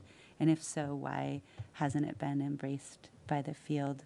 Is it not happening in a way it's accessible, for instance? So, again, add it to my list of questions because I think this topic is timely and important if the intentions of this are to be effective for students. Yeah. I mean, the language of the statute itself is a bit squishy, providing support. What does that mean? Does it mean that agency staff go out and train people, or does it mean that it provides guidance and documents? Are you reading statutory language there, or? I was reading statutory language. So Which statute? This is 77. The law itself? It's- I was wondering. I'm on the law. The act. An act relating to encouraging flexible pathways to secondary school completion, section S-130. I don't know how to read these things. So. Okay, yeah, so we'll have to. So I'm just under Flexible Pathways Initiative, and it's fairly prescriptive. Develop, publish, and regularly update guidance in the form of technical assistance, sharing of best practices and model documents, legal interpretations, and other support designed to, so the very trailing end of that is, I think, more open to interpretation. The other is fairly prescriptive. And again, I know it's been since 2013, so I don't know if we have any sense of what has been provided in that regard. Yes, yeah, no, actually, yeah, we can do that. I was, to Bill's question, a lot of that language is in the 940 section of Title 16. So there's a flexible pathways section in Title 16, 942. Okay. And part of it's, a little bit's under your duties in 165, but yeah. So it's. I won't borrow you. So, yeah, I think somewhere around 942-ish, you'll find it talks more about the flexible pathways language that Kim was because there are three components, and proficiency is one of them. There's flexible pathways and personalized learning plans. There's one contradiction I just in section law. 941. 941? 941. I was seeing how good 941. you were. That's close. There you Yeah. go. Yeah. The yeah, I mean that was to my earlier point. We'd be, the agency certainly has that information, but I think if you've taken, I'll say some testimony, but you've heard from some perspectives on that. If you're interested in hearing others, I would just say I've encountered the Terrence who have a really an interesting statewide perspective, and also it might be useful to hear from the guidance counselors. So that's a perspective I hadn't really encountered before until I. Very good. Good conversation. You're now eating into your own break time. We will convene at 10, reconvene at 10. Thank you all for coming. And to any other visitors and guests, I'm reminded to remind you to please use the sign-in sheet that's over on the table where all the documents are. I think you all have. Thank you. Please introduce yourselves and begin your presentation. Thanks, John. Good morning, everyone. I'm Megan Roy. I'm the chair of the Census-Based Funding Advisory Group. And I'm Marilyn Maheski. I am, I think, the vice chair of the Census-Based Funding Advisory Group. Nicole Mace. I am a member of the Census-Based Advisory Group. And Jay Nichols, I'm a member of the Census. Thank you. We are at your disposal. Great. So we're here to share with you some recommendations coming out of the advisory group. I think, too, that I would just add that each one of us sits on the advisory group representing our professional organization. So if there's a point at which we're answering questions with that hat, we'll let you know. But this presentation is representing the consensus opinion of the advisory group. So we will do just a little bit of background. Your board is quite familiar with this, but I think it is helpful. Jay, could you swing that so it's more visible to the board? Oh, thanks. We think it's helpful to give a little bit of the background around Act 173 and the charge of our group, because it's very connected to the recommendations that the group came out with. We're going to review kind of the advisory group's input into the rulemaking process so far, and then we'll talk about our preliminary recommendations. And there's slides, but people can just interrupt, ask questions, and obviously we'll have time to discuss at the end. So in terms of Act 173, these two priorities are quoted from the law, and they're very connected to what the advisory group has been discussing. So two broad priorities of 173. First is to enhance the effectiveness, availability, and equity of services provided to all students who require additional support in Vermont schools. And in order to support the delivery of these services, the state funding model for special education will provide more flexibility in how the funding can be used, is aligned with the state's policy priorities of servicing students who require additional support, and will simplify administration. So that's directly from Act 173. So just a quick overview. If you were to drill 173 down, there's two main points.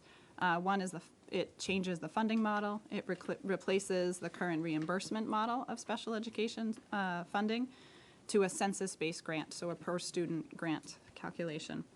The intention is that funds will be used flexibly and can be used across a school's multi-tiered system of supports for struggling learners. And the funding model ensures that we maintain alignment with federal reporting requirements and maintenance of effort, which we'll talk about a little bit later. On the programmatic side, it is also reinforcing some existing legislation, and I would say heightening the emphasis on schools' requirement to develop multi-tiered systems of supports for students who are struggling. It takes into account recommendations that came out of the district management group study from a number of years ago, and 4 of those recommendations we need to make sure, districts, schools need to make sure that classroom instruction meets most needs of most kids. So that's first instruction. It has a strong and clear emphasis on literacy, developing systems of social emotional learning supports, and it emphasizes, or the district management group recommendations emphasize that we need teachers to be providing intervention in addition to strong classroom instruction. So the advisory group has 3 main charges, and again, you folks know this, but the first of which is to advise you all on the development of rules necessary to implement the act. The second is to advise the agency and supervisory unions on implementation, and to make any recommendations to the General Assembly about any statutory changes that might be necessary. And so far, we've, over the past 2 years, focused on the rule, advising the rulemaking process and advising the agency on the programmatic piece, which is that this charge of advising around implementation. So that's been the bulk of our of our work, although we did recommend to the General Assembly a delay last year, and I'll talk about that in a moment. We've met 11 times so far, as I said, focused primarily on those two areas. We did report to the General Assembly that there's a link here, which doesn't help you because you're not looking at it electronically, but it is on the website and other places. We can get you a copy of that. And these folks will jump in whenever if I miss things or anything like that. I'm going to leave this slide up for a while. There's quite a bit of talking points underneath in terms of what our work has been to date. We started our work last fall with the idea that we would have a subcommittee of the advisory group working specifically with the agency on the development of rules. That subcommittee was asked to give input to the agency about what parts of the special ed rules should be or required revision to implement Act 173. The agency presented a proposed rule structure for input. At the time, their proposed approach, and they've kind of continued that, is to limit the scope of revisions for the bulk of the special ed rules, with the exception of the funding chapter. Their recommendation was to pull out the chapter on funding and create a standalone set of rules to address that. And that they would address the funding of independent schools within that funding chapter. So that was the approach that they presented to us, and we had a chance to give input. We had a lot of discussion at our January meeting last year about special education funding for independent schools. But we were, again, operating without a draft, so we weren't reacting to anything. We were sort of giving input and having discussions about how to approach that one part of it. In February, the agency gave us an initial draft. I would describe that as an outline, and they would describe that as well when they presented it to us. It was sort of a framework of what the funding chapter would look like, as opposed to draft language. In March, they gave us a more substantive draft, and the way that they presented that at our March meeting, and made some specific requests about how to receive the input to that. They wanted to receive it individually from members as representatives of our organization, so that was done in writing to them. So, one of the things that you'll hear us talk about is, the goal of this group is to work, hopefully collaboratively, to be able to have substantive discussions. Sometimes it's hard to do that when we're reading a draft for the first time. And so we did have some discussion at that meeting, but we were operating off of, kind of the first time we had read through the rules or the draft. In April, the agency, this is the point at which the advisory group did have a chance to talk as a group about that March draft. And the group began a discussion about delay. Actually probably touched on the idea of a delay prior to April, but April was when we were thinking about that more specifically, because there just wasn't a lot of daylight available to have discussions around rule drafts. And the agency was clear with us in the beginning. They were operating on the very tight timeline that was specified in 173. And the advisory group was concerned about the speed of that timeline, and a lot of things at that point were still in draft form. A lot of discussion was had about things that would be in rule versus things that would be in guidance, but guidance wasn't developed yet. And so it was just hard to give input in that structure. So hence the advisory group's recommendation for a delay.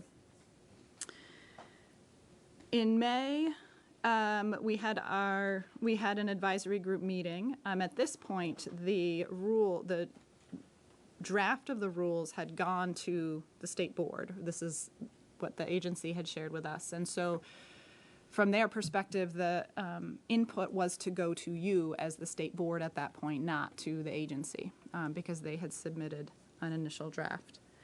And again, just reinforcing, that made it, the advisory group still had substantive questions and concerns, weren't really sure who to direct those to. And at various times, we've said, some of this is repeating. We've sort of come to you a few different times, so you've heard pieces of this, and sorry for the repeat. But because of that, you know, we're sitting in May. We knew we would have a meeting in July. We didn't have a lot of substantive information, but we had a lot of concern around kind of initial interpretations that the agency was discussing with us. And it caused us, and we were sort of at a place where, well, now we're not quite, we don't have a lot of information to go on. We were being told that the time to give input, at least at that point, was sort of closed. And so there was a need to look for additional information. So separate from the advisory group, the four Vermont organizations, the NEA, thank you. The NEA, the VSBA, the VPA, VCSEA. VSA, thank you, that's 5. Sought external advice around just initial drafts, initial discussions, and all of that information was shared at the July meeting. So there's a presentation by the Federal Education Group, this report you're familiar with, and you know, members of our organization spoke to you just a couple of your meetings ago, and they really presented quite a bit of information to suggest that we should be slowing down and really rethinking what the interpretation is. So try to highlight some of the things that report shared, because they're factored into our recommendations. But the first thing is, from the perspective of the Federal Education Group, the state's definition of an approach to special education is narrower than the federal IDEA. And I'm using a lot of acronyms, so if anyone needs, that's the federal special ed law. And it's narrow enough that it potentially conflicts with federal law. This was the perspective of the group. It's the perspective of FEG that the federal law permits school districts and other agencies to spend Part B funds on a broader array of things than is written into the state's interpretation. And that the law, Act 173, does permit districts to use funds on students not identified for special education. We know that we can't use that to demonstrate maintenance of effort, which is a federal requirement that we'll kind of explain in more depth. But there wasn't a need to restrict how we use the funding in order for us to make sure we document maintenance of effort correctly. There is not an actual need to have the same set of rules for those two things. And that federal law offers opportunities to reduce the administrative burden. So in a sense, the Federal Education Group, their analysis reinforced a lot of the questions that the Census-Based Funding Advisory Group had about the current draft set of rules. And so you folks had an opportunity to read that. I know the agency has read that and kind of digested the report. The agency, also, small team met with Yes. the Federal Education Group in a conversation before the report was presented to the advisory group, in order to give them heads up and also opportunity to ask questions and better understand the conclusions of the report. Yes, thank you. So then in September and October, we've had two meetings this school year, starting this school year. In September, the advisory group saw a draft set of rules that was presented to the group from the Disability Law Project. You all have a copy of that draft set of rules because it's on the Census-Based Funding Advisory Group. And the intention was that we would spend September discussing that draft. The draft incorporated recommendations from the Federal Education Group, as well as the concerns of the advisory group. Because the goal, I should remind you that in July, the State Board of Ed asked us to be prepared to come to you this fall with substantive recommendations, including draft language, if we were recommending different language. And so these meetings in September and October and this draft were to prepare us to do that. So we discussed in September a set of rules. And we're going to talk about what's incorporated in those rules. The discussion, there is wide agreement on the Census-Based Advisory Committee on the concepts that those rules included. And when I say wide, I mean there really aren't dissenting opinions at this point around what is in these drafts. Go ahead. Which drafts? So around the concepts that are in the Disability Law Project draft that you see. But the group, so the discussion in September, assumption that we would have a motion to adopt some recommended rules with revisions in October. But in that intervening time, we understood, what we found out in September is that the agency does have a revised draft from the one we've all been operating under that incorporated their read of the Federal Education Group. And we had some preliminary discussions about what was in that draft, but it wasn't prepared, it wasn't ready for the advisory group to see in its entirety. Are you talking about a new draft since the one we received Yes. in July? Yes. Draft 2. Right. But we Okay. haven't seen that yet. We've just seen a couple of us have seen a sort of a side-by-side document that shows the disability law projects, the AOE's original rules, the disability law projects language, and an AOE response. But that was not shared with the advisory group. I was able to see it, I think, the day or two before, before the meeting of the advisory group. Right.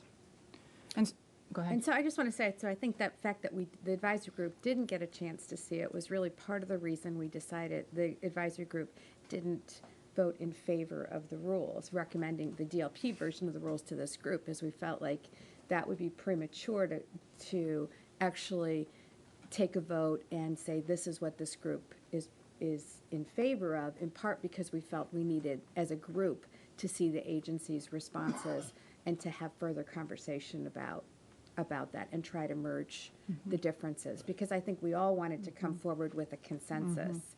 And that was clear at the end of the last meeting, is that people felt we should try to have a consensus to give to this body. But because of the timing of things, we haven't had an opportunity to have that conversation with the now 3 drafts of the rules. Right. But as I understand it, what you're presenting to us today, which is based only on the first draft, yes, is a consensus document Yes. of the advisory group. that is correct. So you have consensus based upon what you've received so far from the agency. Right. That's What we have consensus around is the recommendations. I'm sorry, you have consensus on your recommendations, Not which were based upon what you have so far received from the agency, which is the draft from the summer. Yes, and I'll finish kind of drawing the through line between September and October. So because we didn't have the opportunity as an advisory group to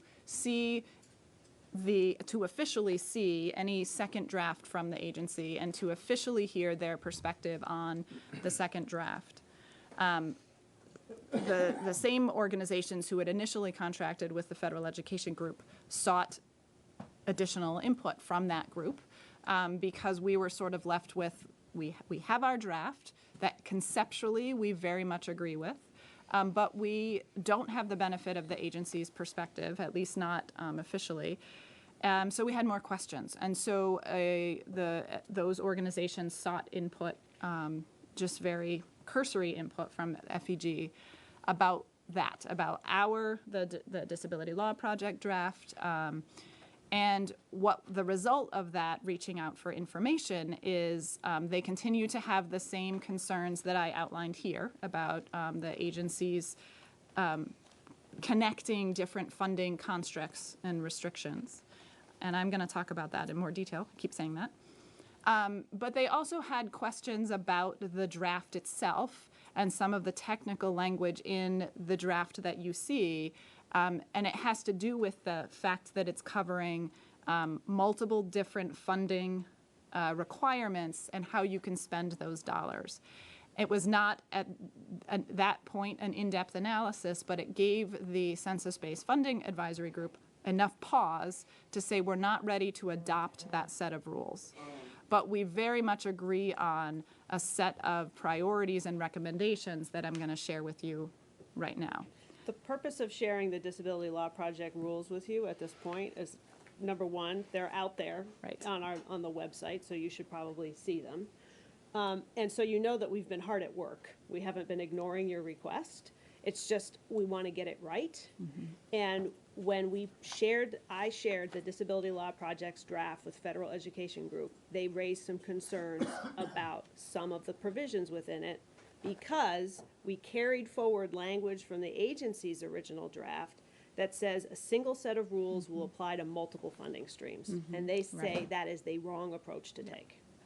And I'll talk a little bit more about what now. Yeah. But that's why you have that language in front of you, but that has not been adopted by the advisory group because some flags were raised by the folks that we consider to be experts, that we've brought in as experts on the topic. Yep.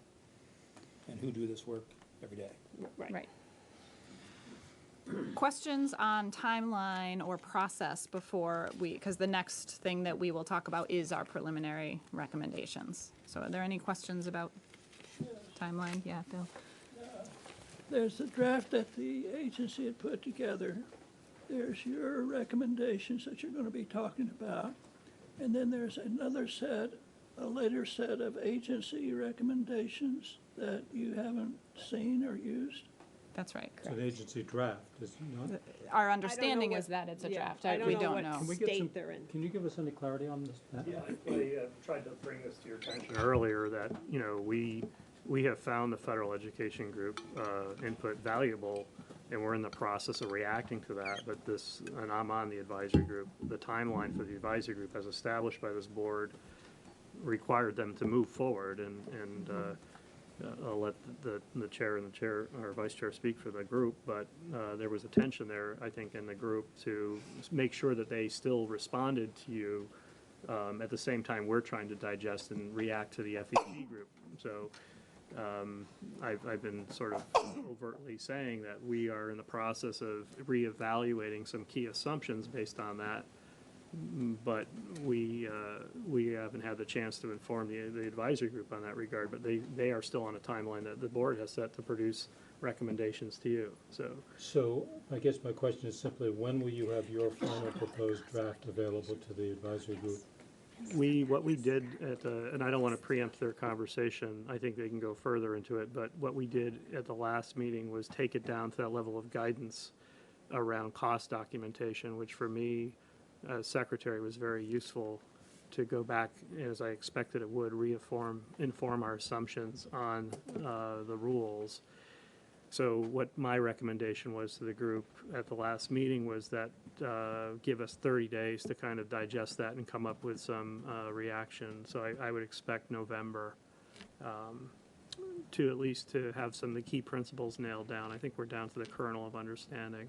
And it is, from my perspective, similar. The question, we have two funding streams, I would argue, the block grant and the federal funding. The block grant, as anticipated on 173, is to be used more flexibly.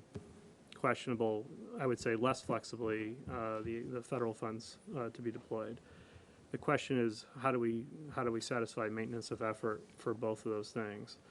And to what extent a single set of rules would be useful, not necessarily required, but useful to ensure maintenance of effort and appropriate use of federal funds, in particular, in a diverse educational delivery system such as Vermont's.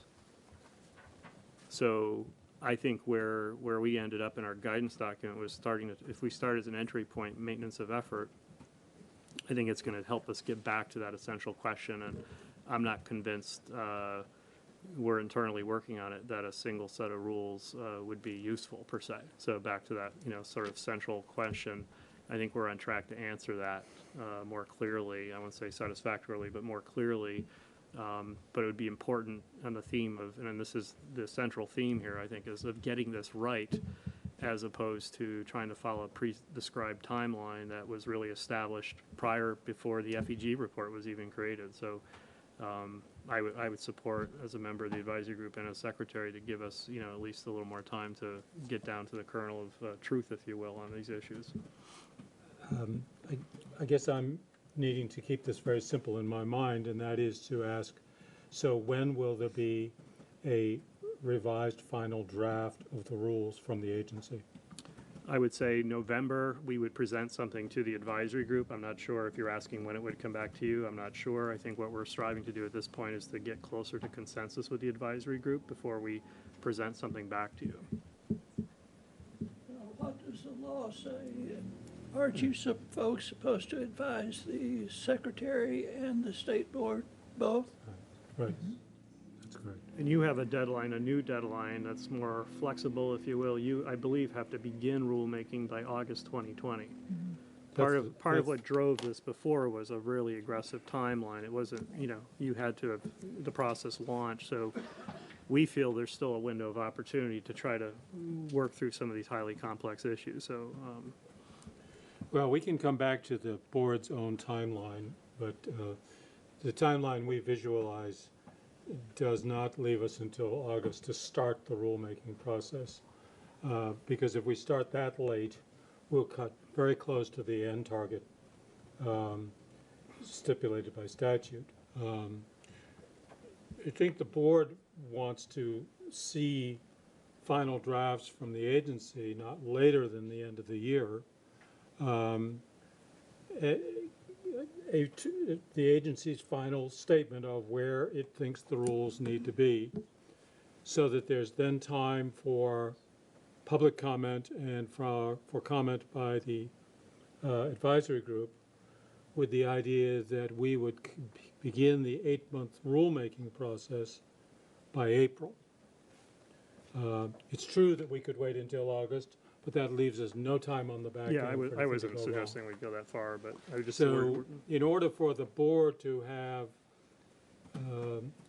adequate time to hear commentary, not just of the advisory group, but to conduct some public hearings of its own before it adopts its rules to go into the rulemaking process, we need to hear from, we need to sort of close the door around the end of the year at the latest and say, speak now or forever hold your peace, because now we've got to take this thing and take it public and find out what changes we should make before we make it ours.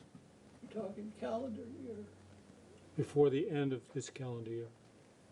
So that's why I'm pressing about when will the agency complete its final draft. I understand all the consultation you want to do and all that, but in the end, I think if there's a final draft is not to us by December, then number one, it's hard to understand why it should be any later than that. And number two, I think that runs the risk of collapsing the public process that the board wants to go through. yeah, I think it's, I would just comment, I would agree, we're on that trajectory, but my guiding principle now is to try to do this right. What I've suggested to the advisory group, one of the areas of consensus I would like to work with them on this year is by December, understanding, if we have better clarity on the scope of this project and the work involved, we would come to consensus in December on any further statutory changes. When I was speaking with the legislative committees last year, I said every year we will be coming to you with recommendations on potential modifications to the law as we work through this complex and technical policy. So to the extent that the deadlines now seem firm, if this was part of a barrier, in my view, to us achieving good policy, I would be recommending to the legislature to modify those timelines accordingly so the work could go forward in a better quality way. But I think currently, yes, I feel like we're really close to answering some essential questions, much closer than we were 60 days ago. And the FEG report's been very helpful in that regard. So John, just a couple things to add to this conversation. The first thing that I'll say is related to the continued concern of the advisory group that causes us to, you'll see, recommend more formally that we seek external thoughts on that. The other thing that was presented in September, as Dan shared, was the draft of the cost documentation. So this is the guidance document that would underpin the rules. And the cost documentation, which, to Dan's point, was developed based on their original draft, right? Slightly modified. Slightly They had some modified, changes yep. to the test. Yes, that's right. But the entire guidance document is based on an interpretation that the advisory group has concerns with that we're going to share. And so the signals that we're receiving, and I would even say, so now taking off the chair hat because the advisory group has not seen this, but the preliminary side-by-side that as the VCSEA rep I have seen, both of those things together are signaling that there has not been a shift in the agency's interpretation. And I hear that I'm saying this in advance of seeing their next draft, so I will recognize that. But it is concerning enough to the advisory group that our strong recommendation is to continue to have external support, because we're not necessarily seeing in print, and we haven't seen it yet, so I want to respect that, but we are not seeing any signals that there's a shift, and it's concerning to the group, and that has to do with our recommendation. And then the second piece, just to kind of reinforce, one of the things that I think has made it hard for the advisory group is we see things for the first time at a meeting and are asked to give input to them kind of live. And what we have created is we don't think that doesn't give us the ability to seek input from our organizations. It doesn't even really give us the ability as individuals representing our organizations to digest it. So in this timeline, if we are going to see a second revision from the agency in November, we won't have a substantive discussion on it until our December meeting. And I just want to acknowledge that in terms of your timeline. We too would like to have a productive single draft that comes to you, but that's where we are. But I think that the concern that the advisory group has about the continued interpretation has a lot to do with our recommendations. So I can move to that if now feels like a good time to do that. Yeah, Bill? Getting hold of the issues is something that's important to do, and I don't feel that we've done that. And maintenance of effort, are you going to get to that? Yep. Okay, I'm just wondering why that's such a big bugaboo. You're going to find out. Okay. So there are 4 recommendations here, and this is how we've sort of structured them. Is to talk a little bit about the agency's proposal. And in this case, it's always the agency's draft that exists right now, which I know is not the more recent one. We're going to outline what our concerns are and what our recommendation is. The other thing that John very accurately shared at our September meeting is that some of this, especially maintenance of effort, is a highly technical part of calculating special ed funding. And we recognize that it's difficult for those of us that are immersed in it, let alone people that aren't. So we made an attempt to try to help define those constructs. We'll do our best, but please ask questions. And but again, that is also part of why we think it's important to be very well advised through this. So our first recommendation is about the definition of special education. So in the agency's proposal, their draft set of rules maintains an existing definition of special education that has been in Vermont rule for a long time that restricts special ed services and therefore allowable expenditures, because in Vermont those two things are the same thing, restricts it to those services that are not provided within a school's typical system of support, which means that if there's a service happening in a school, like a reading interventionist that works with lots of kids, that is considered a something available to all students, and in Vermont that cannot be considered a special education service.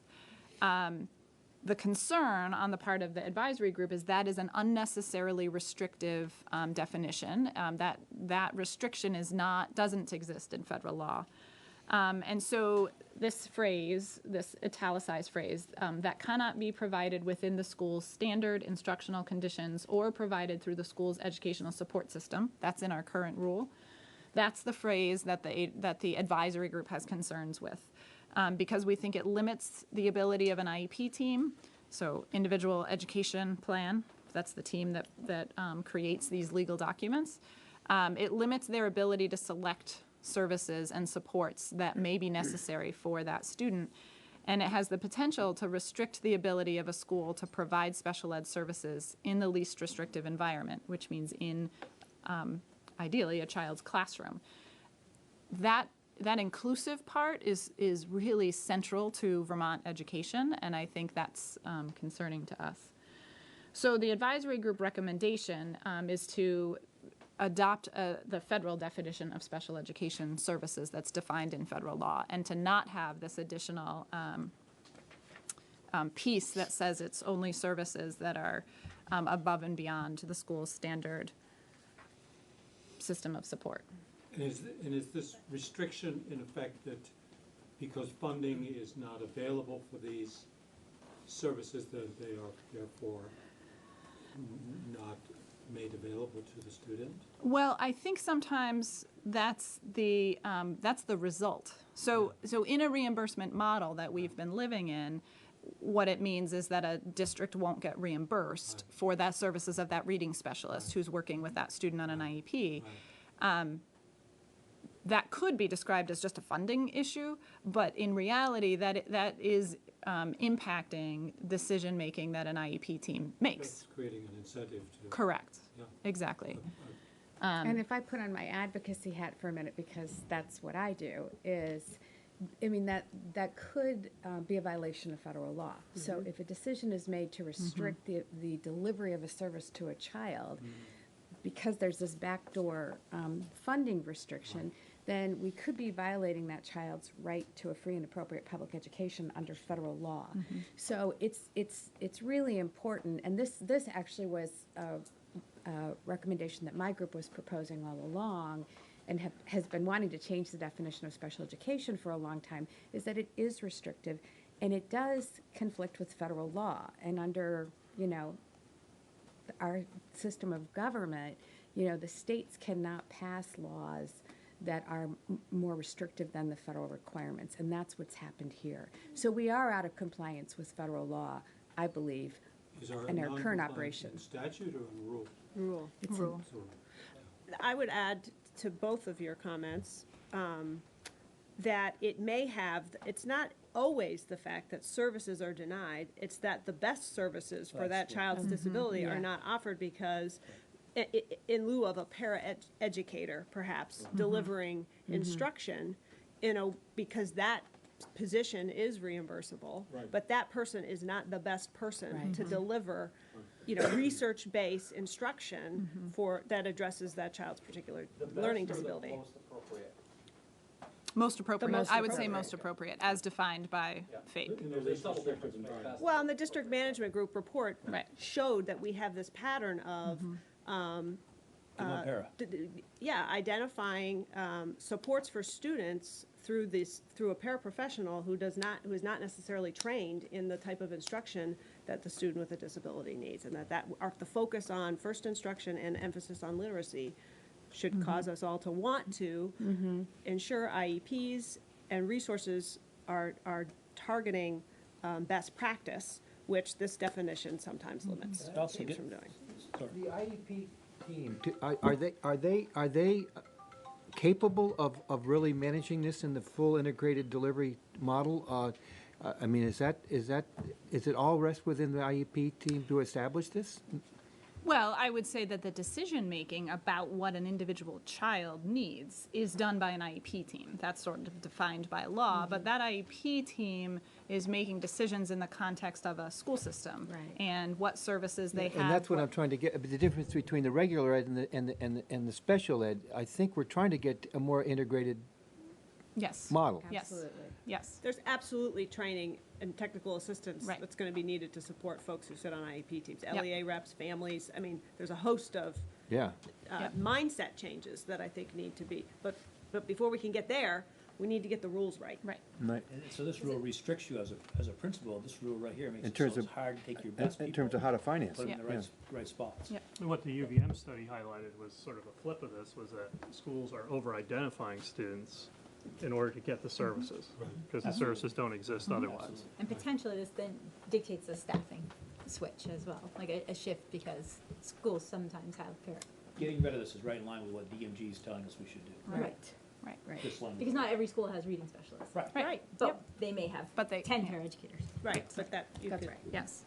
At what level do you have to show a maintenance of effort? Is this at an IEP level, a school level, a district level, or state? We're going to get to that exact question. We have a slide. Promise, Bill. I'm here to get It's important, Before it's lunch. important to understand this in order to get to that. Do you know how old this is? I mean, I'm just wondering, what the old, how old is this language? Oh, as long as I've been Oh, practicing, which prior- has been yeah. over 25 years. How long is Margaret Shelley at Daily? Right. I'm wondering, so when you make Yes. the contention, it's contrary to federal law, it's been there for a while. It's been there. It's Yeah. been in it has been in there a while, and nobody's actually challenged it. But that doesn't Right. mean that. No, it's, no, I just wanted to Yeah. just point out that it's been there for a while. Yeah. Well, and yes. again, because our pattern is to over-identify students, we're not in the habit of denying services. Right. We're just in the habit of giving kids services that don't work very well. And what the other piece I would highlight here is, and the reason we started with this definition of special education is because everything else stems from this. It's one of the things that FEG identified in their report is the interpretation of how we can spend even IDEA-B funds, those are direct federal funds, well, they're not direct, but they're federal funds, is also restricted because of this definition of special education, because how we can spend those dollars is defined by how it's written in the IEP, and the definition of special education impacts this. So this is an important through line through the whole thing. And you'll notice in the 4 recommendations, there's lots of overlap. And a lot of it comes back down to this. So number 1 is follow the federal law. Yes.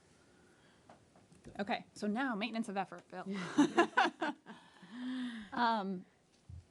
So in the current drafts that the advisory group has seen, the agency's drafts apply the current Vermont definition of allowable costs related to that definition of special education to documentation of MOE, so maintenance of effort under the census-based model. So maintenance of effort in layman's terms is the requirement that districts have. There's 2 levels. There's state maintenance and there is local maintenance of effort. And local maintenance of effort requires a district to be able to demonstrate that they spent at least as many dollars in support of students on IEPs as they did the previous year, with some exceptions. Sometimes very high-cost students move out of the district or they graduate.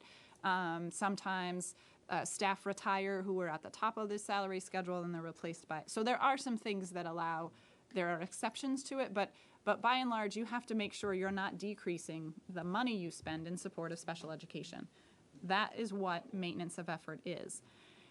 And to date, how you calculate maintenance of effort, so how you demonstrate that you have made this, is all connected to the definition of allowable cost, which is related to the definition of special education services. And again, I'm going to be repeating this on several slides, but What's happened right now, maintenance of effort is a documentation requirement. It is meant so that you can ensure that you're not spending dollars that should be spent on kids on IEPs in other ways. It comes from a very important place. It's its own construct, though. And what has happened historically is flexibility in how we use state and local funds has been synonymous with how we calculate, this is historically, how we calculate maintenance of effort. And those two constructs, and there's a third construct of how you actually spend federal dollars. That's a district's IDEA B grant. This idea that there needs to be a single set of rules for all three of those is applying the most restrictive definition to all three.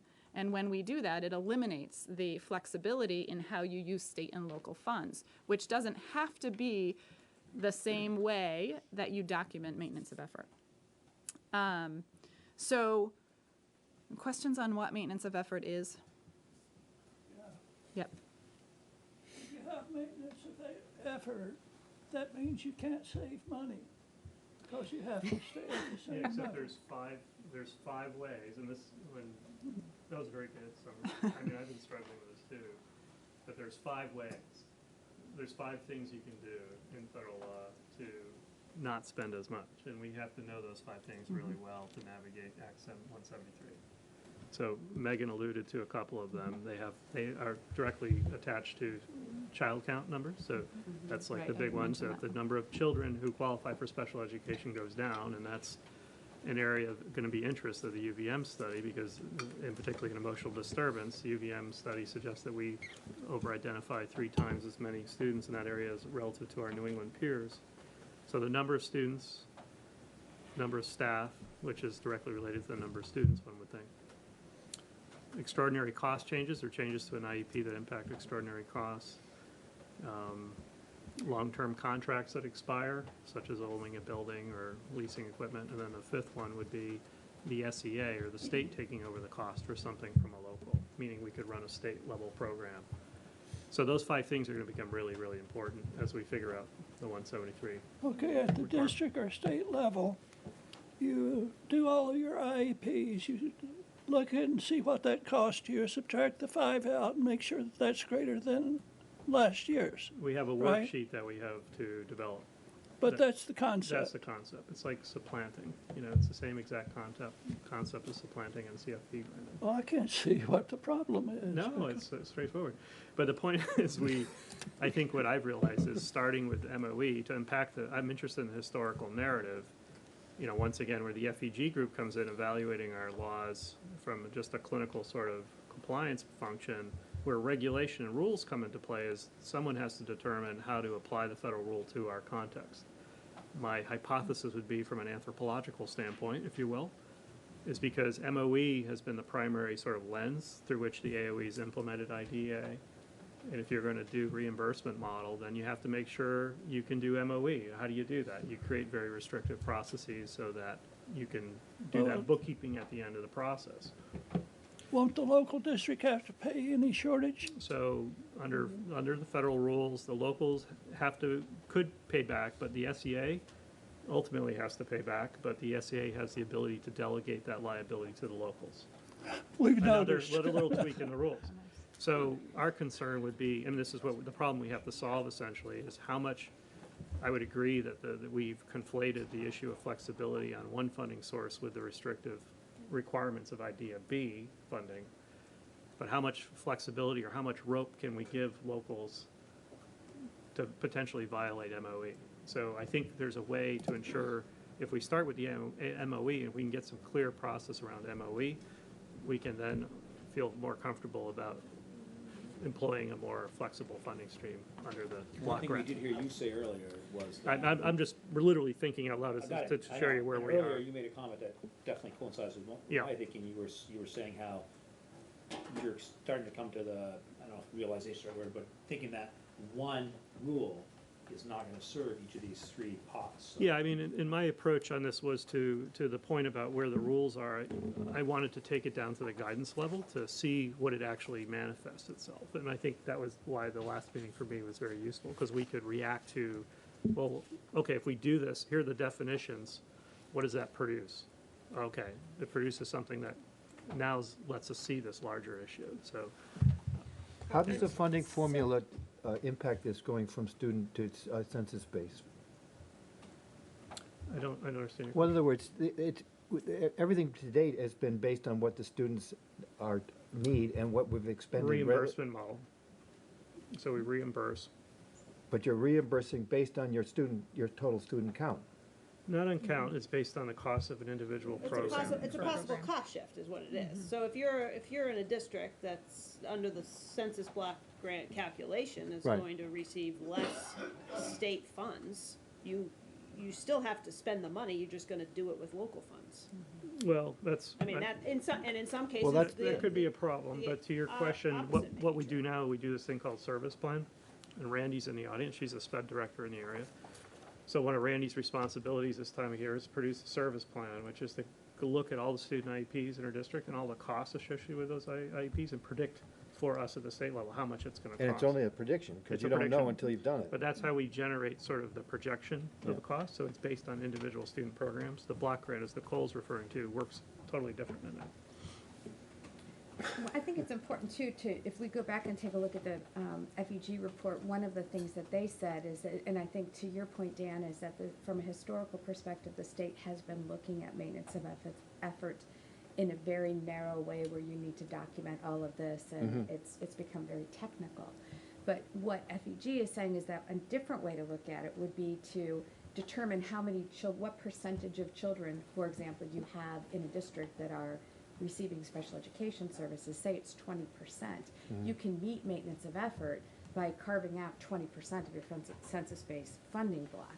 So you don't necessarily have to detail every expenditure in order to meet that maintenance of effort requirement. Now, I understand the agency's gonna want some record keeping, some way to be able to, that they can monitor and comply that districts are doing that properly.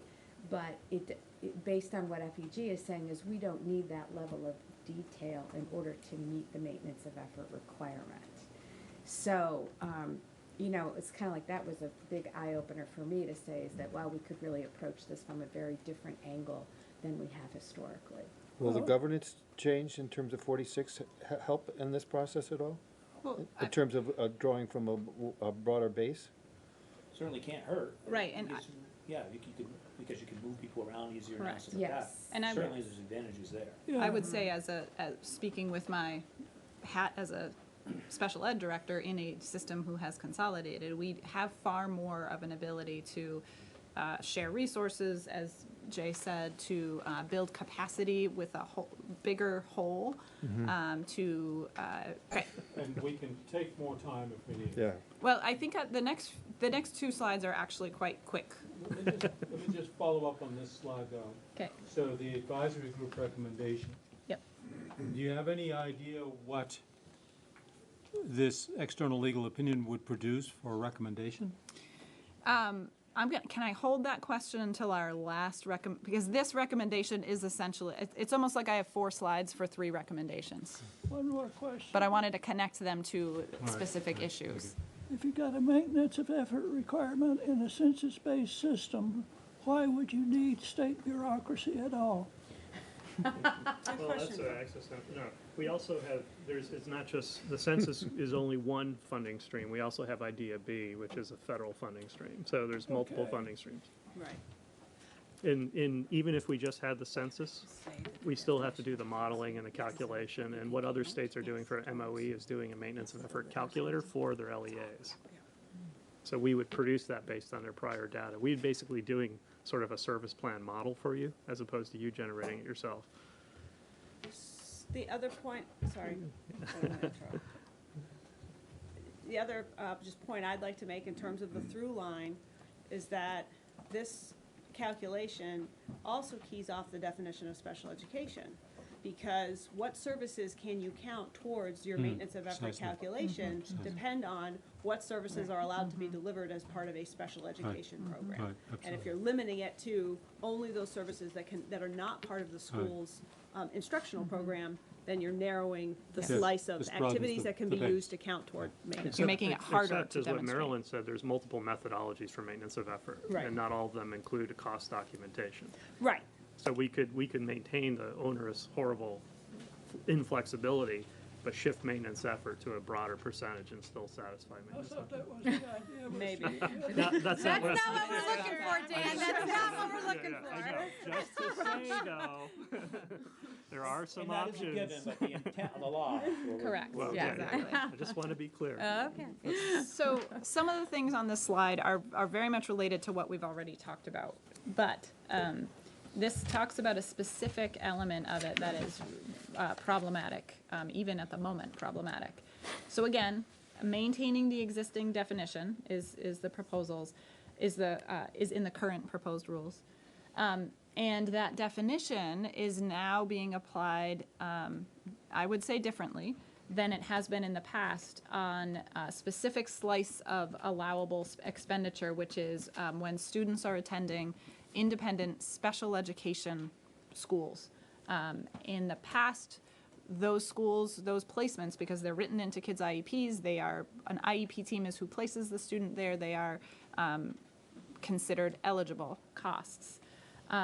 This definition of special education services restricts and causes districts to need to separate out the general education portion of a special education, approved special education independent school. And the concerns of the advisory group are this doesn't take into account the highly specialized nature of independent special education schools. So when an IEP team determines that they can't meet the needs of a child in their home school and they are choosing an approved special education school, they're doing that because everything about the delivery in that special education school, including the delivery of general education, is specialized. Because if it weren't specialized, we could do it in our own schools. When I say we, in that sense, I'm talking as an administrator. So I know you're talking about those highly specialized special ed Yes. schools, that's where they only do special ed, but there are cases, and we're sitting at one here where there is a dedicated program, the Access program here, where there really is no general ed component to it. It is 100%. And Randy might disagree with me, but. Well, I think what I want to do here, Mr. Cashin. I want to separate. Yep. This piece is actually speaking just to approved independent special education schools. The issue that you raise about independent schools that are approved for all students Yep. is still the work of rulemaking, still needs to be figured out and still needs to be addressed. This particular slide is not talking about that. Are they all extraordinary? Well, they have been historically, yes. The costs associated with this program have traditionally been considered extraordinary. The current clarification that's been issued that is related to the current definition of special education is changing that so that they're not, if you lower the amount of that tuition that can be considered allowable, you are then, you may not hit the extraordinary cost threshold anymore, and therefore the reimbursement that comes with that. Is that a certainty? Oh, yes, in the modeling that individual districts have been doing, yes. Yeah, and that to me is like there's a category, that's a sort Correct. of separate Yes. issue, but the Disability Law Project's draft rules address the concern by just saying, if an IEP team makes a placement decision in one of these schools, 100% of those costs are allowable expenditures. Which is what we've done heretofore. As long as I've been an administrator, that's how it's It worked. makes it very clear. In your modeling, how much of that change is attributable to the change, because there is a change going to affect next fiscal year on the threshold for extraordinary costs? Zero. There's no connection to the threshold. No, except that because there is, because if less of the tuition is considered allowable, it Yeah. makes it even harder to hit the threshold because the threshold is higher. Yeah, Yes. I thought the Yeah. threshold was going up and the It percentage. is going up. And the percentage is coming down, so my question was, Right. how much, in your modeling, how much of that change is attributable to this definition versus the increase in the threshold? Speaking as an individual Yeah, just your- director, they are, it's both, so it's attributable to both. I'm less concerned about the threshold changing than I am about the cost, because the threshold changing is this much of an impact for us, the removal of how much of it is eligible is Because the this general much. ed's adding 20 grand. Well, whatever. yeah, I mean, the agency's new interpretation of existing rule, which both is a different rule and applies this definition issue, essentially renders extraordinary cost meaningless. It doesn't exist anymore. In a lot of cases, In a lot of yeah. in a lot of well, the rates we've seen so far, it suggests that is gonna be the case. And under what circumstances wouldn't that be the case? No, I would just, this is beyond, it is connected, I would agree with Nicole, but it's not our characterization. This is not the purview of the advisory group either, though we are the same people wearing multiple hats dealing with these issues. But we're in the process of working through, we refer to this as the June memo issue. We're in the process of revisiting that issue. And We're what- not done with that. But to conflate the issue, to your question, Peter, firstly, there's no such thing as approved independent special education schools. You know, technically under our regulation, there are approved independent schools. All schools that are dedicated to say that all they do is provide special education first must be approved independent schools, you know. So there's no such thing as that category in our regulation. They exist as approved independent schools under our regulation. Exactly, that are endorsed in such and such categories. That's correct, but as you know, they have a general education approval first. Yeah, so there's no separate category of approved special education schools. And the issue of reimbursement or extraordinary reimbursement isn't attached to the school, it's attached to the individual student's program. So it's the individual student's program costs that, if they go over a threshold, trigger extraordinary And reimbursement. that doesn't change in this. It funding. changes under 173, that as Oliver was referring to, that threshold changes as part of a Right, right, planned right. cost shift, if you will. But we have some work still to do on this interpretation of our current regulations. You know, so to Jay's point, this is how we've always done it. You know, this long-standing language that has been very restrictive, in many cases, we're struggling with implementing our current regulations while devising new regulations at the same time and trying to pave a path. And that's the challenge we have right now, sort of paving the path to what will be increased flexibility while also bringing into compliance and regulatory guidance with our current regulations, which are more restrictive than those anticipated under 173.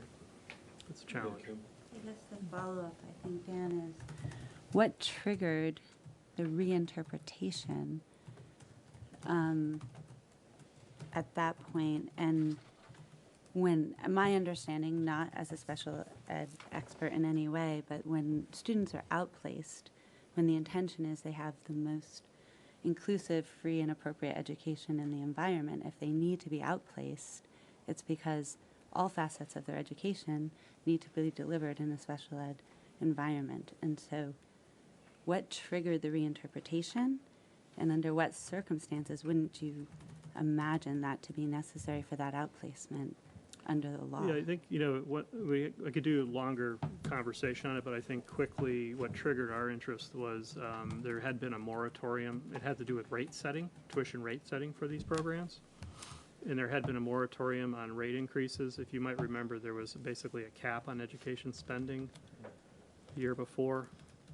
And that was then applied, you know, if the public education system was being capped at a certain increase, then we were going to freeze special ed tuition rates for these schools, their tuition rates, what they can charge.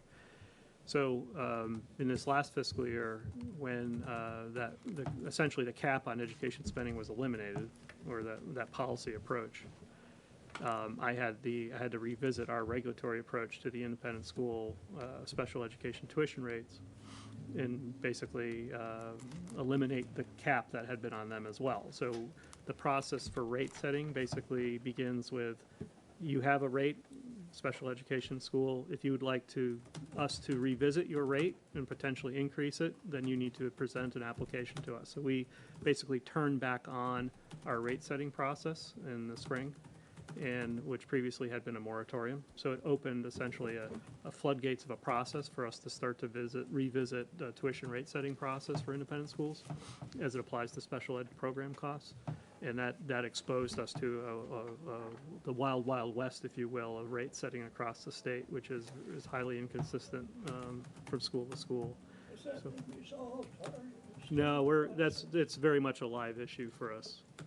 And then it's hard to draw a hard barrier between us and the 173 conversation, because we also have, as part of 173, have a responsibility to visit how independent schools would live under the 173 census block grant or the new funding scheme any rate. So we're in the process of doing that work as well. That we've made a preliminary determination earlier in the spring that we cannot give independent schools block grants in the same way that we can public schools. That's now on the back burner as we try to nail down some of the issues that we've described earlier through this testimony. So we're now have to get, I think, tighter on the MOE as it approaches how we handle the block grant, and then we're going to go back and heat up our work on how to handle independent schools under 173. But we have this current issue that's still very much a live issue around how we provide guidance under our current regulations, not anything to do with 173. That's very much a live issue that started with the rate setting issue. That's how we got into it. And then just the second part of the question was, under what circumstances, if a student is being outplaced to an independent school that serves only students with special needs, what portion of that might be considered to be delivered in general ed, and how would that even be okay if they're being outplaced and not inclusive in the intention of Vermont special ed delivery? Yeah, it has to do, I would agree, it has to do with this definition and existing regulation, but also it gets back into how we then set rates for these schools. If they come to us and say, this is what our proposed rate should be, and we're asking for a cost justification for that rate, to what extent are those general ed expenditures, and to what extent are they proposing tuition rate based on things that aren't special ed? You know, so we have to sort that out. So it's the rate setting process that really got us into it. I just wanted to thank you, Dan, for mentioning. I do think it is the purview of the 173 advisory group vis-a-vis cleaning up the rules governing independent schools, because you're right, there is no clear category of independent schools within the rules that address the issues that we're confronting. And there's also, on the horizon, the law requires some set of rules to be developed to ensure that similar approaches are being used in the independent school context as are being applied to the public school context. So if public schools no longer are able to be reimbursed for special education services, how do we make sure we're aligning our independent school partners who serve general ed and special ed students on a, recognizing the state has concluded block grants aren't the way, what are the options available so that we're not running two parallel systems? That's big work that is on the horizon, and this group will be playing a role in. My hope would be that the whole thing gets push pause and start to talk about how you untangle these pieces and put together a coherent approach that is going to work in the field for all involved parties. That, just to editorialize, that's not where the advisory group's testimony is today, and just to draw guardrails around this complex issue, because I think you're representing, I would argue, a point of view from the School Boards Association, or your point as an advocate for that group. Just to write some guardrails around it, we've already sort of delineated the rules on independent schools as a separate issue. That's definitely related, but it's not something what you're speaking today about, commenting on our rules as it approaches the financing system piece. But our draft does have language. Correct. I've already admitted there's a connection, but I just think you went beyond a little bit where the group's at is deliberation. Well, we're going to have to address that question Absolutely. as a board. Yep. And it'd be nice if the pieces fit. Yeah, definitely. It's just to say the law is written anticipated the things being done sort of in a sequence, and we're certainly part of the challenge as we've heard, is just how to keep these things scheduled up and work at them in a way that paves the road towards where we're going. But I'm increasingly. Move on. Back to your Yeah. presentation. Okay, so I'm going to move us on it, but I also do just want to make clear that it is the perspective of the advisory group that that is why it was in our original proposed recommendation. So, yes, we all come to that opinion representing individual organizations, but that is part of the consensus recommendation of the advisory group. So, in the end, this is just sort of to sum up. We've talked a lot about this, but our ultimate recommendation that I think covers what we've talked about is this is complex work, and we want to get it right, and we are on a journey of having enough. This journey has given the advisory group enough questions about how things are currently being interpreted, how that interpretation might change, to say that we would recommend to the state board that there be additional expertise and opinion brought into the process. So, this concern kind of summarizes what we've talked about, which is we're conflating separate constructs. Where I'm actually hearing a lot of agreement about the idea that we're conflating them. But in order to separate them all and create rules that provide the flexibility and allow us to demonstrate maintenance of effort and allow us to use our IDEA funds correctly requires expertise. And so the advisory group's overall recommendation is that we seek outside consultation on the development of rules that will do all of those things. Let the state board do that. Yes, thank you. The state board do that. Isn't the current situation that the three separate constructs are actually working together? There is a single interpretation that is causing the three to operate under the same set of rules, for lack of a better word, and they should be disentangled. For kids, you know? Yeah, but I think the study, to point, the UVM study has highlighted that it has led to some perverse incentives inside the system, perhaps over-identification of students and certainly spending a lot of money on the system. And it's created an onerous regulatory environment for schools and for the SEA to live under. So it's not working well, which has led to the law. Right. Peter in the middle. Isn't time a big issue here also? And we don't have, the only people that can extend the time would be the legislature. Have you talked, has that been broached to them, anybody? Well, so, sorry, I can answer that from the perspective of the group, which is that will be part of one of our other charges is to inform the General Assembly. So this certainly will be a conversation. But it may be helpful to get some additional information about, part of this recommendation comes from the report from the Federal Education Group that was brought to the advisory group. And to some extent, there has been a significant amount of analysis. So from a timeline standpoint, some of the back work has been done. The advisory group and the state board has had an opportunity to hear that perspective. And our recommendation is to continue to gather perspective like that. And I don't know, Nicole, if you want to kind of share. Yeah, I have an update, and I will put my School Boards Association hat on just because this is a School Boards Association, Principals Association, Superintendents Association, Special Ed Directors Association, and Vermont NEA initiative. So those 5 organizations, as Megan referenced earlier, did contract with Federal Education Group to conduct its initial analysis, the report that we received in July that I believe you've all seen. If you haven't seen it, I think it was in your packet in September. Based on the request from the state board that the advisory group produce some draft rules, and a conversation I had with folks at the Agency of Education about their initial responses to the Disability Law Project rules, which again were not shared with the full advisory group. I felt it was prudent to share the draft rules and the cost documentation guidance document that the agency shared with us with the Federal Education Group for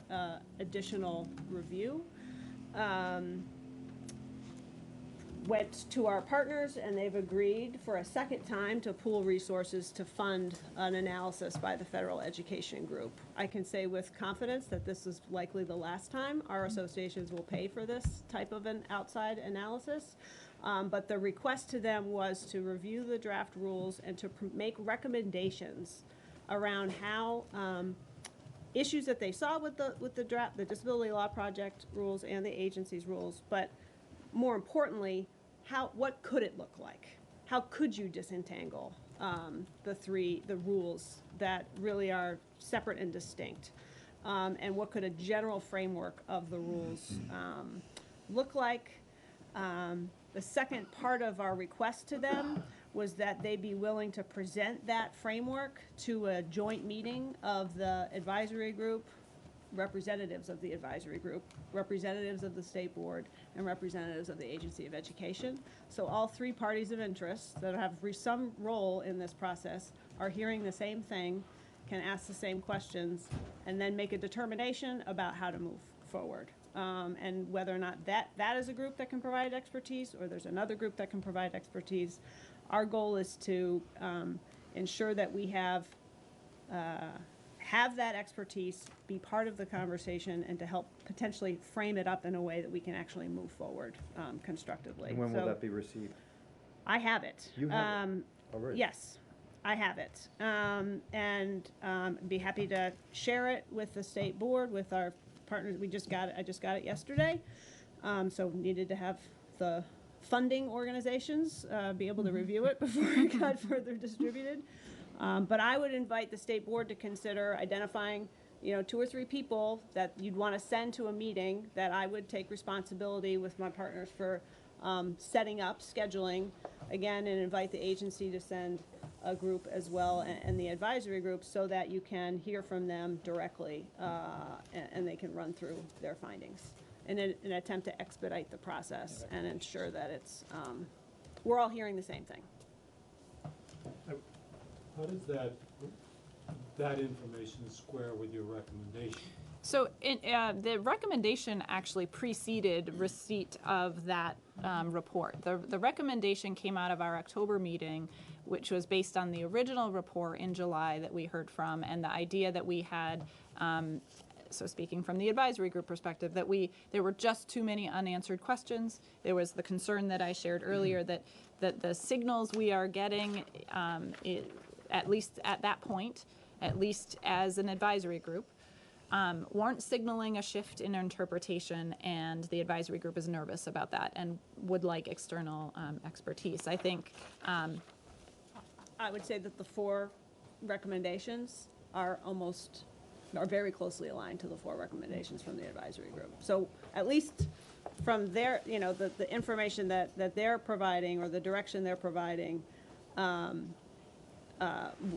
seems like we're moving in the same general direction. They obviously have a lot more expertise on the details and what types of language would pass federal muster in particular. But there's nothing wildly new here. I think it's just presented in a way that provides even greater clarity.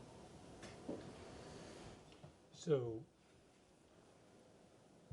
were we to proceed down this path and have this meeting of all 3 entities with the FEG folks, if out of that came sort of an aha consensus of the advisory group and the agency, and sort of an agreement to move forward in one coherent and agreed direction, either precisely as outlined by the FEG or some variant thereof that's acceptable to the advisory group, then presumably the board would be able to stand by and wait for a draft to emerge from the agency, which in advance is going to be to your liking because there's been an agreement. That would seem to me to be a nice outcome, right? The other possibility, of course, is that we have this discussion and you folks continue to see it kind of one way and you folks continue to see it another way, and so does the FEG, by the way. And then we have to figure out, so where do we go from there?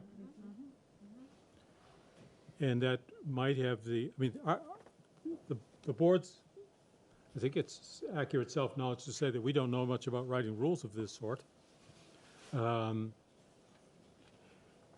So if you guys can't get to some kind of consensus that's mutually satisfactory, then guess what? The board will have to step in and do it for you. Because it's our duty to produce rules. Pardon?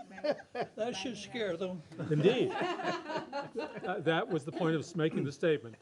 And would we have the expertise to do that? No. The answer would then be that we need to turn to outside expert advice to assist us in the framing of rules that meet the board's requirements. So that's an eventuality that I think we just as soon avoid. It's expensive, it's time-consuming, and we'd, of course, encourage you folks to find consensus as a result of this meeting. But we need to get this thing to move so that by December, an agreed consensus plan is taking shape, or if not, then the board needs to step in and make one happen. I was just going to comment timeline. I just want to set the appropriate expectations Yeah. for timeline. We're reacting still from the FEG information from the summer.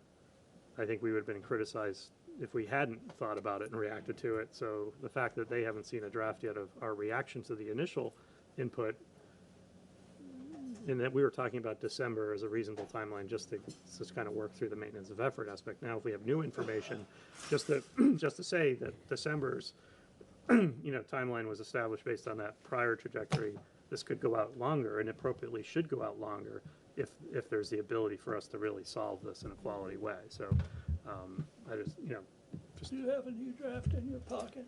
I do not. Okay. No. So what is it? I'm still confused. You saw something new from the agency, Yes. and what is it? What is it? It was a side-by-side document. And the advisory group did see the cost documentation. The side-by-side indicated, which I also shared with Federal Education Group, in addition to the cost documentation and the Disability Law Project, because I'm trying to get a handle on what's the best approach here. And I know that there's, people have different points of view, and that's important, but it's also important that we, tap into expertise to the extent it's available to us.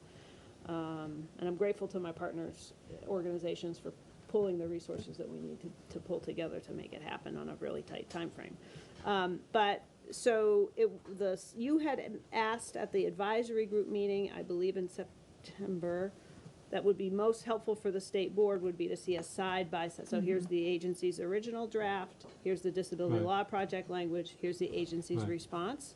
And that's what the team had been working on. But it wasn't ready for prime time. Certainly a public record. If anyone wants to ask for it, I'm sure you get it. But it was, what I saw in that document did not indicate a shift in the definition of special education. And I think what raised the alarm bells for FEG was both approaches continue to use a single set of rules for three very different constructs. And so the caution from them is spend the time to identify what the three different constructs are and what rules should apply, but they are also reiterating you need to tend to the definition of special education, which I am not seeing any evidence based on the documents I've seen so far, which are not, I'm speaking for myself, that there's a substantial shift. And that may continue to evolve based on new information from the FEG group.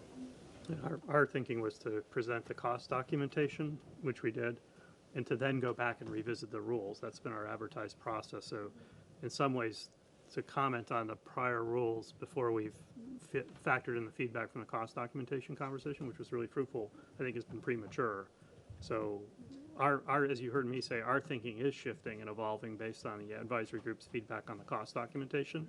The side-by-side was created before that feedback was, yeah. Hopefully this just Yep. adds further clarity Yep. and help to the process. That's the intent. Seems to me that we should think about an integrated program that serves kids and then make the money work to achieve that end. And I would argue that that's what 173 was intended to do.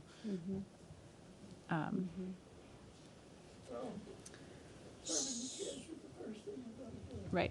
So I will talk with the board later in the day about which three people will represent it at a meeting at a time and place to be determined. Great, and I will send you the report and it can be distributed, or should I send it to Maureen to distribute? If you would provide it to Maureen, that would be fine. Before we disperse, can we just establish kind of a loose, the timeframe, what we're talking about? Yeah, good question. My days are numbered. Thank God. My preference would be to try to have a meeting, and again, they're in DC, so they'll participate remotely, but try to pull together something by the end of this month, if at all possible. And it's just for them to go through what they found in terms of a review of the disability law project rules and the agency's cost documentation. And, sir, would you have a team from? Our timeline, well, just irrespective of that, just our timeline internally, we're meeting next week to focus in on the MOE sort of starting point based on the feedback from the advisory group at its last meeting, with the idea of delivering work product for the advisory group in a time for its next meeting. And your next meeting is? November 7th or 4th, whatever the first Monday is. Okay, yeah, so we're focused on that immediate task right now. So whenever. So I will share this with you and Yeah, your that's team fine. as well, so Yeah. you'll have it when you meet next week for Yeah. your consideration. Somehow I would imagine that the definition of special education and what's allowable and what's not is the foundational issue to the MOE discussion, is it not?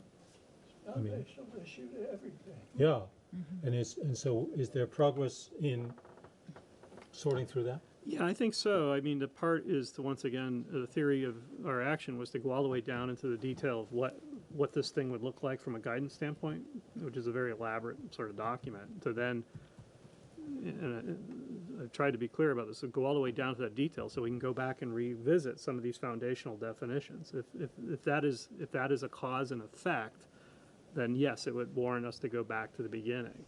So it's taken us a lot to go down all that way. So to say that, well, we still haven't changed this, it's just like we just got to the bottom of it to see what the implications are. But once again, I think this is where we struggle internally, the agency, is where the FEG group doesn't have an appreciation of the complexity of our delivery system. You know, we have a very diverse delivery system. The function of regulation, this would be my hypothesis, is that the reason why the state adopted a more restrictive definition in its regulation was to be able to satisfy MOE in a very diverse landscape. So I want to go back, and we're very aware and we support the intents of 173. It's not a philosophical thing, it's really practical about how to ensure we can satisfy MOE in a system that has more flexibility of spending on a state level revenue, you know.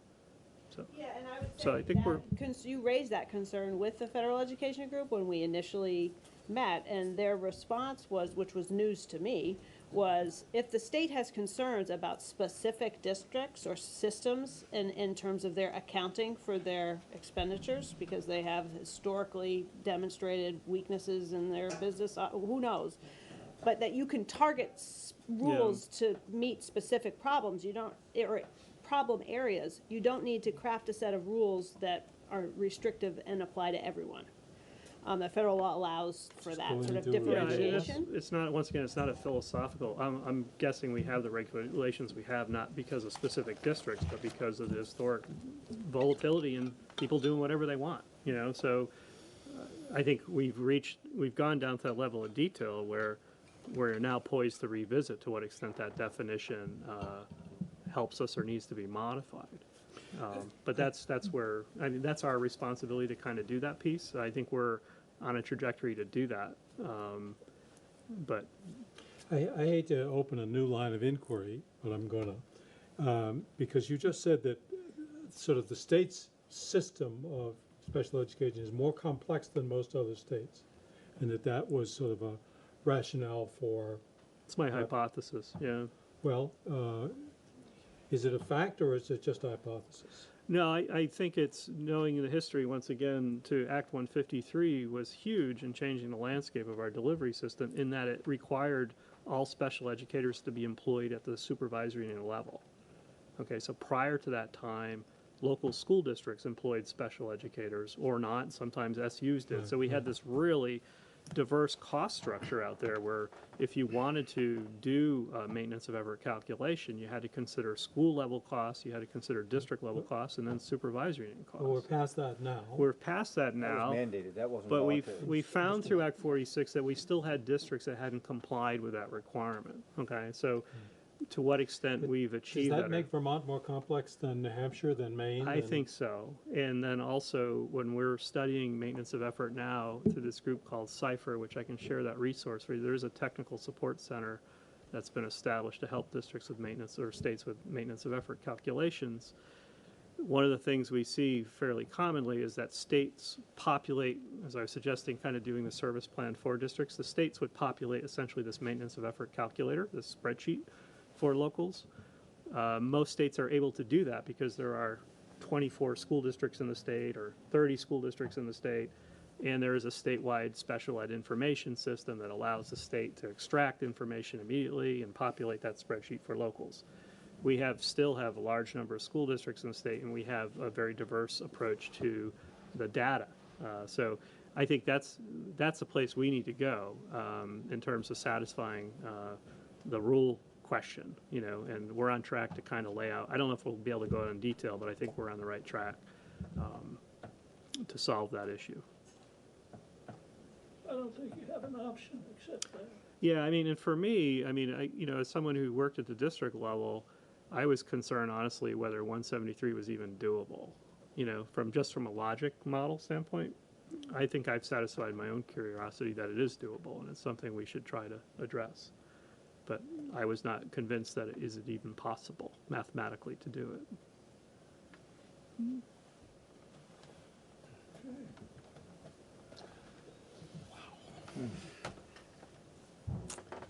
Other questions or concerns from the board? Thank you very much.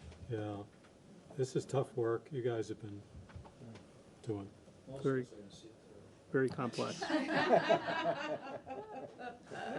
made it look simple. Maintenance of effort on its own is very complex. It's very complex stuff. So thank you very much for your presentation. Thank you. You'll hear from me about board members who will be available to meet with you. As Peter said, you're probably thinking of late October, which would put it well in time for your 4 November meeting and well in time for our 20 November meeting. Okay, let's hear from you on that as soon as possible. Thank you. Thank you for all your effort.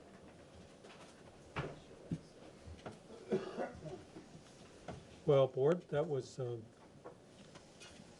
I find that very hard work. Maybe a lot of you know so much about this, it's not so hard for you, but. Well, as long as the meeting's held on October the 31st, we should be okay. On Friday. Dressed as special educators. Right. All right, anything else you want to? No, I think it's just I'm pleased that you're getting increased exposure to this very complex topic, and I think it's admirable that we're taking it on. It's as we've heard, the current regulations are long-standing and should have been revisited many years ago, from my opinion. But Yeah. I mean, I hear you when you say there is this complexity, which in part is sort of the unevenness that Jenna was just speaking about earlier. That sort of some districts do it really by the book, and others just wing it, and so on and so on and so on. And it makes me uneasy to design a system to accommodate that kind of variability.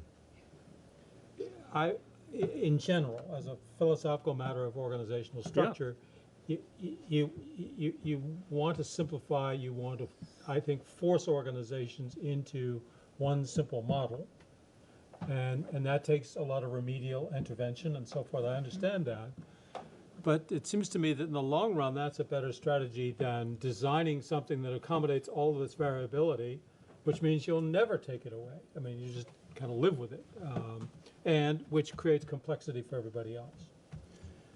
So as a philosophical matter, my preference would be that we stipulate that we will be homogeneous and that we will be coherent and not complex. Establish systems that are designed for that and require compliance. I guess that's my takeaway as well.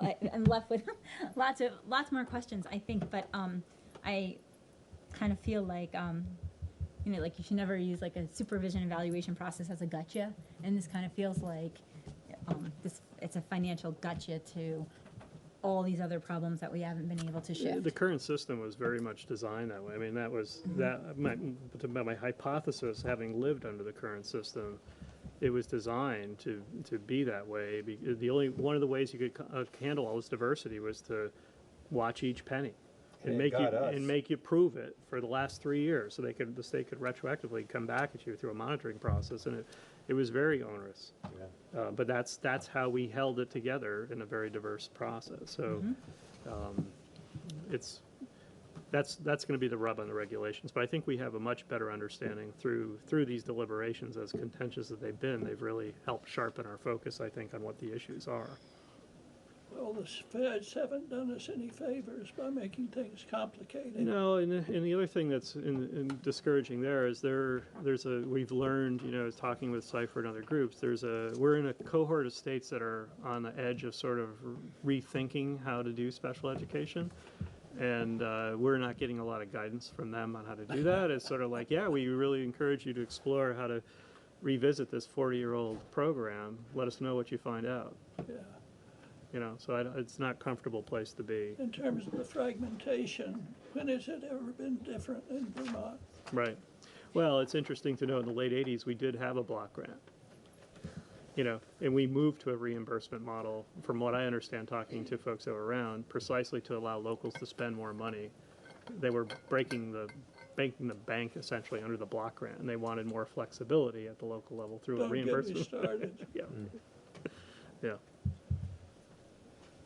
I guess I would just also suggest that we design the rules for the future we can envision under the unifications that have happened. Right. You all did the hard work to force the unifications, and that even if 153 didn't get people to operate as coherently as we would have hoped SUs to have done, it created the construct that required it all to be hired under the larger body. Well, we now have unified districts, and that should lead and lend itself to more coherence around that work happening. So we should, I think, be designing these rules to be responding to the new normal, or what will eventually be the new normal for these districts as they truly unify. So rather than us worrying about the outliers, frankly, I'd rather create exceptions for the outliers and rules that work for the future we want. It would be my ideal. Mm-hmm. Mm-hmm. Yeah, it feels like we're still grappling with one of the big themes about Act 46, which was that inherent tension between there must be a single best way, and then again there's 248 different best ways. And that sort of diversity versus uniformity or unity. And those, Act 46 did not resolve those questions. It just simply exposed them again. I hate to say something like this, but I think Act 46 would make this an easier problem to solve. I concur. I think that's been said, and it certainly helps move us in the right direction. That, didn't I know it. Mea culpa, mea maxima culpa. I'm just being scientific about it. Yeah. Okay. All right, then. Thank you all for this discussion. I can see this is just really the beginning, isn't it? Yes. Make one announcement, which I should have done during public comment, but I just just wanted to introduce the board to my successor at the VSBA. This is Sue Siglowski. She's the Director of Legal and Policy Services at the VSBA. She's been there for a year and a half. We've been working together, and the board last week, I believe, sealed the deal with Sue, and so she'll be taking over on November 8th. I just wanted to make sure that you all got to meet her. Thank you. Thank you very much. You're not from Rupert, are you? Ah, okay. I am. Siglowski, Rupert? There's not that many Siglowskis here. A little profiling there. Nice. Good, good. So we have 15 minutes before lunch. We can move on to any one of the three remaining topics on our agenda. It's all board work. We, of course, also are going to have a presentation after lunch about the future of education here at Burton, and also a tour of the campus. The board's work remaining is to talk about board norms, which picks up on the discussion that you all had with Jenna about things like involvement in political campaigns and partisan activities, membership in other organizations, and board comportment. That's one topic that, and we will have time, we have extra time this afternoon. The second topic, item K, is reinventing the board's future role. I sent you something to read about that last night. I'll give you hard copies of that. And then schedule and location of meetings in 2019. I would suggest, yes. I was just going to move or suggest, or however you'd like me to do it, that we look at the schedule, since other pieces are going to, I think, require more conversation. You okay with that? Let's give that 15 minutes and see where it takes us. I think most of our visitors won't find any of this interesting. Not all, some will. Thank you all, though, for all that you've done and for being here. So I'm just getting my paperwork, and then we'll...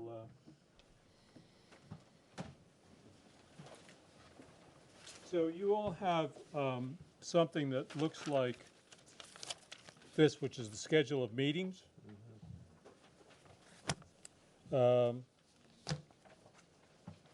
One question might be, and Maureen, you may have an answer to this, given that you folks are have relocated to Montpelier, do you foresee that we will continue to use McFarland House, or do you think that we may have a meeting facility more proximate to your offices? I don't think we'll have one. Okay.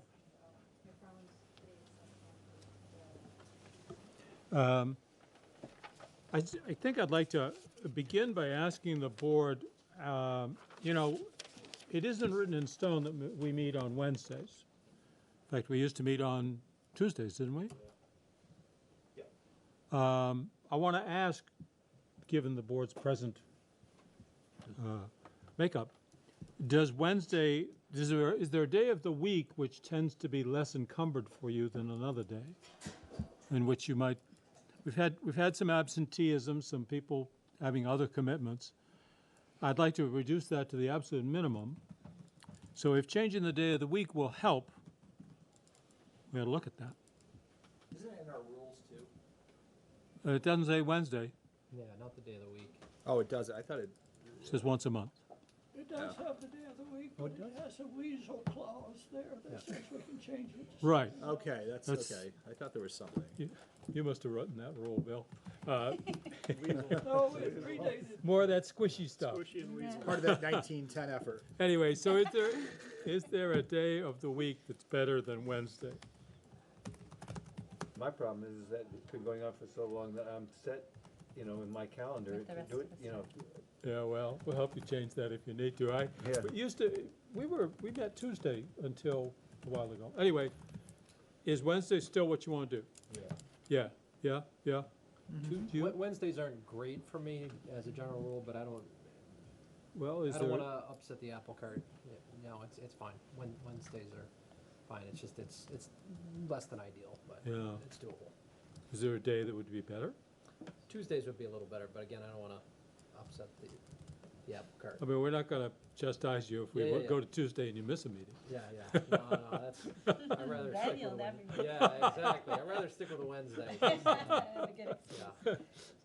Wednesday. Wednesday it is, okay. And we're still on a monthly schedule, of course, I think by statute. And we probably need to flesh out, Maureen, if you would flesh out the dates for the rest of 2020 for us. What is this, the second or third, the third Wednesday of each month? The third Wednesday? Yeah. I did email my principal about the April date, I think it was April 14th or something, about possibly holding that at CVU, because he did express, you know, a desire to possibly hold a meeting there, so that is a possibility, because I saw that there was nothing there. Yes, yes. And so, Well, we will be having a meeting at CVU in the year 2021, I can guarantee it, that being your last day.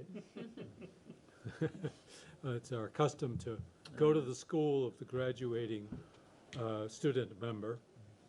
So we're going to go up to BFA and embarrass Kyle. Is geography, do we want to, I mean, May, right? have we been up in the Northeast Kingdom? that would be 3 years on the board, so 2020. Peter, you were saying? Well, just geography, I mean, you know, it's whether our presence around the state would make a difference, you know. Well, if we held it in the Northeast Kingdom, that'd satisfy you, but give John a terribly long drive.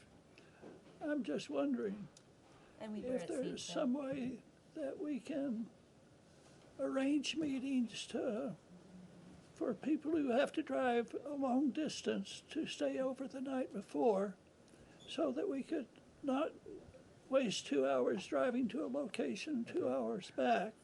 Yeah. At the same time, tightening up the agenda according to the wonderful view of the future we have. Well, I'd also make one point geographically. We haven't been to the southeast corner of the state since I've been on the board, Right. like the Brattleboro area. Right. Yeah. And this is as far southwest as we've gotten, Yeah, which ain't very That's far. true also, yeah. yeah. Yeah, if anything, I mean, we all don't know precisely where we're headed, but I think we're headed to a more sort of proactive agenda being driven more by the board and less by sort of whatever the agency thinks we ought to know more about. And not that that isn't useful, and we need to continue to have access to that kind of learning and updating, but we're probably, I think that we're probably going to come back to this whole question of where we do this.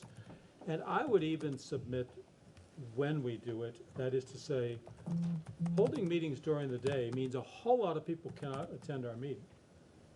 Yeah. And Yeah. what's the, if we're going to, and this is yet for you to decide, but if we become a proactive board that goes out and says to the world, we're going to hold 3 meetings on proficiency-based learning, and we want anybody in Vermont to come to tell us what they think, we better be prepared to meet in evenings and other times and settings that are more convenient for people, if we're serious about hearing from Vermonters. What if we, you know, I'm also, I've worked with boards that have met till midnight as well. Yeah, I'm not interested in getting home at 2:30 in the morning. no. What if we went with an afternoon meeting of the stuff at the board, and then have a session Evening that's hearing. Yeah. an evening hearing, or like a 6 Absolutely. p.m. so Yeah. people could come, Yep. maybe shifting it more towards the Yeah. evening. Yeah. And then we don't have to get up at 5 in the morning to drive there. Yes, well, yes. Yeah, these are possibilities, and Maybe I, try that out for a meeting and see Yeah. if we like it. yeah, and I think we ought to be prepared to say if some people need to stay over, we'll pay for that.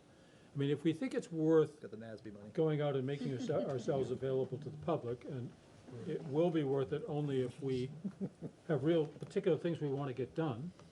So I think we need to come back to that as we get a better picture of So what is it that we're gonna be doing that's different than what we have been doing? And be prepared to restructure the way we go about conducting our meetings. And it'll create some inconvenience, and we just have to work our way through that together. Okay, so if you're okay, let's go ahead and flush out this schedule, but for the rest of 2020, yes, please? Can I ask a question? So are you gonna keep your retreat in September? Are you gonna move it back to June? Do you know? I'm open to people's thoughts about that. September is much better than June. Yeah, June gets When busy. you start getting vacations and stuff like that. Yeah, graduations, all sorts of things, yeah. Do others feel that the September timing for, school has gotten underway? It allows for the new student number to be there, because obviously had the retreat been in June, I wouldn't have been. Good point. Good point. Yes, so I think the answer to your question is September seems to work pretty well for people. I remember I couldn't go to the first retreat because it was in July, so yes, September definitely works well. Right, right. And I do think the retreat's a great opportunity to just do a deep dive into all kinds of stuff. Okay, that's very helpful. Another part of the discussion about the schedule was to, and I think you all looked at this on the 19th, the timeline. And I just want to,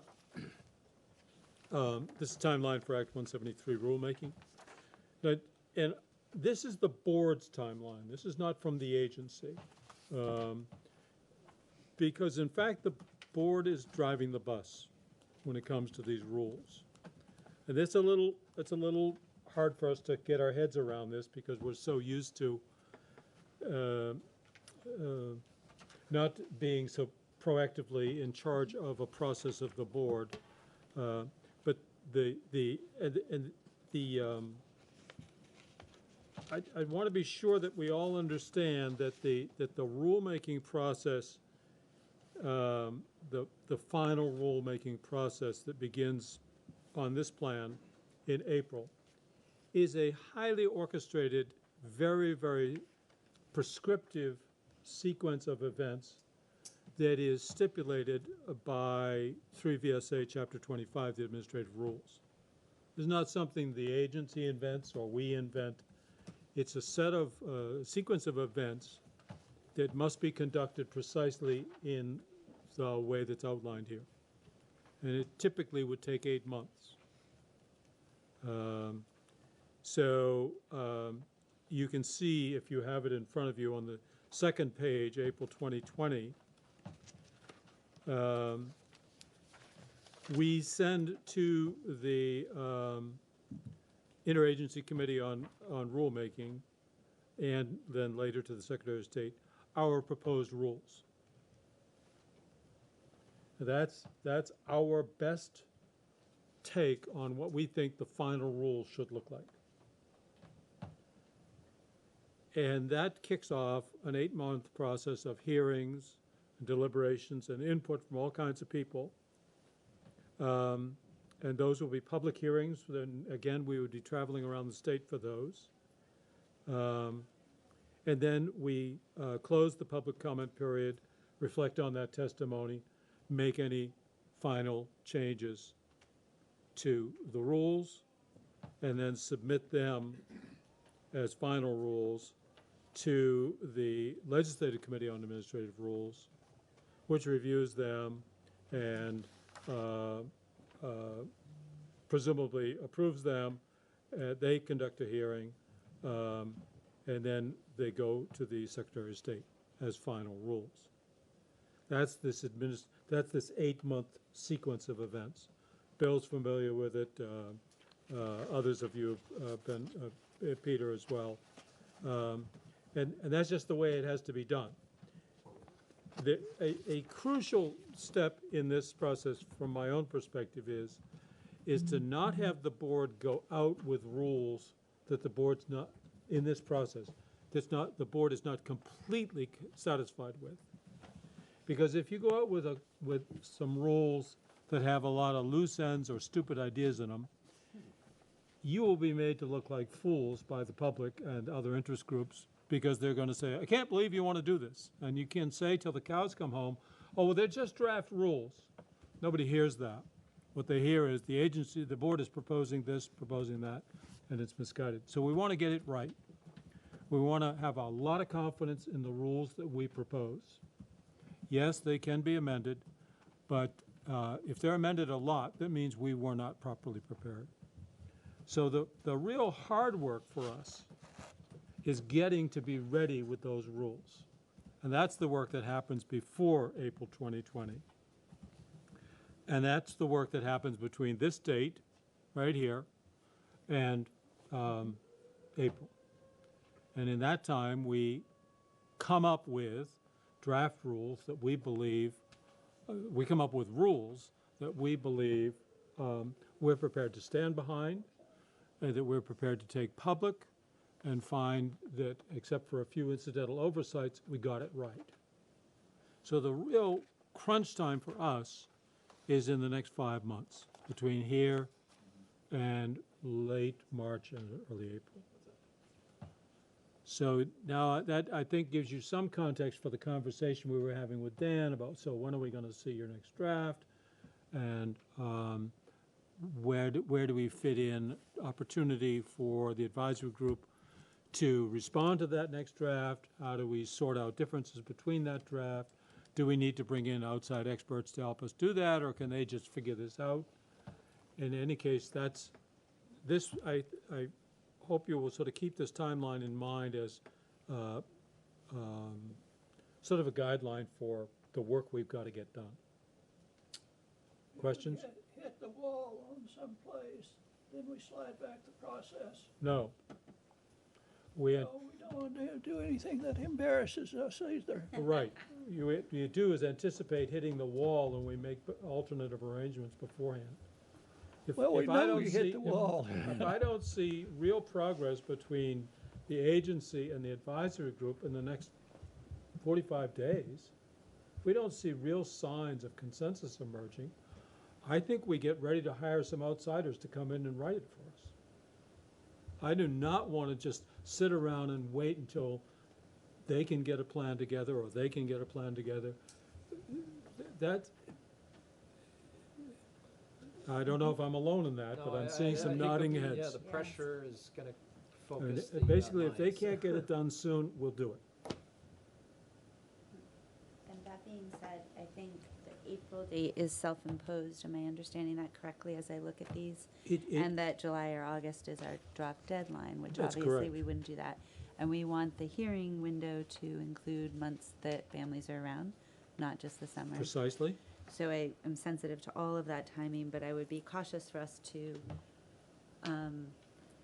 hold firm to a self-imposed April date where we are seeing that there is other work happening. I'm thinking of even the waiting study. I mean, there are reports outstanding that will not, from what I understand from the October meeting, the waiting study won't show up till the December meeting.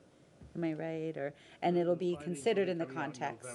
But yeah, Yes. it's important to acknowledge those And milestones. so I know there are some milestones along the way that will inform both the advisory group, I think the agency's work. Operating from separate drafts is, I know that the agency's been referencing there being a revised draft in September, but sitting in the audience of the advisory group, they've not seen the revisions as they've come along, except for a couple people saw them, so they're trying to operate from some of that information, and the pieces we've seen are coming in pieces. So I would just caution us to recognize April may not be when we can put forth our best effort. You know, that deadline might be self-imposed and not going to result in the best outcome, because if we were to need to get separate legal counsel, I have to imagine, one, I don't think they are, in some law office sitting somewhere around the state of Vermont right now. If they were, I think they'd be informing the process. And so I think we would have some work in finding who we would be seeking that counsel from, and there would be some time to get a reasonable independent opinion on the matter. Again, we'll have had 2 rounds of some outside legal information that hopefully is informing what may arrive as a consensus document between the agency and that group, and all of our problems will be solved. And April sounds perfect under those circumstances. But Well, I guess if I can speak frankly, I'm sort of frustrated that you've had the FAG report since midsummer, and it feels like you're still not yet formulating your response to it, or that we don't have your response to it. And I guess I feel like, is it a resource problem or an urgency problem? It just feels like things are very, very slow to. I mean, I hear what you're saying, but I would say I've done, I think, a very clear job of advertising the work product. So part of the idea of putting the policy work plan up was, yes, we have the FEG report, but we also think it's beneficial to go all the way down into the detail and the guidance. So this large cost documentation piece that we were engaged in, the FEG, it's just like the weighting study arriving in the middle of this trajectory, right? So we're working on this cost documentation piece. The FEG report arrives, and we're like, well, give us a chance to digest that before you comment. And the response, and I've shared it with you, is, well, no, we feel we still need to comment even though you're not ready to fully digest the FEG thing because the state board wants us to produce something in October. And we're like, well, it would have been beneficial for us to, for everyone to wait until we've had a chance to produce a new viable draft for you to react to. But there's been a self-imposed timeline on this that we've had to, and that's led to this collision. But I've alerted this board to this collision issue for several months now that this would happen. But we've been working on work product. It's not like we're just sitting around waiting for the FEG thing to do. We have this cost documentation document, which is really, as it turned out, as I predicted, this cost documentation the reaction to that by the advisory group has helped us, the agency, rethink the formulation of the rules. It's not, the FEG report's been impactful, but it's their reaction to the cost documentation details that's been most impactful. So that's what we've been working on. I guess the only thing I would take away from it was probably a mistake for us to share a draft with some people, instead of just saying we should wait till it's ready for the whole group to digest. But they've been, and I think appropriately concerned about the timeline as well. They're like, we feel compelled to make sure we're giving the state board something in October. So, I mean, this is the result of the self-imposed timeline. And this timeline was created before the FEG report was even produced. So. And I know, John, you were there with me as well. I just don't remember if this was the part of the meeting you were there for. But when they shared the, I'm going to get a disability, DLP draft of the rules, some of your response and reaction to it, well, that's been changed in our revised draft. That's totally fine. Yeah. But operating in an embargoed version of a revised draft that nobody else has seen means we're operating in pockets that are not able to react in real time to evolution and thinking. And so while you're suggesting the fault was in having shared it with a few people, I would say the challenge is to have you referencing a draft that isn't reflected in the DLP's draft because it was never shared with them. And so that seems like a completely inefficient process, and I'm not quite sure why it exists. We didn't create the process. No. But like some of it's emanating from this board. Okay, so the board's self-imposed timeline on this has created this to a certain extent. Well, just like when the I don't legislature even know created that the I aggressive remember timeline. us having. I do remember before that September meeting. I don't remember if our August meeting came up with this or it was our September It predated the conversation. June. It was early in this. September 19th. Yeah. So this was shared with us at our retreat. I don't remember which date the September meeting was of that advisory group. 19. Oh, so we weren't even at I guess I don't know. I went to a September meeting with you, Don, at which the agency referenced, I think you did, Dan, that first version of the disability law project draft, we revised that. And it is, like, I'm sure their frustration, your frustration, but that if you are revising a draft, which in June you shared with us, or or May, whenever it was, we got the last round that the agency was going to give us. Here's our rules. Here's our rules. Right, because you had an August deadline at that Right, point. The legislature absolutely, hadn't changed. Yeah. totally understood. Yeah. And that no longer being the case, that hasn't been the case since June. There's Right. been FEG reports since July or whenever date it's been. There's apparently a draft in revision in the agency of your version of the rules or some version of it that you've been referencing since their September advisory council meeting. So it's just, we're operating in pockets that doesn't seem efficient, Right. and I'm not quite sure why the most recent documentation isn't something that we 'Cause should it's be not expecting it's that not group is complete. working from. It's not complete. You know, it's the same, what you were just saying about your own, it's like, until this issue of the wall, it's like, I was sort of starting to admire the fact that you were giving yourselves the option to not, if it's not ready, we're not gonna embarrass Yeah. ourselves, but you were gonna impose a similar stringent or a very stringent requirement on us to somehow produce something even if it wasn't ready to produce. We don't have a complete working draft of these rules yet, so we're in the process of reconsidering input from the FEG report. You know, this is what I'm saying back in September, but we also had this incredibly important work product around cost documentation. I don't think we have anything we can do except follow through with what we've got as best we can. Yeah, and I think one element you should, I think, be attentive to from a number of stakeholders, including the agency, is it's important to do this right. That preempts any deadline you've created out of the ether. I mean, you had a really tight deadline that was handled to you previously by the legislature, that you've been given a delay. But we still sort of have the residual effect of this sort of timeline idea. And what we're consistently saying, I think, is that we're close to getting to something of value here. Have you thought that the waiting study might solve the maintenance of Everett issue? No, but it's going to be very impactful on these deliberations, and I'm glad it was surfaced as well. You know, so yes, I can give it to you quick, or I can give it to you good. I don't necessarily can't do it both ways, and it's a very complicated topic. So Remind me when the waiting study comes out? the findings will be published in November, and the finalized report will be out at the end of November, somewhere in that time frame. And if the legislature grabs it and goes full speed ahead, which I doubt, that could gum up the works considerably. Yeah, I think, we're planning a rollout of those results. I think they will be impactful, but I think that'll impact the calculation of the block grant, not necessarily the rule-making process. Some of these other details will still need to go forward, but it will impact the number, that's the issue there. But I don't see it really, this conversation, which has a trajectory to it, as frustrating as it is or whatever, but it's got some momentum to it. The waiting study isn't going to suddenly disrupt that momentum. It's going to impact yet another aspect of 173, which is how much money is going to be on the table, and it's not so much how much money, it's going to be how the money is distributed. And there's going to be winners and losers in that regard. And the appropriation, we have no idea about for next year. Right. Okay, thank you all. Let's break for lunch.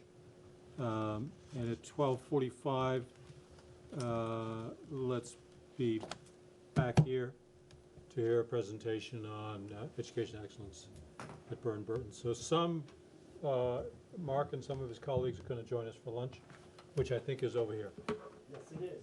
Good. Thank you. All right, Mark? So this is titled Welcome Part 2. All right, great. Thank you. We'll pick up from this morning. I've given you an overview. I want to introduce Jen Hyatt, who's our academic dean, and Meg Kenny, who is our associate head. And maybe you two could give a little background, and then on your relationship to Burton. We want to talk about how we're thinking about education, and that will flow into what will be a quick architectural overview, because we're in the process of a pretty significant, not just expansion of our square footage, but an expansion of our capability. And we're in this really interesting position of being able to take our best educational thinking and have it reflected in the architecture of the building. And so we thought you'd be interested in seeing that connection. And then we've got a group of students who are going to come and give you a quick tour of the school. And we're good at staying on time, so we'll have you on track for your 2 o'clock next agenda item. Good, thank you. So, Jen, Meg, I'm going to turn it over to you guys. And So, well, welcome to BBA. We're excited to have the state board here. It's a hectic day on campus with PSATs and some special programming for our sophomores. Our freshmen are out doing service. Our seniors are working on their college applications, some career preparation things today. And as Mark said, I'm Meg Kenny. This is my 23rd year at BBA, so it's a long time. And I have to say, it's been such a rewarding career for me. And I started teaching in just south of Burlington and Shelburne, and have now, been a teacher here, an administrator. I had one son graduate a couple years ago. I have one son who will be here, who's very excited to start his high school here next year. But I have to say, it's been nice to have 2 years without a kid here. It's just like a little bit, it's just more pressure. But we're going to start. I know Mark has already shared our mission and core values, and I think you can just go to the next slide, Mark. One of the things that is so special about our school is how our mission and core values inform everything that we do, from, particularly the experience of the learner, our professional development, operations, everything. And it really drives us toward how we help our students find their passion, their purpose, develop the skills and understandings they need to leave here and go to their next phases of life, whether that's college, career, and make an impact as citizens in this world. And I think it's all about the student, and the relationships are the center. You'll see the mission and core values reflected in our program, the continuums of support that we offer our students, and the reflective practice that happens here with both the learners and our professional staff. Through our advisory programming, there's ongoing reflection and really looking at learning artifacts, how students know they're making progress, where they see that. And then in our professional development program with our faculty as well, setting goals, meeting those goals, lots of feedback. And we're going to get more into that later. Certainly engagement and really focusing in on the whole student, social, emotional, physical, intellectual development is a huge part of what we do. The caring community is evident in everywhere, and that manifests itself in so many ways. Thanks, Meg. I'm Jen Hyatt, and I've been here this is my 15th year at BBA. I came to BBA from Bennington College, where I was hoping to direct the teaching program that was at Bennington College.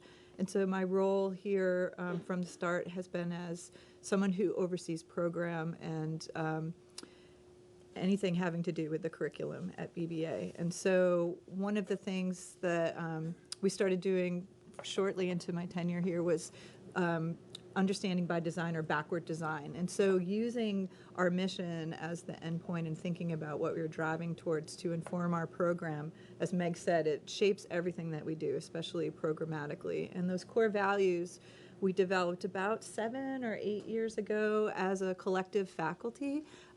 We were preparing for our NEASC accreditation review, and we were really trying to build upon our mission to think about what are the things we really believe in, what's at the heart of our program.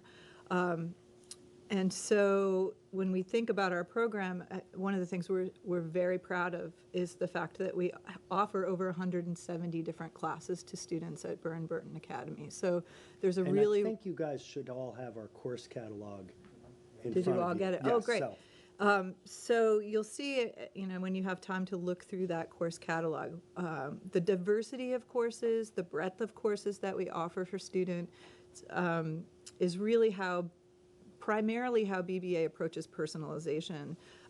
Because we are serving the public, we have a broad array of kinds of students and kinds of learners, and so you'll see classes ranging from very one-on-one instruction in our access program, students who have significant learning challenges such as Down syndrome or autism, right up through kids who are on AP tracks and taking honors level classes and enrolling in dual enrollment courses at local colleges. Some of those we host right here on our campus through Bennington College and Castleton.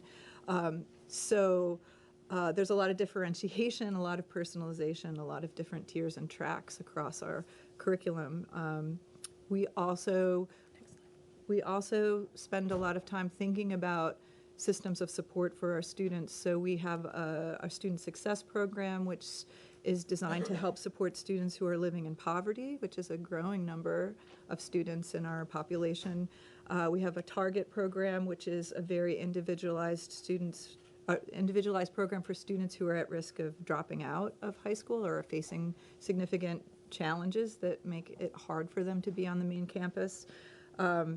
And then we have really interesting integrative programs like our Dean Farm program, which is an agricultural program located just nearby on the Hill Dean Farm. Our Mountain Campus program, which is located in Peru, which is an outdoor education program, all based on place. And a wide range of internships, independent studies, off-campus studies, work studies. Our students can access the Career Development Center at Bennington down at MAU. So a wide range of programs rooted in those core values and that mission. In conjunction with that, our faculty, Meg and I, really are very intentional in the professional development work we do. With our faculty, we have a formal program review process that our faculty go through. We have a reflective PDP, or professional development plan, that each faculty member develops in partnership with the department chair. And so we're constantly talking about program and pedagogy. And we are currently aligning our, can you go to the next slide? So one of the things we've recently done as a faculty is to come up with what, in the language of the state, these would be our transferable skills. So we spent a couple years, at least, maybe even longer, talking about the habits of mind and work and the transferable skills that we really value as a school, and as the landscape of proficiency is happening around the state. What are the transferable skills that we want our students to demonstrate? How are these going to be existing in all of the courses that we offer at BBA? And so our faculty is currently drilling down from that UBD work into developing KUDs. What can students know, understand, and do? And how do we put these spires into all of our courses? How are kids going to demonstrate them? This will in turn inform how we reshape our graduation requirements as we drive towards proficiency-based assessment here and think about more integrated experiences in our program. And so those things are shaping the professional development work that we're doing in partnership with a consultant named Bill Rich. I'm sure many of you know that name because he's worked all around the state, who's introducing our faculty to these ideas of brain-based principles of design and kind of cueing us up very thoughtfully for that shift. And I'm going to turn it back over to Meg to talk a little bit more about that and how that informs, in turn, the way we're thinking about our new building. Yeah. And you use the term introducing with Bill, but he's now in his third year working with us. Mm-hmm. So it was introduced a couple of years ago, but we're getting deeper and deeper into the thinking process. And like anything else, those of you who have been in schools know that when you try to implement change, you think everyone got it, and then you cycle back, and then you think everyone's got it now, and you cycle back, and it's really this kind of iterative process of revisiting and keeping people moving forward step by step. So it's not linear. It's much more of a spiral that Bill has been helping us with. So you want to go there? Sure. Mm-hmm. So, that's funny to see. I can't really see it. So Bill Rich is, in the work that we've been doing over the last 2.5 and now into our third year, is really using the model of proficiency-based learning with our adult learners. So we're modeling that process so and I think it's been really powerful for our faculty to see that, to have their professional learning be happening in that way, and then they're able to take that and start to use that same model with the work as they work with our learners. So the 4 principles of brain-based learning that are now just a part of our culture is, building social emotional, to increase commitment to their learning. How can we design more targeted practice? We talk about compressing the field, like with soccer. shrinking the field, more touches on the ball. How can we replicate that for our learners in their content areas as they're developing knowledge and skill? And then how can we make sure our learners have plenty of ongoing, specific, timely feedback? We know that it's feedback is what then accelerates student learning. And getting that feedback in a timely way is so important in that learning process. So not waiting till the end to say, you got this, you got an A. What does that mean? When all along we need to have our learners getting that feedback. And so he's really helped our faculty to expand their understanding of what feedback is, that it can happen in more ways than just the teacher commenting on a paper. It can happen peer-to-peer through different systems. It can happen through observation and quick anecdotes to the student. So what are the ways to move the learner forward through that feedback? And then this idea of cultivating a shared mental model. Bill has certainly helped our faculty develop a mental model of what it means, what brain-based principles of learning mean, and how that can create the best experience for our learners. And then we're trying to do that with our in the different content areas. What's the key knowledge and skills related to the traditional content areas, and what are the mental models that we need to be returning to again and again and again with those learners? It's been very powerful. Next slide. So in shifting, when we think about the brain-based principles of learning and design and how that, focusing on student engagement, not just compliance, ritual compliance, like I'm doing the assignment because you asked me to, but really I'm engaged in this. It has meaning to me. I want to know more. How do we create those conditions in the different learning environments so that students' learning accelerates? Really starts with relationships at the center, building a sense of purpose and meaning, asking students, what is it that they want to know? What is it that they want to discover? What are the big things on their mind? And then meshing that with what we think is important for students to know and understand and be able to do before they leave BBA. Creating more authentic, integrated learning experiences. We hear this from kids all the time, like real world work matters, and they want to be able to demonstrate that to a wider audience. They want to demonstrate that to their peers, and that's been powerful, shifting into the public demonstrations of learning. And then I think the BBA Spires, the communication, problem solving, integrative thinking, and citizenship, we're thinking of those in really aspirational terms. How each year can we get better and better and better? How can our students get more and more confident in understanding how their learning demonstrates growth and proficiency in those areas? And that's where we're at this point. And I think the work with backward design, the KUDs, developing new programs that are more integrated, that allow students to have more real-world experience, to have more public demonstrations, is really fueling that engagement. And it's been an exciting time here. And I think one of the things that I think is such a testament to this work is now the BRSU is working with Bill Rich. So all of our teachers sort of in this ecosystem are all going to be using the same common language. And I think that's the other thing I would say is using common language with our learners, where they're hearing the same thing in their geometry class about learning and how the brain is functioning and how where they're at is the same language they're hearing in wellness and PE. It's the same language they're hearing in history. It's the same language they're hearing in their advisory and leadership groups, etc. So I think I'm going to turn it over to Mark, who's going to talk about this neighborhood idea and how our new architecture, the new building, is driving more integration, knowing our learners together, putting learners, configuring them in different ways, and then how that will spread across the campus once we're able to move into the new building. Great, thank you. I also, when I talk to groups about these principles, relationships, and the sense of purpose and meaning, and authentic, integrated learning experiences, and public demonstrations of learning, one thing I point out is what's missing from that. And it's especially important when you're talking to non-educators.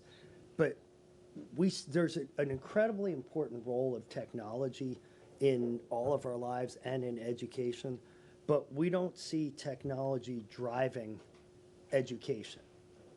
And that's not our goal at Burton, and we don't think it should be a goal when there is the opportunity to have relationships at the center.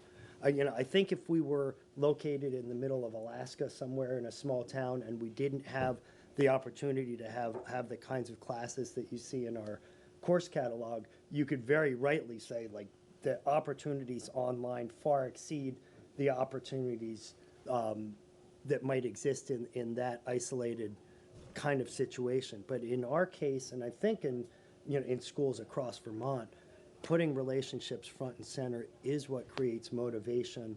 It creates interest. It transfers love. So if you have teachers who love a subject, that passion that they show is something that helps kids start to really dive in and see why somebody else, someone whom they respect, can fall in love with subjects.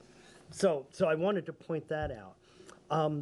The building, the genesis of really thinking about architecture came several years ago as we were talking about moving forward educationally.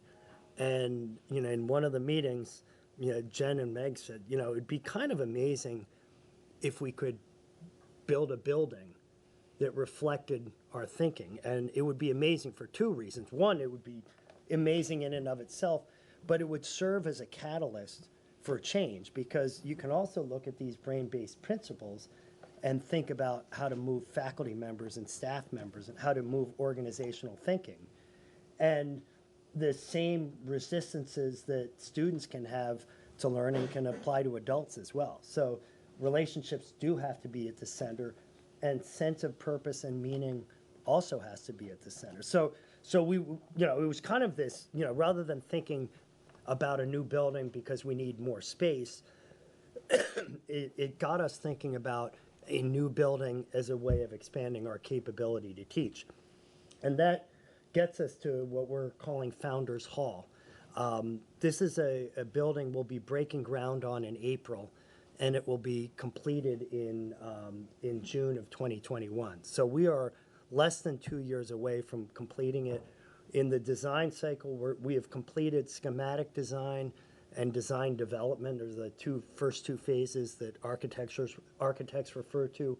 We're now into the development of construction documents, and that's where we determine all the little details that make up the building. But the big ideas are there, and we have this opportunity. So just a little bit more than a year to construct it. It'll take 14 months. Yep. This is an oil painting of Barry and Wendy Rowland. We haven't talked about our financial structure and the financial model of Burr & Burton. It's pretty simple and straightforward. We raise a lot of money so that we can create the kind of programs you're hearing about, whether it's a Dean Farm program or our Mountain Campus program or our Student Success program. Our Student Success program is serving about, coming close to 200 students in our school who are living in poverty. And, the term we use publicly is, aspiring or first-generation college-bound students. They're overwhelmingly coming from disadvantaged backgrounds with not a lot of education in their family. We raised money so we could do more than we could do just with the tuition dollars. So we have a director, we have an associate director, we have paid internships so kids can go and explore professions and make money. They get paid internships in the summer. We have travel for them to open up their minds to the opportunities in the world. And it's all because we're able to raise funds privately at a pretty substantial clip. Barry and Wendy Rowland gave $20 million a year and a half ago so that we can execute the plan that I'm about to share with you. So I can't talk about it without talking about the role of private philanthropy in building our fixed assets. And then, we also raise annual fund money and we charge tuition. And those are the components that go into our annual operating budget and keep us afloat. But every building you see here, including this one, this is the Smith Center, built in 1998. And it was built thanks to Bob and Peg Smith, who donated the money to build this building. So Barry and Wendy gave us the money. And this is a quick plan of our school. You drove up Seminary Avenue. We're sitting in this building. This is the Smith Center.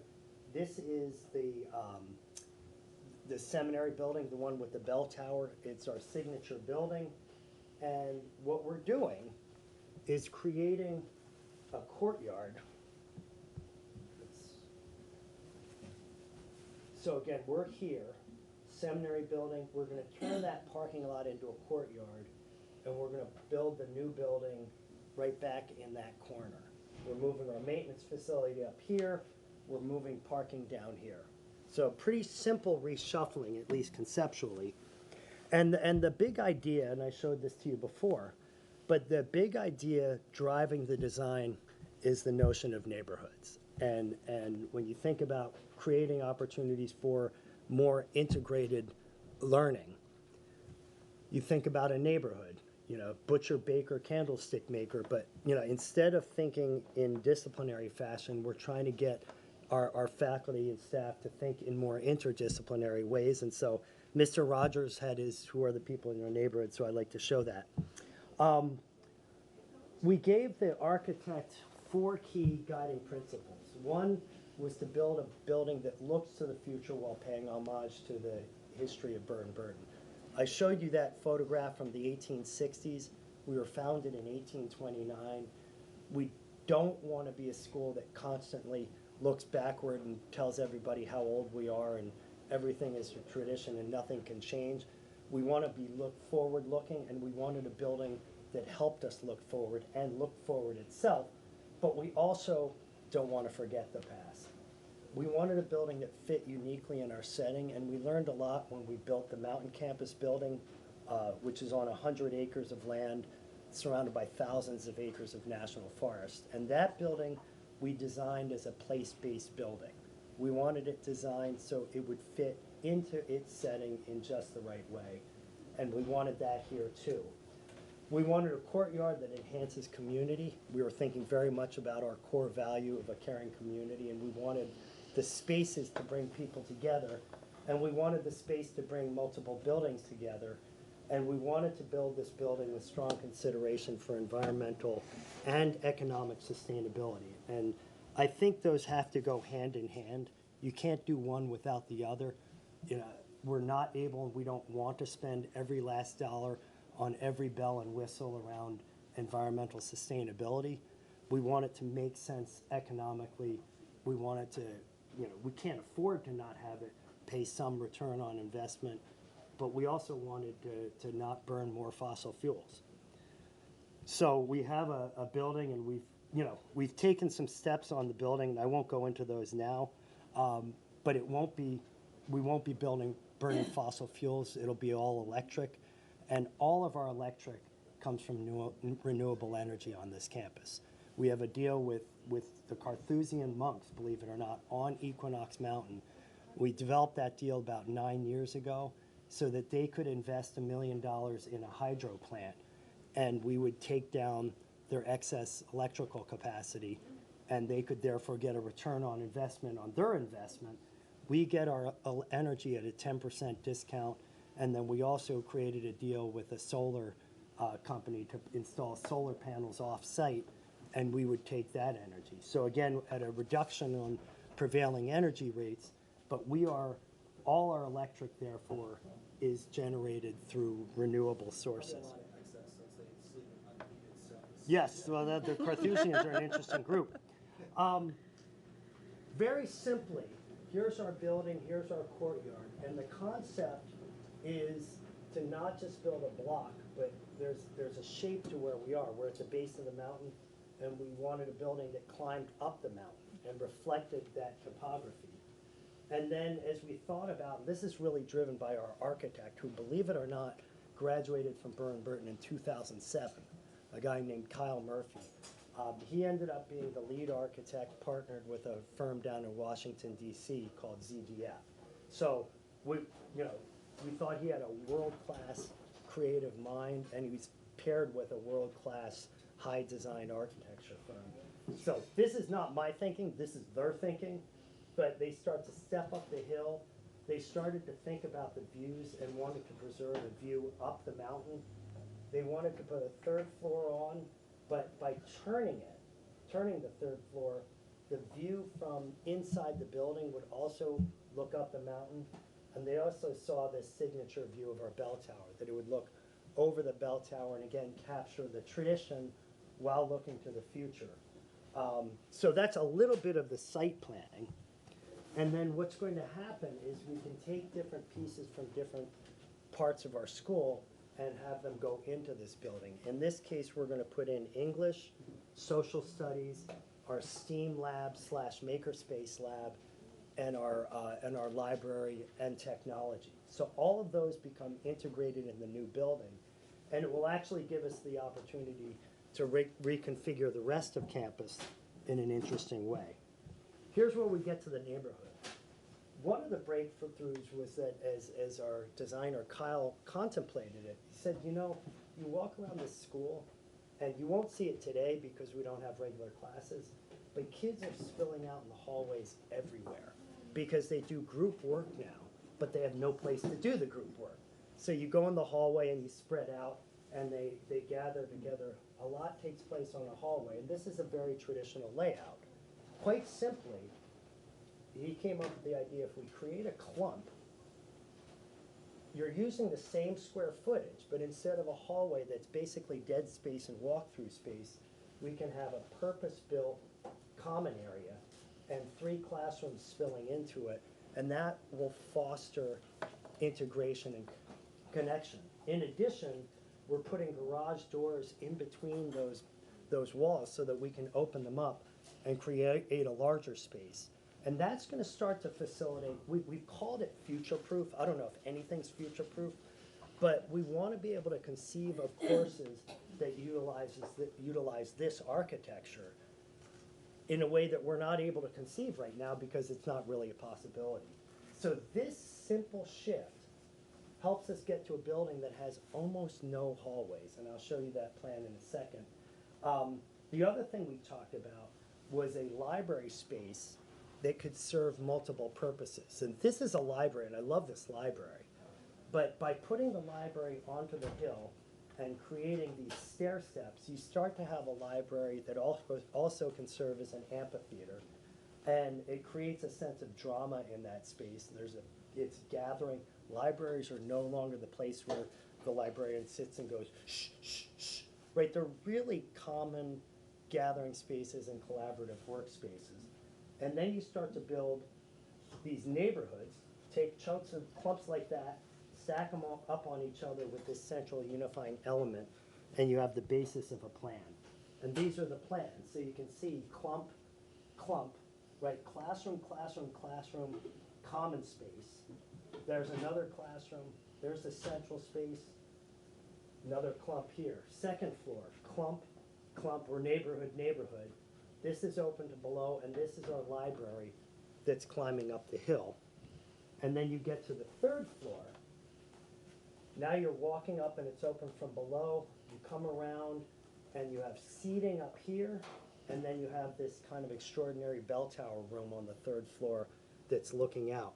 One of the places we went to that had an impact, a very great impact on our thinking, was we visited Williams College new library. And when you walk around that library, you see so many different ways that students can gather and sit. They don't just have one kind of chair.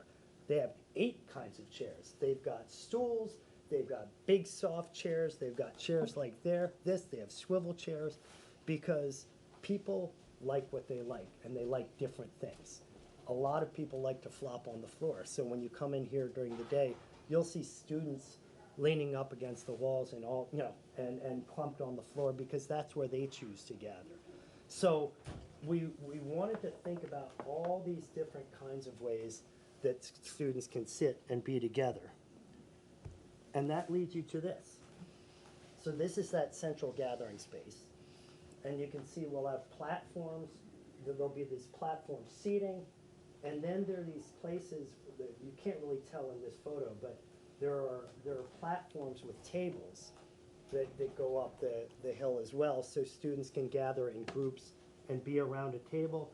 They can gather like this, and then there's seating up here that's like counter seating looking out over this whole scene.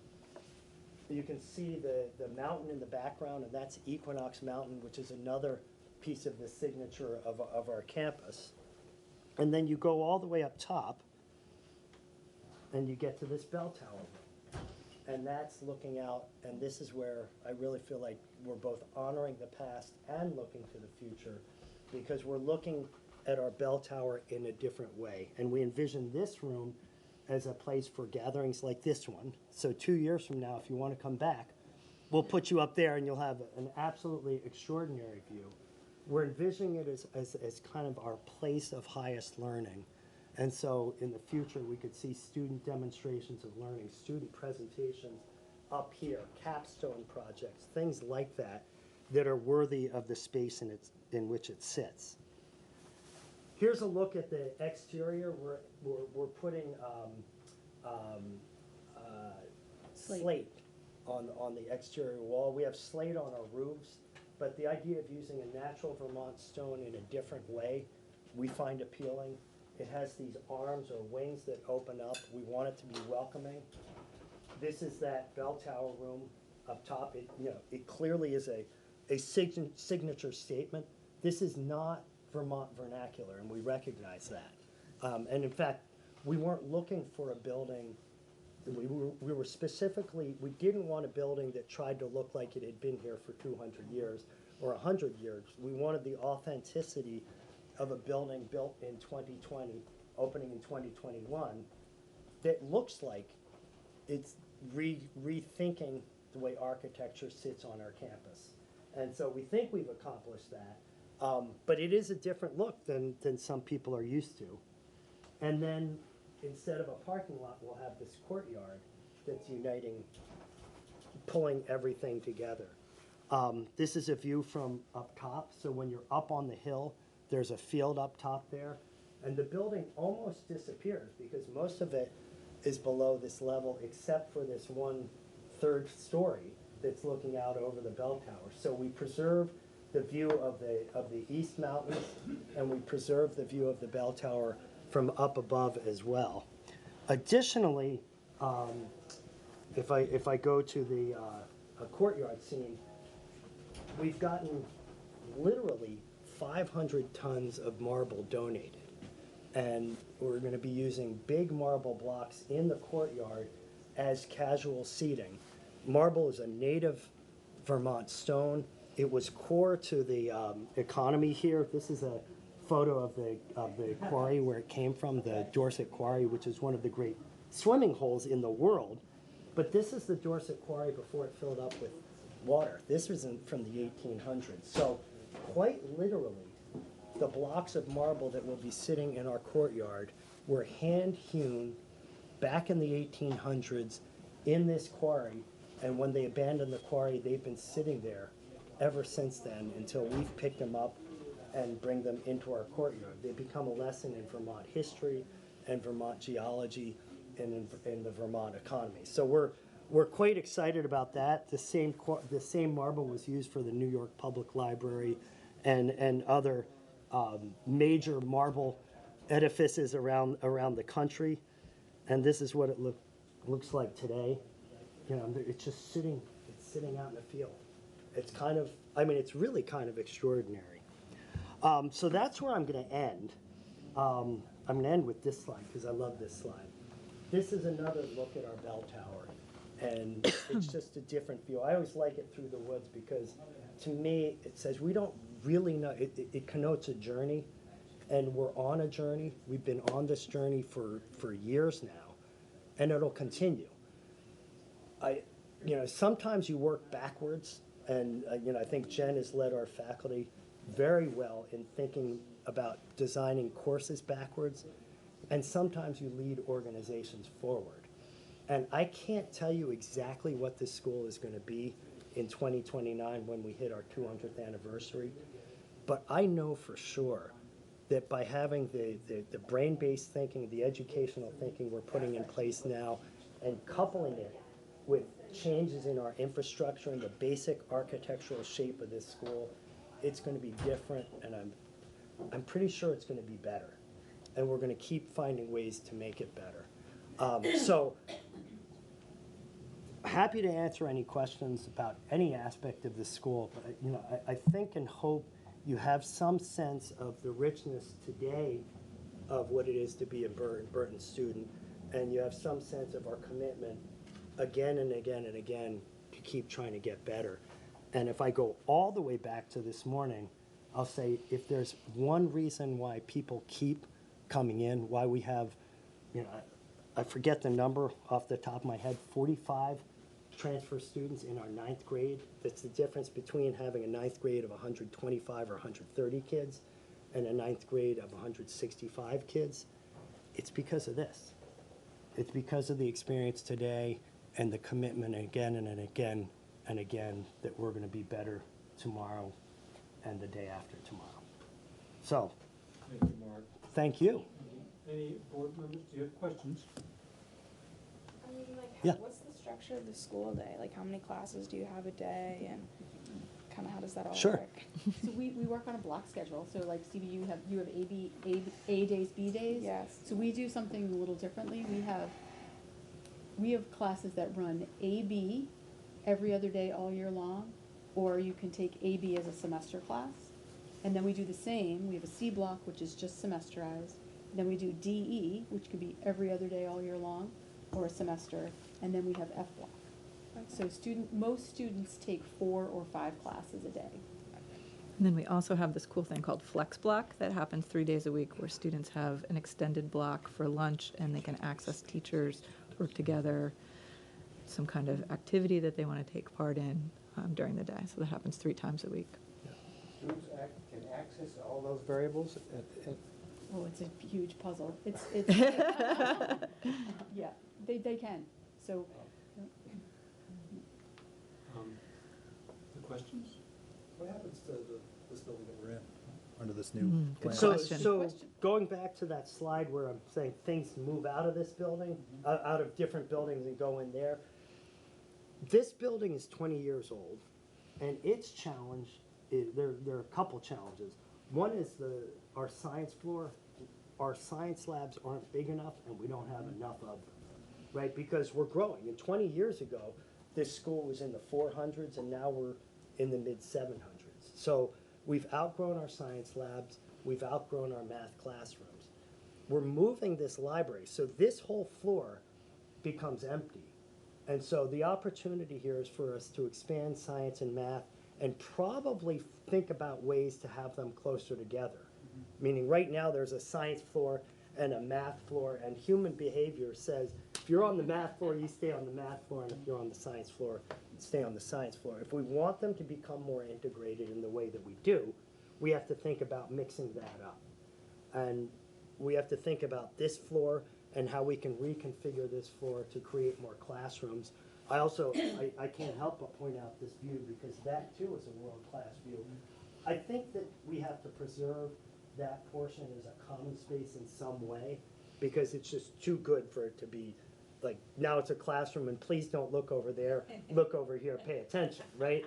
So, but there's a whole redesign of this building that is like, I literally was talking to Kyle Murphy, our architect, yesterday, saying we need to get going on thinking about what this building will take. I think it's, it's several $1 million. It's not $20 million, but it will allow this space to reflect the thinking that we've developed in the new building. So, The one thing I should point out, the chair of the select board went here, I don't know when he went here. a while ago. Yeah, a few years ago, the basketball was actually in the Performing Arts Center. You had to put your hand out to stop from running into the wall when you did a layup. He had 60 some odd students in his class. So the number of students that the school serves is really going up. Yeah. And it's tripled. Right. Over that period of time, from about 60 students to almost Yeah. 180 in some of your classes. And you mentioned the select board. I talked to you right at the beginning about our commitment to our communities, and I think there's a very good example right now of how we're connecting with and collaborating with our community, because I've been working with John on our rec park and our need for a track, and the rec park's desire to constantly improve. And so what we're doing is taking $1 million and putting it into public land. We're going to build a world-class track at the rec park for public use that we get to use too. So it's not entirely altruistic, but it's an example of where, you know, if we built a track on this campus, you know, it's our track and we use it in the springtime for 2 hours a day and that's it. If we build it at the rec park, it strengthens our community.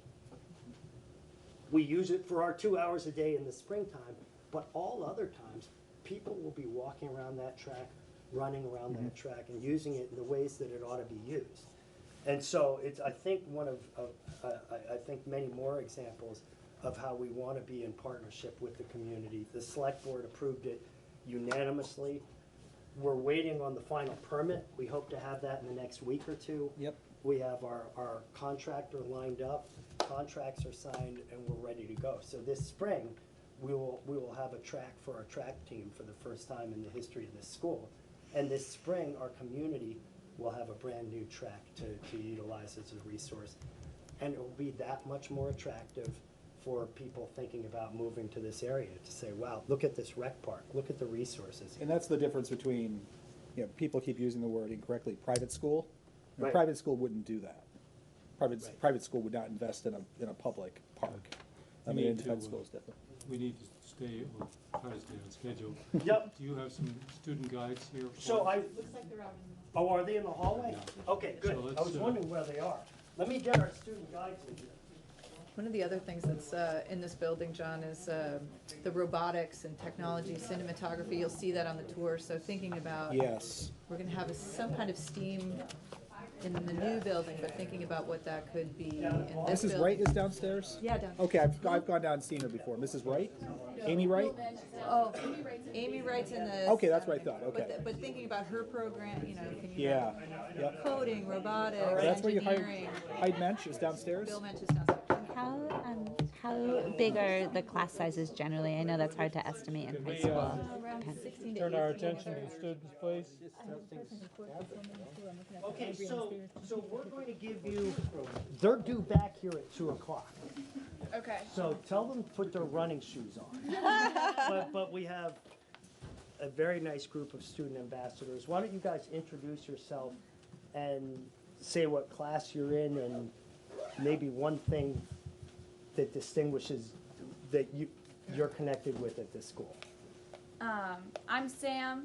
I'm in 10th grade. I'm a sophomore, and I'm in math club. Good.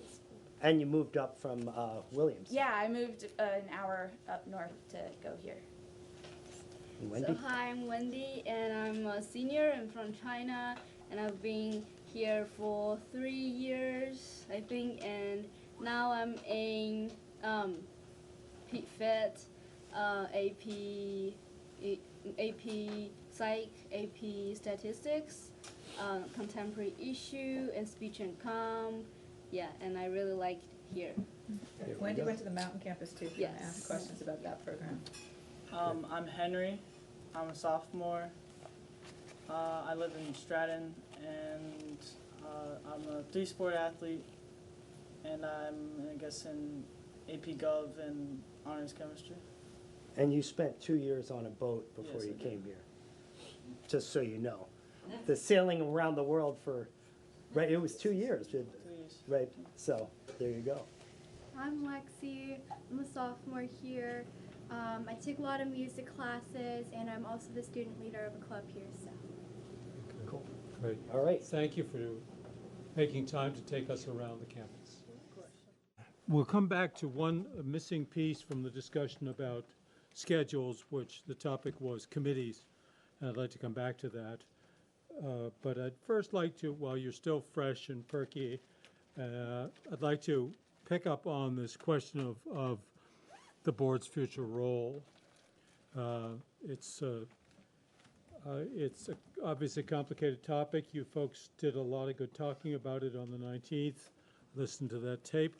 I think your comments and in the questionnaire it was somewhat inconclusive, and that's understandable. I think it was it's a complicated topic. I sent to you last night just a sort of intended to be provocative think piece because my goal, if not today, then very, very soon, is to have us get to sort of put a point on the spear. I think we need to get into some clear language sometime soon about what we're talking about becoming. I think there seems to be consensus about we don't want to stay just the way we are. Not that that's any reflection on the past, but this is now, and there's a lot of new blood on this board, and so I think I've tossed out a sort of something for you to react to.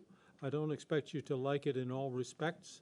I got a comment late last night from a colleague of my general age who commented on the use of the word senescence, and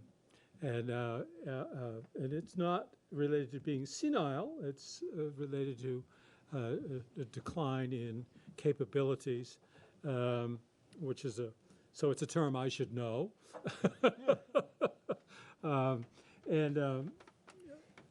But as you can see, if you made the time to read what I wrote,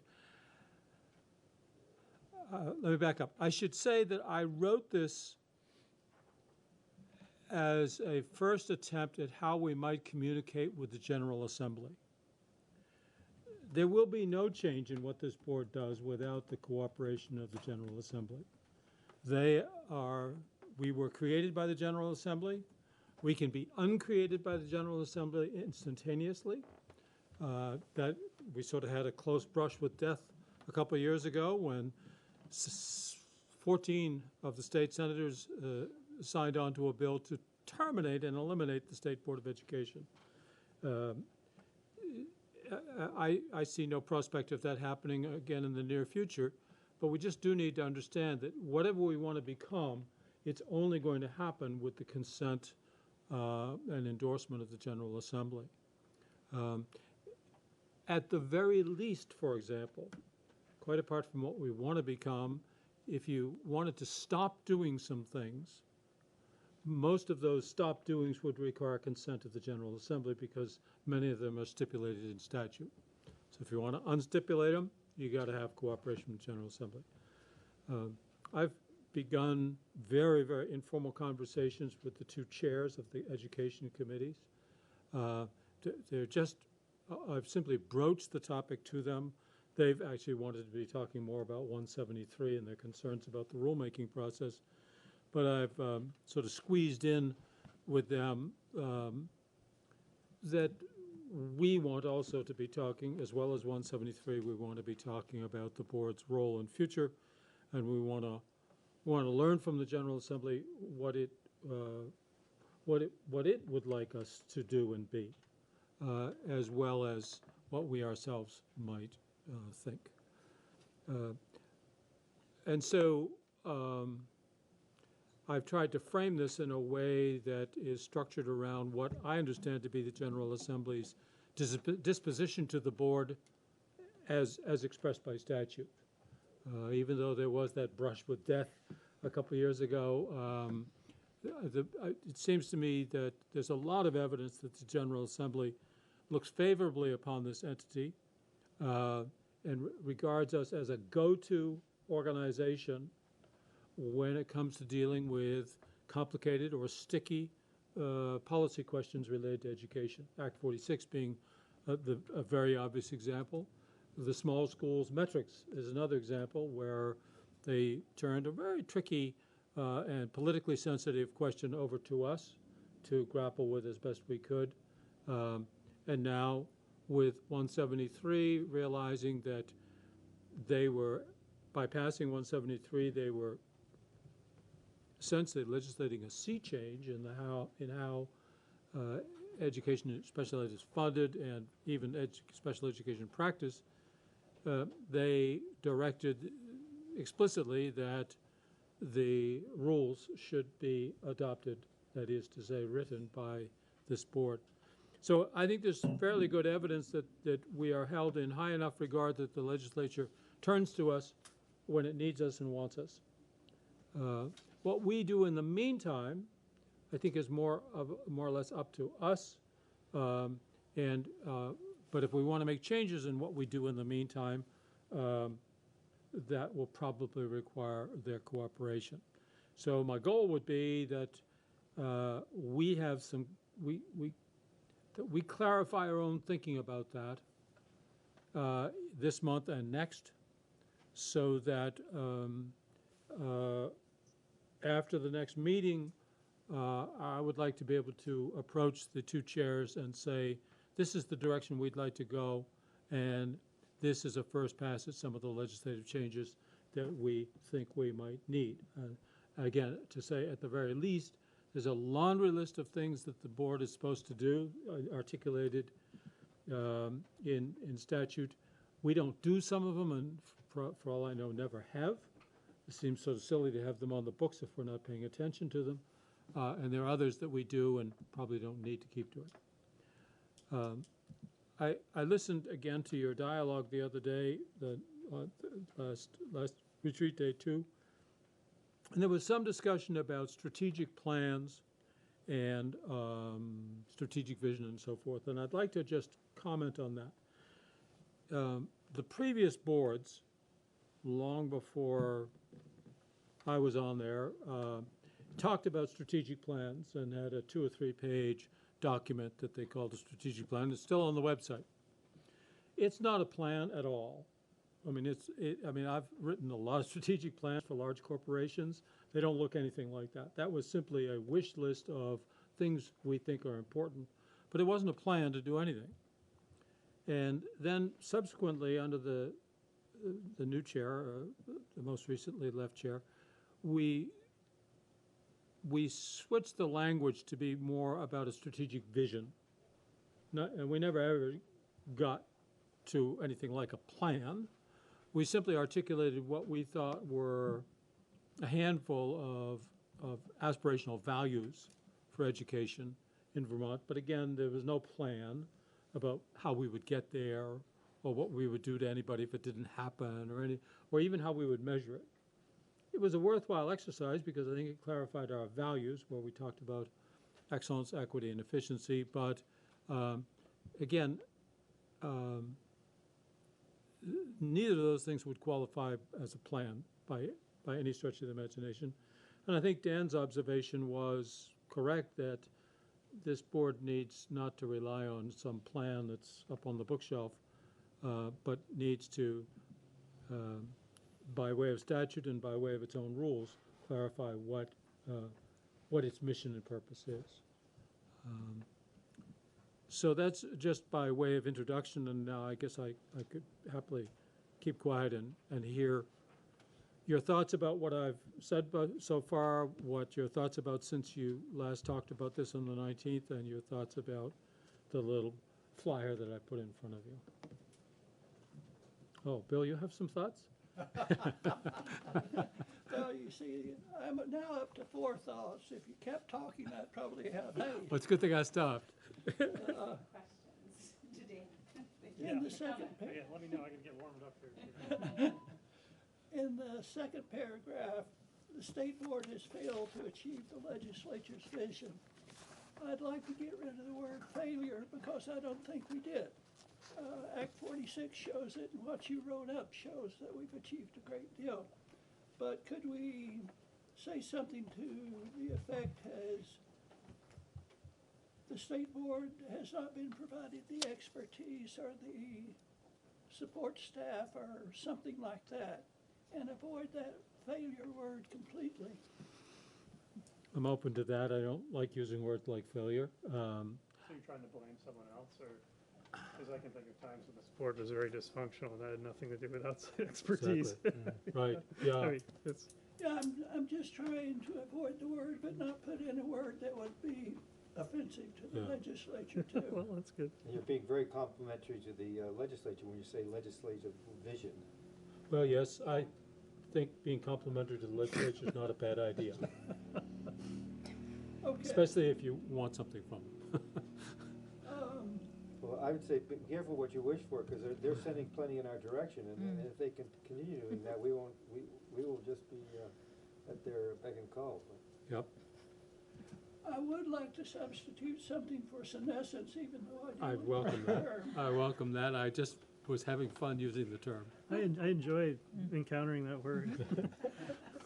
It was a break from my usual regulatory verbiage. So it's nice. Nice to read something a little more poetic. Do you have a recommendation, Bill? I'd welcome it. Glad it just wasn't me. The state board has shifted into administrivia or something like that. I'm not fixed on what the word is. And the third is down at the next to last line, where you talk about the independent strategic overview. I would like to suggest that it be founded on independent, research-based, or unbiased kinds of information. We're going to get accused of all kinds of things regardless, but so be it. But I would like to see some kind of criteria of truth, because there's a lot of rumors that go around in education. Okay, thank you, Bill. That's my thoughts. I like it. Thank you. But when you say the state board has slipped, are you saying currently? Because I would say that particularly possibly applied in previous years, but I mean, I think we're wrestling with trying to find our mission, or but I think we've been pretty active, and for the most part, there was a lull after 46 and before 173, but we've got a lot on our plate right now. In transition, the state board is in transition. Uh-huh.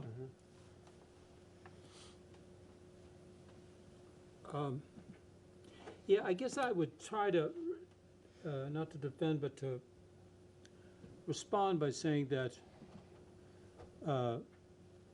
back when the board was the board of directors of the department, it was, number one, part of the department.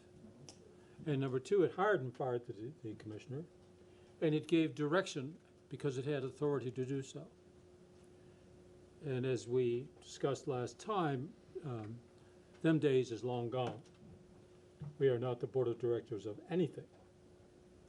And we have no authority to give direction to anyone in any department. I think you're being charitable when you say they gave direction to the department.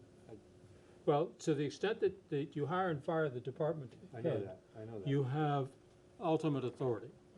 And we don't have that.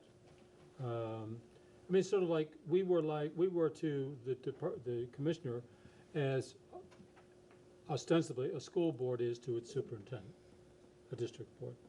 That is to say, they hire and fire, and the superintendent better pay attention. That was the world that existed 7 years ago, for 100 years, and ended 7 years ago.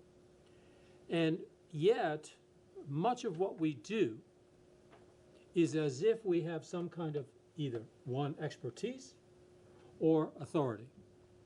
Reviewing independent school approvals, for example. We bring neither expertise nor authority.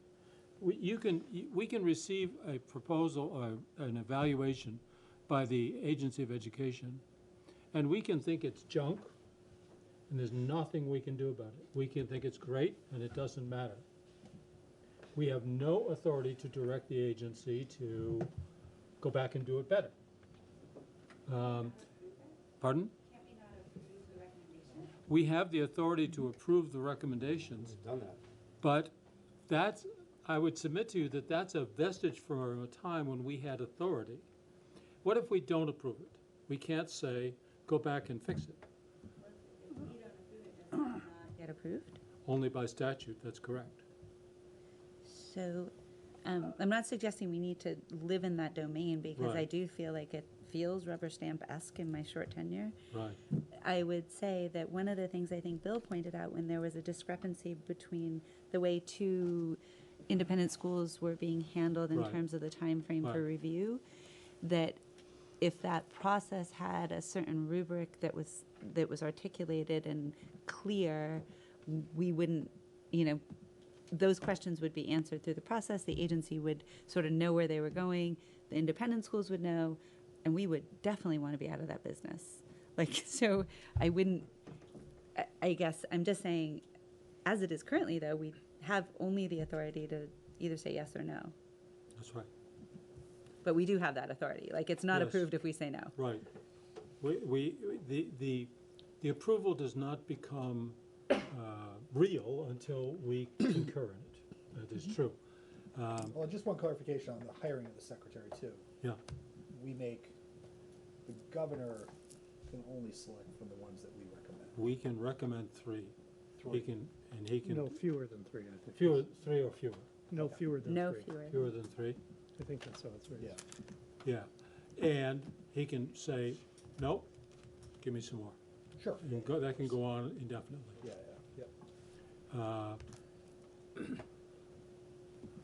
Under the old system, just out of curiosity, was the commissioner ratified by the Senate? Yes. Okay, so even after the state board hired the commissioner, the Senate had Subject to to the ratify. approval of the Senate. Okay. Right. I would suggest that we not deal with that past too much. Instead, look at what you've done here, John, is that you made declarations. In the second paragraph, the state board remained an independent, nonpartisan overseer and advocate. And then in the third paragraph, the state board is now coming to see the imperative it must build on the vision. Positive, declarative, we're going this way, as opposed about moaning and groaning. Exactly. I'm not much interested in spending time on that, except to remind us that we do a lot of stuff that is a vestige from an earlier time. Of course. I mean, snow days. Why in God's name is the board ruling on whether or not a school district can cut short its academic year because it had too many snow days? I think Dan can take care of that. Yeah, I think this. I'd be accused of, arbitrary decision making. Right, you can't trust him. You can't trust him with that kind of stuff. Even the agency wants to push that off. But this gets to the overseer role, and I think one role that we could have within that context is as a route of appeal. Yeah, I suppose. And we sort of play that role, I think, in other areas. And I think a lot of these administrative things, we look to push to the agency, and we could potentially be a relief valve for folks who are looking for some avenue of appeal. Yep, we have that with regard to the teacher appeal. Yep. Which also can, I've talked to John about this. I mean, it clearly in the language, we're supposed to be connected to local boards, and there's been little focus on that in terms of what does that mean. But the appeal process is one, but beyond that, we haven't done much in terms of. I mean, the snow day piece, we've gotten requests from superintendents in the past that they know the answer's gonna be no. In fact, the superintendent may not even support the request for the snow day waiver. I agree with Oliver that, people always need to, I always say when you call the cable company complaining about your bill and you say you want to talk to a supervisor, they just hand the phone to the person next to them. Say, oh, they want to talk to you. They're not elevating you to the top floor of the building. It's interesting, though. But people want to appeal everything. But there's the problem, it's in the statutory language now. There are times where I am, or the secretary specifically, the final decision maker. There is no appeal. Like, I am the final force of appeal. And then there's other issues that it comes to the board. So it's like, it's a mixed bag right now, depending on the political nature of the issue. Right. So for instance, residency, I have the final decision on determining the residency of a pupil. There's no appeal. It says the There's secretary's an appeal, decision. they go to court, right? They go to court, that's Yeah. right. Yeah. But the secretary's decision is final. But then you take something like snow days, well, it comes to the board, because it's an exception to your school quality regulations on a number of days. So, unfortunately, there's a mixed bag in the statutory language now. Yeah, I could imagine even with regard to independent schools, for example. We get out of putting our rubber stamp on anything. and there's an avenue of appeal of a Yeah. denial. Yeah. I or think a that's lim- the way to go. Or something like that. I even wanna, I know the rules are important. I mean, I think we're all seeing in this Act 173 business that probably there are some people who are darn glad the board's involved in this because they otherwise might not be able to convince the agency to see things their way. On the other hand, there's so much rules that we have responsibility for that we are completely inattentive to. This thing is so complex. I mean, Yeah. this is like a unique category of rules. Yeah. I don't think we've encountered anything like this Right. for the board or for us. It's So I guess what I'm wondering about is whether or not, rather than have the board the author of all rules, and I think we are we not? Yeah, we have, theoretically, I would posit that the agency has authority to promulgate rules as an agency, but that's never been contemplated. Yeah. And then there are specific cases such as 173, where it says explicitly the board shall develop Right, rules. right.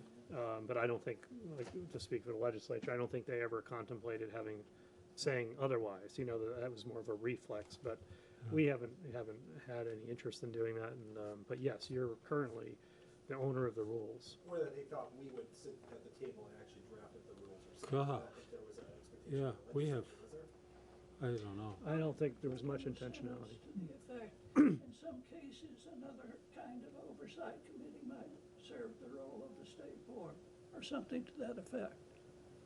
Another oversight committee with regard to what? Well, we just said independent schools. I think somebody should be, who is independent and knowledgeable, should be able to make decisions there. Well, that's what the agency does. Yeah, Why can't we rely on the agency? I was thinking appeal process would be based on, you know, not a de novo hearing of an issue, but Right. were the regulations applied consistently? Right. Like, Yeah, about what you're gonna do with a teacher regulation. It's not to hear the case from the beginning, it's to say, was adequate due process provided? Yep. Did this happen, did that happen? Right. So it's a substantial burden for appeal Yep. to say, well, it was an arbitrary decision and we want to appeal it. It Yeah, doesn't.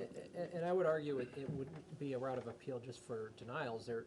For certain issues, there could be a route of appeal for denial or approval, right? Because there could be some Sure. interested party who says, I think it's a terrible decision that you approved this Yeah. particular school, Right. and I want to appeal this. Right.